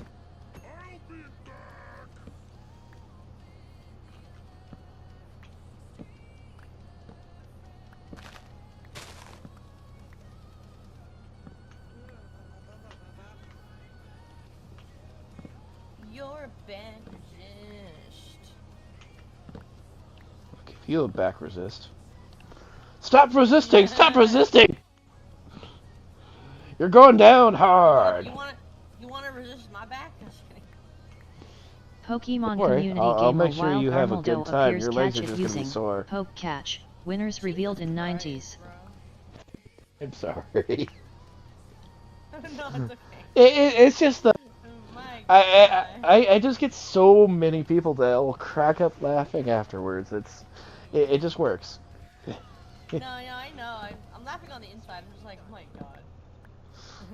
You laugh on the inside, but what are you feeling on the outside too? I hide it. And there goes a tree. Oh, I just whacked a whole tree with one block. you just whacked something? Like you whacked off? If you want me to whack off, okay, bend forward. Oh god! I'm sorry, too many openings. You give me an opening, I'm going to whack it. And I'm going to plug it up, too. Oh my god. I am so cursed. If I said this shit in front of my mother, she'd be going like, what is wrong with you? It's like, I feel like you're just horny, man. Little from column A, little from column B. I haven't been in a relationship for 10 years. Oh. Oh, it's okay.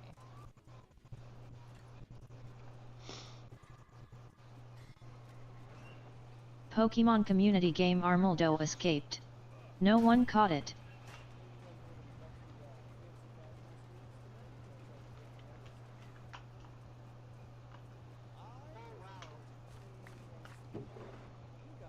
Let's see. I can do Scud Storm. I cast Micro Missile. What? Micro Missiles. Micro missiles.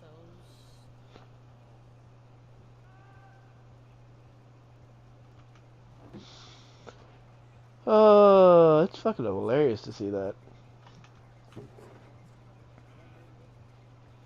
You wanna know what else is funny? Seeing in Minecraft? Your face. Wait, what? No. Your tits. What? What's funny? Oh. They're funny. A frying pan of bitch slap. They're funny huge. Yeah, so? What? Big boobas. We like them. We like small ones. We like big ones. We like the ones we can cup in our hands. Oh lord. Something's wrong with this. Something is wrong. Yes, something is definitely wrong. Mankind should not exist anymore.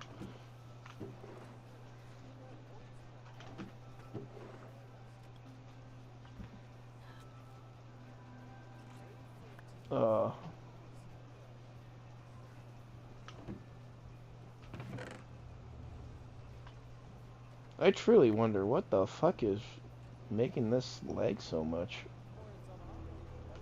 Your face.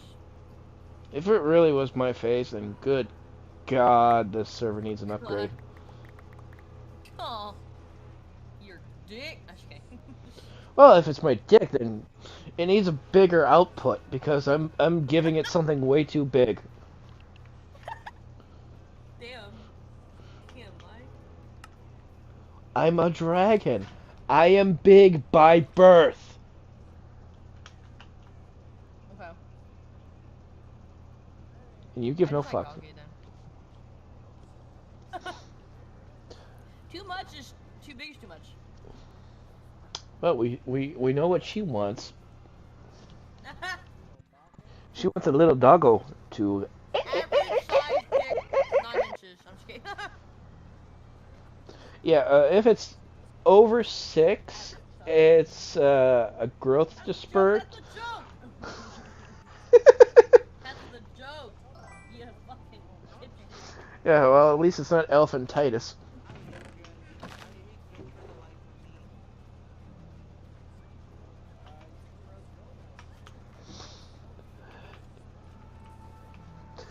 Yeah, one of my exes wanted to be with a guy who had that kind of thing.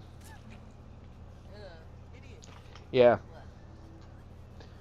Do you want all natural, or do you want the genetic deformity of elephantitis?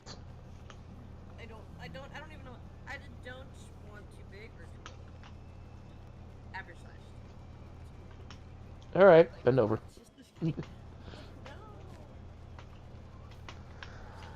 We're going down under. Oh my god, the leg. The leg. Oh god.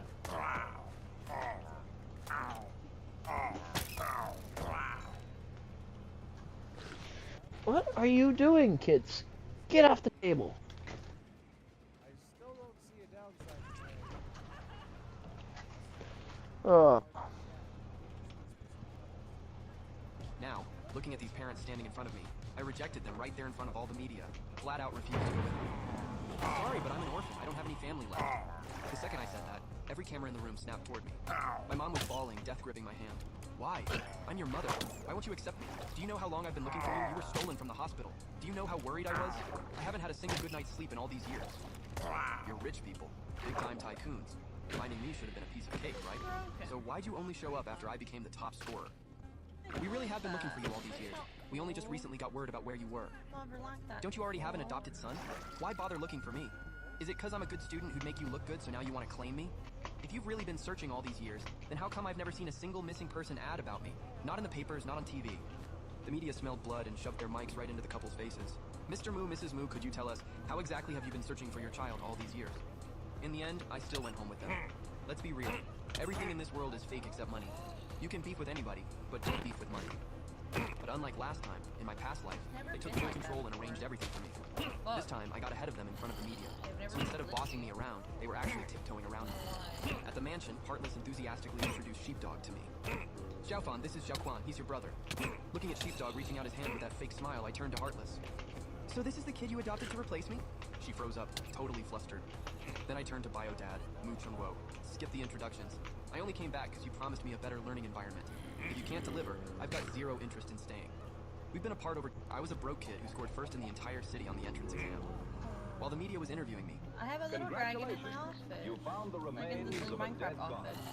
Whether you killed it or simply came across it, you're in for one heck of a payday. But don't get too eager.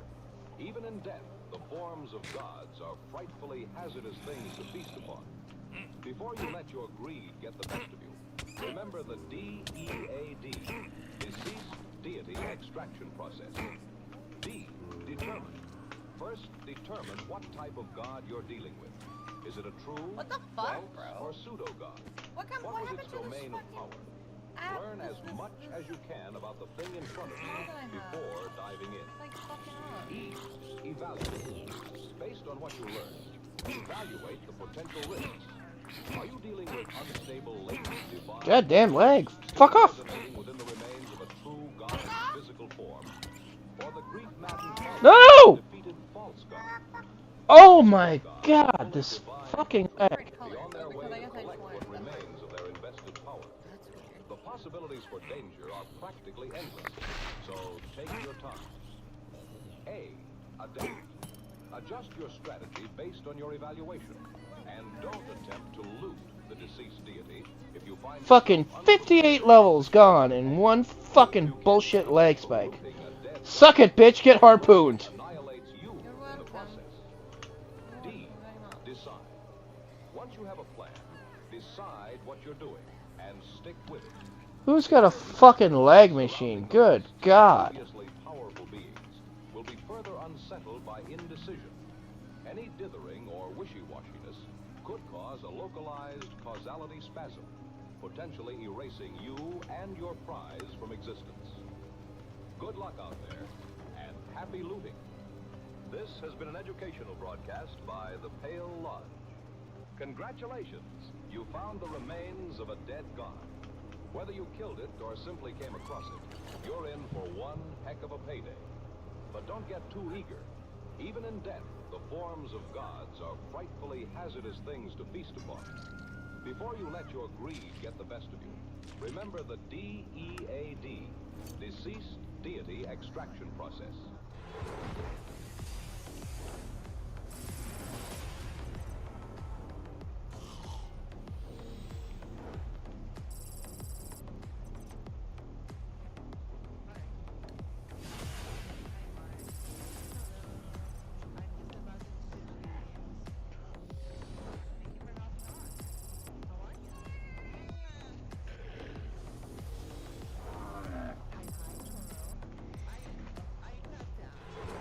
Alright, football. You want to be up here, you can be on this side this time.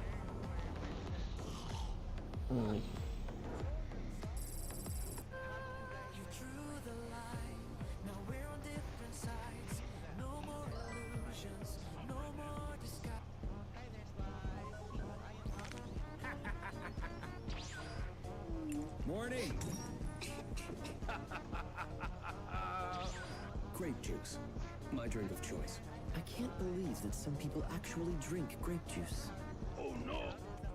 Burn!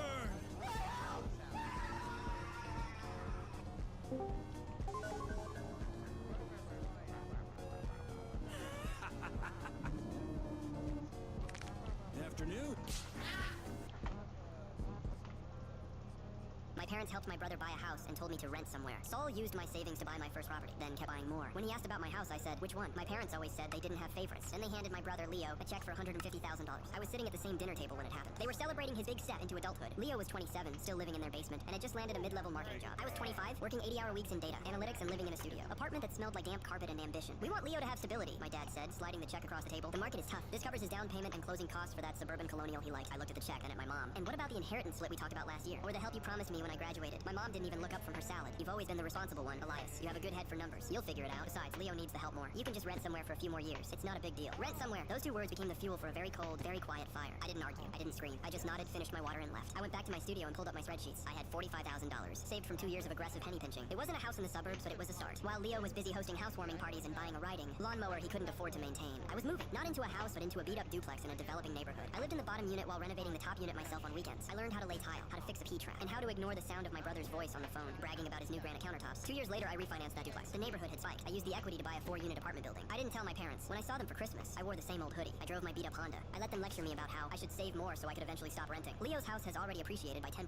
My dad bragged, sipping his scotch. Real estate is the only way to build wealth, son. You'll get there one day if you work as hard as your brother. I just smiled and asked for more mashed potatoes. By age 29, I owned 12 doors. I had mastered the art of the brewer method. Buy, rehab, rent, refinance, repeat. I was exhausted, but I was a millionaire on paper. My renting days were long gone. I was the one collecting the checks. Then the economy shifted. Interest rates hiked. Leo's adjustable rate mortgage, which he'd taken out because he wanted more house, and the $150K could buy, started bleeding him dry. He'd also taken out a HELOC to buy a boat. The golden boy was drowning. Last month, my parents called an emergency family meeting. They looked older, stressed. Elias, my mom started, her voice trembling. Leo is in trouble. The bank is threatening foreclosure. We've already spent our retirement savings trying to help him catch up, but it's not enough. Leo sat there, head in his hands, looking like a broken child. We were thinking, my dad added, since you're still just renting that little place and don't have any real assets or a family to support, maybe you could take out a personal loan or use your savings to help your brother clear the debt. It's for the family, Elias. I leaned back in the chair. I felt a strange sense of peace. I can't do that, I said quietly. Why not? Leo snapped, finally looking up. You've always been the rich one in the family. You're so selfish. You're just sitting on cash while I'm losing my home. I'm not sitting on cash, Leo. I'm sitting on equity. My father frowned. What are you talking about? You rent a studio. I haven't lived in that studio for 4 years. Dad, I own the building that studio is in, along with 3 others in the city. The silence in the room was deafening. My mother's jaw literally dropped. You bought a house? She whispered. I looked her dead in the eye. Which one? I asked. The duplex on 4th, the complex on Miller, or the brownstone I just closed on downtown? Leo's face went from pale to a deep, ugly red. You've had money this whole time, and you let us struggle? You didn't struggle, I reminded him. You were given a $150,000 head start. I was told to rent somewhere, so I did. I rented to people like you. Only I made sure my tenants could actually afford the lifestyle they were living. My father stood up. Elias, this is frightful. Your brother is going to be homeless. You have the means to stop it. As your father, I'm asking you. As a businessman, I interrupted. I'm telling you the answer is no. But I'll tell you what. I'm looking for a new property manager for my latest acquisition. It pays $22 an hour. Leo, if you can pass a background check and promise not to spend the petty cash on boat fuel, the job is yours. Leo lunged across the table, but my dad held him back. I stood up, adjusted my jacket, and headed for the door. Wait, my mom cried out. Where are you going? We're family. I paused at the doorway and looked back at the people who thought I wasn't worth the investment. I have a closing at 3 o'clock, I said. And unlike Leo, I never miss a payment. I walked out to my car, not a Honda, but the blacked out Porsche I kept parked around the corner. I didn't feel angry anymore. The fire was out. All that was left was the cold, hard reality of the empire I built while they weren't looking. They told me to rent. My parents helped my brother buy a house and told me to rent somewhere. Saul used my savings to buy my first property, then kept buying more. When he asked about my house, I said, which one? My parents always said they didn't have favorites. Then they handed my...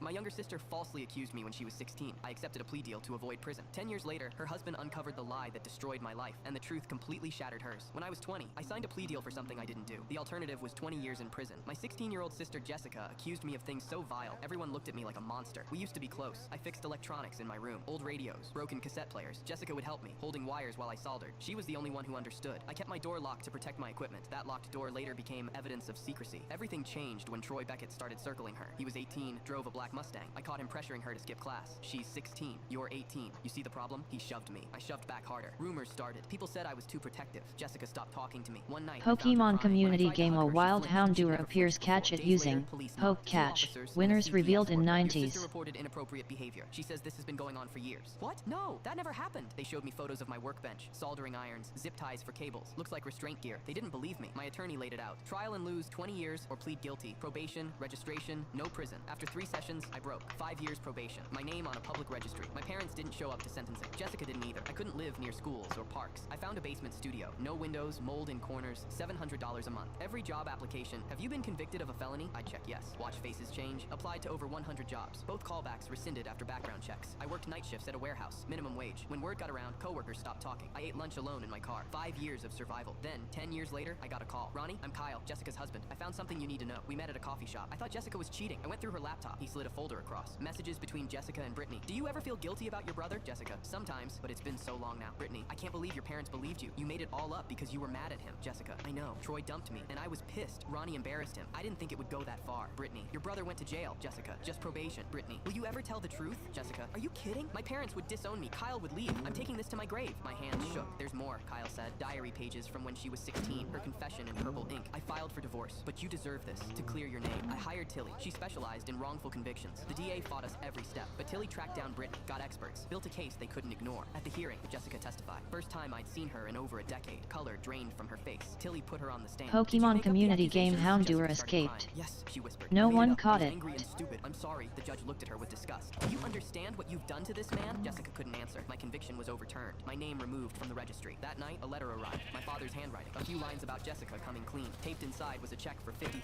I laughed. That bitter kind. Still thinking money could fix 10 years of hell. But part of me wanted to see them. I called. We met at a restaurant. Mom was crying. Dad looked hollow. They apologized. Dad slid the check across. I picked it up, tore it in half. I didn't come here for your money. Mom tried again. She was scared. She was just a child. I pulled out Kyle's folder, read the messages, the confession. Mom covered her mouth. So was I said. Where was my protection? She said nothing. You didn't just believe her. You wanted to. Dad's jaw clenched. He didn't deny it. I dropped the torn check on the floor. You made your choice. Now live with it. I left without looking back. I moved to a new city. Started my own electronics repair shop. I fix broken things now. There's something poetic about that. My younger sister falsely accused me when she was 16. I accepted a plea deal to avoid. Yeah, people doing false accusations just because they're pissed off at somebody.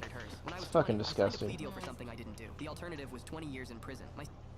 The one story here is his guy's sister accused of bad stuff because he was trying to keep her safe from a scumbag that was trying to put the moves on her and do the bad deed. And yeah, it's just,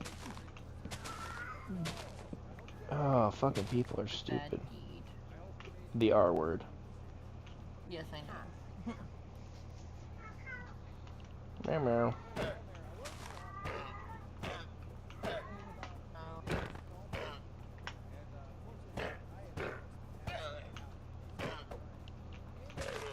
My man, you're going to get harpooned.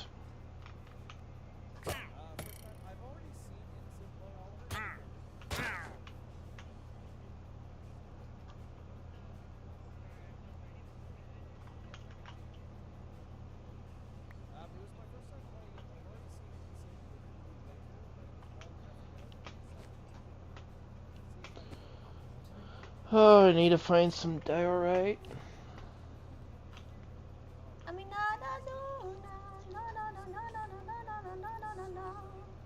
Funny thing is, I just heard that song. What? Dad gave the family business to my brother. My younger sister falsely accused. That one.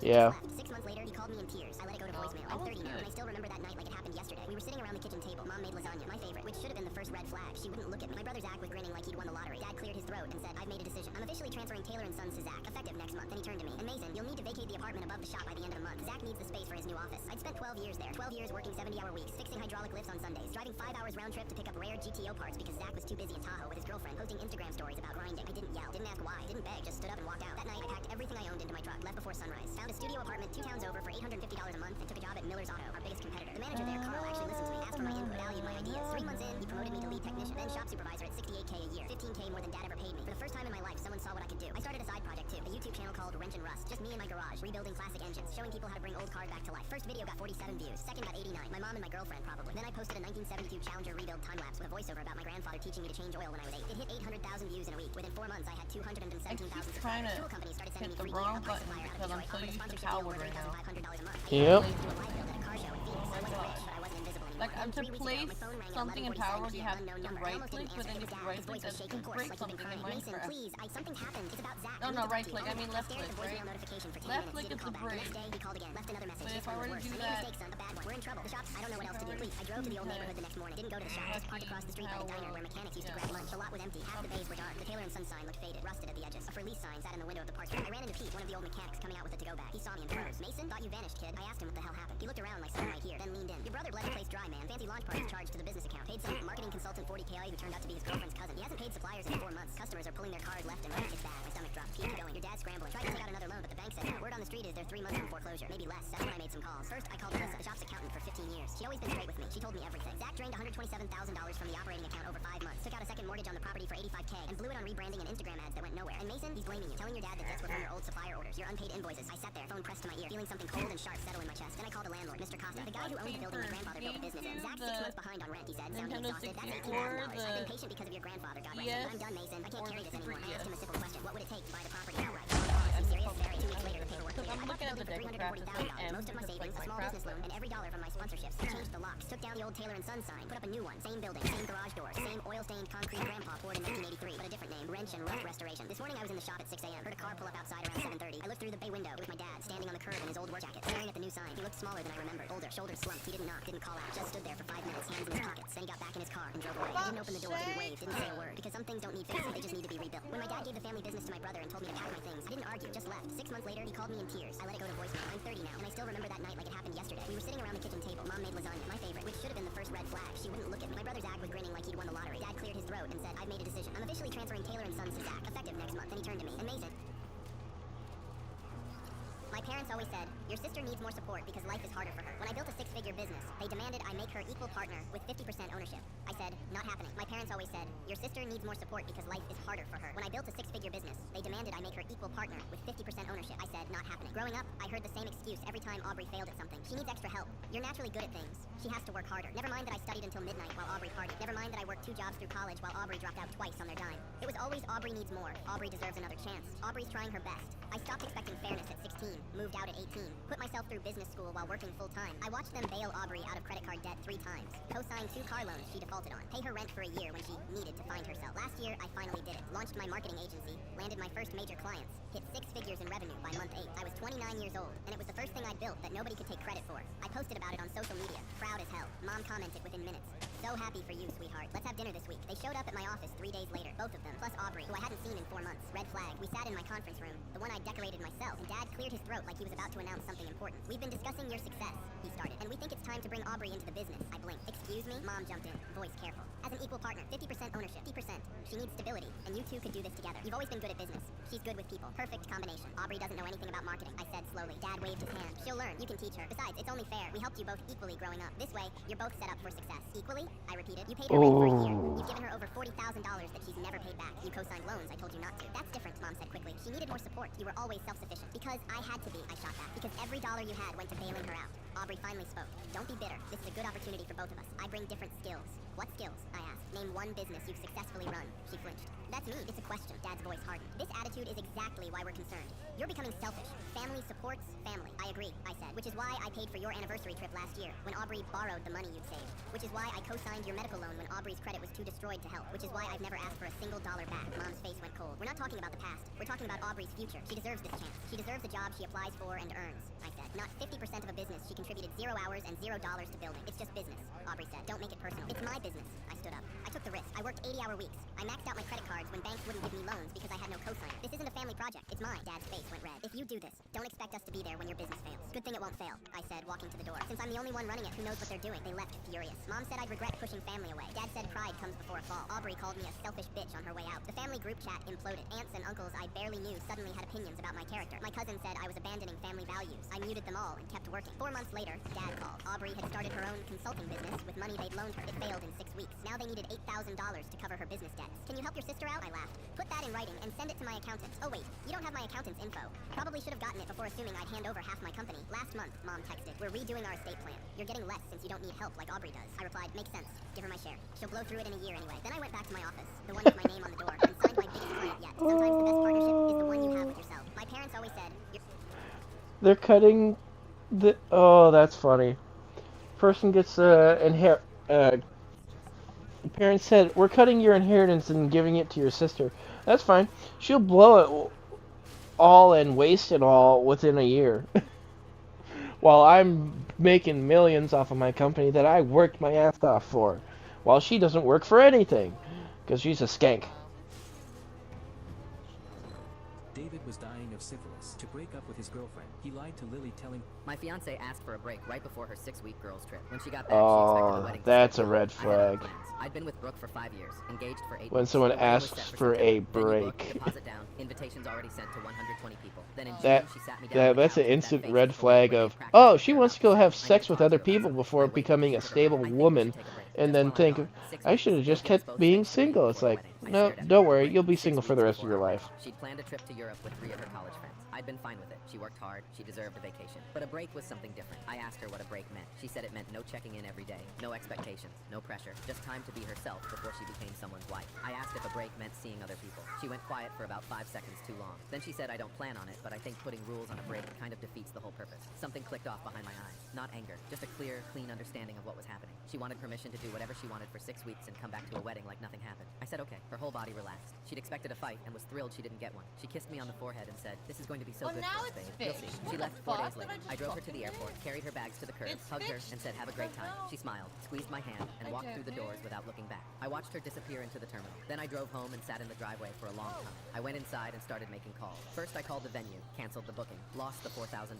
deposit, didn't care. Then I called the caterer, the florist, the DJ, the photographer, canceled every single one. Some of them tried to talk me out of it. I said the wedding's off and that was enough. I called my parents and told them. My mom asked what happened. I said Brooke asked for a break before a 6-week trip. Mom went quiet for a moment and then said, I raised you right. I spent the next 2 weeks packing Brooke's things. I didn't throw anything away. I folded every shirt, wrapped her picture frames in bubble wrap, boxed her shoes neatly, paired her earrings in small bags, and stacked everything in the garage. 23 boxes total. I moved her toiletries into a labeled bin. I took her name off the utilities and the lease addendum she'd signed when she moved in. I changed the locks. The lease was mine and had always been mine. I put her ring in a small envelope and placed it on top of the tallest box. Then I cleaned the whole apartment until it looked like only one person had ever lived there. I didn't block her number. I just stopped responding. She texted a few times during the trip. Miss you. Hope you're doing well. Having the best time ever. She sent photos of beaches and old buildings and wine glasses at sunset. I opened every one. I didn't reply to any of them. Around week 4, she noticed. Hey, you haven't said anything in a while. Everything okay? I left it on red. Week 5, she got nervous. Babe, I know we said space, but the silence is scaring me. Can you just send one text so I know we're good? I didn't. She landed on a Sunday afternoon. I know because she texted from the terminal. Just landed. Can't wait to see you. On my way home now. She got to the apartment 40 minutes later. Her key didn't work. She called me right away. Hey, my key isn't working. Did you change the locks? Why would you change the locks? I picked up. Your things are in the garage. The ring is on top. Complete silence. Then her voice cracked. What are you talking about? You asked for a break. I took one. A permanent one. She started talking fast. That's not what I meant. I just needed a little space. I was always coming back. You were always the plan. I said you told me putting rules on a break defeats the purpose. That was your answer 6 weeks ago. This is mine now. She drove straight to her friend Val's place and called me 4 times that night. I let them all ring out. Val called the next morning telling me I was heartless and Brooke hadn't stopped crying. I said Brooke asked for a break from the man she was about to marry so she could travel Europe without obligations. Val went quiet and hung up. The invitations had already gone out. People called asking what happened. I told the truth every time. She wanted a break. I gave her one. She still reaches out. I never replied. She asked for freedom and I gave her all of it. My fiance asked for a break right before her 6-week girls trip. When she got back, she expected the wedding to still be on. Are you pregnant, sailor?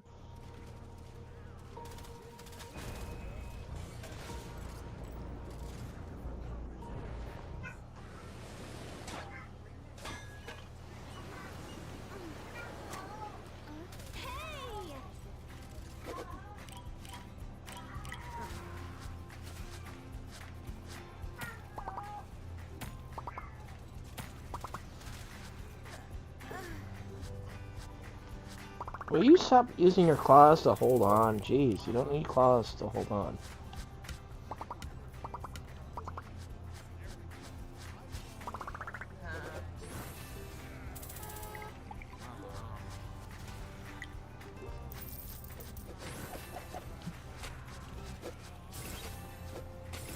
My wife went on a secret trip with her lover and their family. When they returned, the house was gone. I packed everything and moved abroad. The text came Wednesday at 9:45. 10:47 p.m. while I was making dinner. Bahamas next week with the family. Villa only has 3 bedrooms. No room for you. You understand, right? I understood perfectly. This was the 3rd family trip I wasn't invited to. First was Aspen in January. Cabin only sleeps 8, family only. Then Napa in June. Girls trip with mom and my aunt. Except I saw the Facebook photos later. Her brother was there. His friend. Her cousin. 9 people in an 8-person cabin. Everyone was family except me. But I was the easygoing husband. The understanding one. The one who didn't make waves. Sure, I texted back. Have a great time. You're amazing, she replied. Most husbands would be jealous. Saturday morning at 6 a.m. I drove her to the airport. She kissed my cheek without looking at me. Order takeout while I'm gone. Watch your boring documentaries. I'll bring you something back. I watched her walk into the terminal. Pulling the Pokemon community game A Wild Medicham appears catch it using Hope Catch. Winners revealed in 90s.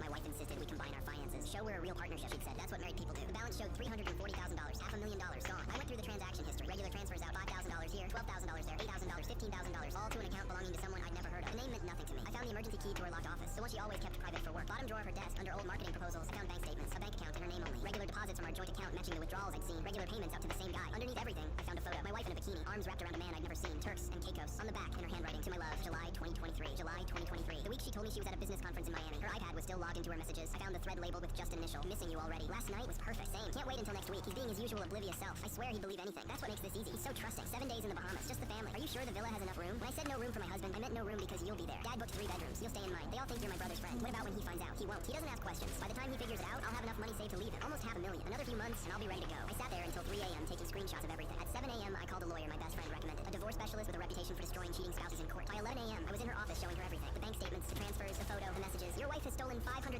of marital assets, the lawyer said. We can claw it all back, plus damages. How fast can we move? I asked. She smiled. It wasn't a nice smile. You still own the house, correct? Your grandmother's house? I added my wife to the deed last month. She pressured me for 2 years about legal protection, but you're still primary owner, which means you can sell it right now before she gets home. Take the money and disappear. Monday morning, I accepted the Singapore position my company had been trying to fill for 6 months. Tuesday, a real estate agent came by. I have a cash buyer, tech executive relocating from Seattle. Can close in 10 days. $1.8 million done.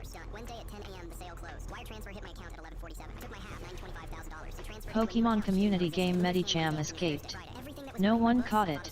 My grandmother's paintings went into storage. Everything that was my wife's stayed. Friday at 6:34 p.m. a locksmith changed every lock. Give the new keys to my lawyer, I told him. Saturday night at 10:47 p.m. I boarded my flight to Singapore. Her flight landed at 11:15 p.m. The texts started at 12:17 a.m. Where are you? The house is locked. My keys don't work. Why is the house empty? I was 30,000 feet over the Pacific, phone in airplane mode, drinking champagne in business class. My lawyer's voicemail to her the next morning. The property sold on Wednesday for $1.8 million. Your husband exercised his legal right to sell marital property. He's relocated to Singapore. Collect your belongings within 48 hours or they'll be considered abandoned. My wife's voice barely human. What do you mean sold? Where is he? 3 months later, the judge ordered Kaito Destiny Drac underscore onus 1. Welcome to my channel. At Kaito Destiny Drac underscore onus 1. Welcome to my channel. Hey, Drac. I uninvited my dad from my graduation after what he said at my sister's. I'm sorry. My sister Amber graduated 2 It's all years good. before me. First in our family to finish a 4-year degree. Did it while working 30 hours a week and paying her own rent from the age of 19. Hello. My dad had not made it easy. He told her when she Welcome enrolled in. that he gave it 6 months. When she made it past 6 months, he said he'd believe See, it is himself. there any When she dare enrolled right in the second year, here? he said the standards must Ooh, be dropped. mine shaft. Amber laughed all of it off because that's what Amber does. She laughs things off and cries about them later when nobody's watching. At her graduation dinner, my dad stood up. Yeah, you're a mine shaft I have to fill in. 4 years later, and here was the proof, and maybe he'd finally just say he was Okay. Alright. He mentioned that she'd proven him wrong, which he said like it was a gift he was giving her. Then he said he just hoped she could find something to do with the degree that actually paid money, because the real world was different from a classroom. Amber's smile didn't move. Her boyfriend squeezed her hand under the table. My mom looked at her plate. I looked at my dad and thought about every version of that speech he could have given and understood for the first time that this was the only version he was capable of. I drove home that night and sat with that for a long time. My graduation is in 3 weeks. My dad had been talking about it for months, had already booked the hotel, already told everyone at his work. I'd been letting it happen because I didn't know how to stop it without a conversation I wasn't sure I could have cleanly. What made me certain was calling Amber last month and asking her honestly how she'd felt at that dinner. She was quiet for a second and then said she'd spent her graduation night in the bathroom crying while her boyfriend stood outside the door. She said she'd never told me because she didn't want to make it weird for my graduation. My sister had spent 2 years protecting me from information I needed. I called my dad on a Sunday afternoon. He picked up cheerful, mentioned the hotel had a great breakfast, asked if I'd sorted his ticket for the ceremony. I told him I needed to talk to him about that. He went quiet in the way people go quiet when they already sense what's coming but don't believe it yet. I told him I didn't want him there. He said what? I told him I'd been thinking about it since Amber's dinner and I wasn't going to spend the night of my graduation watching his face for a reaction that wasn't going to come. He said I was being ridiculous and that he'd already paid for the hotel. I told him I was sorry about the hotel. He said I couldn't uninvite my own father for my graduation. I told him I just had. Then he said it. The thing that told me I'd made exactly the right call. He said I was just like Amber, too sensitive, taking everything the wrong way, and that he couldn't say anything in this family without someone making it into a problem. I asked him if he knew Amber had cried in the bathroom on her graduation night. He said that was an overreaction. I told him that was the last thing I needed to hear and thanked him for making this easier. I called Amber straight after and told her what I'd done. She didn't say anything for a moment. Then she said she wished she'd done the same thing. I told her she could come to my graduation instead, and she laughed. The real kind, not the kind she uses to cover things. My mom thinks I should reconsider. My aunt called and said I was being harsh. My dad hasn't called back, and I don't expect him to until he wants to make it about himself again. Amber is coming. That's enough. Now I'm stuck wondering if I'm the asshole. I Amber graduated 2 years before me. First in our family to finish.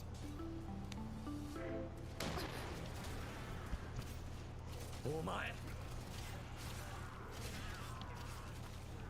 なあお前なんで猫かぶってんのはあ親の前ではいい子ぶってその裏では男を My wife believed her best friend's lie that I cheated and left me. When the truth came out, it was too late to save the trust. I used to think trust was like a solid oak table. I thought if you built it right, it could withstand anything. I was wrong. Trust is more like a sheet of glass. Once it shatters, you can glue the pieces back together, but the cracks will always be there, catching the light and reminding you of what broke. My wife Sarah and I were that perfect couple everyone hated. 10 years. We had the house, the dog, and a daughter Maya, who has my eyes in Sarah's lap. Then there was Chloe, Sarah's best friend since college. Chloe was always the single one, the one who lived for drama. I tolerated her because Sarah loved her. 6 months ago, I came home to find my bags packed and sitting on the porch. Sarah was standing in the kitchen, her face a mask of cold, vibrating fury. I tried to hug her, but she recoiled like I was made of acid. Don't touch me, Mark. Don't you ever touch me again. Sarah, what are you talking about? What happened? She threw her phone on the counter. It was a screenshot of a text thread between me and an unknown number. The messages were graphic. They talked about hotel rooms, about how much I hated coming home to a boring wife, and how I couldn't wait to leave her. I didn't write this, Sarah. I've never seen this in my life. Chloe saw you, Mark. She saw you at the bistro in the city last Tuesday. She followed you. She saw you with her. I was in a board meeting in the city on Tuesday. I can show you the minutes, the emails. Chloe has the photos. Sarah screamed, her voice breaking. She sent me pictures of your car in the parking lot. She saw you kissing her. The photos were real, but they were grainy. It was my car, sure, but the man in the photo, he was wearing a jacket I donated to Goodwill months ago. It wasn't me, but Sarah didn't want logic. She wanted the pain to stop, and Chloe was right there, comforting her, feeding her poison. Sarah filed for divorce the next week. She moved out, took Maya, and blocked my number. She told our entire friend group I was a serial cheater. My parents looked at me with disappointment. I lost everything in a month. I spent nights sitting in an empty house, staring at the wall. The silence was deafening. Then 3 days ago, my doorbell rang at 2 a.m. It was Sarah. She looked like a ghost. Her eyes were bloodshot,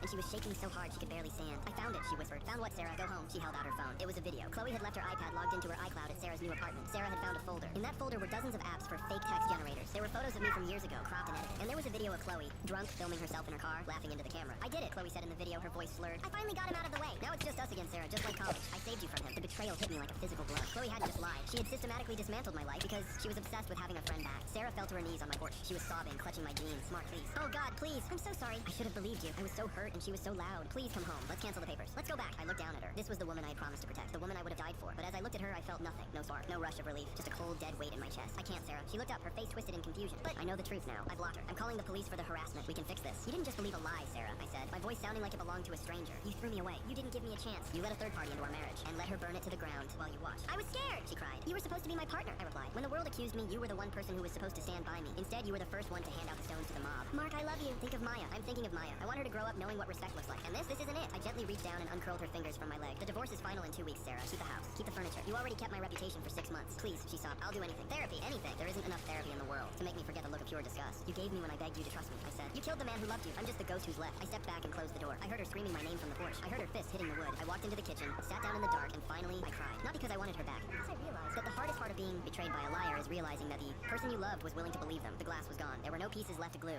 My wife believed her best friend's lie that I cheated and left me. When the truth came out, it was too late to save the trust. I used to think trust was like a solid Those frickin' people that make up lies and shit just to break up people up, that is the fucking most worst and disgusting thing you can do nowadays. What are you watching? Fuck. Short recaps or short stories on of people's experiences and. Oh, those things. Yeah. Sometimes I even wonder if those are real though. Some of them are actually. Some of them sure, but I don't know. I mean, the relationship ones, I can tell those ones are real because I've been through that. I mean, my first ex, she slept with a guy, and well, I told you that one. In my apartment, of all things. Yeah. While he's half naked on the fucking couch, it's like, good God.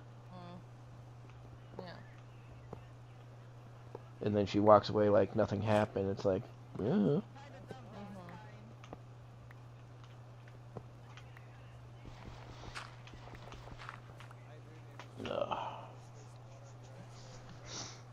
Alright, let's see.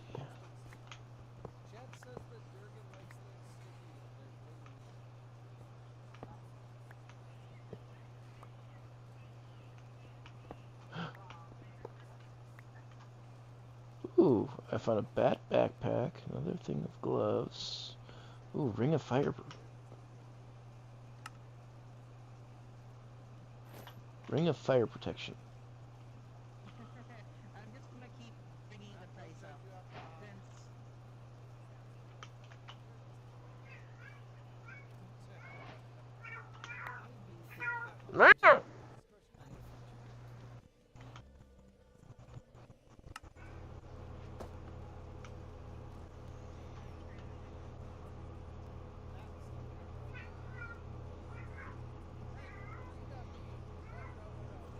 Special ability, night vision. Nice.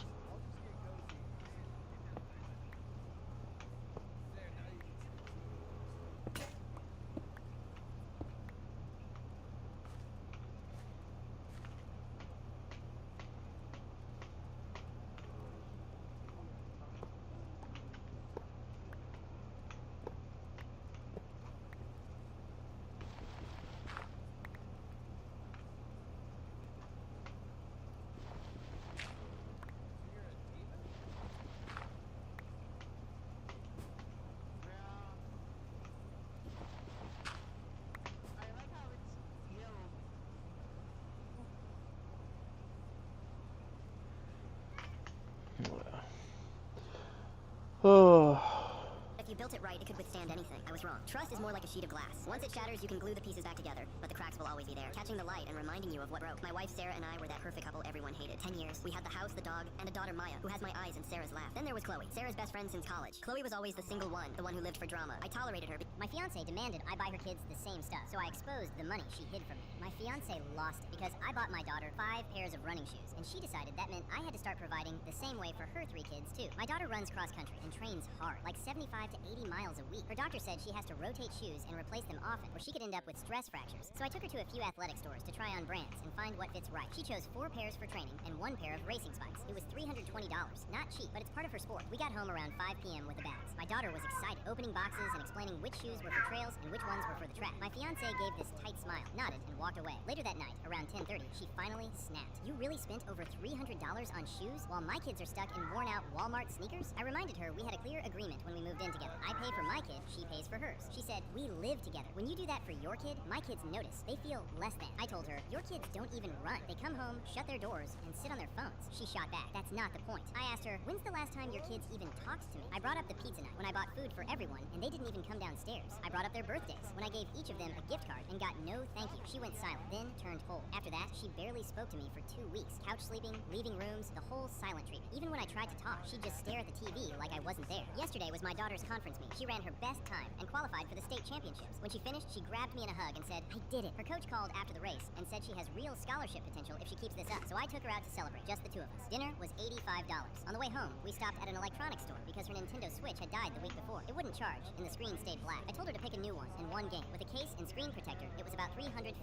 My fiance had been at her parents' house all day. She came home around 8 p.m. and walked past the living room where my daughter was playing her new Switch on the couch. She stopped and stared. My daughter said hi and kept playing. Around 9, my daughter's boyfriend picked her up and she left. The second the door closed, my fiance stormed into the kitchen where I was washing dishes. So you bought her another expensive gift, she said. I told her it was for qualifying for state and her old one had died. She didn't care. That's $670 in 2 weeks on 1 kid, she said, voice rising. My 3 get nothing. Do you get how that makes them feel? How that makes me feel? I turned off the water. Your kids get plenty, I said. She shot back, not from you. I said, I'm not their dad. And we agreed on this. She leaned closer and said, then what are we doing? This is supposed to be a blended family. You're supposed to treat all the kids equal. If you can't, maybe we need to rethink the whole thing. Something in me snapped. I said, you want to talk about equal? Let's talk about the $2,100 you get every month in child support. Her face went white. That's none of your business, she said. I said, it became my business when you started demanding I spend on your kids while you acted like you were broke. Last week, I was looking for insurance papers and found bank statements for a separate account I didn't know about. Child support going in every month, not toward bills, just sitting there. She tried to recover fast. That money is for their future, for college. I said, then explain what I found. I told her about the receipts, 3 gaming laptops, 2 iPads, and piles of expensive clothes, all paid from that same account. She started yelling that I invaded her privacy. I said, you're hiding money while I'm paying the mortgage, utilities, groceries, and insurance for this whole house. My hands were shaking, but I kept going. And then you come at my daughter like her success is some kind of insult? She reached for my arm, crying now, saying we could fix it. I pulled away and went to my office. I came back with a folder of printed statements and receipts and handed it to her. She flipped through the pages,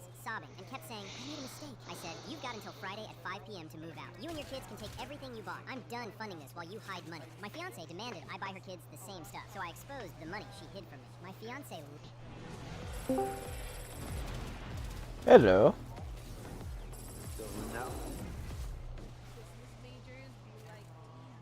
I got my internet back. I just lost internet there for a little bit. My girlfriend insisted we Wow. take a relationship break, but still live together. I said, okay, Well, I but we need a disappeared roommate earlier. agreement. She I'm like, laughed God and signed damn it. it. She stopped laughing when she got the bill. Oh, Brienne welcome and I have back. been together for 3 years, living together for 2. I Thank you. paid 70% of everything because I made more as a software developer while she was a junior graphic designer. Then she started working late with her new mentor Colton from marketing. 3 weeks ago, she sat me down. I need space to find myself. We should take a relationship break, but stay roommates. It's practical and mature. You want to break up, That but was keep a hell living of a together. It's tussle not with breaking up, the it's a pause. router, We stay but I friends, got keep it the to apartment work. and see where things go naturally. Translation. She wanted to test drive Colton while keeping her safety net. Okay, I said, but if we're not partners, we're A what? roommates. We need a formal agreement. She laughed. I had You're to such a tussle dork. with the Fine, router, whatever but I makes you feel finally better. got it That to work. evening, I drafted a comprehensive Ah. roommate agreement. Pokemon 50-50 Community split on all Game A expenses, Wild separate Timber groceries, appears guest catch it policy, using 30-day notice Poke for moving Catch. out, no Winners overnight revealed guests, in more than 2 nights 90s. per week. The next morning, Brienne barely glanced at it. This is so extra, she said, signing with a flourish. Thursday morning, I moved to the spare room. By evening, I'd calculated her half of rent, $1,100, utilities, $127, and separated groceries with labels. I left the invoice Friday morning, due by the 1st, per our agreement. She found it after her work dinner at 11 p.m. What the hell is this? Your half of expenses, the agreement we signed. I thought you were being dramatic. You literally signed it, but you've always paid more. That was when you were my girlfriend. Now you're my roommate. Her face went through 17 emotions. I can't afford $1,227. Maybe you should have thought about that before suggesting we become roommates. 20 minutes later, I heard her on the phone. He's being such a child. No, I can totally crash at your place. What do you mean your roommate wouldn't be cool with that? Guess Colton's living situation wasn't as available as she thought. She tried guilt first, made dinner, lit candles, wore my favorite dress. I miss us. I'm respecting your need for space. As roommates, when that failed, she tried warfare, forgot to transfer rent, claiming her banking app was glitching. Started using my expensive shampoo until I moved it. She complained I was being petty. I pointed to section 3.2. Personal items remain separate. She invited Colton over every night. They'd blast TV, order takeout, leave boxes everywhere, make obvious noises. I documented everything. Her mom called. You're being financially abusive. How so? Making her pay half when you make more. She wanted to be roommates. Roommates split costs equally. You're supposed to take care of her. She literally asked for this arrangement. Click. Friday night wine night with her friends got loud. I can't believe he's making you pay half. So toxic. Men are threatened by independent women. Then Brienne said the magic words. When the lease renews in 3 weeks, I'm telling him I'm not re-signing unless things go back to how they were. He can't afford this place alone. He'll cave. I started apartment hunting. Pokemon Community Game Timber escaped. No one caught it.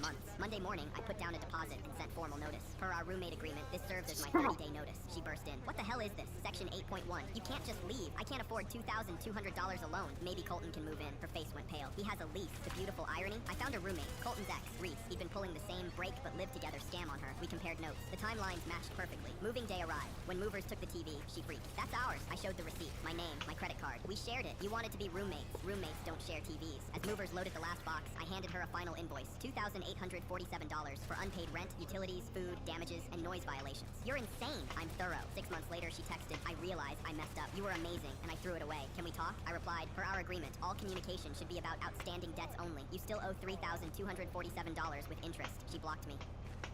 My girlfriend insisted we take a relationship break, but still live together. I said, okay, but we need a roommate agreement. She laughed and signed it. She stopped laughing when she got the bill. Brienne and I had been together for 3 years, living together for 2. My mother-in-law's 50th birthday, my husband's assistant sent me a photo. In it, Sheila Gilbert, teeth ripped out, mouth streaming blood, was crammed inside a dog cage. I called immediately. Christine Fox, what the hell are you doing? Christine's laugh was cold, cruel. You've got some nerve asking me that. Mr. Gilbert just opened a restaurant and you send this old hag to freeload? Is your family that desperate? Let me make something clear. Mr. Gilbert already gave me this restaurant. Try to take advantage of me again, and this is what happens. I couldn't believe what I was hearing. Have you lost your mind? That's Russell Gilbert's mother. Christine scoffed, utterly indifferent. Mr. Gilbert already told me. Your mom is your problem. His mom is his. He's never considered your mother family. Russell was famous for his filial devotion. Now I understood why Christine dared treat his mother this way. She thought Sheila was my mother. The line went dead before I could correct her. I didn't waste a second. My fingers were already dialing Russell. Russell, your mom. Christine attacked her. You need to go now. Enough. I know what you're going to say. His voice cut through mine, ice cold. I think Christine was right to teach her a lesson. I froze. What did you just say? Russell sighed, as if I were the unreasonable one. Tanya Henson, we may be married, but your mother needs to learn boundaries. She can't spend every waking moment trying to squeeze benefits out of me. You don't understand. She's your... I said enough. His impatience crackled through the phone. So what if she's my mother-in-law? I'm not obligated to tolerate her greed. Today she shows up at my restaurant to mooch a free meal. Tomorrow she'll be at my office demanding cash. Christine teaching her a lesson? That's a favor. His words turned my frantic heart to ice. My mother was a village woman, yes, but she'd lived her entire life with kindness and integrity. She'd never taken advantage of anyone, and she'd treated Russell like her own son. When he was struggling to fund his startup, she hadn't hesitated. She'd handed over every yuan she'd saved for retirement. When she learned about his stomach problems, she'd cook healing broths and herbal soups no matter how busy she was, then travel for hours just to deliver them to the city. And this was how he spoke of her. A woman who'd loved him like her own flesh and blood, reduced to a greedy freeloader who deserved what she got. Something inside me went cold and still. When I spoke again, my voice was flat. Russell, I really think you should go check on your mother at that restaurant. After all, she raised you. That wasn't easy. Russell exploded. What the hell is wrong with you, Tanya? When did your mother ever raise me? No wonder Christine couldn't help herself. With a daughter like you, your mother deserves to be beaten. Today is my mother's 50th birthday. I'm busy preparing her banquet. I don't have time for your ridiculous drama. If you have any sense at all, you'll stay out of this and let your mother learn her lesson. He hung up. Seconds later, a text arrived. The banquet starts in 1 hour at the Marriott Hotel. Make yourself presentable. Don't embarrass me like your mother does. I didn't argue. I simply replied, okay. After all, if her own son wanted me to mind my business, why should I care more than he did? An hour later, I changed and made my way to the Marriott. The banquet hall had been transformed. Flowers everywhere, balloons drifting toward the ceiling, mountains of wrapped gifts on every table. It was clear Russell had spared no expense for his mother's birthday. He'd clearly put thought into every detail. The Gilbert family's relatives and friends had all arrived, along with every business partner of Gilbert Group. Russell was working the room, playing the gracious host, but his eyes kept flicking to his watch, then to the entrance, waiting for his mother. Christine, meanwhile, floated through the crowd in an elegant dress, laughing with Julia Gilbert as if they hadn't a care in the world. The moment I stepped into the banquet hall, they exchanged a glance. Then, in perfect unison, they glided toward me. Christine's voice dripped with mock sweetness. Well, if it isn't the devoted daughter who lets her mother crash other people's parties to mooch free food, what are you planning to take home tonight? A doggy bag for your greedy little mommy? Julia looked did go down the wrong place.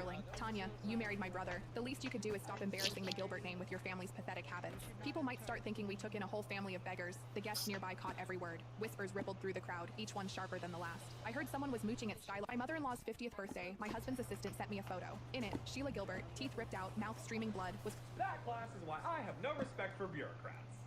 I must say, Professor America Wizard, you and I have not seen eye to eye, but at the very least I appreciate you teaching the students some magic here and there. Why on earth is a muggle teaching at Hogwarts? Oh, Merlin's weird, it's this cow. I highly doubt the Ministry of Magic would approve of such a barbarian from teaching such young, impressionable wizarding minds. Joke's on you, I actually take barbarian as a compliment. Now, Muggle, I will deal with you later. Excuse you. I see now that I have to insert myself as the new Defense Against the Dark Arts teacher. What are you doing? Yeah, hold that thought, Redcoat Prime. That device shouldn't work in Hogwarts. How are you doing that? Oh, we hooked him up with a special charm to make it work. Oh, that we did. Weasleys. Ah, good, Weasleys. You're here. You're going to be following these gentlemen. You rang. Weasleys, meet E4. E4, meet the Weasleys. New assignment is make Umbridge's life hell. Hang on, what? Fucking A, I always wanted to put a carriage on cinder blocks. Your name is Dolores. That's derived from the term sorrow. Well, I'm about to make you sorry. What on earth have I done to you? You pushed the America Wizard button. You shouldn't have did that. Oh, American Wizard. Join the Discord and our bi-weekly calls on Discord through the Patreon. That class is why I have no respect for bureaucrats.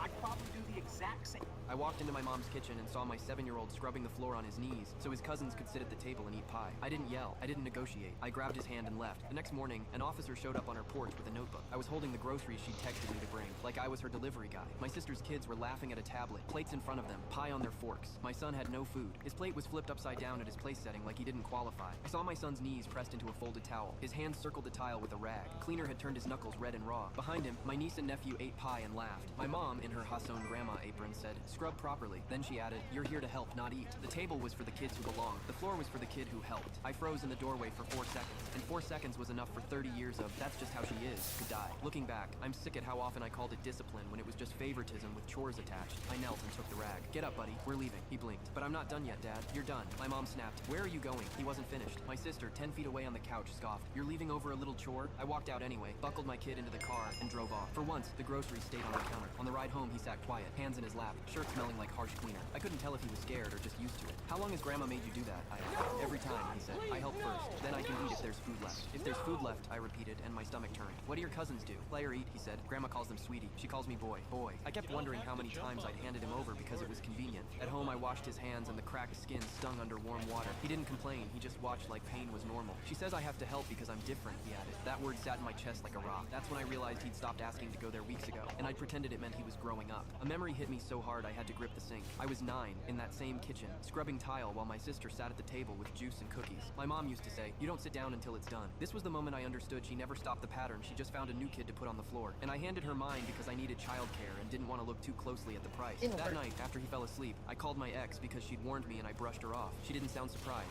just tired. "Report it," she said. So I did. I opened my laptop and filled out the CPS form. Date, time, location, relationship, facts. I described the rag, the cleaner, the pie plates, and my kid earning dinner. I attached a photo of his red knuckles and hit submit. My phone lit up with missed calls from Diorite. my sister. Fuck yeah, found I it. didn't answer. The next morning, my sister texted, "There's a cop at Mom's house. What did you do?" Later, I heard the officer ask my mom, plain and simple, why one grandchild had to do physical labor before eating while the other two were served. She tried to dress it up as responsibility, but then she admitted, out loud, he knows the routine. He's been doing it for months. My dad finally told her what he'd never said in 30 years. He's right to be upset. I was there. I heard you. That night, my mom got through and hissed about humiliation and the neighbors. I said, "You humiliated my son first." She told me, "I raised you like that and you turned out fine." I laughed, sharp and ugly. I didn't turn out fine. I turned out thinking love is something you earn. I told her the complaint stays and my son isn't coming back. Then I hung up. A week later, my kid brought home a drawing of our family. Me and him I big in agree the with center, that holding streamer. hands. I Off love in the corner was Winrock. a tiny gray house with a tiny person inside. "That's Grandma," he said, matter of fact. "She stays in her house now." Wow. 2 weeks after that, I made spaghetti on a random Tuesday. He washed his hands with regular soap because dinner was ready, not because he had to earn it. His knuckles were smooth again. He sat at the table, and I set a full plate in front of him. No conditions. Nobody was on the floor.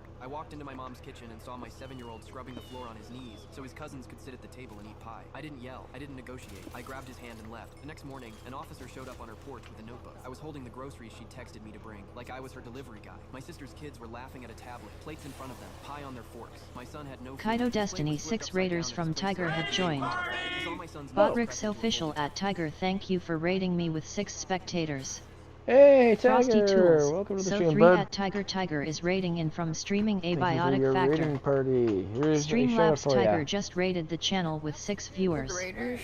At Kaitotstany 6 raiders from Tiger have joined. Kaito Destiny, so too Tiger. So tired. Stream Elements, look it's Tiger, they were playing Abiotic Factor. Go check them out at and give them some fluffy cheers and support. Tiger at URL. Kaito Destiny Tiger, welcome to my channel. The derping fox. At face. Kaitotstany Tiger, welcome to my channel.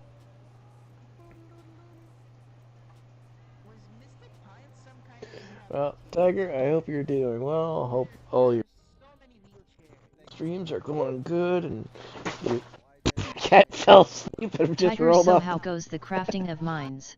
The cat just went and tipped over and just rolled off the cooler. Meow meow.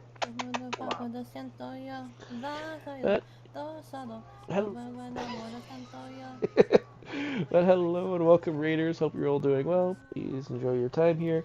Make sure you have your drinks, snacks, num-nums, stretch break, bathroom break, and all that good stuff. Do your self-care. We're currently just playing some fluffy Minecraft and just chilling, relaxing, having a good time.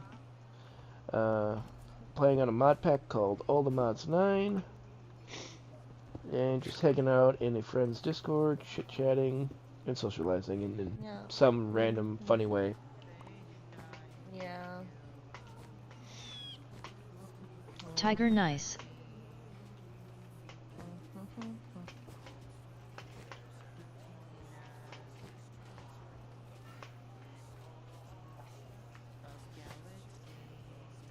Holy shit.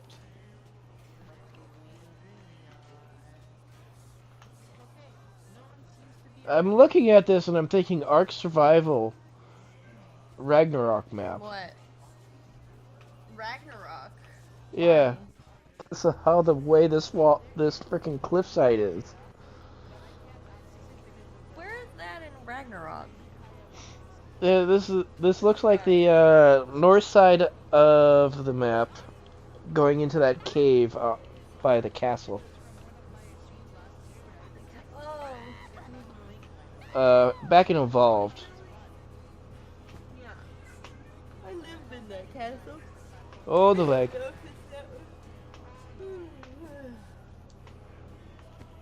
Mile High Salute 3x, what's up? Mile High, hello and welcome. Kaito On Destiny kick. Hollow Monstrosity, welcome to my channel. Kaito Destiny S1 Lent K110, Lots of welcome to my fluffy channel. Minecrafting. Kaito Destiny Moros _, welcome to my channel. At Kaito Destiny Hollow Monstrosity, welcome to my channel. Kaito Destiny Bribe06, welcome to my channel. Kaito Destiny Dragano, welcome to my channel. At Kaito Destiny S1 Lent K110, welcome to my channel. Still... At Kaito Destiny Moros _, welcome to my channel. At Kaito Destiny Bribe06, welcome to my channel. At Kaito Destiny Dragano, welcome to... to my channel. Oh my god, the lag. That, you fucking Why is my dumbass. system laggy so much?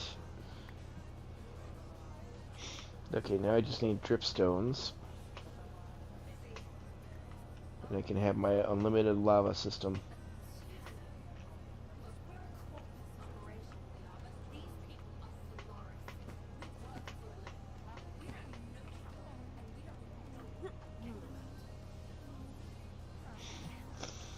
Mile High Salute 3x Bro, it's hostile _ scanned man, so you can have a refresher.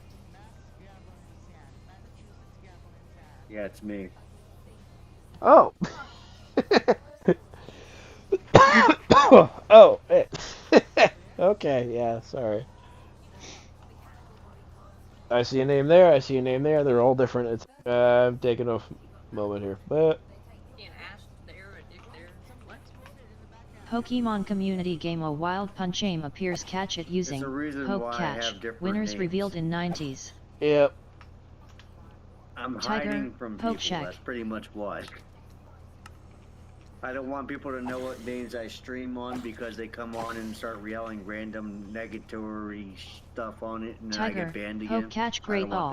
that. Yep. I know the feel. Tiger, Poke Catch Great Ball.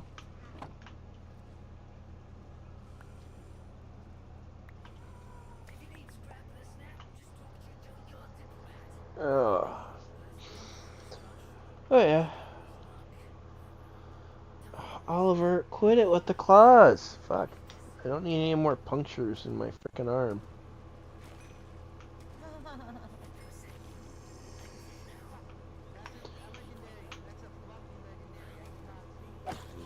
Oh my god. Oh. Glowing husky bitch. What?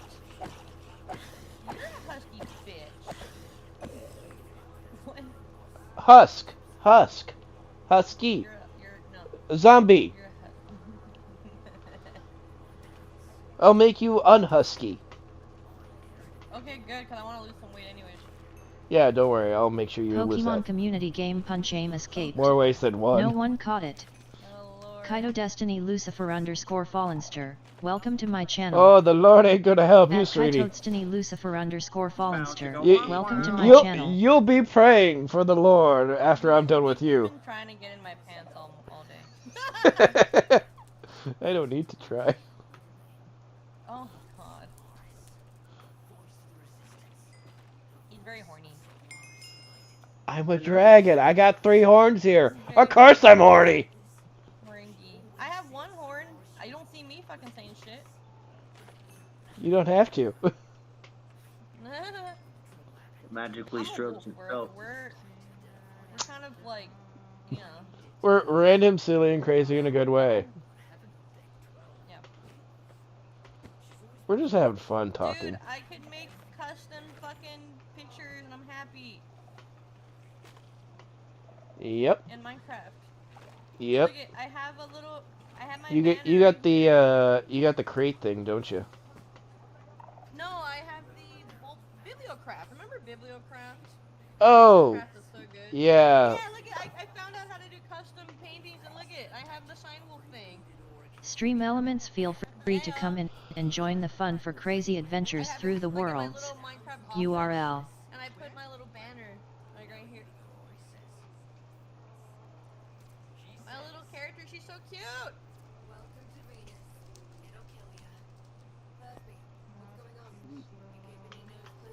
Alright.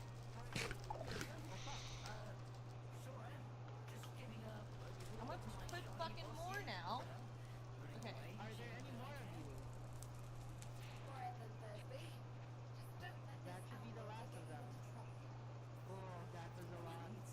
How many fucking paintings can I do?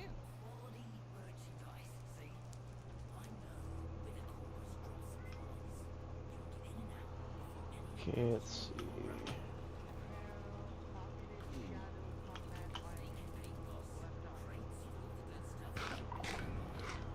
Stream Elements, hi everyone. As a heads up, I have sleep apnea and tend to fall asleep sometimes in my streams. Please be patient with my disorder or try waking me up with my redeems.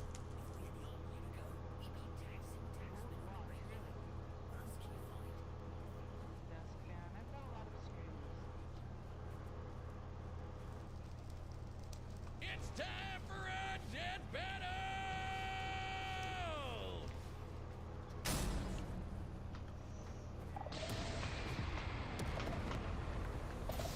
Salutations, Dr. Robotnik.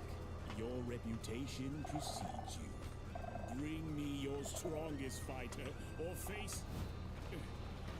and prepare to kneel before your master. Gotta hate Alan. Perfect. Cell versus Metal Sonic. Yeah, Cell from Dragon Ball Z versus Metal Sonic. Death battle. This is like one of the fights I like the most.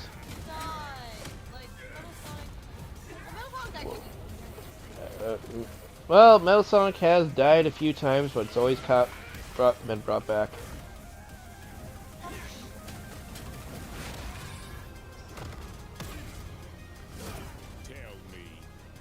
Stream Elements, welcome to the Fluffy Dragon's Den. Come sit, chill and game a while. Enjoy the show and have some snacks and drinks. I hope you all enjoy your chill and relaxing time here. Carrot W carrot.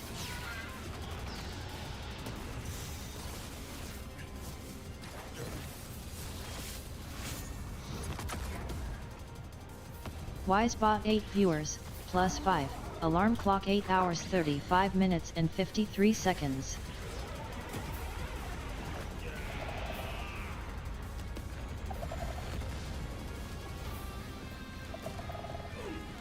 Fool, you're dealing with the ultimate life form.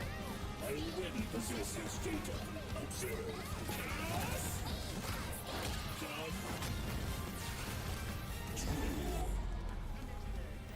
Life form data successfully copied.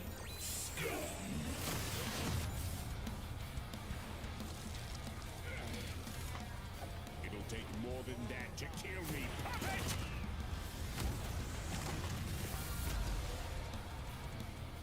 I know. Now I know everything about you, insect.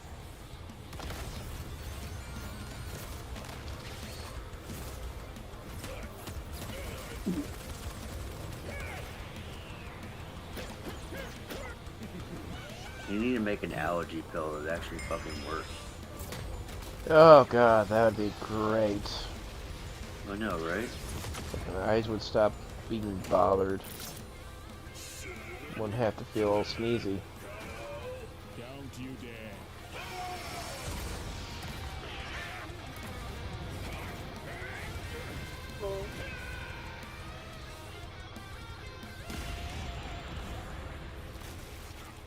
Get all the companies together and tell them to combine all their shit together and see what happens.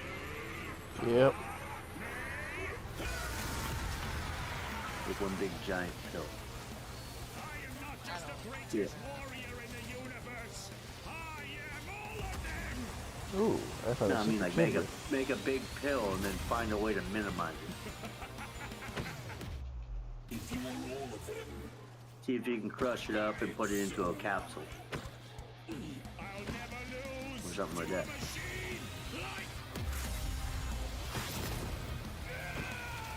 Yeah, the person that makes that fucking pill is gonna be a fucking millionaire. Maybe even a trillion.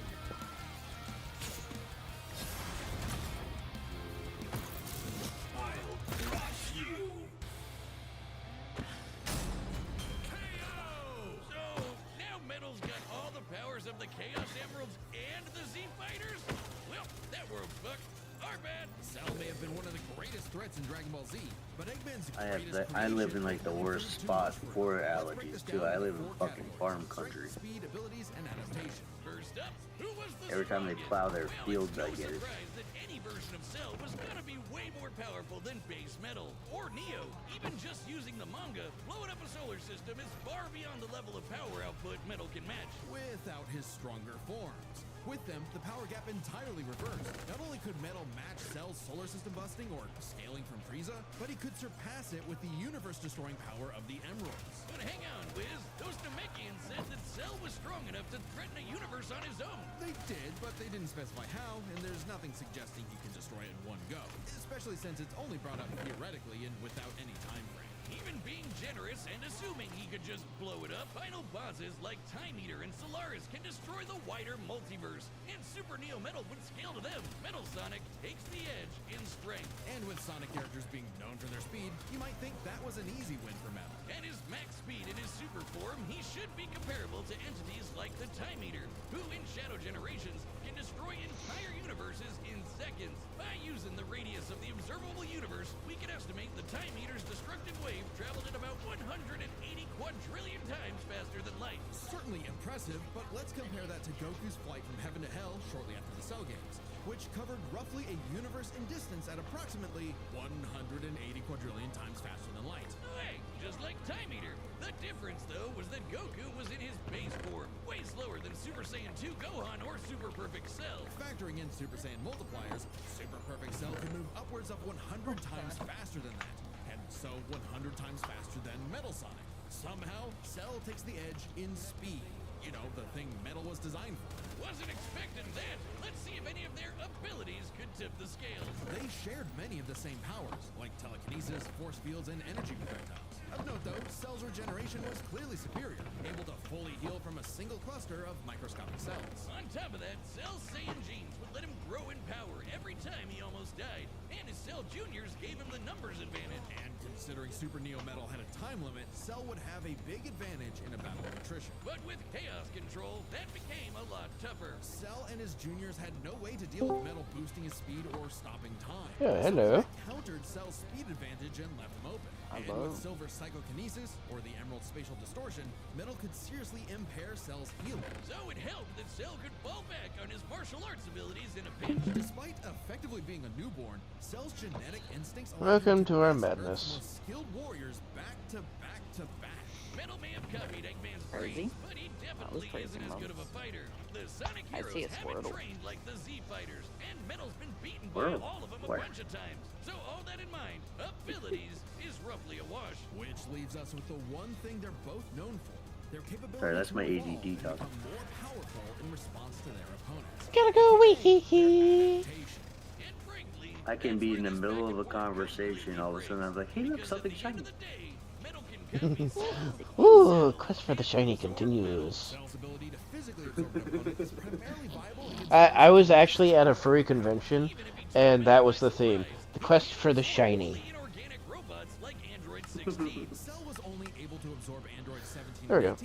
Now we got the stuff there. Only called androids in the English translation. Metal, on the other hand, can copy a target's biodata through only a few seconds of direct eyesight, something he could easily accomplish during a time stop. Quest for the shiny continues. It continues. No matter what. We will have the shiny! And I am being a looting dragon. Especially given all of Cell's powers were genetically encoded in the first place. Quite literally biodata. Cell's Saiyan power-ups? Copied. Cell's regeneration? Copied. Cell's key techniques? Believe it or not, copied. Chaos Emeralds are described as being able to produce life energy, similar to Ki. So there's a precedent for him being Now my question is, did I find an area that's going to have... Oh, yep, Warden. I've... Just like Gohan did. Cell might be able to do anything the Z fighters know how to do. That's not gonna help him, because Metal can do anything Cell knows how to do. Strange, isn't it? Cell just doesn't have any options to retaliate that Metal wouldn't also possess. Yeah. I be doing all the mods 9. Is just that overpowered. Oh, I guess now I get why they called it Sonic CD. Why's that? Cell died. Oh. You get it? CD? Is that... Ooh. Next time on Death Battle.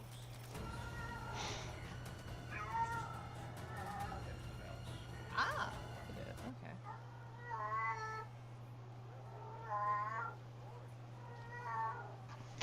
Sweet!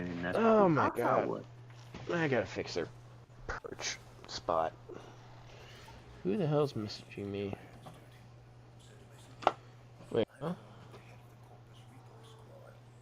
Go back to bed, Jasper. Go back to sleep.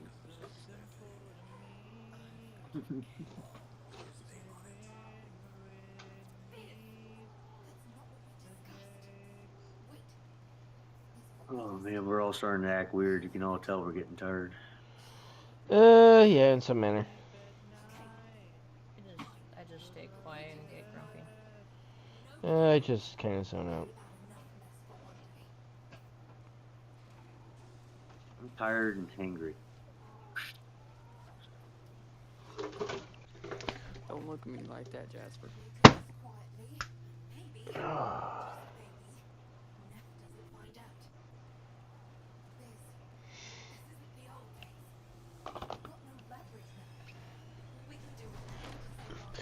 God damn it. Pokemon Community Game A Wild Volcarona appears catch it using Poke Catch. Winners food. revealed in 90s.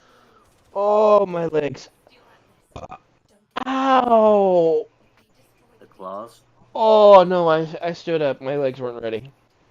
I stood up. No, I stood up. It wasn't the cat. I'm like out of shape. Like my legs are just. Oh, yeah, no matter what. I stood up. My legs just did not want to work. I've had that before. I sat down too long. I stood up and landed right on my ass. I'm like, ow. My wife's like, what's going on? I'm like, my legs don't want to work. They're already overdue for a check-in. Outworlder, you need to find my team before Neff's Repo Squad does.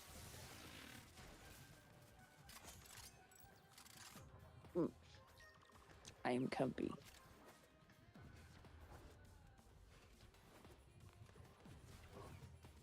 Ow.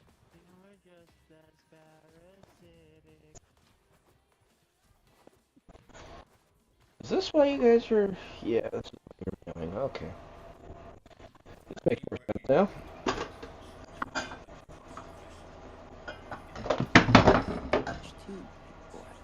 Pokemon Community Game Volcarona escaped. No one caught it.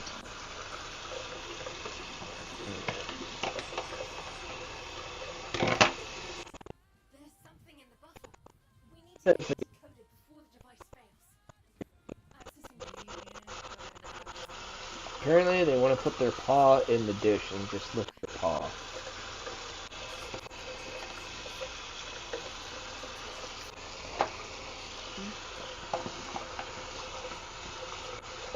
Apparently it made the damn thing real dirty.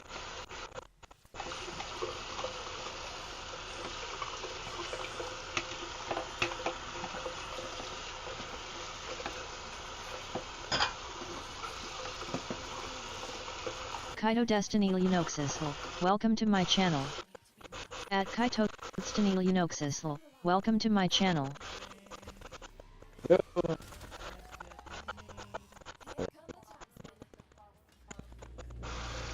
Reconnect that.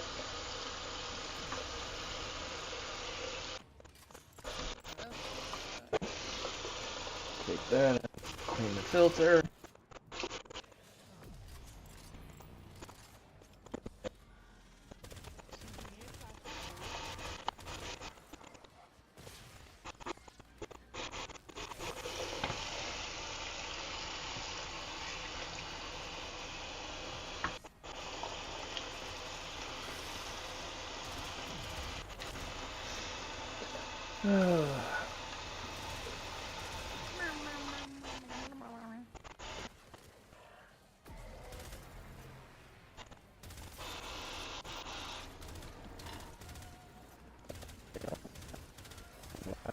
Reaching me out. As soon as I get working. Food or water.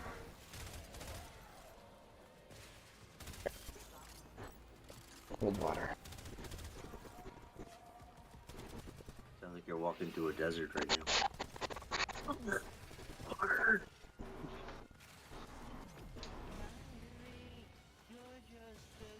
Yeah, well, nothing.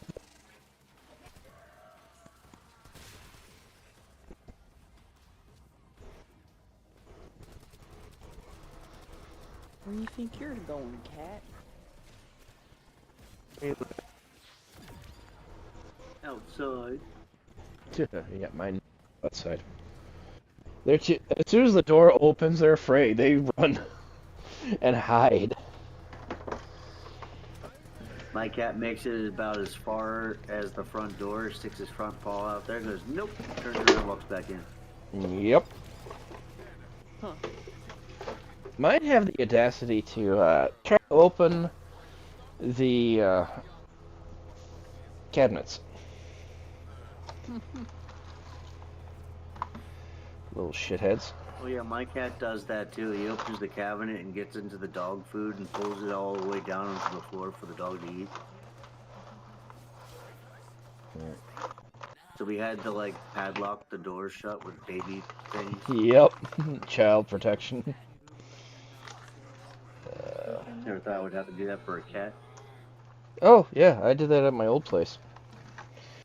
Found cabinets all clawed up, too, because I'm trying to get in.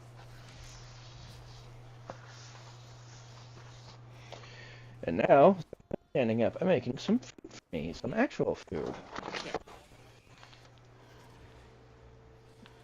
I got cheddar smoked sausage brats, or hot dogs, whatever these are. Trying to make sure they're not spoiled and not turning green.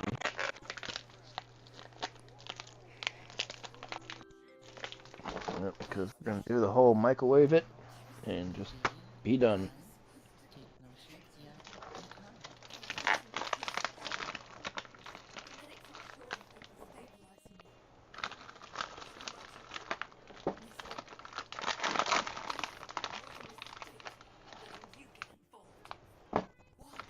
About making my cat his own cat food.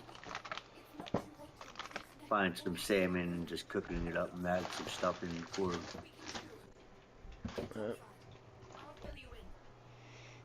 Yeah, that made the cats sure. Oh my god. Oh, when they meow too much, it gets a headache.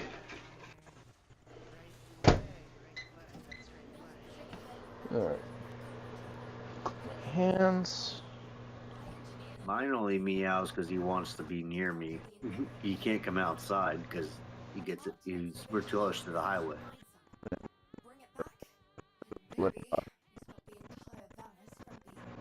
And I prefer not to have a flattened cat. Oh yeah. Yeah, I don't let my cats out. The only cat that went out, but I never let him out like, you know, unsupervised. He was he was basically my dog. He'd follow me around, you know, like I trust him to not even. If I tried to walk, I wanted to see if he would walk with me throughout the neighborhood because it would be nice to take a walk with him. And he didn't. He got to the middle of my neighbor's yard. He was like, "Wait, we're far away." And he's like, "No, I don't want to go." He was a good one. Yeah. He was very, very smart.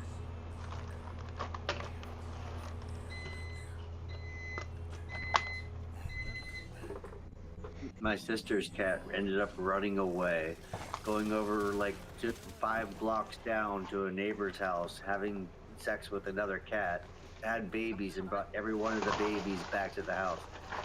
Aw, but that's nice. Sadly, I have a friend. It's like they'd be safer here. Yeah. Sweetie, why are you in the sink? Good mama. Why are you in the sink, fat chungus? Huh? I feel bad for my other friend. She's like, she lives near me, and she lives like another city away from me. She's like, her cat ran away. I feel sorry for the animals that my frickin' so-called ex-manager is taking now. Cause yeah, it's like, dude, she can't even take care of a business. But then again, she's sucking off the district manager to keep her job. Because apparently, they've known for over a year that she's been stealing and doing all that stupid corrupt shit. Changing people's schedules on the last second before anything else happens. And gives a heads up like 5 minutes after. Hey, schedule change. tough shit. Everyone deal with it. It's like, where's our 24-hour notice? Don't care. Yeah, it's against company policy. You should be fired. I care when I don't show up. Yeah, well, I mean, I was late because of my sleep apnea. I slept through my alarms. I'm not supposed to be at work in the mornings because of it. It literally says in my thing that I'm supposed to work noon and later only, never in the morning. And guess what? She sets me up for morning shifts frickin' almost every single fucking day now, ever since the assistant manager quit and just bailed. Because the fucking pig fuck.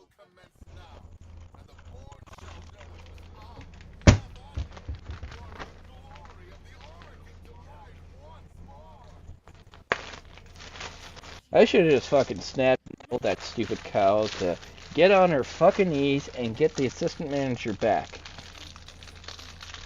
Because she was the only one who was really running that place. Everyone stable and stuff, and now it's like, is anyone here really wanting to stay? No? Okay. Look for new jobs, everyone. Oh, I fucked up. What the hell? Looking at Reddit, people are getting fired for health issues like crazy. Yeah, somebody got fired at Walmart yesterday because they took too long on leave because they were pregnant. What? Oh, they're fighting that. Yeah, that's a lawsuit. Yeah, they're fighting that. I told them to fight it. Yeah, that's not just a medical lawsuit. That is a health and other stuff. That's like 6 things of a lawsuit there.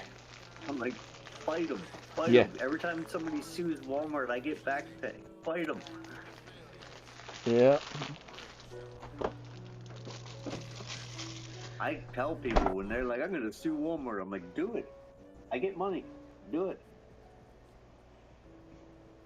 How much they money? don't just sue them, the labor board jumps in and digs deeper. Yep. Because I'm going to be talking to the Department of Labor when I go see my mom. And we're going to have a fun time telling them all the shit that's been going on at this one store, which is not just going on there, it's going on elsewhere too.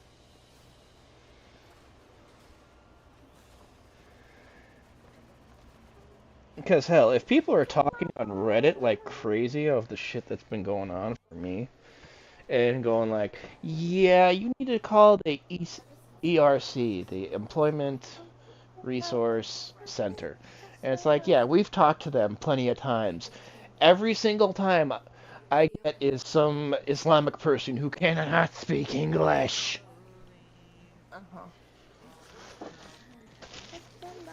And I've called them like 3 days. Oh, so you got one of these guys. Oh, thank you for calling tech support. No, that's Indian.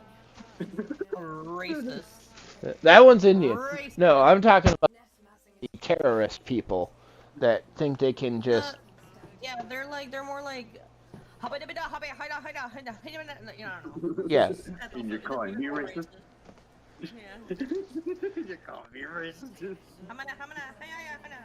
But then again, does anyone want those type of people in the U.S. anymore? With all the shit that they've done. Do you want to know the one thing I fucking hate is the stupid things that the doctor's offices are putting on there now for AI, and you have to hit the numbers, and they don't fucking answer the right number you want it to do? Yep. Did you say 4? No, I said 2. Yeah, because those things are rigged. 1, you are screwed. 2, doctors do not make you pay. 3, H&R and the manager screws up the paperwork always.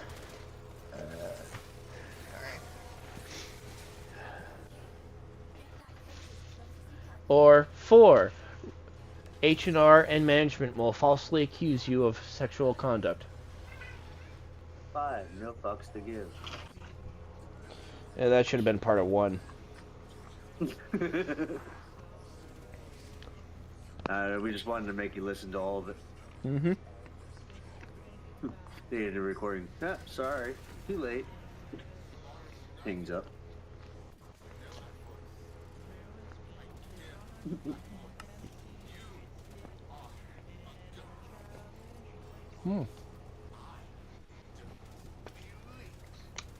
I might have found an ancient city by accident. Found the perfect plaque for Walmart that we should hang out at our courtesy desk.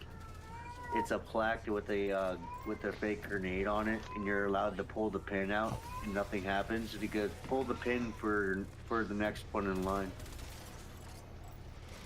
Get it?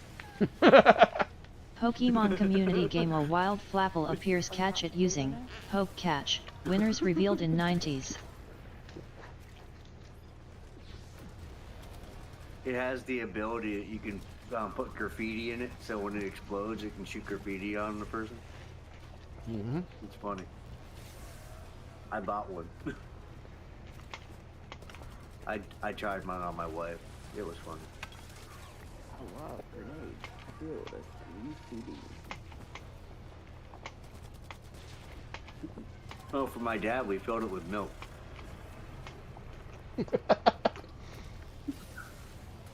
That was funny as hell. He went to go pull it, and yeah, he was the lucky guy. He pulled it and went all over him. We were dying. I was on the floor crying. That was how fucking funny it was. The GoPro caught it all.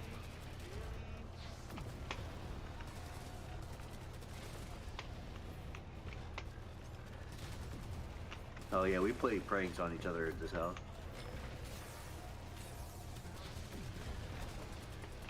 Yeah.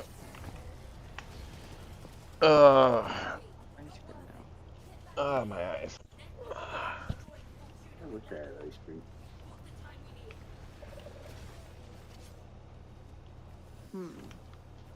Pokemon community game Flapple escaped. No one caught it.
There we go.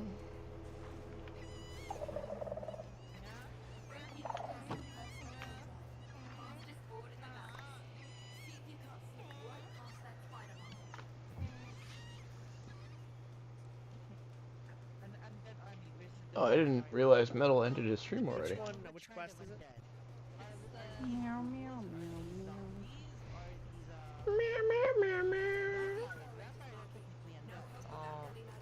Oh, okay. Apparently on Warframe you can have a surfboard or a skateboard, tech hover one. Okay. I had a brain fire. I forgot what that's called.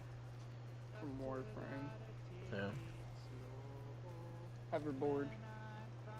I think it's what it's called. Yeah. I don't mess with it. Punishment. I can't believe you made us get caught. This was the right thing to do. We have to come forward for all of our crimes. We swear if we survive this, you and I are going to have a long talk. You Benedict Arnold looking at silence, criminals. On behalf of the kingdom you just annihilated, and a village you annihilated a couple of episodes back, we have no choice but to hold you to capital punishment. Your punishment shall be... America, is that you up there, you hoser? Oh no. America, I think someone down there recognizes you. Is he a friend of yours? Well, friends is a loose term, eh? But yeah, I'm his friend. How did you find me? America, please. You leave a trail of explosions and fire everywhere you go. You're not that hard to find. My friend, I'm gonna need you to let my voice hear down, okay? How dare you? Do you know what these men have done? Do you know what they're responsible for? I can't just let them go like none of that is nothing. Honestly, you must be blummin' mad.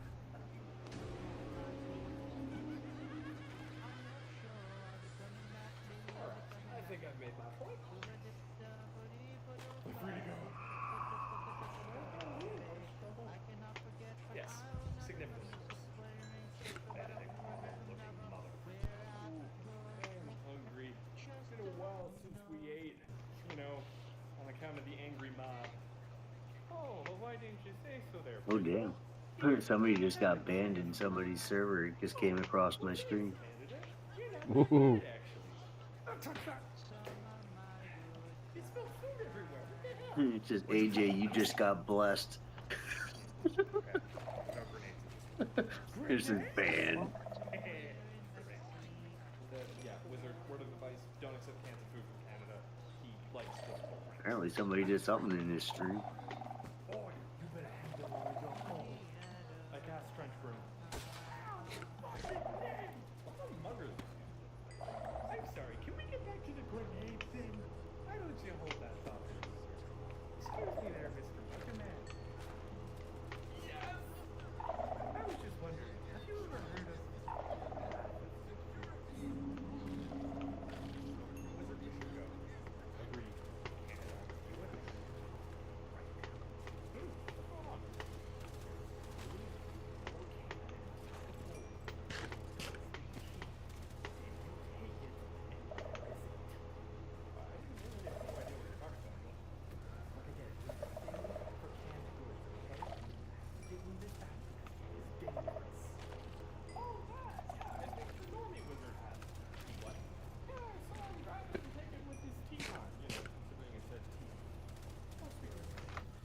My dad and Warlock to freaking dab before?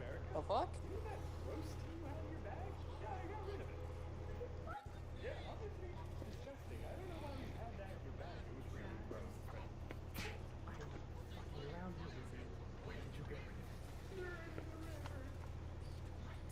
When can I go wizard mode?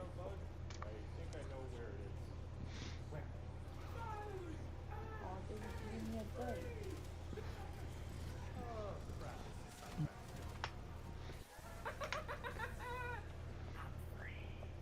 Don't want to cry. I want to be Warlock.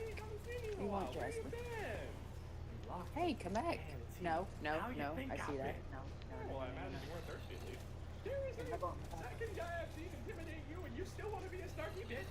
First of all, if you tell anyone, and I mean literally anyone, Canada intimidates me, I will literally, not figuratively, literally drop the sun on you. And second, I do what I want.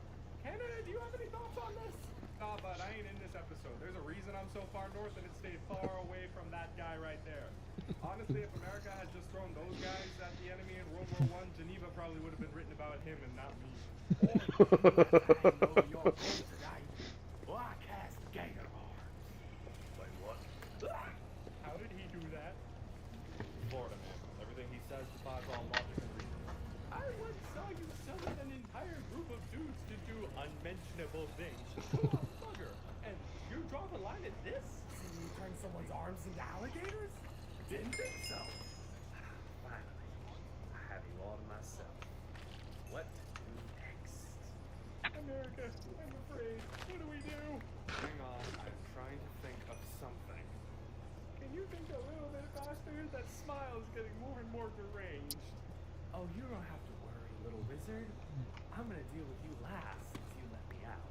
Consider that kindness. As for you, America, I think we should do something Just hold on a second. Seven. One last request. Can you read this piece of paper? The hell was that? Alright. This just says I am a church. Wait a minute. I cast into this house together. Oh, you tricky little bitch. I'll get my TV and not worry about you wanting my gym. I had him locked in a magical can of tea. Do you really think that was enough to stop him? All that's gonna do is slow him down and piss him off. Here we bite Minecraft grounding. That last volleyball from the AC-130 really spells, you know what I'm saying? Cave/Frostfire Caves. Oh fuck. In your bag of holding house, you could have kept him. We wouldn't be in this situation if you hadn't come to our ship. My house. My house. That's it. Did you figure out a solution? I don't have anything really offhand that can get rid of him. But I have something in my house. A very special and specific something. Sean, you missed it the other night. He was in the middle of his stream and some guy randomly started posting his old address in the room. He's like, what the hell? Oh yeah.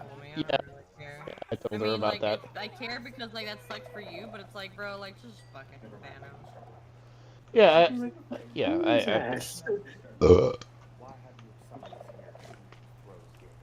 Like, what the fuck? Yeah, and it's like, dude, you're trying to intimidate somebody who has had guns pointing point range, which was like an inch away from my face. It's like, do I care? You want to shoot me? Fucking shoot me. But guess what?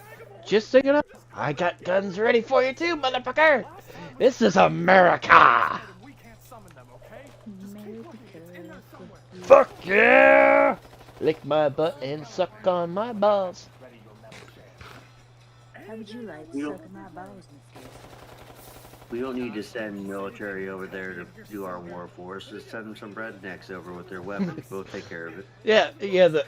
The funny thing is, the rednecks will be over there, and people start invading us, because it'll be pickup trucks that are muddy and dirty as hell, and NASCARs just kicked in with nitro. And then we'll be seeing beer cans everywhere. It's like, the war is over, guys. You made it late. It's like, what the fuck? Oh, fuck.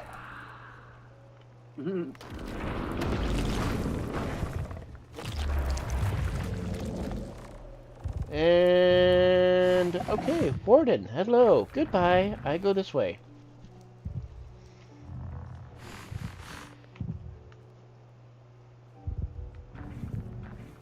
Go sniff somewhere else. I'm not on your menu.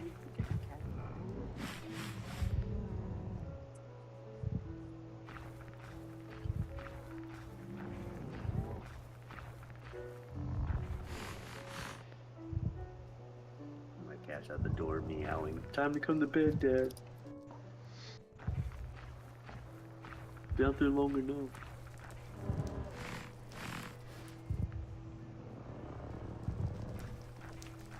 My brain finally registered what the hoverboard is called. It's called a kid drive. Will you leave my chips alone?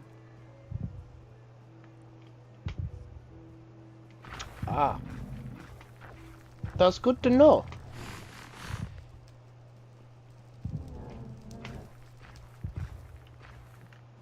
You can't even have cheese whatsoever with Jasper. That's the funny fact. You can't have cheese. I'm sorry, I have to rub it in there.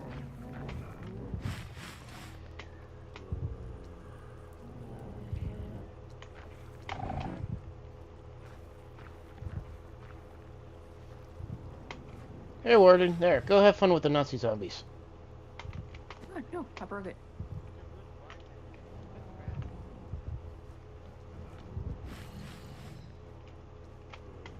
Come on, Jasper. I'm going to show you something.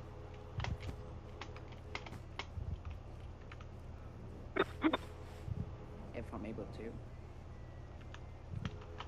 I love and hate bugles, but I can't put them on my fingers because my fingers are so fucking huge.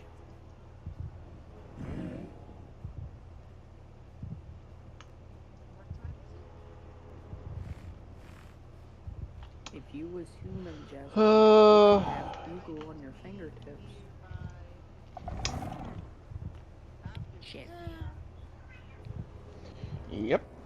They pissed it off.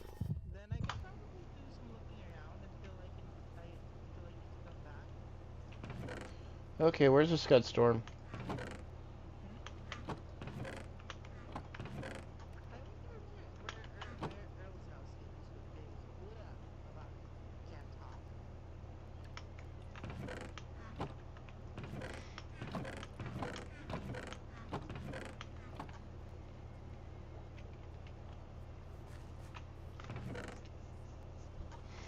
I have a Scud Storm. Where is it?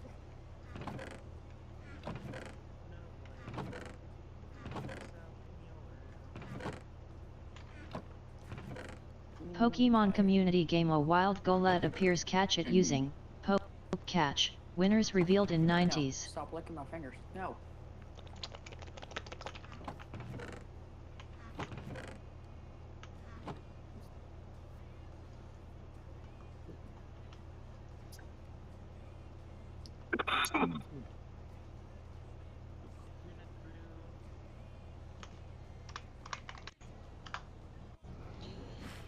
Alright, let's see.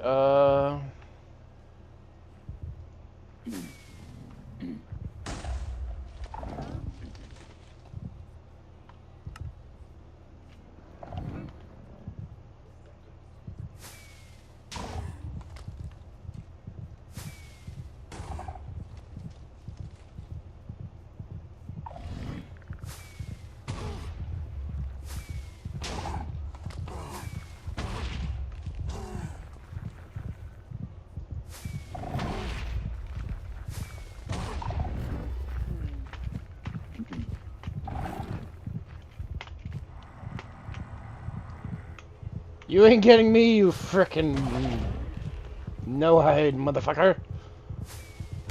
Go sniff something else.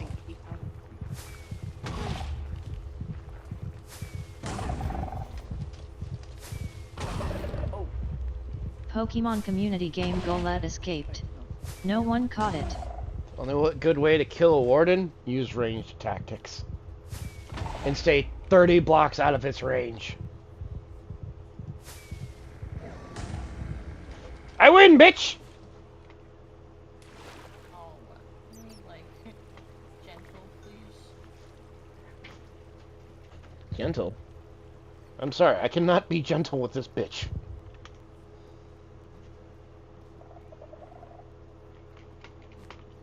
Because as soon as the warden grabs you, it's not gentle. It's the prepare your ass is gone phase.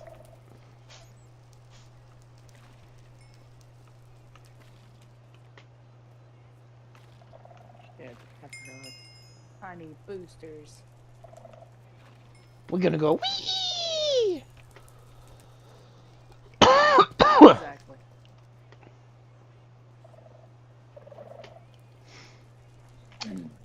So now, question is there a ancient city within my area? What is this?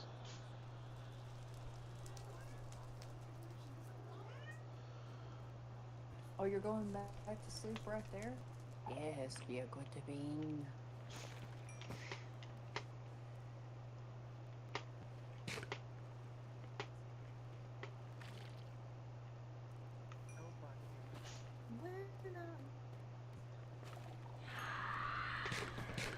Oh, fucky wucky.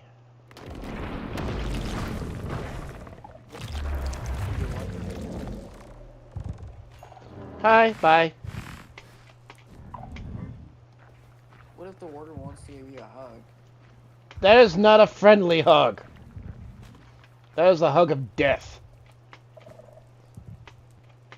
Death by snoo snoo, death by snoo snoo. What the fuck is that? I don't... Death by snoo. It's Amazonian for sex. Yeah, I'd rather just not. Futurama. I'm fucking... No.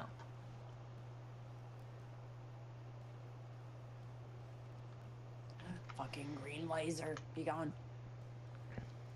Wizard! Oh, there's Where's Whisker? Ah, crap. Belt's run dry. He's empty. Push now. Found it! Fucking A, Wizard. I cast Semper Fidelis! What up? Those guys said you won't get your 10% discount. Oh, it's on. Nice one there, Wizard. You're almost goners. Oh, fuck's sake, man. I'm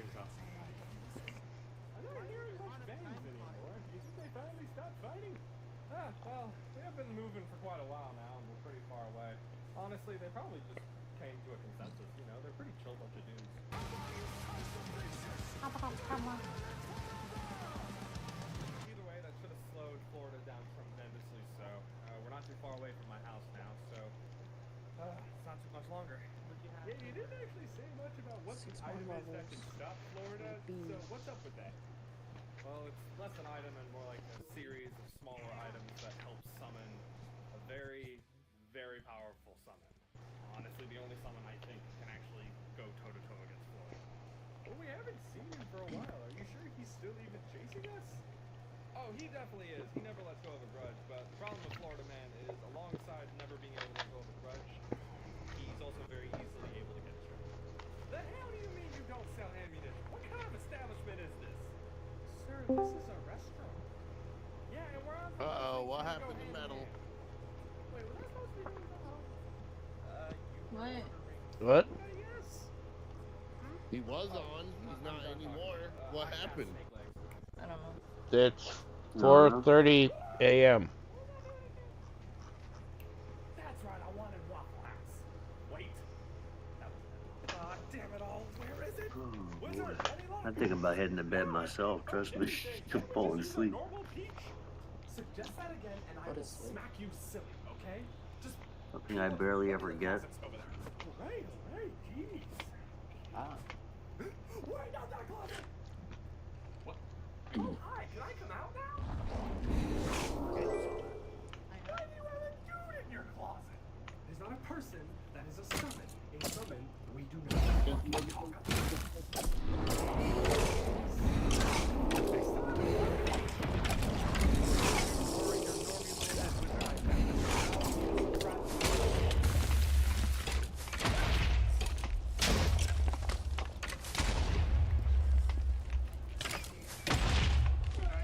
Oh, fuck me!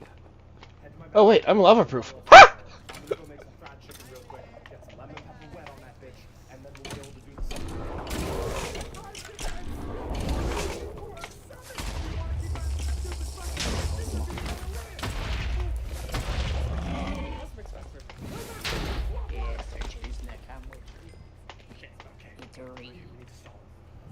Oh! Florida Man, pissed off, front door, go stall him. There's a rucksack full of beef jerky and coffee in it for you. Oh, say less. Okay, that should keep him busy for a little while. Wizard, where's that swamp water? I found it. It's right here. Awesome. Wonderful. Okay, so what are you actually going to do with it? Okay, that'll do it. What the fuck was that? Do I need to reiterate what I said about stupid questions? Okay, mix in fried chicken, peaches, mix that all up. Yeah, he's getting closer. America, there's starting to sound like there's less and less gunfire out there. How much longer is this gonna take? Well, it would go faster if I still wasn't getting asked stupid questions. Okay, that doesn't Although that's go a far. reasonable question, actually. Probably another like 10 seconds. It's been 10 seconds. The summon's ready to go. Okay, all the cats are going like loaf mode. Gave me a run for my money there. I appreciate that. Oh, you know I like the chase. Oh, son of a bitch, that hurt. Yeah, consider us even for all those bullets your boys back there put in my chest. On the other hand, now we have to get even. You know, Florida, I always appreciated your specific kind of madness. It's unique. Is that why you locked me in a cannon seat? I say, madness makes for a good back and back. Okay, y'all do run fast. Good. Let me kill you. 5. I summon Georgia State Trooper! Wait, what?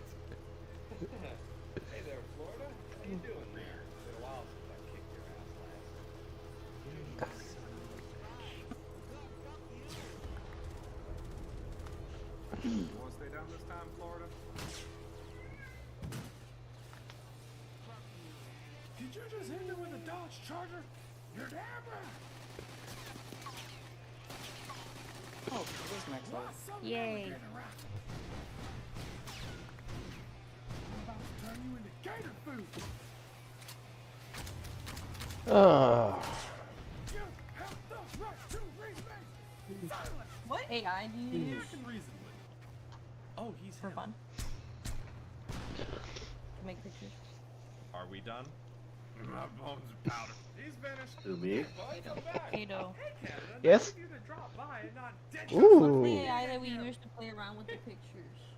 Ooh. Not ChatGPT. That looks lovely. Look at all the fluffy puffers. Can you answer my question? Yeah, I'm sorry, what? Can you... What is the program that you use to mess around and make random pictures that is not GPT? That is not Grok related. Okay, let me go grab that. I mean, I'm saying, like, what's the one that you're using? I'm pretty sure it's not GPT. It's not Grok. It's not ChatGPT. It's like another thing. I don't care. Yeah, I have it right here. It's something I was using from another Discord. Because I was trying to look for something to animate stuff, but I couldn't get anything that has to cost me an arm and a leg. Let's see. Perchance AI.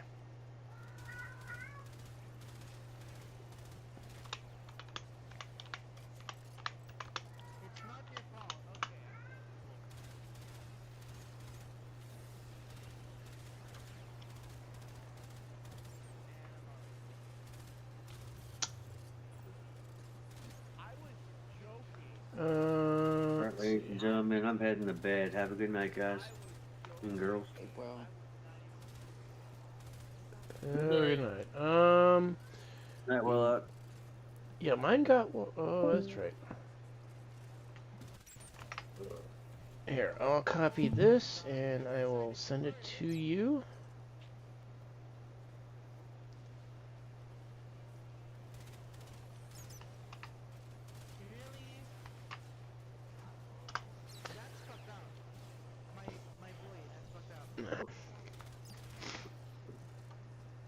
Okay, cool. Yeah. Other than Grok, that's what I was using for those images that I sent you.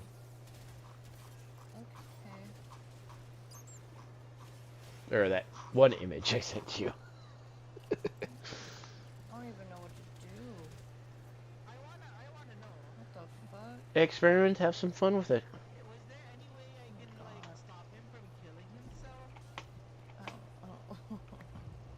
Okay. Unlimited power.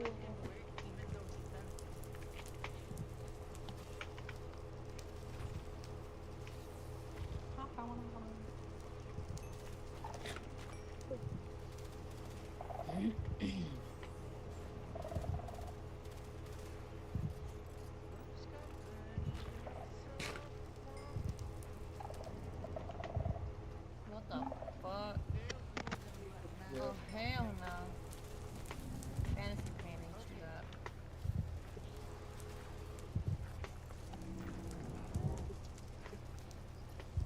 Whoa. Oh, that's big.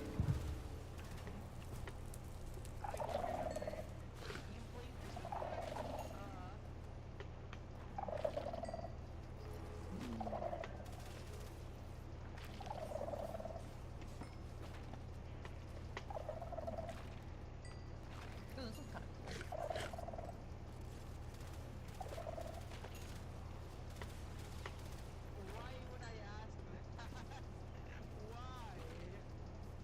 If I were to save them, are they saved as PNGs? Yeah, those would be saved as PNGs if it was just an image. Here, let me bring it up. But I need to make it save as a PNG, so I don't have to deal with yeah, but there is a show private gallery on the very bottom. They save there until you wipe your browser history. But yeah, save them to like your a Discord chat that's private or something, or save as a VP. I can always just. I could copy this image and then put it in GIMP. Paste. Yep. New image and just save it as a PNG that way because I need it to be PNG or it won't work in the Minecraft thing. Yep.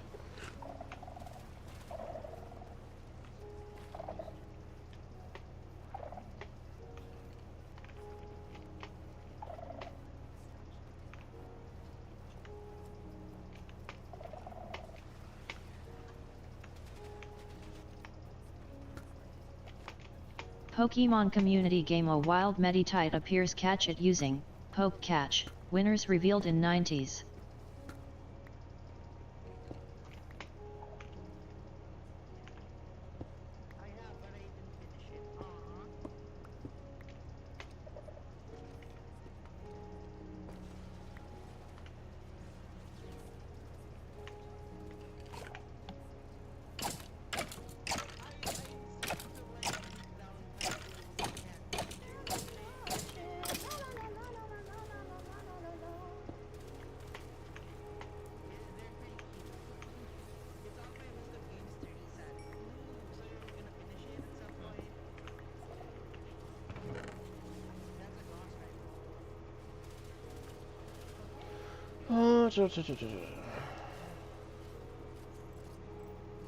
This looks like my father. Guys, this is my father. This dude right here. Yeah. This is the start of the shiny wolves. Because that's the literal like species I've named. That's not just my name. Like this is, I mean no, not even just my name. Like I feel like if I were to be this, I would be I'd be me, obviously. But that's the breed. That's the species. It's not just one entity. We're all Pokemon community game Meditite escaped. No one caught it.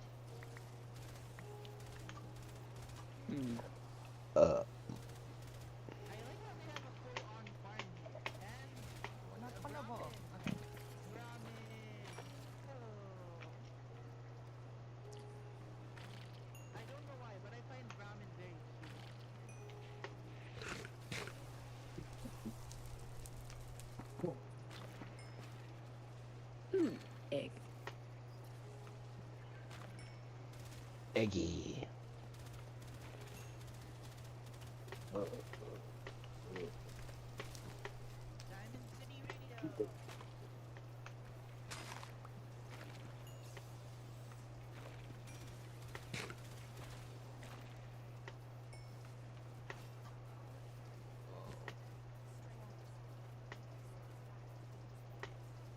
That's an Angie boy.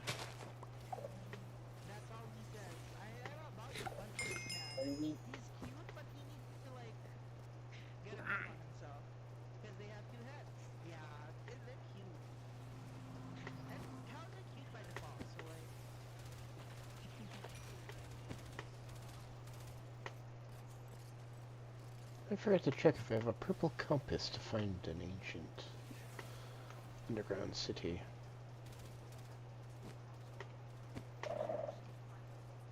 Okay, I know damn well you are not sick, Jasper.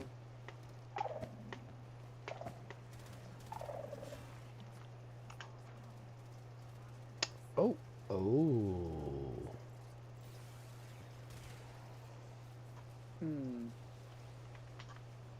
I need to go back to the surface.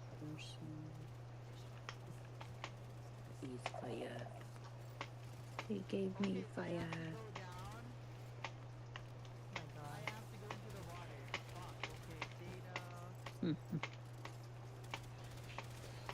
Oh, I wish I got some blue digging claws.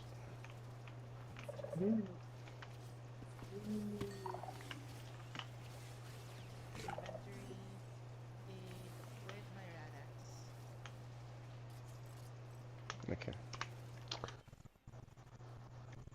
Back to my spawning base.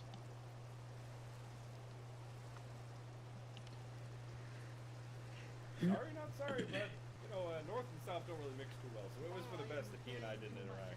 Canada, I'm gonna keep it real with you. I am exhausted. I've been awake for 2 weeks straight, dealing with rabid Waffle House employees, an insane Florida man, and this dumbass letting Florida man out of his can of tea. Hey, I said I was sorry about that. The amount of sorries you're gonna have to give me for the foreseeable future is not gonna be enough. The reparation list is infinite for that fuck up. Canada, what the hell do you bring to the table after being absent for this long? Oh, nothing much, eh, bud, but I think I may have found you's neighboring kingdom not too far from here that may have just discovered some very special liquidy black gold. Wait, Canada, no, please, we just thought we need to rest. Someone got oil? That shit mine! Wizard, come on, keep up. That oil ain't gonna liberate itself. America, please. We didn't get to rest after the whole Florida man incident. I could really use a long rest. Anyway, you have a short rest, and we're already lagging behind Canada, and I'm supposed to get a scouting report from him in a day. Please, just a simple rest. Just be quiet for at least a couple hours. Okay, I guess we could use the time to rest and, rekindle some plots and stuff. Seems like a quiet spot. I am king of the bandits, and you have been fucking with my bandits too much. You know what? That's my bad. I should have knocked on wood. We're surrounded by trees. That's my bad, y'all. Nope, I want my nap. America, please handle this. I don't care how.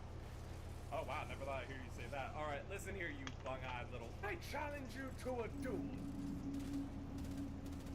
Now, what say you, scoundrel? I'm gonna punch you in the face. Touch my sunglasses.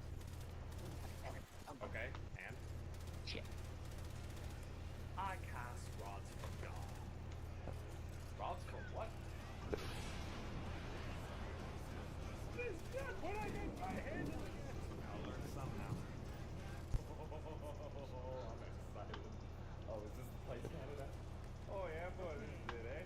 I'm gonna go knock back a couple brewskis and let you get to acquaint yourself with the locals, eh? I don't think I like it when you two get along. Hush, wizard. I smell oil. This isn't gonna end well. I know this isn't gonna end well. It's in the castle. Oi, down here. Let me in your castle, you freaking Let's see who's on it's worth watching. Righty, we woke up with wizards at the front gate. What was supposed to do again? And who may that be? Anyone in on account of the black gold, remember? That's such a good question. I summoned savings! What's up, boss? There's oil inside this castle, and they won't let us cross their bridge. Oh, say less there, boss. All right, boys, time to build ourselves a bridge worthy of democracy. And if anyone tries to stop you, shoot. Cursed. Oh, look at them go. It's like watching a Fortnite player build IKEA furniture. Are these guys part dwarf or something? How are they building it that fast? Why, hello there, your majesty. Oh no. Where's the oil? Take it across the moat. What? They what? Hey, focus up. Listen. You're a busy man. I'm a busy man. Just tell me where the black gold is, baby, and we can get on our way. We don't have any? Oh, I was going to say that. Oh, CBs, are you still here? Yes, boss man. I buff with tactical acquirement! Say less. Alright, boys, time to tactically acquire. God, stop them! Your Majesty, I would love to, but they're currently robbing me too. Hey, you're right. What is happening right now? Oh, don't need to feel bad there, Mr. Kingy Man. You just become a new member in a long list of the audience called New Members of Democracy. You know, I'll have you. Where's my crown? You know what? I'm not gonna lie. This looks pretty good on me. You know what? I'm inclined to agree, CB. It does look good on you. Why is this happening? Oh, trust me, I stopped bothering to ask that question a long time ago. CBs, you guys enjoy your time off, okay? You definitely earned it, and you definitely took it. I like how Nick is also just making Don't worry. Oh, fluffy baby coming over to cuddle daddy by my feet. There's an orc army at the front gate. You've got to be kidding me. Why are you so worried? This isn't your kingdom anymore. Anyway, let's see what these guys want. How can I help you, good sirs? Yeah, I'm gonna bone a pick with you. We're here for your spicy black grog. I'm about to stop right there, my cockney friend, but it set foot on my soil. Do I have that correct? I suppose so, yes. Good answer. Oh, I sold it blood! 20s! Yes! Penis! Oh, sure, more explosions. Why not? Oh, my body's bothering me. Feels like we're about to break off at the knee. That oil? Oh my god, is he really built like that? I mean, yes, well, to be fair, after that thing with the smoke, even I would be a little bit shocked. You know, and still reeling from taking my kingdom and everything. I mean, that's part of my point, right? Like, there are worse things that could be happening, honestly. Oh dear God. Overreacting? America, I am not overreacting. I am reacting like a normal person would react, having seen things that they have seen up until this point. You are the crazy person. Okay, here we go. You're gonna get your little rant in, you're gonna scold me, you're gonna like raise your voice a bit, maybe get a bit annoyed at me. Shut the fuck up! It's not just video games anymore. It's from series, from movies. Well, this is new. I'm sick of it. I'm through. I am genuinely done, okay? You are the worst person I have ever met, and you've turned me into a worse person by proximity. I used to be a good Samaritan. I used to do things. I used to help people. Now I sleep in the mud and I let you get away with the most terrible things imaginable. Honestly, this is surprising, but I'm kind of into it so far. That's not the Honestly, I'm inclined to agree. Hey, it's nice to see him finally grow some backbone. I'm sorry, you okay with this? I thought you guys were his friends. Shut up! Do not interrupt me when I'm going through character development. The next person who interrupts me will suffer the consequences. Excuse me, I need everyone's attention. You don't have to be so.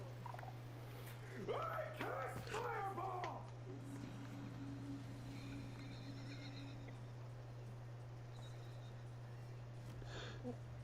What did I just do? You finally let off some steam, buddy! Congrats! But I just fireballed that guy. Like, I didn't even know who he was or what he was doing. I just got so upset that he interrupted me. And how do you feel now? Kinda better. Yeah, that's what I'm talking about, man. Oh, something else? Sure, why not? Sounds fun. Awesome. Let's go find something. What was that? That's like a right. America. Okay. Like someone pinch ass! Doc, yes! I'm here o'clock. Oh no, someone's talking. Doc, triage now!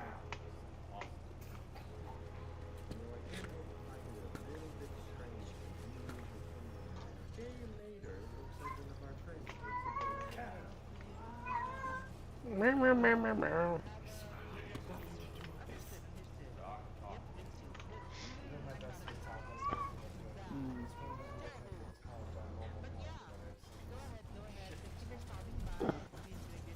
Aura, what's your deal?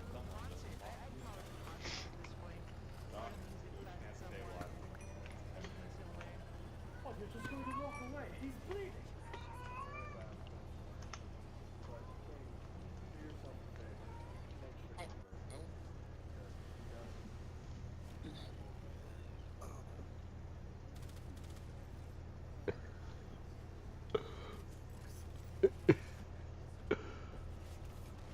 I summon he who controls the buckets.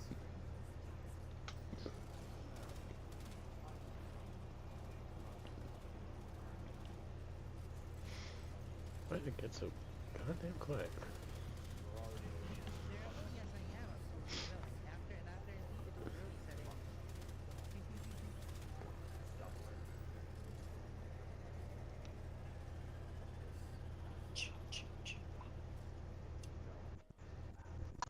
Oh, that's where I'm hearing the machine guns from.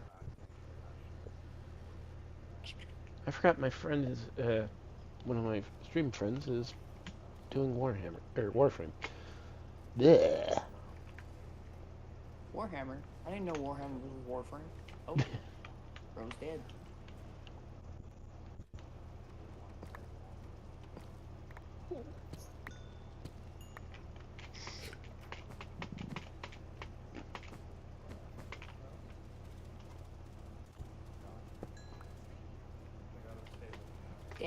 Arbors or hexes, be gone. I didn't do anything to you. Plus, I'm working with you. I don't want to be clapped. No.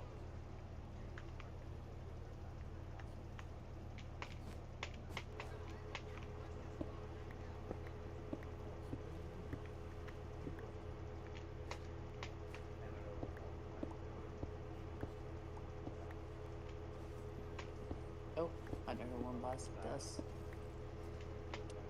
Pokemon community game A Wild Doduo, F, appears catch it using, Poke Catch, winners revealed in 90s.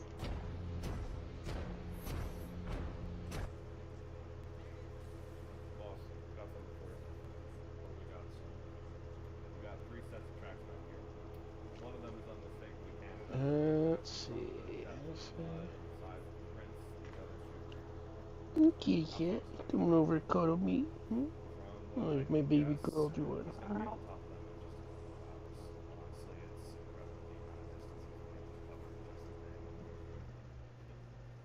good. That means we're probably not too far behind. We won't have to worry about Canada taking out the shooter just yet. Yeah, lucky us, but probably not too lucky for the shooter. How's the kit holding up, by the way? We kind of got moved pretty quickly. Oh, someone has a corpus dog. Okay. It looks stupid. Looks like a giant mecha Dorito. Look like a giant mecha Dorito? What the fuck? Oh, plot twist. It is. Nope. I mean, we got one black Dorito that flies in the sky that can ruin anyone's budget.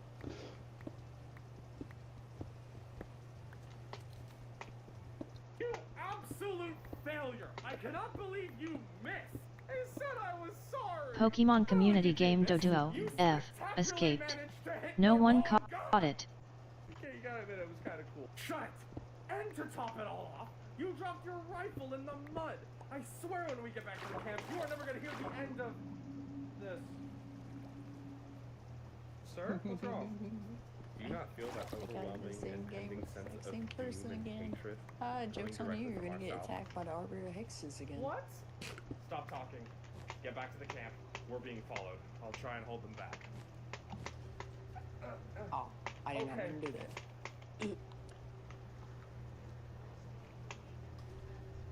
Oh, my poor baby girl curled up against Daddy. Hiya, bud. How you doing? Well, I will say this at least. That is the right rifle, but you're not the guy I'm looking for. Now let me know how the grass tastes, eh? Sorry, bud. Don't worry. You're gonna help introduce me to your friends. 186. We need to pick up the pace. I heard shots. It's begun. What do you suppose retirement is like? What the hell was that? Well, why are you back already? It's the exact Wait, same was it person. two of you? You Oh and your god, fucking guys, we really Dorito need to go. I messed up. Dog. Oh my god, is that Eric? Who the hell threw him? Or should I say Pro-Gym Dog? What is going on? Oh no. Tag. Wait, no, but. Your dog is the reason why I can't have Ram. There's a knife in somebody! Oh, bud, don't you worry. That's the least of the things that's gonna be thrown at you today. No, look, this is all just a big mistake, okay?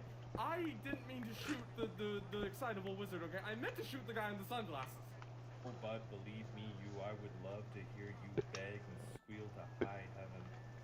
But business first, and my friend here has some questions for you. Hello. He's all yours, America.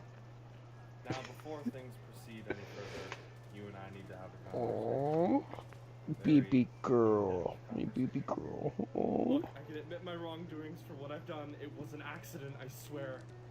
But I will not betray the Legion. I can't. Oh, no. I don't expect you to talk. I expect you to listen, Jacob. Wait, what? Oh, part of me kind of enjoys it when he does this part. Your name is Jacob. You were a citizen of a kingdom I had a grievance with because your shoddy king tried to underpay me for a good day's work. It's not just you and the citizens of that kingdom. It's actually several kingdoms have joined together to create something called a coalition, starting with the kingdom that took you in, called the Steel Legion. There is no possible way you could know all of this. How do you know all of this? Well, you don't have to worry about the how, Jacob, because you wouldn't be able to understand the how. Because ever since I've been here, all of you seem to think my greatest weapons are the things I summon, when in truth, my greatest weapon is information. What? Thank you, Sergeant. Hold on to that for me. Now, good news is, you actually aren't going to have to worry about anything ever again. I don't suppose there's any point in me maybe begging for my life? Well, you see, Jacob, I can't actually have you dying yet because you shot my friend. It's Whether it was an here accident or not, looking, but you over shot him. here so I can go. And now you're gonna watch me burn the Steel Legion. Haha, level 3. Wait, no, you can't! Oh, I supercalifragilistic absolutely fucking can, Jacob! Because I have been nothing but polite since I got here. But you shot my friend, and now the gloves are off, and now you are going to watch 2 kingdoms burn down in your lifetime. What kind of monster are you? The kind that is thorough and fresh out of your skin. Alright, copy that. 2nd Battalion is in position further up the coast, and the 3rd Battalion is... You were just being a love muffin. What got into you, sweetie? They should be checking in now, boss. Receiving. This is 1st Battalion. We are now in position. We are ready to rock. Copy. 1st Battalion is now in position. We're ready to go on all sides. Alright, let's get started.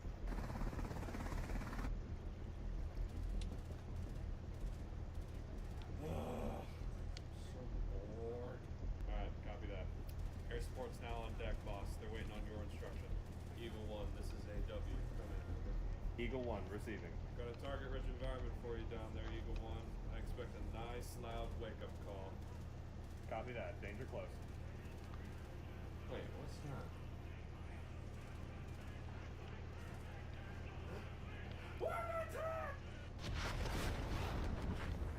Basilisk 1, you're up! Punching through that door! Alright, your vitals are certainly looking stable. How you feeling today, Normie? My chest hurts. Oh, I'm sure you are, man. You took a pretty big wad of what I like to call lethal lead to the chest and, you know, had to administer some first aid. The other pain you're probably feeling is your stitches and, you know, the staples I had to use to close the wounds. What's a staple? Here, take some of that and go to sleep. Okay. I should put him out for a while. He's going to be alright. He's been asleep for 3 days. Nah, just let him sleep it off. He'll be right as rain. Ow! What was that? Can you all please be quiet? This is a stealth mission. It's not my fault he stood on my foot. Damn, you took the last sugar ration. Keep your voices down, okay? He's right in there. All we have to do is just get a little pillow over his face and get this done. Oh, I know. Back there, not representation. Let's go, you. Don't you worry, homeless king. I got this. Just stay here with Normie, okay? You know, I do actually have a name. Shut up. Names are for winners. Oh. No, it's just that I wish you would expect more support. No, yeah. I'm sorry I took the last sugar ration. I have more. Can we please focus? Hey, turn on the lantern. Oh, my mistake. I'm only meant to use this thing on doors, but you'd be surprised how many doors wear uniforms. What's going on right here? What are the Steel Legion doing here? Wait, you know these clowns? I mean, yeah, who doesn't? They're one of the most well-equipped militaries in the continent. Honestly, I think they could give the America Wizard a run for his money. You sure about that? Oh. If baby girl wanted to be all snuggled up on my lap. Please, listen to reason. Do you not hear them pounding on our front door? We need to evacuate. This is too much for us. Are you mad or a coward, counselor? We cannot evacuate now. We knew the destroyer would come upon our doorstep at one point or another. We must hold still until our allies can arrive. Only then will we have a chance at winning this fight. The shelling is stopped. This must mean that they are regrouping. We have a moment to breathe and we can rally our... Overlord, they've breached the gates! Pardon me? Perhaps now we should consider evacuating? Commander, this is Alpha Team. We've made headway into the courtyard. We're securing the area now. Roger that, Alpha Team. How's the opposition on the ground? I don't want to be here anymore. Why is this happening? Honestly, sir, I think fish in a barrel would feel bad for the locals right now. Why are they so bad? Overlord, please, this is insanity. We lost this battle before it ever even began. We don't stand a chance. We have to leave. Nobody gets to leave. I will not turn and run from this demon, this monstrosity. He has caused too much heartbreak and too much destruction. Our warriors can handle this. I don't want to be here anymore. Yes, he is a formidable foe, but we have been given the means to level the playing field. Sailor 21st century! If we just hold the line here, our allies will come to us, and we will defeat the demon together. Counselor, is that him outside the window? Hey! We need to talk. We are on the 8th floor of this tower. Gunner, rip it. I cannot believe I survived that. Well, I did. Angela didn't make it out too well. Holes. Overlord, that's real great now, but we really have to get going, okay? We can keep following this passageway, and we can get you out. Yes, I understand completely. Luckily, we have this passageway carved out. There's no way they'll be able to catch us at this point, right? Control, this is Alpha. We have eyes on the primary target. Preparing for grab. Over.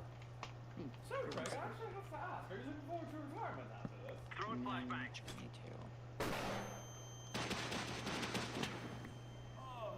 Oh, what's happening? Oh, God, Craig! Hey there. Hope you weren't planning on going anywhere. My boss needs to talk to you. Hi there. You and I need to have a talk. That's what you said earlier, and you tore my tower to pieces. Yeah, don't worry about it. That's just how I say hello. Now listen. No, you listen, monster. Oh? I know you, and I know what you've done. And I know what you're capable of. But even you have limits. You may be tearing my kingdom apart, but my allies are on their way. Oh, your allies! Yes, that's interesting. Are you referring to the kingdoms of Corelia, Xantham, and Morden? I am. Well, two of those allies gave up within the first 10 minutes of fighting, and Xantham, well, they surrendered just 5 minutes ago. Wait, what? You attacked all 4 kingdoms at once? Oh my god. Part of this do none of you understand. Yes, I did! I did because I can! Why do you think I did all of this way? You don't understand what I could have done? I could have just erased you! And you know, I knew about you guys months ago. And I was gonna leave you alone until I felt like dealing with you. But then you went and shot Normie. Wait, who's Normie? French broom. Ah, my knees! Normie is the one your soldiers shot. Ah, my soldiers were instructed to shoot the America Wizard. Oh, you don't say. Well, newsflash, buddy.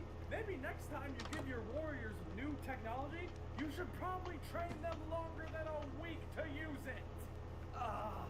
Do what you will to me. It means nothing. We will defeat you. Oh my god, you still don't get it. Get him up. Get him up. We're taking him outside. Guess I'm gonna go and try to find me a movie or something. I know Alrighty. very well. So don't act like you ever had a chance. Right now, I see is dragons and blue Smurf people and flying creatures. Shut up. What? Thorough. So I will catch y'all later. Have a good day. Yeah, you too. Have a good one. Don't die. Don't do anything I wouldn't do, which is leaves a very short list. Bye, have a beautiful time. Yeah, we've already done a lot of chaos already, and I mean, there's so much curse that can never be unseen. That's true. That's so incredibly valid.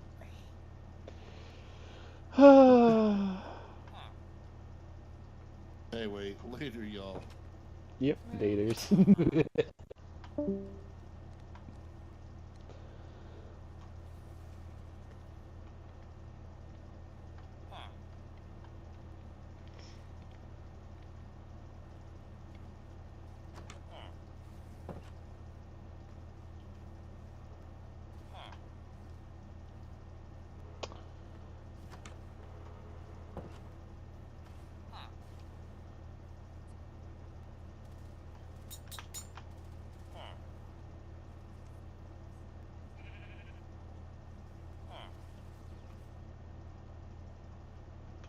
Okay, got that one.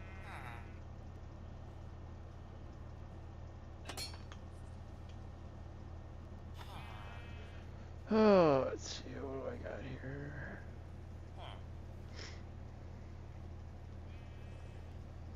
In my memory, Pokemon community Mom game didn't A like Wild Dad. Garbodor appears catch it Dad using didn't like Poke Mom Catch. either. Winners revealed in They 90s. supposedly met each other when they were 18. Humans. What's even the point? I've despised you for ages, she-devil! But because of human demon policy back then. To promote peace and cooperation. I decided to arrange their marriage as a gesture of goodwill. So, even though they had no feelings for each other, they still agreed to get married. After marriage, Dad realized Mom was incredibly virtuous. My god! A woman this perfect actually exists?! Turns out Dad was pretty capable too. My god! He's actually that strong! But humans have such short lifespans, my dear. Mom, why don't I have a dad anymore? Guess being a tsundere really runs in the family. In my memory, Mom didn't like Dad. My wife poured hot coffee on my head because I refused to pay her mother's mortgage again. I thought it was over until my 6-year-old son said something in court that silenced the entire room. She started begging, but it was already too late. The burn sent me to urgent care at 11 p.m. on a Tuesday. Second-degree burns across my scalp and neck. The doctor, Dr. Patricia Chen, asked how it happened. I said I spilled it while making dinner. She looked at the splash pattern covering my shoulder. Mr. Peterson, I've been doing this for 19 years. That's not a spill pattern. I stuck to my story. She handed me Sylvadine cream and a domestic violence pamphlet. I threw it away in the parking lot. My 6-year-old son, Jake, saw everything. He was eating dinosaur-shaped chicken nuggets when Emma grabbed the pot. He watched her fill it with fresh coffee, watched her walk toward me, watched her tilt it over my head while screaming about the $47,000 her mother needed for kitchen renovations. That night, Jake whispered from his doorway, "Daddy, is mommy going to hurt you Pokemon again?" community game Garbodor escaped. No one caught it. Split lip from a cast iron skillet she threw during an argument. Fractured wrist, she said, came from me falling downstairs. Now burns. Every time I lied because I thought reporting it meant Jake would lose his mother. I started recording 1 week later, 8 months, 47 incidents. Emma screaming at Jake that he was useless, just like his worthless father. Telling him I didn't love them anymore. Threatening to keep him from me unless I paid the $47,000. April 23rd was the worst. Jake came home excited about his soccer game. His team won 4-3. He'd actually touched the ball twice. Emma was on the couch with wine, scrolling Instagram. Mommy, guess what? We won. She held up one finger. Didn't look at him. That's great, baby. Aren't you proud of me? I said that's great. Why do you need me to keep saying it? You're just like your father. Can't do anything right. Always needing someone to tell you you're special. Maybe I should send you to live with him so you can both be failures together. Jake ran to his room. I heard a door slam. Heard him crying through the walls. I filed for divorce 2 weeks later. Emma laughed when she got the papers. Judges always side with mothers. Jake's mine. He's always been mine. You're just the guy who helped pay for him. 3 months later, Maricopa County Family Court, July 18th, 9 a.m. Judge Rebecca Williams presiding. Emma wore pearls and a cream sweater. Perfect hair, perfect makeup. Tissue already in her hand for the performance. Her lawyer painted me as absent, career obsessed. Emma testified about bedtime stories, lunch notes with "You're amazing" in purple marker. Jake stuffed Brachiosaurus named Gerald she'd sewn 3 times. She cried. I never thought my own husband would try to take my baby from me. My lawyer stood. Your Honor, we'd like to enter 47 recordings into evidence. Emma's face went white. We played 3. Emma calling Jake useless, saying I didn't love them and was abandoning the family. Threatening to keep Jake from me unless I paid. Then medical records. 3 ER visits. Dr. Chen's notes about burn patterns that suggest liquid was thrown, not spilled. X-ray showing fractures consistent with impact trauma, not falls. Emma's lawyer tried to object. Judge Williams cut him off. I've heard enough. I'd like to speak with Jake privately. They took him to her chambers. 20 minutes later, she returned without him. The judge sat down, didn't pick up her pen, just stared at Emma. Mrs. Peterson, your son just asked me something. He wanted to know if living with his father meant his mommy couldn't hurt Daddy anymore. Emma's hands started shaking. He said he's been scared to fall asleep at night because he doesn't know if he'll wake up to screaming, to plates breaking, to his father bleeding in the bathroom. He told me he loves you very much, but he's afraid of you. Your Honor, please. I'm granting primary custody to Mr. Peterson, effective immediately. You will have supervised visitation every other Saturday for 2 hours. We'll review this arrangement in 6 months. Emma's legs gave out. She collapsed into her chair. That's my son. Mothers don't lose custody. Mothers who weaponize their children and normalize violence do, Mrs. Peterson. Emma turned to me, mascara running down her cheeks. Please, I'll change. I'll get help. Don't take my baby. But Jake was already in the hallway. When he saw me walk out, he ran and wrapped his arms around my waist. Is it over? He asked into my shirt. Do I have to go back? Not today, buddy. You're coming home with me. He looked up. 6 years old with Emma's green eyes and my stubborn chin. Good, he said. I don't want to be there if she's going to be mean to you. 3 months later, Emma completed anger management and parenting classes. She asked for unsupervised visits. I agreed to start slow. 4 hours supervised at the mall, then gradually build if Jake felt safe. First visit, they played skee ball and had lunch. She brought him back on time. How was it? I asked on the drive home. Good. Mommy was nice. She didn't yell at anybody. Long pause. Daddy? Yeah, buddy? I'm glad I live with you. I reached over and squeezed his hand. Me too, Jake. Me too. My wife poured hot coffee on my head because I refused to pay her mother's mortgage again. I thought it was over until my 6-year-old son said something in court that silenced the entire room. She started begging, but it was already too late. The burn sent me to urgent care at 11 p.m. on a Tuesday. Second-degree burns across my scalp and neck. The doctor, Dr. Patricia Chen, asked how it happened. I said I spilled it while making dinner. She looked at the splash pattern covering my shoulder. Mr. Peterson, I've been doing this for 19 years. That's not a spill pattern. I stuck to my story. She handed me Sylvadine cream and a domestic violence pamphlet. I threw it away in the parking lot. My 6-year-old son, Jake, saw everything. He was eating dinosaur-shaped chicken nuggets when Emma grabbed the pot. He watched her fill it with fresh coffee, watched her walk toward me, watched her tilt it over my head while screaming about the $47,000 her mother needed for kitchen renovations. That night, Jake whispered from his doorway, Daddy, is mommy going to hurt you again? Like it was just something that happened. I'd been to the ER 3 times in 18 months. Split lip from a cast iron skillet she threw during an argument. Fractured wrist, she said, came from me falling downstairs. Now burns. Every time I lied because I thought reporting it meant Jake would lose his mother. I started recording 1 week later, 8 months, 47 incidents. Emma screaming at Jake that he was useless, just like his worthless father. Telling him I didn't love them anymore. Threatening to keep him from me unless I paid the $47,000. April 23rd was the worst. Jake came home excited about his soccer game. His team won 4-3. He'd actually touched the ball twice. Emma was on the couch with wine, scrolling Instagram. I swear, I feel like I can hear the people in the car next to me.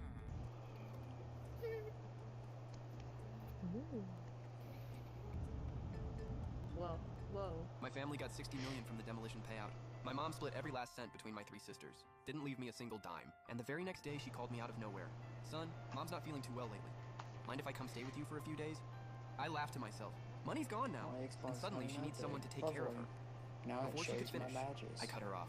Mom, I already looked into a nice senior home. $2 grand a month. Really great place. Since the girls got all that money, it's only fair they foot the bill. Let them take you. Dead silence on the other end. All these years I played the fool. I'm the only son in the family. The one they were all proud of. Top school, big city, grind and all. House, car, 6-figure salary. To them, that was just expected. Big sis needed a down payment, $100K from me. Second sis needed $150K for her kid's school. All from me. Third sis tanked her business by $300K. I covered it. Mom called every other week. Either she wasn't feeling well or she needed cash. Every single time I wired it without a word. I thought I was holding this family together. I thought they saw what I was doing. That I was the one Mom loved most. Then that 60 million hit. Like 60 million slaps straight across my face. Turns out to them, I was just an ATM they could drain whenever they wanted. I could hear her breathing. Short, tight, trying to hold it together. She probably never saw this coming. That her obedient son would ever talk back like this. I braced for the blow-up. The guilt tripping, the lecture. But nothing came.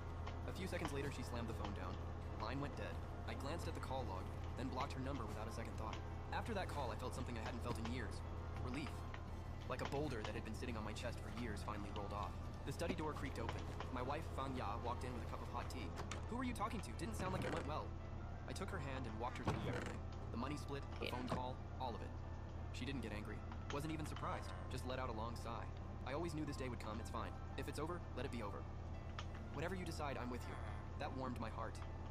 With a wife like this, what more could I ask for? But the peace didn't last. My phone blew up almost immediately. What is wrong with you? Have you lost your mind? How could you talk to Mom like that? Telling her to go to a nursing home? I can't believe you. Isn't she in poor health?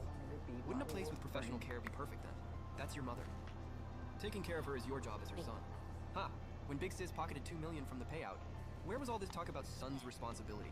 Mom gave you all the money. That means you take on the responsibility. You don't get to cash out and then walk away from the work. Joe Ren, don't forget, you're the only son in this family.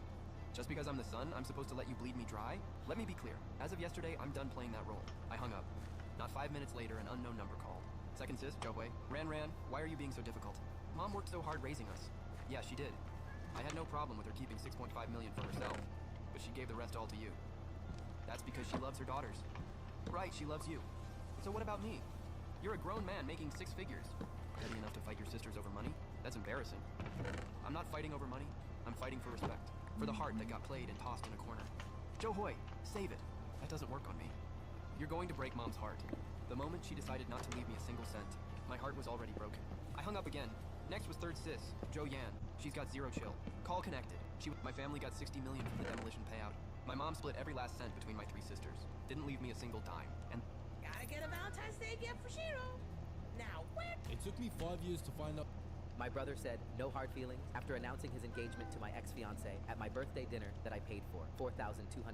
I smiled, none at all. Then I stopped paying his car note. My brother Colton clinked his glass at the head of the table and said he had an announcement. 26 people went quiet. It was my 32nd birthday dinner at a private dining room I'd booked 3 weeks in advance. The bill was already at $4,200 and climbing because I told everyone to order whatever they wanted. Colton stood up, pulled Janine close, and said they were engaged. Janine, the woman I proposed to 14 months ago. The woman who told me she wasn't ready for marriage. The woman who moved out of our apartment while I was at a work conference and left a note on the counter that said, I need to find myself. She found herself at my brother's place, apparently. The table erupted. My mom started crying happy tears. My dad raised his glass. My aunts were already asking about the wedding date. Everyone was hugging and congratulating them while I sat there with a $4,200 tab and a piece of steak going cold on my plate. Not one person looked at me. Colton walked over and squeezed my shoulder. No hard feelings, right? You can't control who you fall in love with. I looked up at him. This was the same brother whose car note I'd been paying for 3 years because he couldn't hold a job longer than 4 months. The same brother whose apartment deposit I covered when he got evicted. The same brother whose credit card debt I paid off twice, totaling nearly $11,000.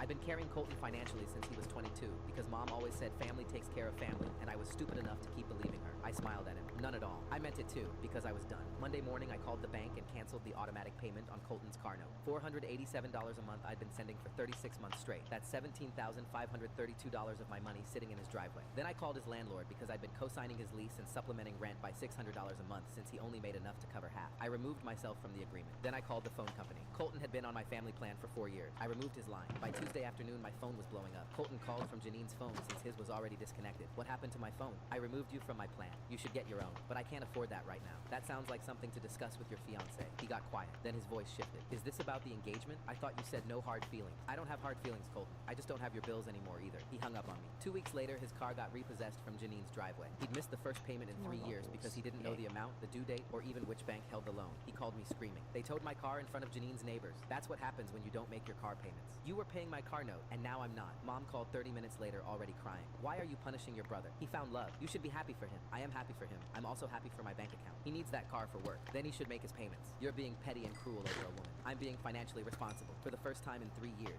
she started sobbing harder. You're tearing this family apart. I almost laughed. Mom, I paid $4,200 for a birthday dinner where my brother announced his engagement to my ex-fiancée. Nobody even sang happy birthday. I've spent over $40,000 keeping Colton afloat for 3 years. I'm not tearing anything apart. I'm just done building things for people who don't notice I'm in the room. She hung up on me. My dad texted that night. Your mother is very upset. Fix this. I didn't respond. Colton lost the apartment the following month. Moved in with Janine, who had a roommate situation that didn't allow extra people, so they fought constantly. Janine called me at midnight once, asking if I could help cover his share of groceries. I let it go to voicemail. Last week, Colton showed up at my front door looking like a different person. Wrinkled clothes, dark circles under his eyes, unshaven for weeks. I need help, he said quietly. Janine kicked me out. I leaned against the door frame and looked at my brother standing there with nothing. No hard feelings? My brother said, no hard feelings, after announcing his engagement to my ex-fiancée at my birthday dinner that I paid for, $4,200. I smiled. None at all. Then I stopped paying his car note. My brother Colton clinked his glass at the head of the table and said he had an announcement. 26 people went quiet. It was my 32nd birthday dinner at a private dining room I'd booked 3 weeks in advance. The bill was already at $4,200 and climbing because I told everyone to order whatever they wanted. Colton stood up, pulled Janine close, and said they were engaged. Janine, the woman I'd proposed to 14 months ago. The woman who told me she wasn't ready for marriage. The woman who moved out of our apartment while I was at a work conference and left a note on the counter that said, I need to find myself. She found herself at my brother's place. The table. My mom started crying happy tears. Ow. My dad raised his glass. My aunts were already asking about the wedding date. Everyone was hugging and congratulating them while I sat there with a $4,200 tab and a piece of steak going cold on my plate. Not one person looked at me. Colton walked over I'm sorry, and squeezed my sweetie. I shoulder. didn't mean No to hard make you. feelings, right? You can't control who you fall in love with. I looked up at him. This was the same brother whose car note I'd been paying for 3 years because he couldn't hold a job longer than 4 months. The same brother whose apartment deposit I covered when he got evicted. The same brother whose credit card debt I paid off twice, totaling nearly $11,000.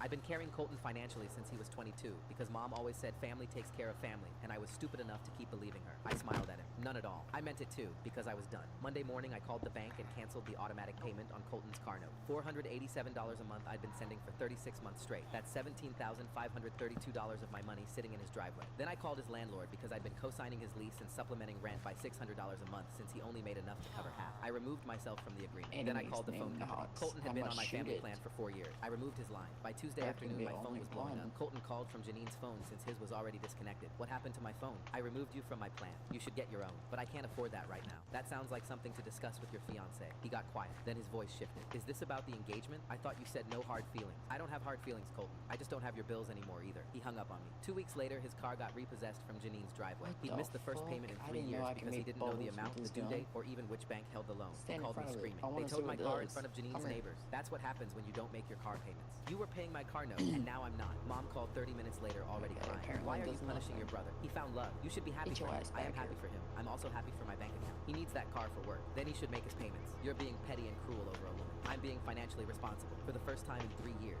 she started sobbing harder. You're tearing this family apart. I almost laughed. Mom, I paid $4,200 for a birthday dinner where my brother announced his engagement to my ex-fiancée. Nobody even sang happy birthday. I've spent over $40,000 keeping Colton afloat for 3 years. I'm not tearing anything apart. I'm just done building things for people who don't notice I'm in the room. She hung up on me. My dad texted that night. Your mother is very upset. Fix this. I didn't respond. Colton lost the apartment the following month. Moved in with Janine, who had a roommate situation that didn't allow extra people, so they fought constantly. Janine called me at midnight once, asking if I could help cover his share of groceries. I let it go to voicemail. Last week, Colton showed up at my front door looking like a different person. Wrinkled clothes, dark circles under his eyes, unshaven for weeks. I need help, he said quietly. Janine kicked me out. I leaned against the door frame and looked at my brother standing there with nothing. No hard feelings? My brother said, no hard feelings, after announcing his engagement to my ex-fiancée at my birthday dinner that I paid for.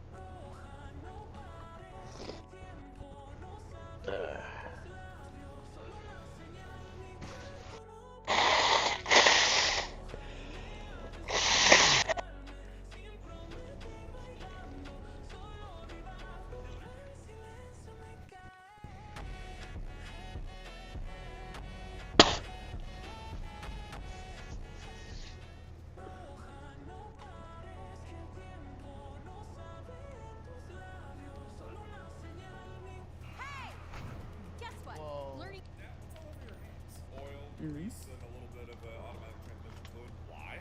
Well, your car was making a really weird noise, so I figured, hey, let's take the engine apart and see what the problem is. Turns out you haven't had an oil change in like forever. It's a miracle that car is still running. How do you know how to take apart an engine? Do you used to be a mechanic or something? They used to scrap old World War II. Pokemon community game A Wild Goldengo appears. Catch it using Poke Catch. Winners revealed in 90s. Hey, bud, how do I send a text? You have got to be kidding me. Oil, grease, and a little bit of automatic transmission fluid. Why? Well, your car was making a really weird noise, so I figured, hey, let's take the engine apart and see what the problem is. Turns out you haven't had an oil change in like forever. Oh my god. It's a miracle that car is still running. How do you know how to take apart an engine? Do you used to be a mechanic or something? Oh. They used to scrap Oh dear. fighter plane engines with your What? granddad, so I figured I found quite the looting hell. What? Big mine shaft. Oh. Choose one. One will give you eternal life. Whether you have money or not, I recommend you buy this. This is simply amazing. Just put it in water and watch closely. The fountain will start working immediately. Anytime, you can enjoy the beautiful fountain scenery at home to your heart's content. It runs entirely on solar power, no plugging in required, and it doesn't consume mains electricity. The stronger the sunlight, the higher the water jet sprays, and the better the effect. Put it in a pond or fish tank, and it will naturally oxygenate the water. You'll never need an aerator again. It can also spray various beautiful water patterns. This is so much fun. Choose one. One will give you eternal life, and the other, Dr. Pepper. That doesn't explain to me. What does this do? Pokemon community game Goldengo escaped. No one caught it. Kaito Destiny Drac _ Onus 1. Welcome to my channel. At Kaito Destiny Drac _ Onus 1. Welcome to my channel. Boop, boop.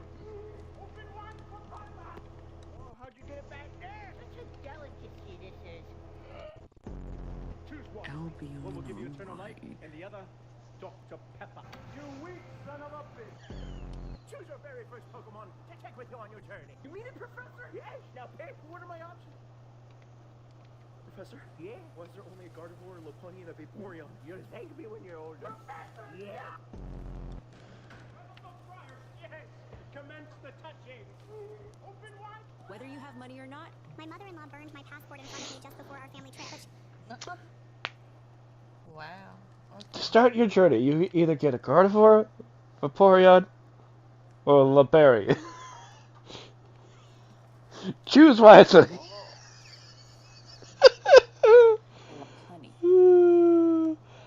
I'd take the Gardevoir. Psychic ability, mind control. Boop. Nice picture, by the way. Like a stretched out picture. Thank you. It's stretched out of me. It's a little stretched out, but it's not bad. I don't think I don't hate it. it looks like It looks good. I don't know. Like, thank you. This is me, and I was like, oh, let's just put me in there for fun. But it's like a portrait picture. But then in Minecraft, it's gonna stretch a little bit, but it's not bad. I'm not gonna put that in the picture. I don't know where I did it. Huh.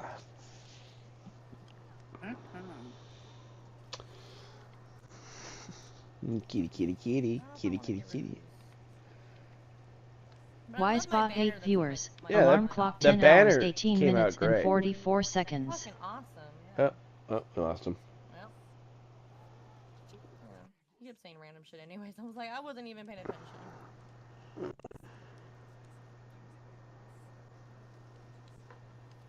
I could put another Shine Wolf in here. I don't know which one. Yeah.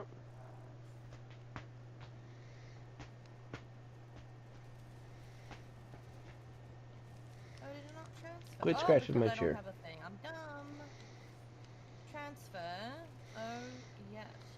Lord, give me strength. Okay. Wow. That came out I great. feel like that should be in a different against like not another white wall. You know what I mean? Maybe I can Put it in a 2x2 maybe? No, but I mean like put it in a. Well, yeah, something that. It comes off. Like put it against it's not a white wall. Like maybe over here. You know what I mean? Yeah. Ooh! I'm gonna replace this because it's. Actually, wait. I like this one here. Oh fuck's sake! Put it right there. Right here. I still need Or to just figure test it out. furniture in there. Yeah, I know. Okay, and then I'm gonna do. Oh. What did I just do? You made it change size. I put the other one with it though, which is funny. Scale. Oh. There you go. Whoa. That's my dad. Anyways, so I don't know why I just like, oh, he kind of looks like he could be my dad if he wants to be. I should put like kitchen, like something that's like kitchen, like wine or something, or like little fruits on the wall. This is a Bibliocraft one, but I like it's piano. It's a piano next to the piano. Yep. And these are cute. I've done so much on these. I think You made a frickin' mansion. Yeah. I know. I mean, have you seen my house though? From the outside, I went a little too overboard with this one. Oh yeah, I know. I've seen the outside. It is Yeah. fucking big. Bruh. Yeah, I know. I just keep getting bigger and bigger and bigger. I've done like a mountain house before on a cliff like this, but mine was like the first one I ever did was adorable, little cute, little quaint little area, and this is like fucking massive. I don't know what I was doing. It's gonna be one hell of a fucking porch outside. Yeah, I know. Where's Lola? Oh, there's Lola. Hey, Lola. I'm gonna put a painting in here. You don't mind? Let's put a painting. Let's put. I don't know. What do we put in here? What do we give Lola?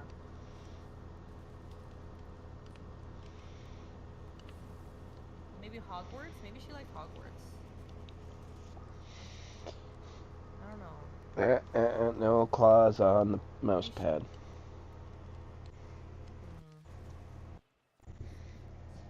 Maybe she would like one of my paintings. Ooh. Alright, well, anyway.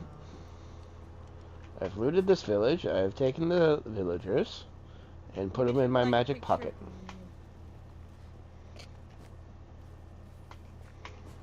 Maybe she would like a picture of me, honestly.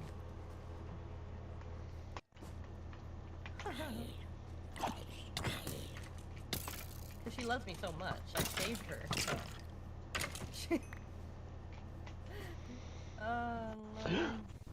Ooh, is that a... Nope, no one said it. Huh? I found a hobbit hole!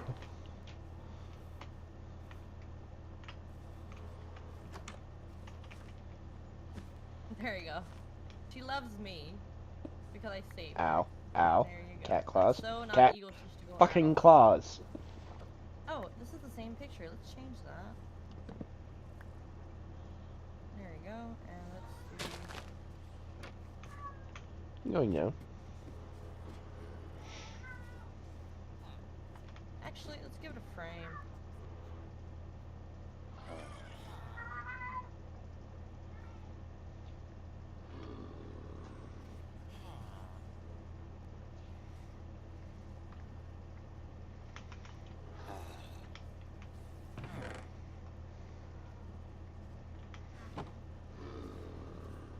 I'll give her corgi.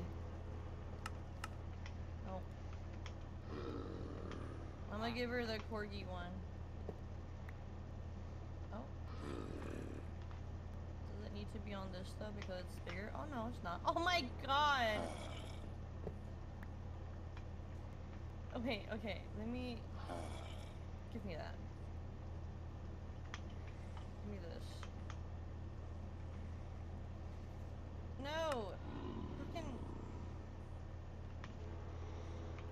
Look at the corgi! Get out of here, Lola. Corgi with a garlic on him.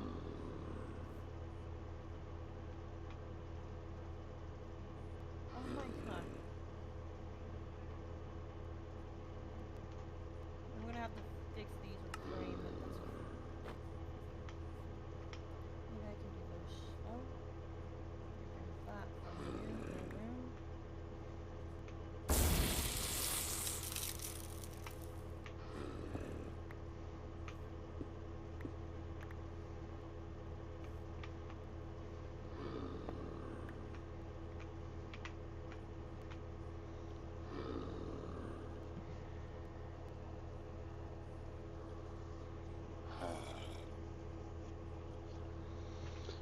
Oh.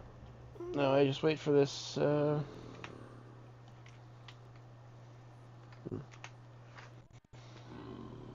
have a cat passed out hugging my arm and he's breathing in my hand. Got another one sleeping on my lap, licking him while curled up in a ball. Maybe that's why.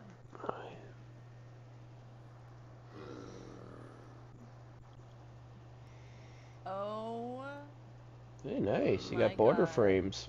Frame borders. Yeah, because look at. Because there's the frame. I don't know how to make the bibliocraft frame bigger. Like, you can make the picture go out, but the frame little thing, it's not gonna look good. So I'm just gonna put these little chisel bit ones. Oh, that made this turn off.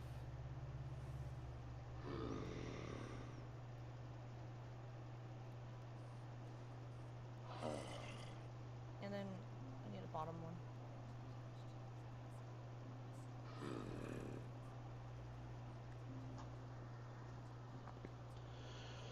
I have to wait for this little fucker.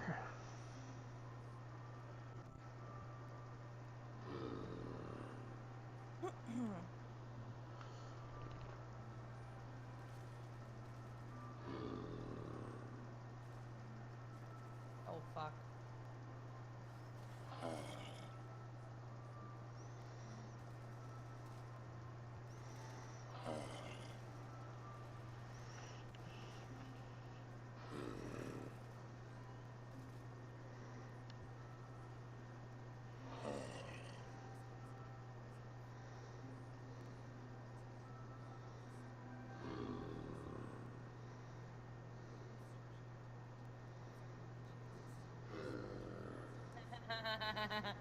Goodbye, Lola. Oh my. Look at Lola likes pictures of me. Oh, this chicken picture. I mean, I'll keep that.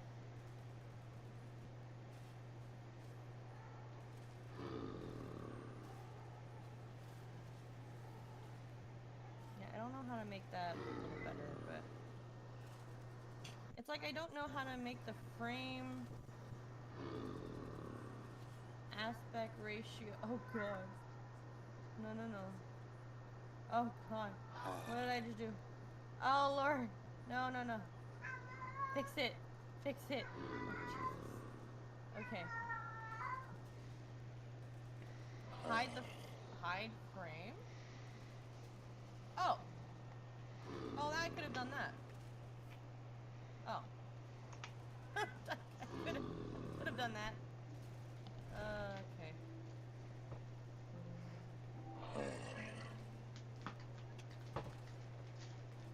I have a crochet for some reason in there. I should put a little bath, like, little painting, I don't know. Ooh, something right here, maybe?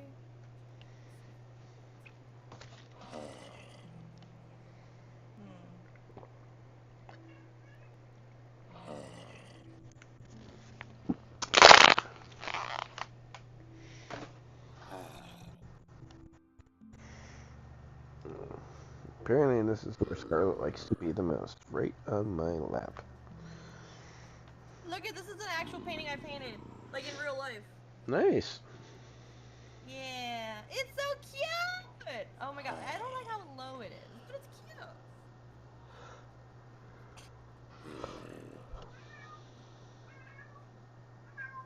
Okay. Maybe one right here. Oh, but the cat's gonna. No. The cat.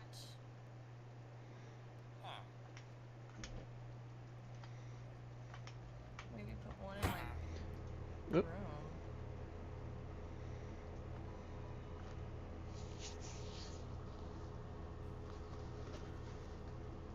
Yeah, the thing is, I don't know how to make this one. She started shaking when she realized what she had done. We were supposed to leave for Italy the next morning. My husband's whole family was going. Parents, siblings, everyone. This was supposed to be our dream vacation to celebrate their 30th wedding anniversary. I was so excited since I'd never been to Europe before. But my mother-in-law Valerie has always absolutely hated me. From day one, she's made it crystal clear that she thinks I'm not good enough for her precious son. She's made my life hell for the past 3 years with constant passive-aggressive comments and deliberate exclusions from family events. The worst part? My husband just stands there and lets it happen. He never defends me, never never calls her out. It's like he's terrified of mommy dearest. For weeks leading up to this Pokemon community game A Wild Lit Leo appears catch it using Hope Catch. Winners revealed in 90s. I started getting paranoid, but I thought I was just being crazy. Then my coworker at the print shop jokingly said, you should make a fake passport just in case she tries something. We both laughed, but honestly, something about Valerie's behavior had me worried. So the day before we left, I actually did it. I used our high-end printers at work to create a convincing fake passport. Same photo, same info, but completely bogus. I figured if Valerie was planning something, at least I'd be prepared. That morning, I was in their kitchen finishing my packet when Valerie appeared. She had this weird gleam in her eyes and immediately put me on edge. You know what, Amanda? I'm done pretending to like you, she said suddenly, her voice dripping with venom. I've been waiting 3 years for the perfect moment to get rid of you. Before I could even process what was happening, she lunged for my passport sitting on the counter. I tried to grab it, but she was faster. Oops, looks like you can't come to Italy after all, she said with the most evil smirk I'd ever seen. She pulled out her kitchen lighter and set the passport on fire right there in the sink. I watched it burn completely to ash while she stood there looking absolutely triumphant. Guess you'll have to stay home while we have the time of our lives in Rome, she taunted. That's when I started laughing. Horizon Zero Dawn. Laughter that probably made me look completely unhinged. Valerie's I have a smug Horizon expression Zero Dawn faltered. What's so poster. funny? She demanded. Valerie, that wasn't In my my real room. passport, I said, still giggling as I pulled my actual passport from my back pocket. That was a fake one I made at work yesterday. Her face went from confusion to pure white terror in about 2 seconds. What do you mean fake? I work at a commercial print shop. We have professional grade equipment. I suspected you'd pull something like this, so I made a decoy. But here's the really fun part, Valerie. I pointed to my phone that had been innocently recording on the counter the whole time. You just committed a federal crime on camera. Destroying what you believed was an official government document is a felony. The fact that it was fake doesn't matter. Your intent was to destroy a real passport. Valerie started physically shaking. Her hands were trembling so badly she could barely speak. You can't. I didn't know. Please don't. Oh, but wait, there's more. I continued, feeling absolutely giddy with satisfaction. Pokemon community game Lit Leo escaped. No one caught it. He stopped dead when he saw my phone recording and me holding my real passport. Honey, meet your co-conspirator, I said sweetly. Turns out your precious son was planning to leave me stranded while you all lived it up in Italy. Unfortunately for both of you, conspiracy to prevent international travel is also a crime. My husband's face went ashen. Valerie started crying and begging me not to call the police. Please, Amanda, we can work this out. We'll pay for your ticket. Well, actually, Valerie, you're going to do exactly that. You're going to transfer the entire Italy trip to my name. All the reservations, all the tours, everything. Consider it compensation for 3 years of psychological abuse. But the whole family is going not anymore. See, I'm sending this to everyone right now. Your husband, your other touching that little sisters, shelf, and but I let's don't see how they hate feel it. about your little criminal conspiracy. Within an hour, the whole family knew what happened. My father-in-law was so mortified that he immediately canceled everyone else's tickets and weird paid the that entire touching trip it as an for me, apology. but My husband tried to salvage things, but honestly, seeing him not fall against bad. me was the final straw. I filed for divorce the day I got back from my amazing solo trip to Italy. Valerie's reputation in their small town was completely destroyed. My ex-husband had to move back in with mommy since he couldn't afford rent without my income. And me, I had the most incredible 2 weeks of my life exploring Rome, Florence, and Venice alone. No toxic in-laws, no spineless husbands, just pure. My mother-in-law burned my passport and You have exactly 30 days of alcohol. I shall be back on the 11th night. Parents kicked me out just because the golden child sister couldn't stand me, but karma hit back. Oh. I was 17 when my parents threw me out because my sister Emma couldn't handle having me around. No warning, just my dad handing me garbage bags in 2 hours to pack. Emma was the golden child, perfect grades, volleyball captain, homecoming queen. I was the kid who liked computers. I wasn't bad at school, mostly B's, never got in trouble, but compared to Emma, I was invisible. The final straw came on Emma's 18th birthday. She was having a huge party, and I was in Very my nice. on. Around 9 p.m., she burst through my door screaming that my music was too loud. My music wasn't even playing. I was watching coding tutorials at low volume. I tried explaining, but she screamed louder. Then she grabbed my laptop and threw it against the wall. I like how it's shattering the below screen. my That laptop had all my projects, months of work. I stood up and yelled at her for the first time. Told her she was a spoiled brat who couldn't stand anyone getting attention. She ran downstairs crying to our parents. 5 minutes later, my dad was at my door. Emma says you attacked her and destroyed her birthday. Pack your things.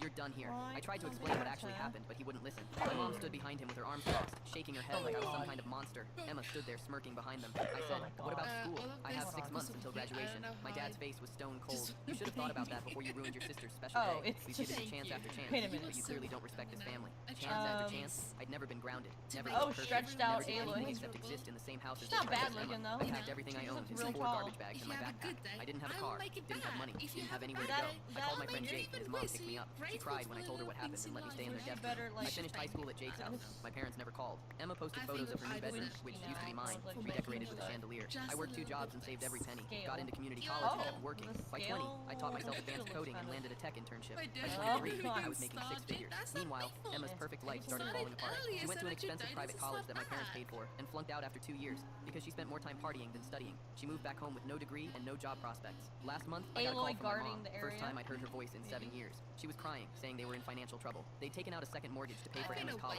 and now they were facing foreclosure. My dad had lost his job and couldn't find another one. They needed help. I asked how much they needed. She said $40,000 to catch up on payments and avoid losing the house. I was quiet for a long time. Then I said, remember when you kicked me out with garbage bags because Emma threw a tantrum at her birthday party? Remember when you chose her over me without even asking my side of the story? She started making excuses. We thought we were doing what was best. Emma needed us more. You were always so independent. I said, you're right. I am independent, which is why I don't need you now, and you don't need me. Good luck with the house. She started begging, but I hung up. 2 weeks later, I saw the foreclosure notice posted online. They lost the house. Last I heard, they're renting a one-bedroom apartment, and Emma is working at a retail store, still living with them at 25. Jake's mom, the woman who took me in when my own parents threw me away, just bought her dream house. I paid for it in cash as a thank you. She cried and tried to refuse, but I insisted. She was more of a parent to me in 6 months than mine were in 17 years. My parents tried reaching out again last week. My dad sent an email saying they were proud of what I'd accomplished and wanted to reconnect. I deleted it without responding. Emma sent a message too, saying she was sorry for what happened and asking if we could talk. I blocked her. Some people don't deserve such. They made their choice 7 years ago when they picked her comfort over my entire existence. Now they get to live with it. I'm doing great, by the way. Just got promoted to lead developer and I'm looking to buy my own place next year.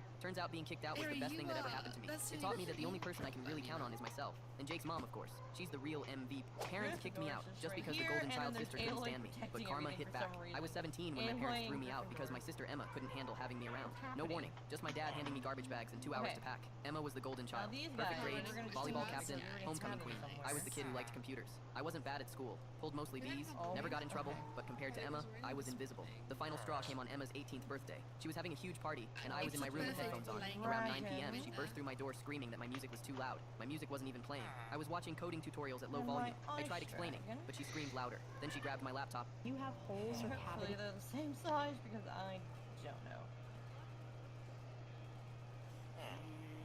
The bank teller slid my driver's license back like it was contaminated. I'm sorry, sir. This account belongs to a deceased individual. She tapped her screen and said, Nathan Crowley died March 8, 2022. If you're attempting fraud, I'll call security. I stared at my own face in plastic and realized my family had managed to kill me on paper. No funeral, no goodbye. A month later, a judge would drag that lie into court. I'd been back in Boston for 36 hours after 3 years in witness protection. No sleep, no cash, and now no legal identity. Unknown number. I'm an attorney, the man said. Your sister asked me to reach you. It's about your father's estate. I went because I had nowhere else. In his office, he opened a file and didn't bother softening it. You were declared legally dead in August 2022. Your mother filed it. He slid a death certificate across the desk. Probable drowning. Body not recovered. Then he showed me the payout. Your life insurance. $750,000.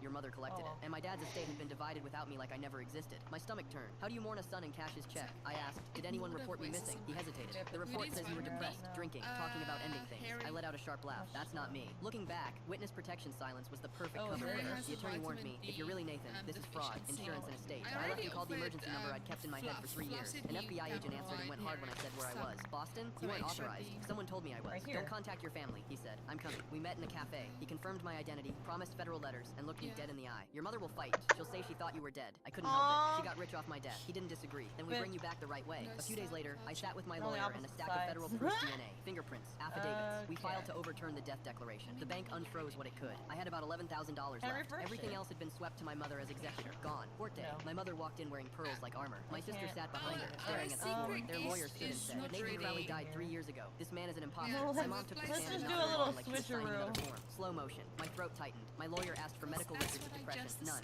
Suicide attempts. None. Still, she said, a mother knows. Then the FBI agent took the stand and didn't blink. That man is Nathan, he said. Fingerprints, DNA, and witness protection records. Confirm it. The judge turned to me. Tell me what happened. I described the shots in the parking garage, the faces that saw me, the trial, the forced silence. My mom demanded a private memory, so I gave her one. Cape Cod. I was 10, a horseshoe crab, her hand on my shoulder when she told me to put it back. My sister stood up like something finally cracked. He has a scar, she said. Left shoulder, from when he was 16. I pulled my collar down. The scar was there. Her eyes filled. Mom, it's him. She walked out. The judge stared at my mother. Do you believe this is your son? My mom whispered. I don't know. The judge's voice went flat. You don't know, or you don't want to know. Then she ruled. The death declaration was overturned immediately. The insurance company was notified to recover the payout. My father's estate was reopened, and the file was sent to the district attorney for fraud. That's when I realized they weren't confused, they were committed. Outside, my sister found me shaking by my car. I didn't know, she said. I swear, I didn't have energy for screaming. Fix the money, I said. And don't defend her. She nodded. I just want my brother back. Weeks later, the DA charged my mother. She pled guilty, paid back the insurance, got probation, community service, and a $50,000 fine. No jail. I never answered her calls.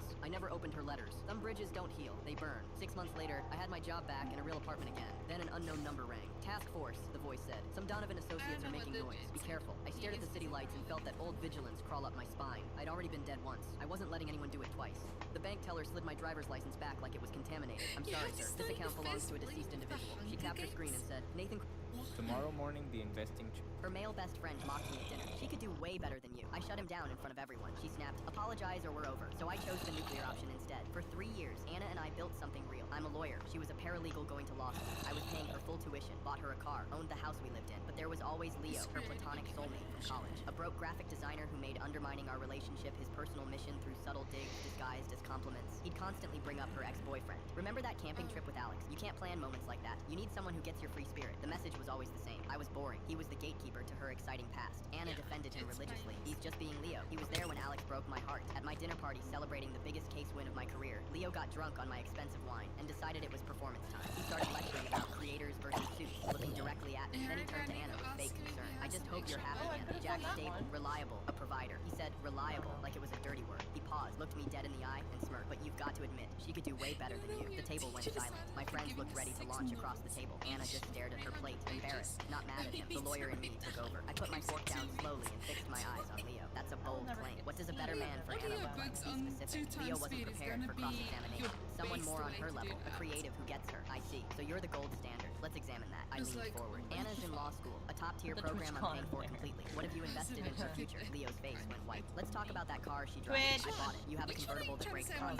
Anna's loaned you repair money from our household account that only I deposit into. So I'm not just funding Anna's future, I'm keeping your car running. One of my friends snorted with laughter. Finally, this house, I own it. Pay the mortgage. It's a picture I took from so many times. Anna comes for you with money I earned. So your position is that a man providing housing, transportation, and education is inferior to a financial black hole who tries to sabotage her relationship out of pathetic obsession. The room was dead silent. Leo sat there humiliated, unable to speak. Anna shot up, shaking with rage, at me. I cannot believe you just did that. You humiliated him in front of everyone. He humiliated himself. I just presented evidence. Apologize to him, she demanded, eyes blazing. Right now. Apologize to my best friend or we are over. There it was, the ultimatum. She was defending the parasite, choosing him over me. I looked at her with perfect clarity. I didn't get mad. I didn't yell. I just smiled. Small, sad, and final. I didn't say another word. I stood up, picked up my wine glass, and walked into the kitchen. Anna and Leo left together that night. She moved in with him, certain I'd come crawling back. For 2 weeks, I went completely dark. Instead of chasing her, I made 2 phone calls. First, to the dean at her law school. The private scholarship fund I'd established for Anna's tuition was being dissolved immediately. Second, to my firm's managing partner. The coveted summer internship I'd arranged for Anna was being rescinded due to conflict of interest. 2 weeks later, she showed up at my door looking awful. Jack, we need to talk. No, Anna, we don't. You made your choice. You can't throw away 3 years over one fight. You chose to defend the parasite. Panic set in. But law school, the internship, your final semester tuition is due next week. I hope Leo has a plan, because my investment is terminated. The internship also rescinded. She stumbled back, hand to her mouth. You can't do that. I already have. You gave me an ultimatum. Apologize or we're over. I chose over. Anna had to drop out of law school months before graduating. She and Leo are still trapped in his tiny apartment. Her consumed by resentment. Him stuck with a broken woman he can't afford to fix.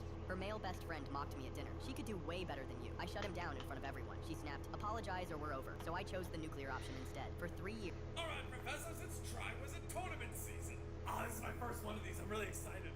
Well, you and I actually agree on something, although you might object to one part of it. Object to what? Right then, is everyone clear on the plan for the kidnapping and The stretched out fucking what?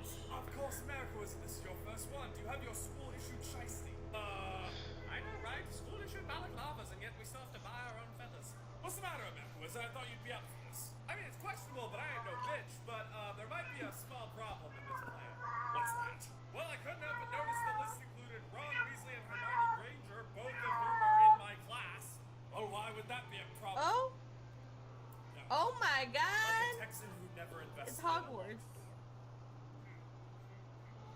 We may need to rethink. There's another castle like over here. You let me know how that goes. I'm gonna go give Potter an underwater gun. Why would he need that? The mermaids aren't dangerous to students. I beg to differ, but if I'm being honest, it's a favor from Florida. He wants to know if they taste like gator. What? I honestly can't tell anymore if we're unhinged or he is. Yes. Alright, professors, it's Triwizard Tournament season. Ah, this is my first one of these. I'm really excited. Well, you and I actually agree on something, although you might object to one part. Object to what? Right then, is everyone clear on the plan for the kidnapping in round 2? The fucking what?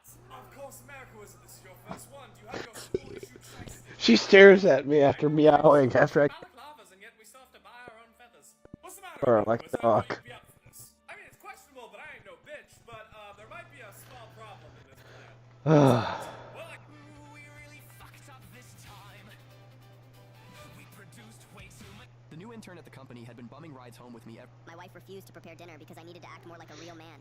The new intern at the company had been bumming rides home with me every single day. Since we lived in the same direction, My wife refused to prepare dinner. If you can't hold a 9 to 5 anymore, here's how to get the I began friend-zoning my wife after being rejected for years, and now she's not talking to me. We've been married 19 years, 2 kids, both in college now. House in the suburbs with the white fence and everything. From the outside, we look like the couple who figured it out. My coworkers tell me they wish they had what we have. My mom still calls her the best thing that ever happened to me. And honestly, for the first decade, she was. We couldn't keep our hands off each other. Even with a newborn screaming at 3 a.m., we'd find stolen moments. Then somewhere around year 12, things started shifting. She got promoted. I switched companies. The kids hit middle school. And suddenly, every weekend was soccer practice or science fair projects. The intimacy became scheduled. Friday nights mostly. Sometimes Sunday mornings if we weren't too tired. I didn't love it, but I understood. Life gets busy. That's what everyone says, right? But then year 15 hit, and Friday nights became maybe once a month, then once every 6 weeks. Then I started Pokemon community game a wild spin da appears catch it using Hope Catch. Winners revealed in 90s. Love languages thing after reading some book my sister recommended. Nothing worked. She'd kiss me on the cheek and say not tonight, babe, or she'd already be asleep by the time I came to bed, or she'd have a headache, or work stress, or something with the kids, always something. I tried talking about it multiple times. I'd tell her I missed her, missed us. She'd get defensive, say I was making her feel pressured, say that intimacy isn't everything, that I was being dramatic. So I stopped bringing it up. For 2 whole years I just swallowed it, kept initiating, kept getting rejected. I counted once out of curiosity. In a single year I tried 71 times. She said yes 4 times. 4. The rejection started messing with my head. I'd look in the mirror wondering what was wrong with me. Started working out obsessively thinking maybe I'd let myself go. Lost 30 pounds. She didn't notice. I bought new clothes. Nothing. I started wondering if she was seeing someone else. Checked her phone once while she was in the shower. Nothing there either. Just Pinterest boards and a group chat with her sisters. That's when I realized the hardest truth. She just didn't want me. Not like that. Not anymore. And expecting her to was only destroying me piece by piece. So I made a decision. I stopped seeing her as my wife in that way completely. Every time my brain went there, I'd shut it down. Redirect. I started treating her the way I treat my friend Marcus from work. Friendly, warm, completely platonic. I focused on myself, my hobbies, my gym routine. I started sleeping better. The constant rejection headache finally faded. After about 5 months, something wild happened. I actually felt okay. Not angry. Not bitter. Just okay. She didn't even notice the shift. We still ate dinner together. Watched our shows. Talked about the kids. She seemed perfectly content with the new arrangement she didn't even know existed. Then 3 weeks ago, she walked into our bedroom wearing this black dress I hadn't seen in years. Said the kids were out, lit candles, put on music. For the first time and maybe ever, she was the one initiating, and I felt absolutely nothing. I told her I was tired, had an early meeting. She looked confused, but didn't push it. The next night, she tried again. More direct this time. Hands on my chest. That look in her eyes I used to dream about. I said I wasn't in the mood. Her face went white. She asked if I was feeling okay. I said I was fine, just not interested. She didn't sleep that night. Pokemon community game spin da escaped. The next morning, she No one asked caught if I was cheating. it. I said no. She asked if I was sick. I said no. She asked if I was planning to leave her. I said no. Then she asked why I didn't want her anymore, and I told her everything. The counting, the 71 attempts, the 4 yeses, the years of feeling invisible in my own marriage, the 5 months of rewiring my brain just to stop the bleeding. She broke down, started sobbing, said I was being cruel, that I was punishing her, that this wasn't fair. I just sat there, calm. I told her I wasn't punishing anyone. I was surviving. She screamed that I threw her rejections back in her face. I said I spent 2 years choking on them in silence. That didn't go over well either. She accused me of giving up on us. I asked her when exactly she gave up on me. She's been sleeping in the guest room for 11 days now. Hasn't said more than 10 words to me. The kids have noticed. My daughter asked if we were getting divorced. I said I didn't know. My son just looked at me and said, whatever happened, I'm on your side, Dad. I didn't ask him to pick sides. Didn't say anything bad about his mother. He's 19. He sees things. And the strangest part is, I don't feel guilty. I spent years feeling guilty for wanting my own wife, for being too needy, too much. Now I just feel quiet. She came to me last night, stood in the doorway of my office, and asked if I still loved her. I said yes. She asked if I was attracted to her. I said I trained myself not to be. She started crying again, said I broke something that can't be fixed. I looked at her and said it was already broken.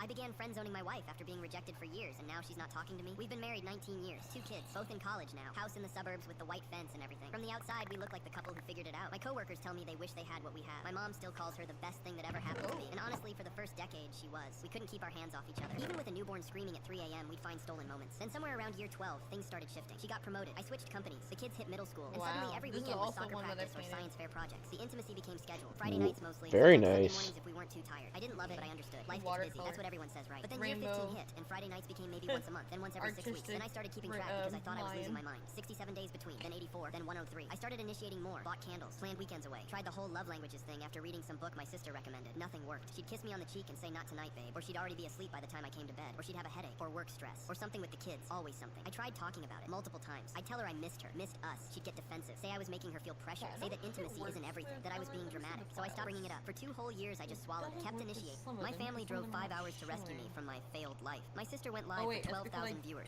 My mom started photographing the apartment. Then the officer explained who actually owned the building. Son, meet the new owner of your apartment. Mom barged through my door with my sister's suitcases. My sister Jessica tossed her jacket directly into my face. Clear your stuff out. Your room is mine now. Dad stood in the doorway, arms crossed, smirking. This is what happens when you play with computers instead of getting a real job. I smiled. Not because it was funny, because they had no idea what they'd just walked into. 3 years ago, they gave me an ultimatum. Drop the startup. Go back to school. Become something respectable. I chose my dream. They chose silence. Blocked. Returned letters. Hung up calls. Jessica posted photos online calling me the family's cautionary tale. Dad told neighbors I'd gone crazy chasing get-rich-quick schemes. Mom cried at church about her disappointing son. For 3 years, I let them think it. Then Jessica found my old address. A 400-square-foot studio. Unit 4B. She screenshotted it. Sent it to the whole family group chat. Found him. He's still in that tiny dump. We're doing an intervention. They drove 5 hours. They bought me instant ramen and clearance rack clothes from Target. Jessica planned planned to live stream the whole thing. Real talk about what bad life choices look like, guys. Yeah, She already had 12,000 viewers ready. What they didn't know, I'd bought the building, all 12 floors, 8 months ago. $4.2 million cash. The top floor, my penthouse. Custom everything. Floor-to-ceiling windows facing the Seattle skyline. My cybersecurity startup had gone public 6 months earlier. Net worth, 42 million, but sure.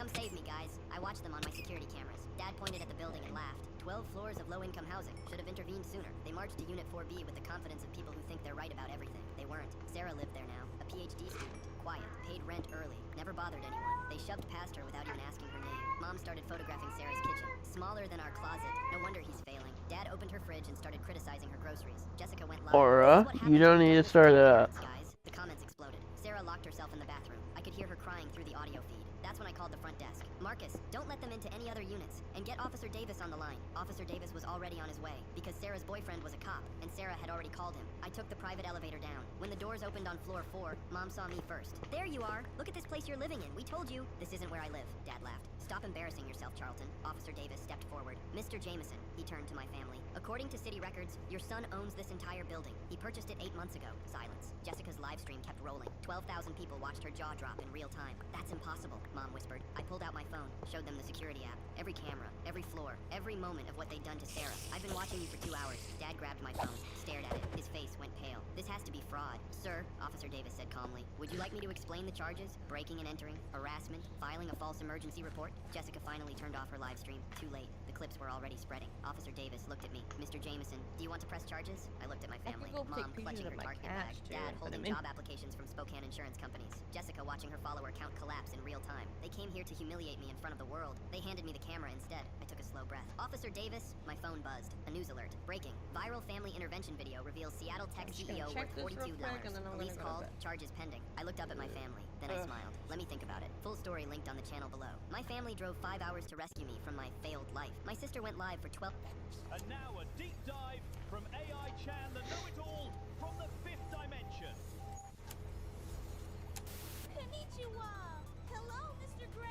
I kissed him, but it didn't mean anything. Why are you making this a big deal? I said, you're right, it's not a big deal. Then I kissed her sister. Suddenly, it was a very big deal. My girlfriend Adrienne and I had been together for 2 years when she came home from her co-worker's birthday party smelling like cologne that wasn't mine. I didn't say anything that night. I just watched her stumble to the bathroom, brush her teeth twice, and crawl into bed facing away from me. The next morning, she was suspiciously sweet, making me pancakes and laughing too hard at everything I said. I knew something was wrong because Adrienne hadn't cooked breakfast since the first month we dated. 3 days later, she left her phone on the counter while she showered, and it buzzed with a message from someone named Grayson that said, still thinking about Friday night. I picked up the phone and scrolled. My chest got tight reading their conversation. Flirty messages going back weeks. Then Friday night's recap where Adrienne told him the kiss caught her off guard, but she didn't regret it. I set the phone down exactly where I found it and went back to watching TV. I waited 4 days. Let her keep texting him. Let her keep lying about working late. Let her keep kissing me goodnight with the same lips she'd used on someone else. On Thursday, I brought it up calmly over dinner. Who's Grayson? Her fork froze halfway to her mouth. The color drained from her face before she recovered. He's just a guy from work. Why? I saw the texts. She tilted her head like I was being unreasonable. Okay, fine. We kissed once at the party, but it didn't mean anything. Why are you making this a big deal? I'm not making it a big deal. Exactly. It was one stupid kiss. I was drunk. He was there. It literally meant nothing. She reached for my hand. You're the one I come home to every night. I looked at her hand on mine. You're right. It's not a big deal. She smiled, relieved, and went back to eating like the whole thing was resolved. She even asked what we should watch after dinner. I said I was tired and went to bed. It does show up. Adrienne's younger sister And if Waverly it's came over for dinner like she transparent. did every Friday. Waverly had always been the quieter one, the one who actually listened when people talked, who remembered small details about your life and asked What does it about look them like weeks when later. it's She'd been single for a transparent? year after catching her own boyfriend cheating, so she understood betrayal on a molecular level. After dinner, Adrienne went upstairs to take a call, probably Grayson. Waverly and I were cleaning the kitchen when she asked if I was okay because I seemed off all week. I told her everything. The texts, the kiss, the dismissal, the way Adrienne acted like my feelings were an overreaction. Waverly's face went dark.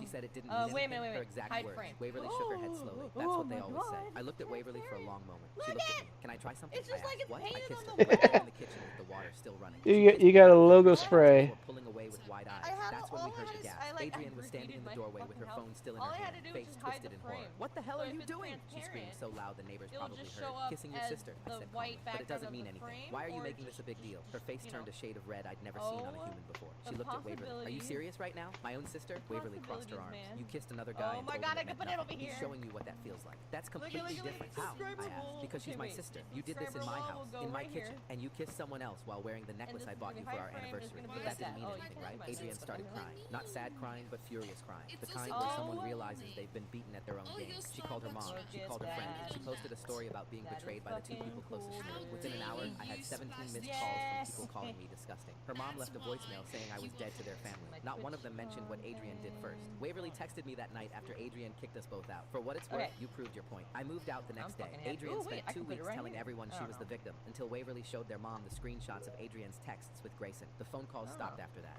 I kissed him, but it didn't mean anything. Why are you making this a big deal? I said, you're right, it's not a big deal. Then I kissed her sister. Suddenly, it was a very big deal. Hey, you know, me and my husband do it 3 times a week. That's a lot. We might just do it 1 time a week. He's been really busy these days. Oh, I thought you don't have a husband. Oh, I thought we were talking about your husband. Hey, you know, me and my husband do it 3 times a week. That's a lot. We might just do it 1 time a week. He's been really busy these days. Oh, I thought you don't have a husband. Oh, I thought we were talking about your husband. Hey, you know, me and my husband. Talk this out, please. Time for talk is past, Lucy. Okay, another one. And then, oh fuck. That hide the frame. And now it's just on my wall. Above my door. That's fucking cool. Why am I currently seeing a Victorian relic absolutely wrecked? Oh, I love this mod. I can't believe they didn't freaking discontinued it. This mod should be brought back. This is fucking amazing. Okay, this is gonna sound filthy rich coming from me, but now. Oh my god, I can pretend like I have a YouTube plaque. I can put a YouTube plaque. Now wait just a minute. I changed the dog soul and the rabbit soul. All right, here, that's your dog's soul. Have it and get out. Thanks, Crowley. Hey, girl, I missed you. I can put a little thing on the above the door. That was his dog's soul. Put this. I'm just gonna put my logo everywhere. I think she was here to train hellhounds. What? Oh, that absolutely. I'm gonna put it above the door because that says that I work I know a pretty good dog trainer. He's Canadian. Absolutely not. I want the soul intact. Talk this out, please. Oh. Time for talk is my past, Luke. god. I'm creating my own. This sounds like something you do in high school. I can't wait to see the world. And then I have to create more and more photos. I'm gonna have to do so much tomorrow. Wait, what day is it tomorrow? It's Friday. Yeah, it's Friday now. Okay, Friday. Oh yeah, it's Friday, and then I have like things in real life I'm just gonna do. And then on Saturdays I only do I do some story stuff, so it's not gonna be this. I'm not gonna be playing this. So then I have time after that to. You're just lazy. I know you're lazy. I'm also lazy. Yeah. But you need to look in. And also I'm gonna take requests from other people. Like I encourage pretty photos and really cool looking photos, but then if somebody wants to put a little funny one in there, I wouldn't mind. I probably would. Every time you think about how much you hate me, read 10 pages. You'll finish up looking at that one. Well, this needs a painting. Oh god, that's just a zero paint. That's just a What's nothing. that from? I think B-stars. B-stars? Kia weak when you are strong and strong. Okay. Oh my god, is that a pie? What is that? Oh, fuck this. The monk is quoting Sensu. Every man for himself.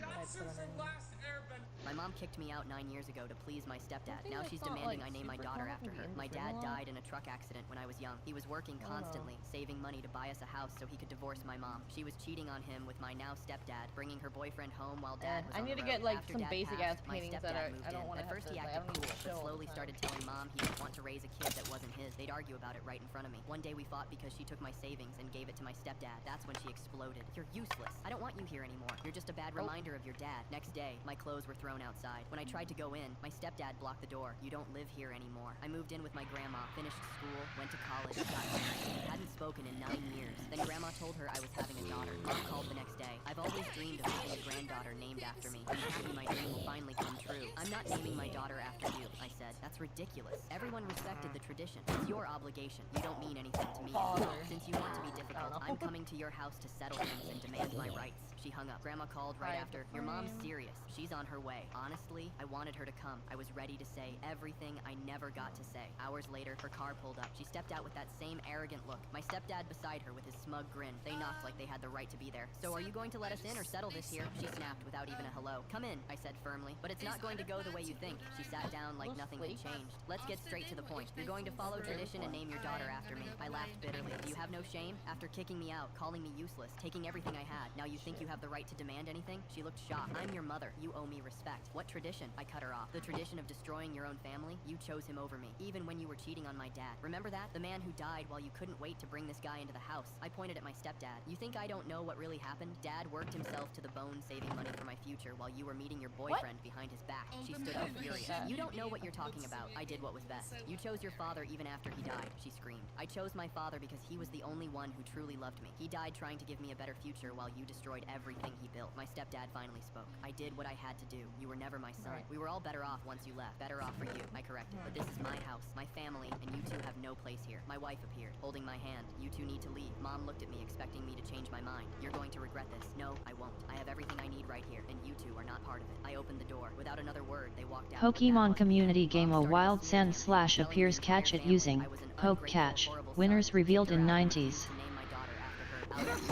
My aunt called asking what was going on. I told her the truth, everything about the cheating, the abandonment, being thrown out. I had no idea, she said. Your mother never touched this side. The truth spread through the family. One by one, relatives reached out wanting to hear my side. Each time I explained everything, holding nothing back. The turning point came when my grandmother, the most respected family member, called me over. I want to hear what's really going on, she said. I told her everything in detail. She sat in silence, then said, I knew something was wrong. Your mother never wanted to talk about what really happened. Now everything makes sense. Grandma confronted my mother directly, demanding answers. For the first time, Mom had no escape. My mother hasn't spoken to me since, and honestly, I don't miss her. Posters overlapping. My mom kicked me out 9 years ago to please my stepdad. Now she's demanding I name my daughter after her. My dad died in a truck accident when I was young. He was working constantly, saving money to buy us a house so he could divorce my mom. She was cheating on him with my now stepdad, bringing her boyfriend home while dad was on the road. After dad passed, my stepdad moved in. At first he acted cool, but slowly started telling mom he didn't want to raise a kid that wasn't his. They'd argue about it right in front of me. One day we fought because she took my savings and gave it to my stepdad. That's when she exploded. You're useless. I don't want you here anymore. You're just a bad reminder of your dad. Next day, my clothes were thrown outside. When I tried to go in, my stepdad blocked the door. You're welcome. It is great seeing your artwork and stuff. Went to college, got married. We hadn't spoken in 9 years. Then Grandma told her I was having a daughter. Mom called the next day. I've always dreamed of having a granddaughter named after me. I'm happy my dream will finally come true. I'm not naming my daughter after you, I said. Pokemon community game sand slash escaped. No one caught it. Since you want to be difficult, I'm coming to your house to settle things and demand my rights. Have a good stream. Good night, sweet dreams. Bye-bye. Thank you, bye. Bye-bye. Now, who the fuck is this?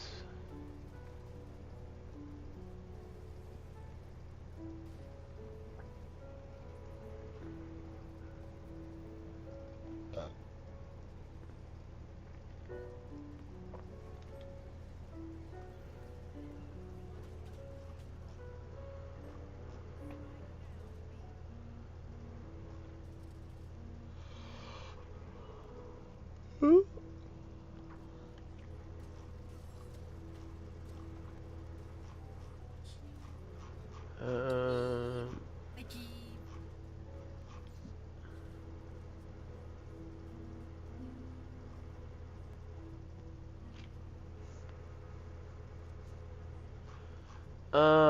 Huh.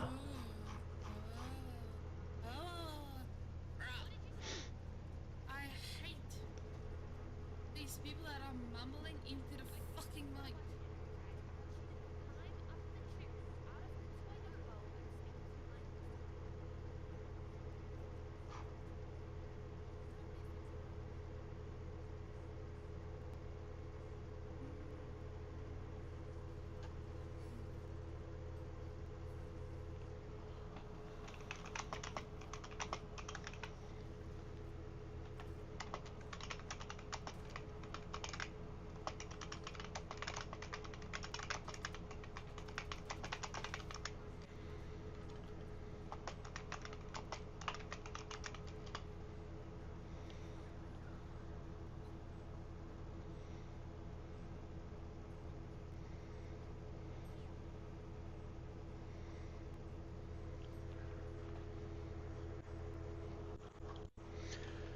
All right.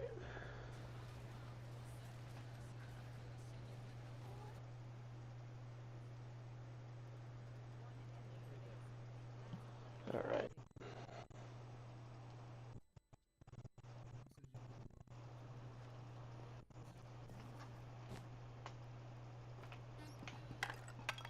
Got a bot in Discord adding people and sending a message to them.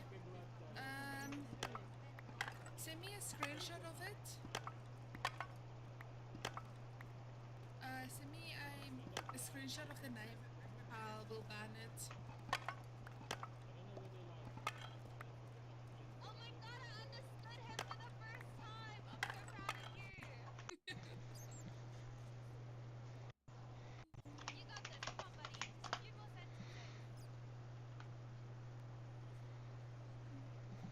You got the same message. Okay. And if you guys have a bot like that, they've been showing up a lot lately.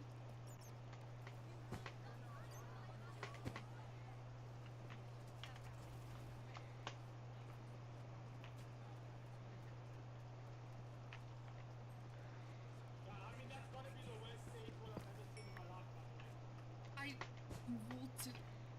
Okay, you know what?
Let me just connect my fucking mic to this. The only reason that all the shit is I restarted. I didn't roll to the side. No.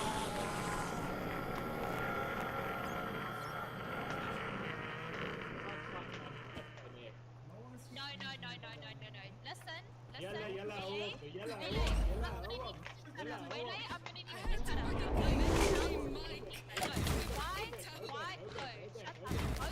Hold your back. Tell me where the freaks at. Hey, Amanda!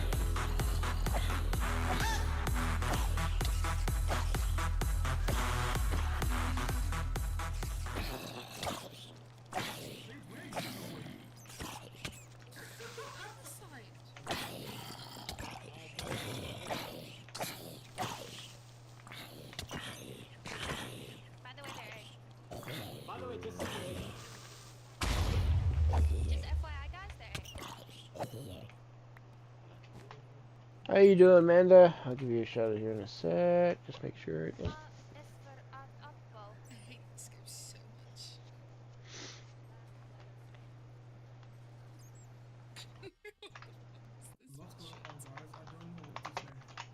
Kaito Destiny, so too Mundler Shadow. I'm gonna be killing Stream some Elements goblin look, it's children. Mundler Shadow. They were playing .hack//infection. Go check them out and give them some fluffy cheers and support. Mundler Shadow at URL. Nothing's happening. Mundler Shadow, time to run to work. Kaito Destiny Mundler Shadow, welcome to my channel. At Kaito Destiny Mundler Shadow, welcome to my channel. From a bunch of brats. Oh my god, he's killing the kids! Let's go, Anakin! Oh my god. Oh my god, what have you done? Kill all witnesses, please. We have a lot of witnesses right now. It's okay, I'll kill every last one of them. God, what have you done? Don't worry about it. I'm doing God's work. He wanted me to kill those kids. Now we gotta find them all. Not all of them. Only the ones that saw. Yes, Only the ones that Yes, saw. we'll have to. Good God, Manda. Well, we know what he thinks about having kids. They become orphans. And, well, Is wifey there? less of the food chain? Mom is busy. I didn't ask her if she wanted to play Valorant. Or maybe Shaky Oh, that's some curse shit.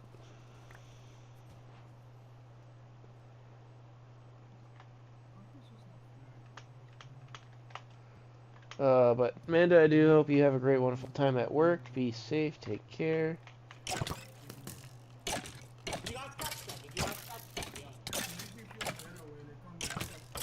mumble rapping. You are not it. No, don't touch me, please! Don't touch me, don't touch me! Yes, wait, Come on, Crashing at all. I'm getting so overwhelmed.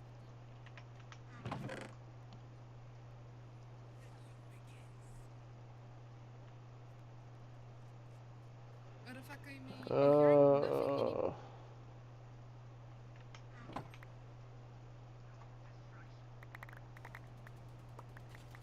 my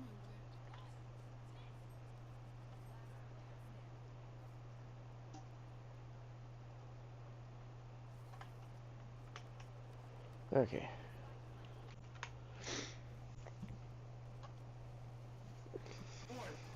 Good job. Movement death, movement death. Gen 6 shocked. Why is it when Raina says if you get a kill, but when I say it, you die, huh? Explain that. No, it's not fair. I'll let you know. All calm down, take a chopo. Guys, I think ISO is low-key tweaking out. Like, I think ISO, you need to really calm down right now. Like, this is literally when I do stress. No, like, you are creating a high cortisol environment for me and my teammates, and I'd like you to stop, please. We're gonna have water retention in our face because you're raising our cortisol. Please stop it.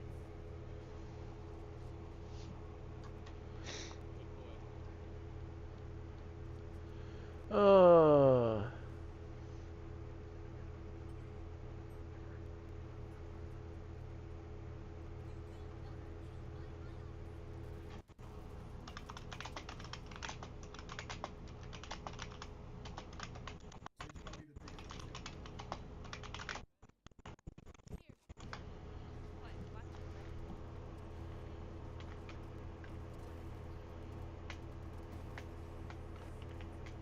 Slap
Let's see if I can get this. At least I can have a spawner back at base. Motherfucker. It's hard enough already with this.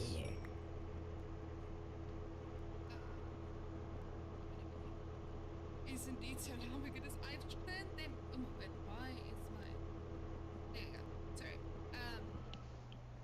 I've turned them down and it still didn't help. And I got yelled at for the fucking wall that I put down to raise a fucking teammate and my. Pokemon community game A Wild Audino appears catch it using Poke Catch. Winners revealed in 90s.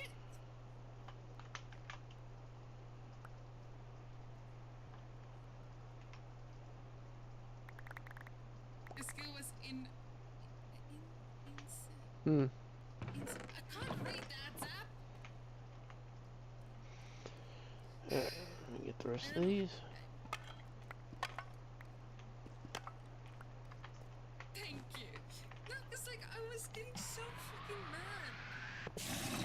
It was just bullshit yapping the whole time. You said shut up. Shut up. The cheat said I didn't say I raced them. They were fine.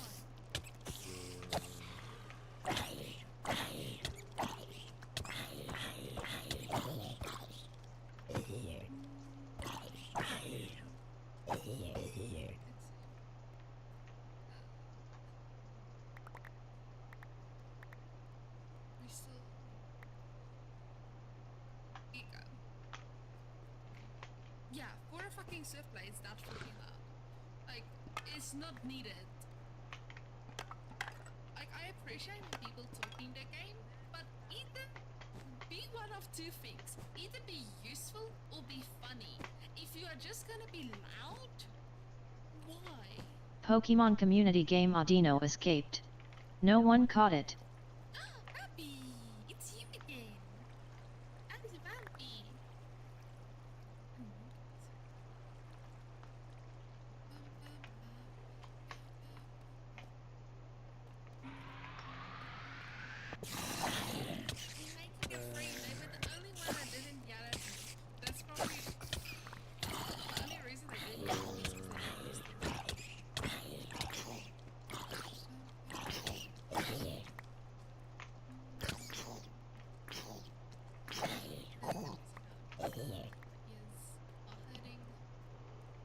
Overstimulated.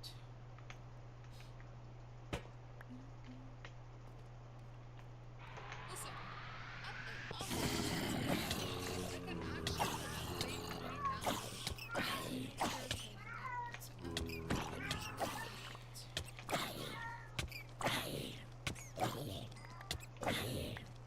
yeah, I got shaved. I stole half of my hair.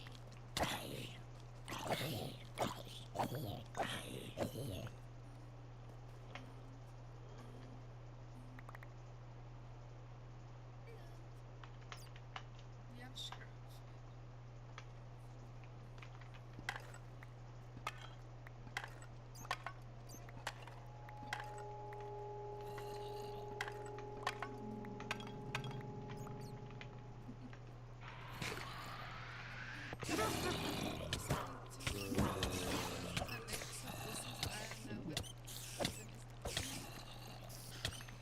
Just go be shaved. Go be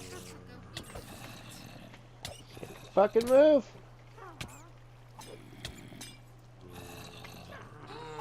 That's an amazing name.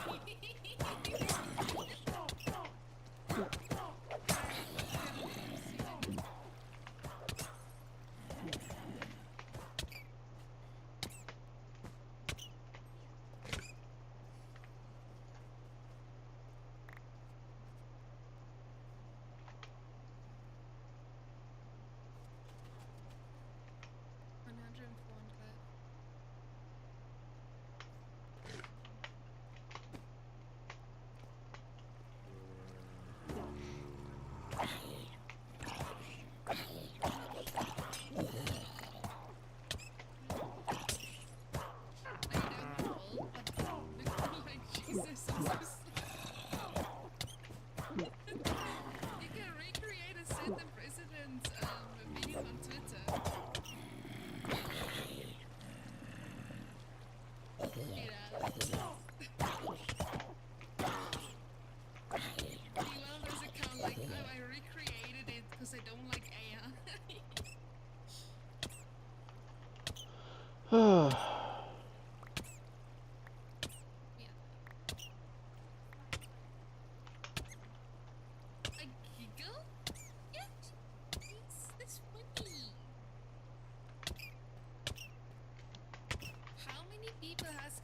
to you asking if like they're actually eating you at Sundays.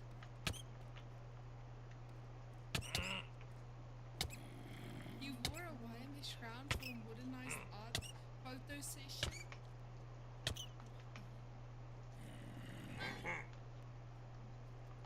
Thank you. This shit is very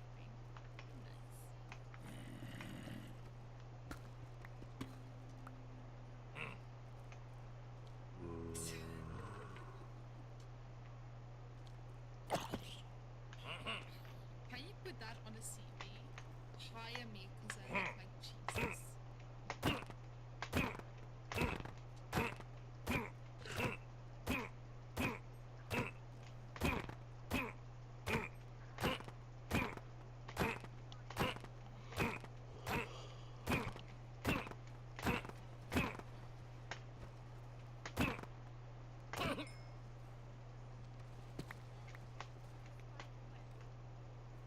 Why is this roulette so slow?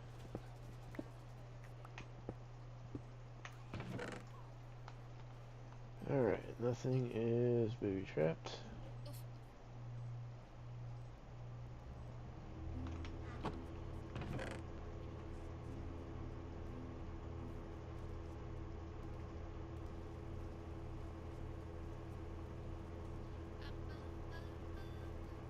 Grandma's love makes it. That's cool.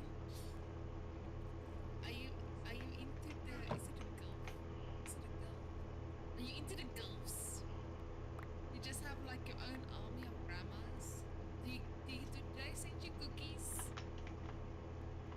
If so, I might have to, tell them, like, hey, you're sipping on toast. That's my business plan.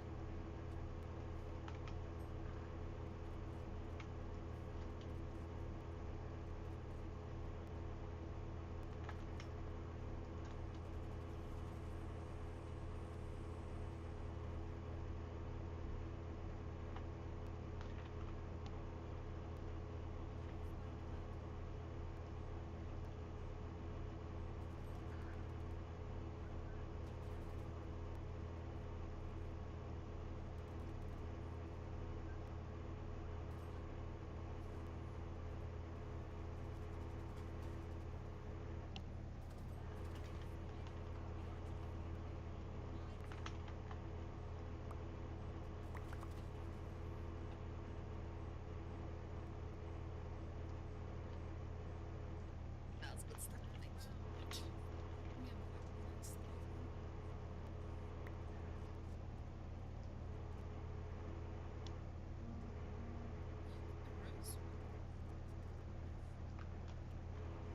Thank you.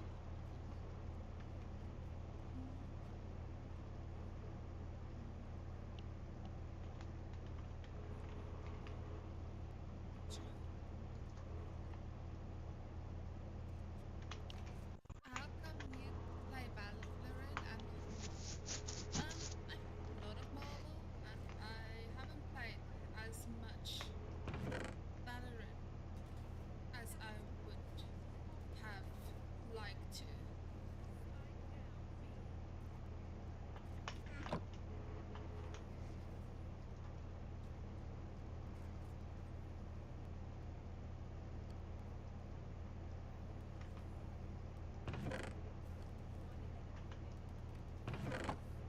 Nice. You're a teacher. My teacher is an old fart and strict. Do you think I write sexy? Because that's how they describe one of the characters. I will be sent to the principal. Oh, Smithy just asking because you're a teacher.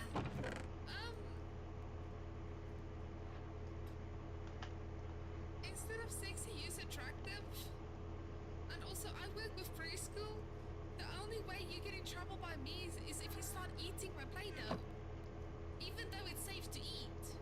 Like, I don't know what words you can and can't write.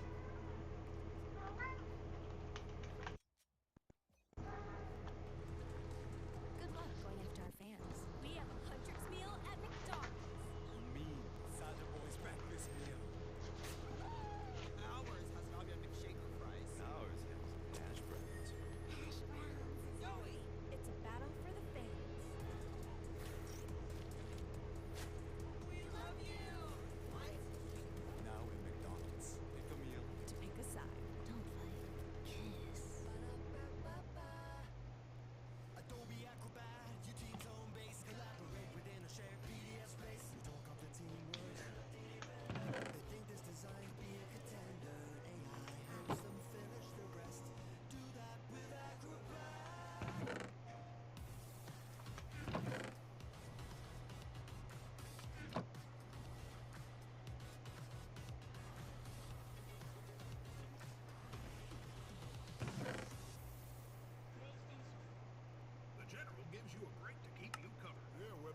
car insurance. I'll take a break from being the auto tune guy.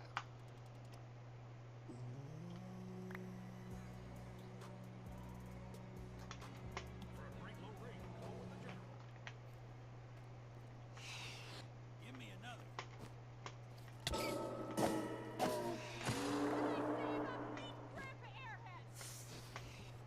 Don't do it. Airheads have more fun. The future is won by those who fight for it. Marines are made for this. Alright, let's see. Finger paint, we play with clay, we count objects still, and we can't count higher than the number 10. Mine? Did I write concepts? Hell no, I don't write on dyslexia. Also, I don't work with 9-year-olds. There are two. I work with 9-year-olds. That's the thing.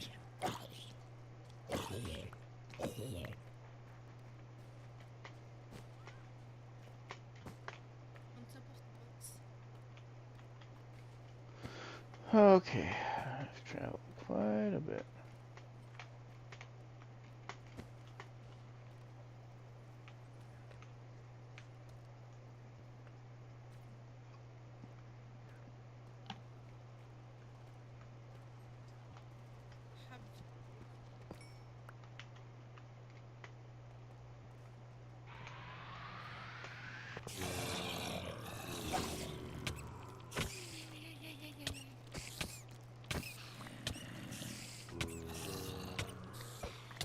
Oh yeah, Harry, you can't joke about the age thing.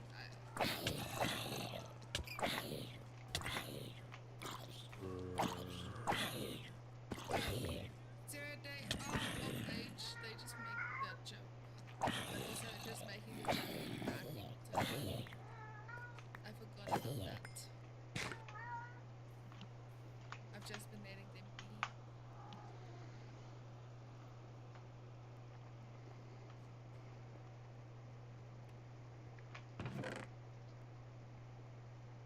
Well, who the fuck is tampon tongue on my fucking friend list?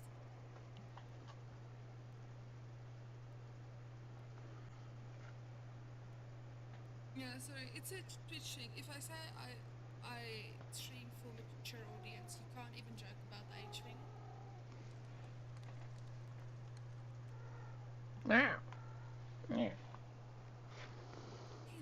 My kitties are making it hard to do much. That bullshit. Being all cute and cuddly and pushing my keyboard away from me.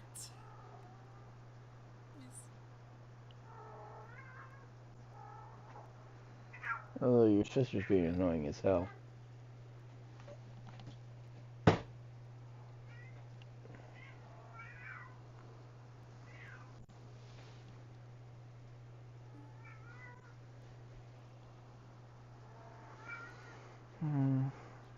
I probably shouldn't end the stream.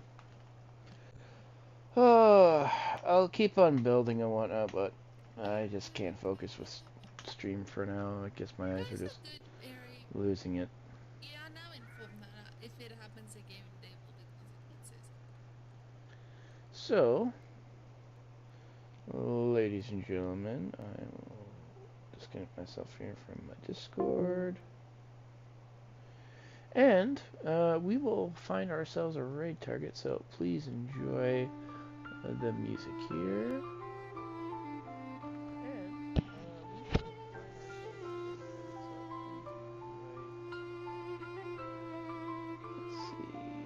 Pokemon community game A Wild Medicham appears. Catch it using Poke Catch. Winners revealed in 90s. We got Fallout 4, we got Resident Evil, which one? Resident Evil Requiem, or we have Valorant. Well, since I'm not going to see this person for a while, we're going to go raid her. She's going to be on a trip or something. So, ladies and gentlemen, we're going to go raid the lovely bunny, Malatrix. Let's go give her a... I do thank everyone for being part of the stream, hanging out and lurking and all that great stuff. You're all wonderful, great, fabulous people, so let's take care, be safe, stay happy, healthy, hydrated, and I'll see you all again next time. This is Kaito Destiny, signing off, wishing you the best. Take care, everyone. Bye-bye. Wrapped in skies of velvet blue. Sleep, fluffy blue dragon, snuggle tight, cuddle close through the night. Kitty cat kids by your side, warm and safe in dreamland light. Dream of places soft and bright, your happy paradise in view.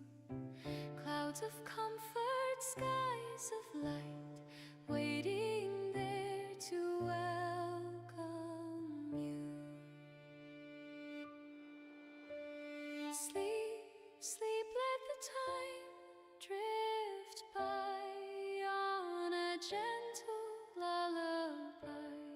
Close your eyes, don't say goodbye, just dream beneath the moonlit sky. Sleep, fluffy blue dragon, rest so deep in a world of dreams you keep, safe in love so soft and sweet. Drift away now, go to sleep.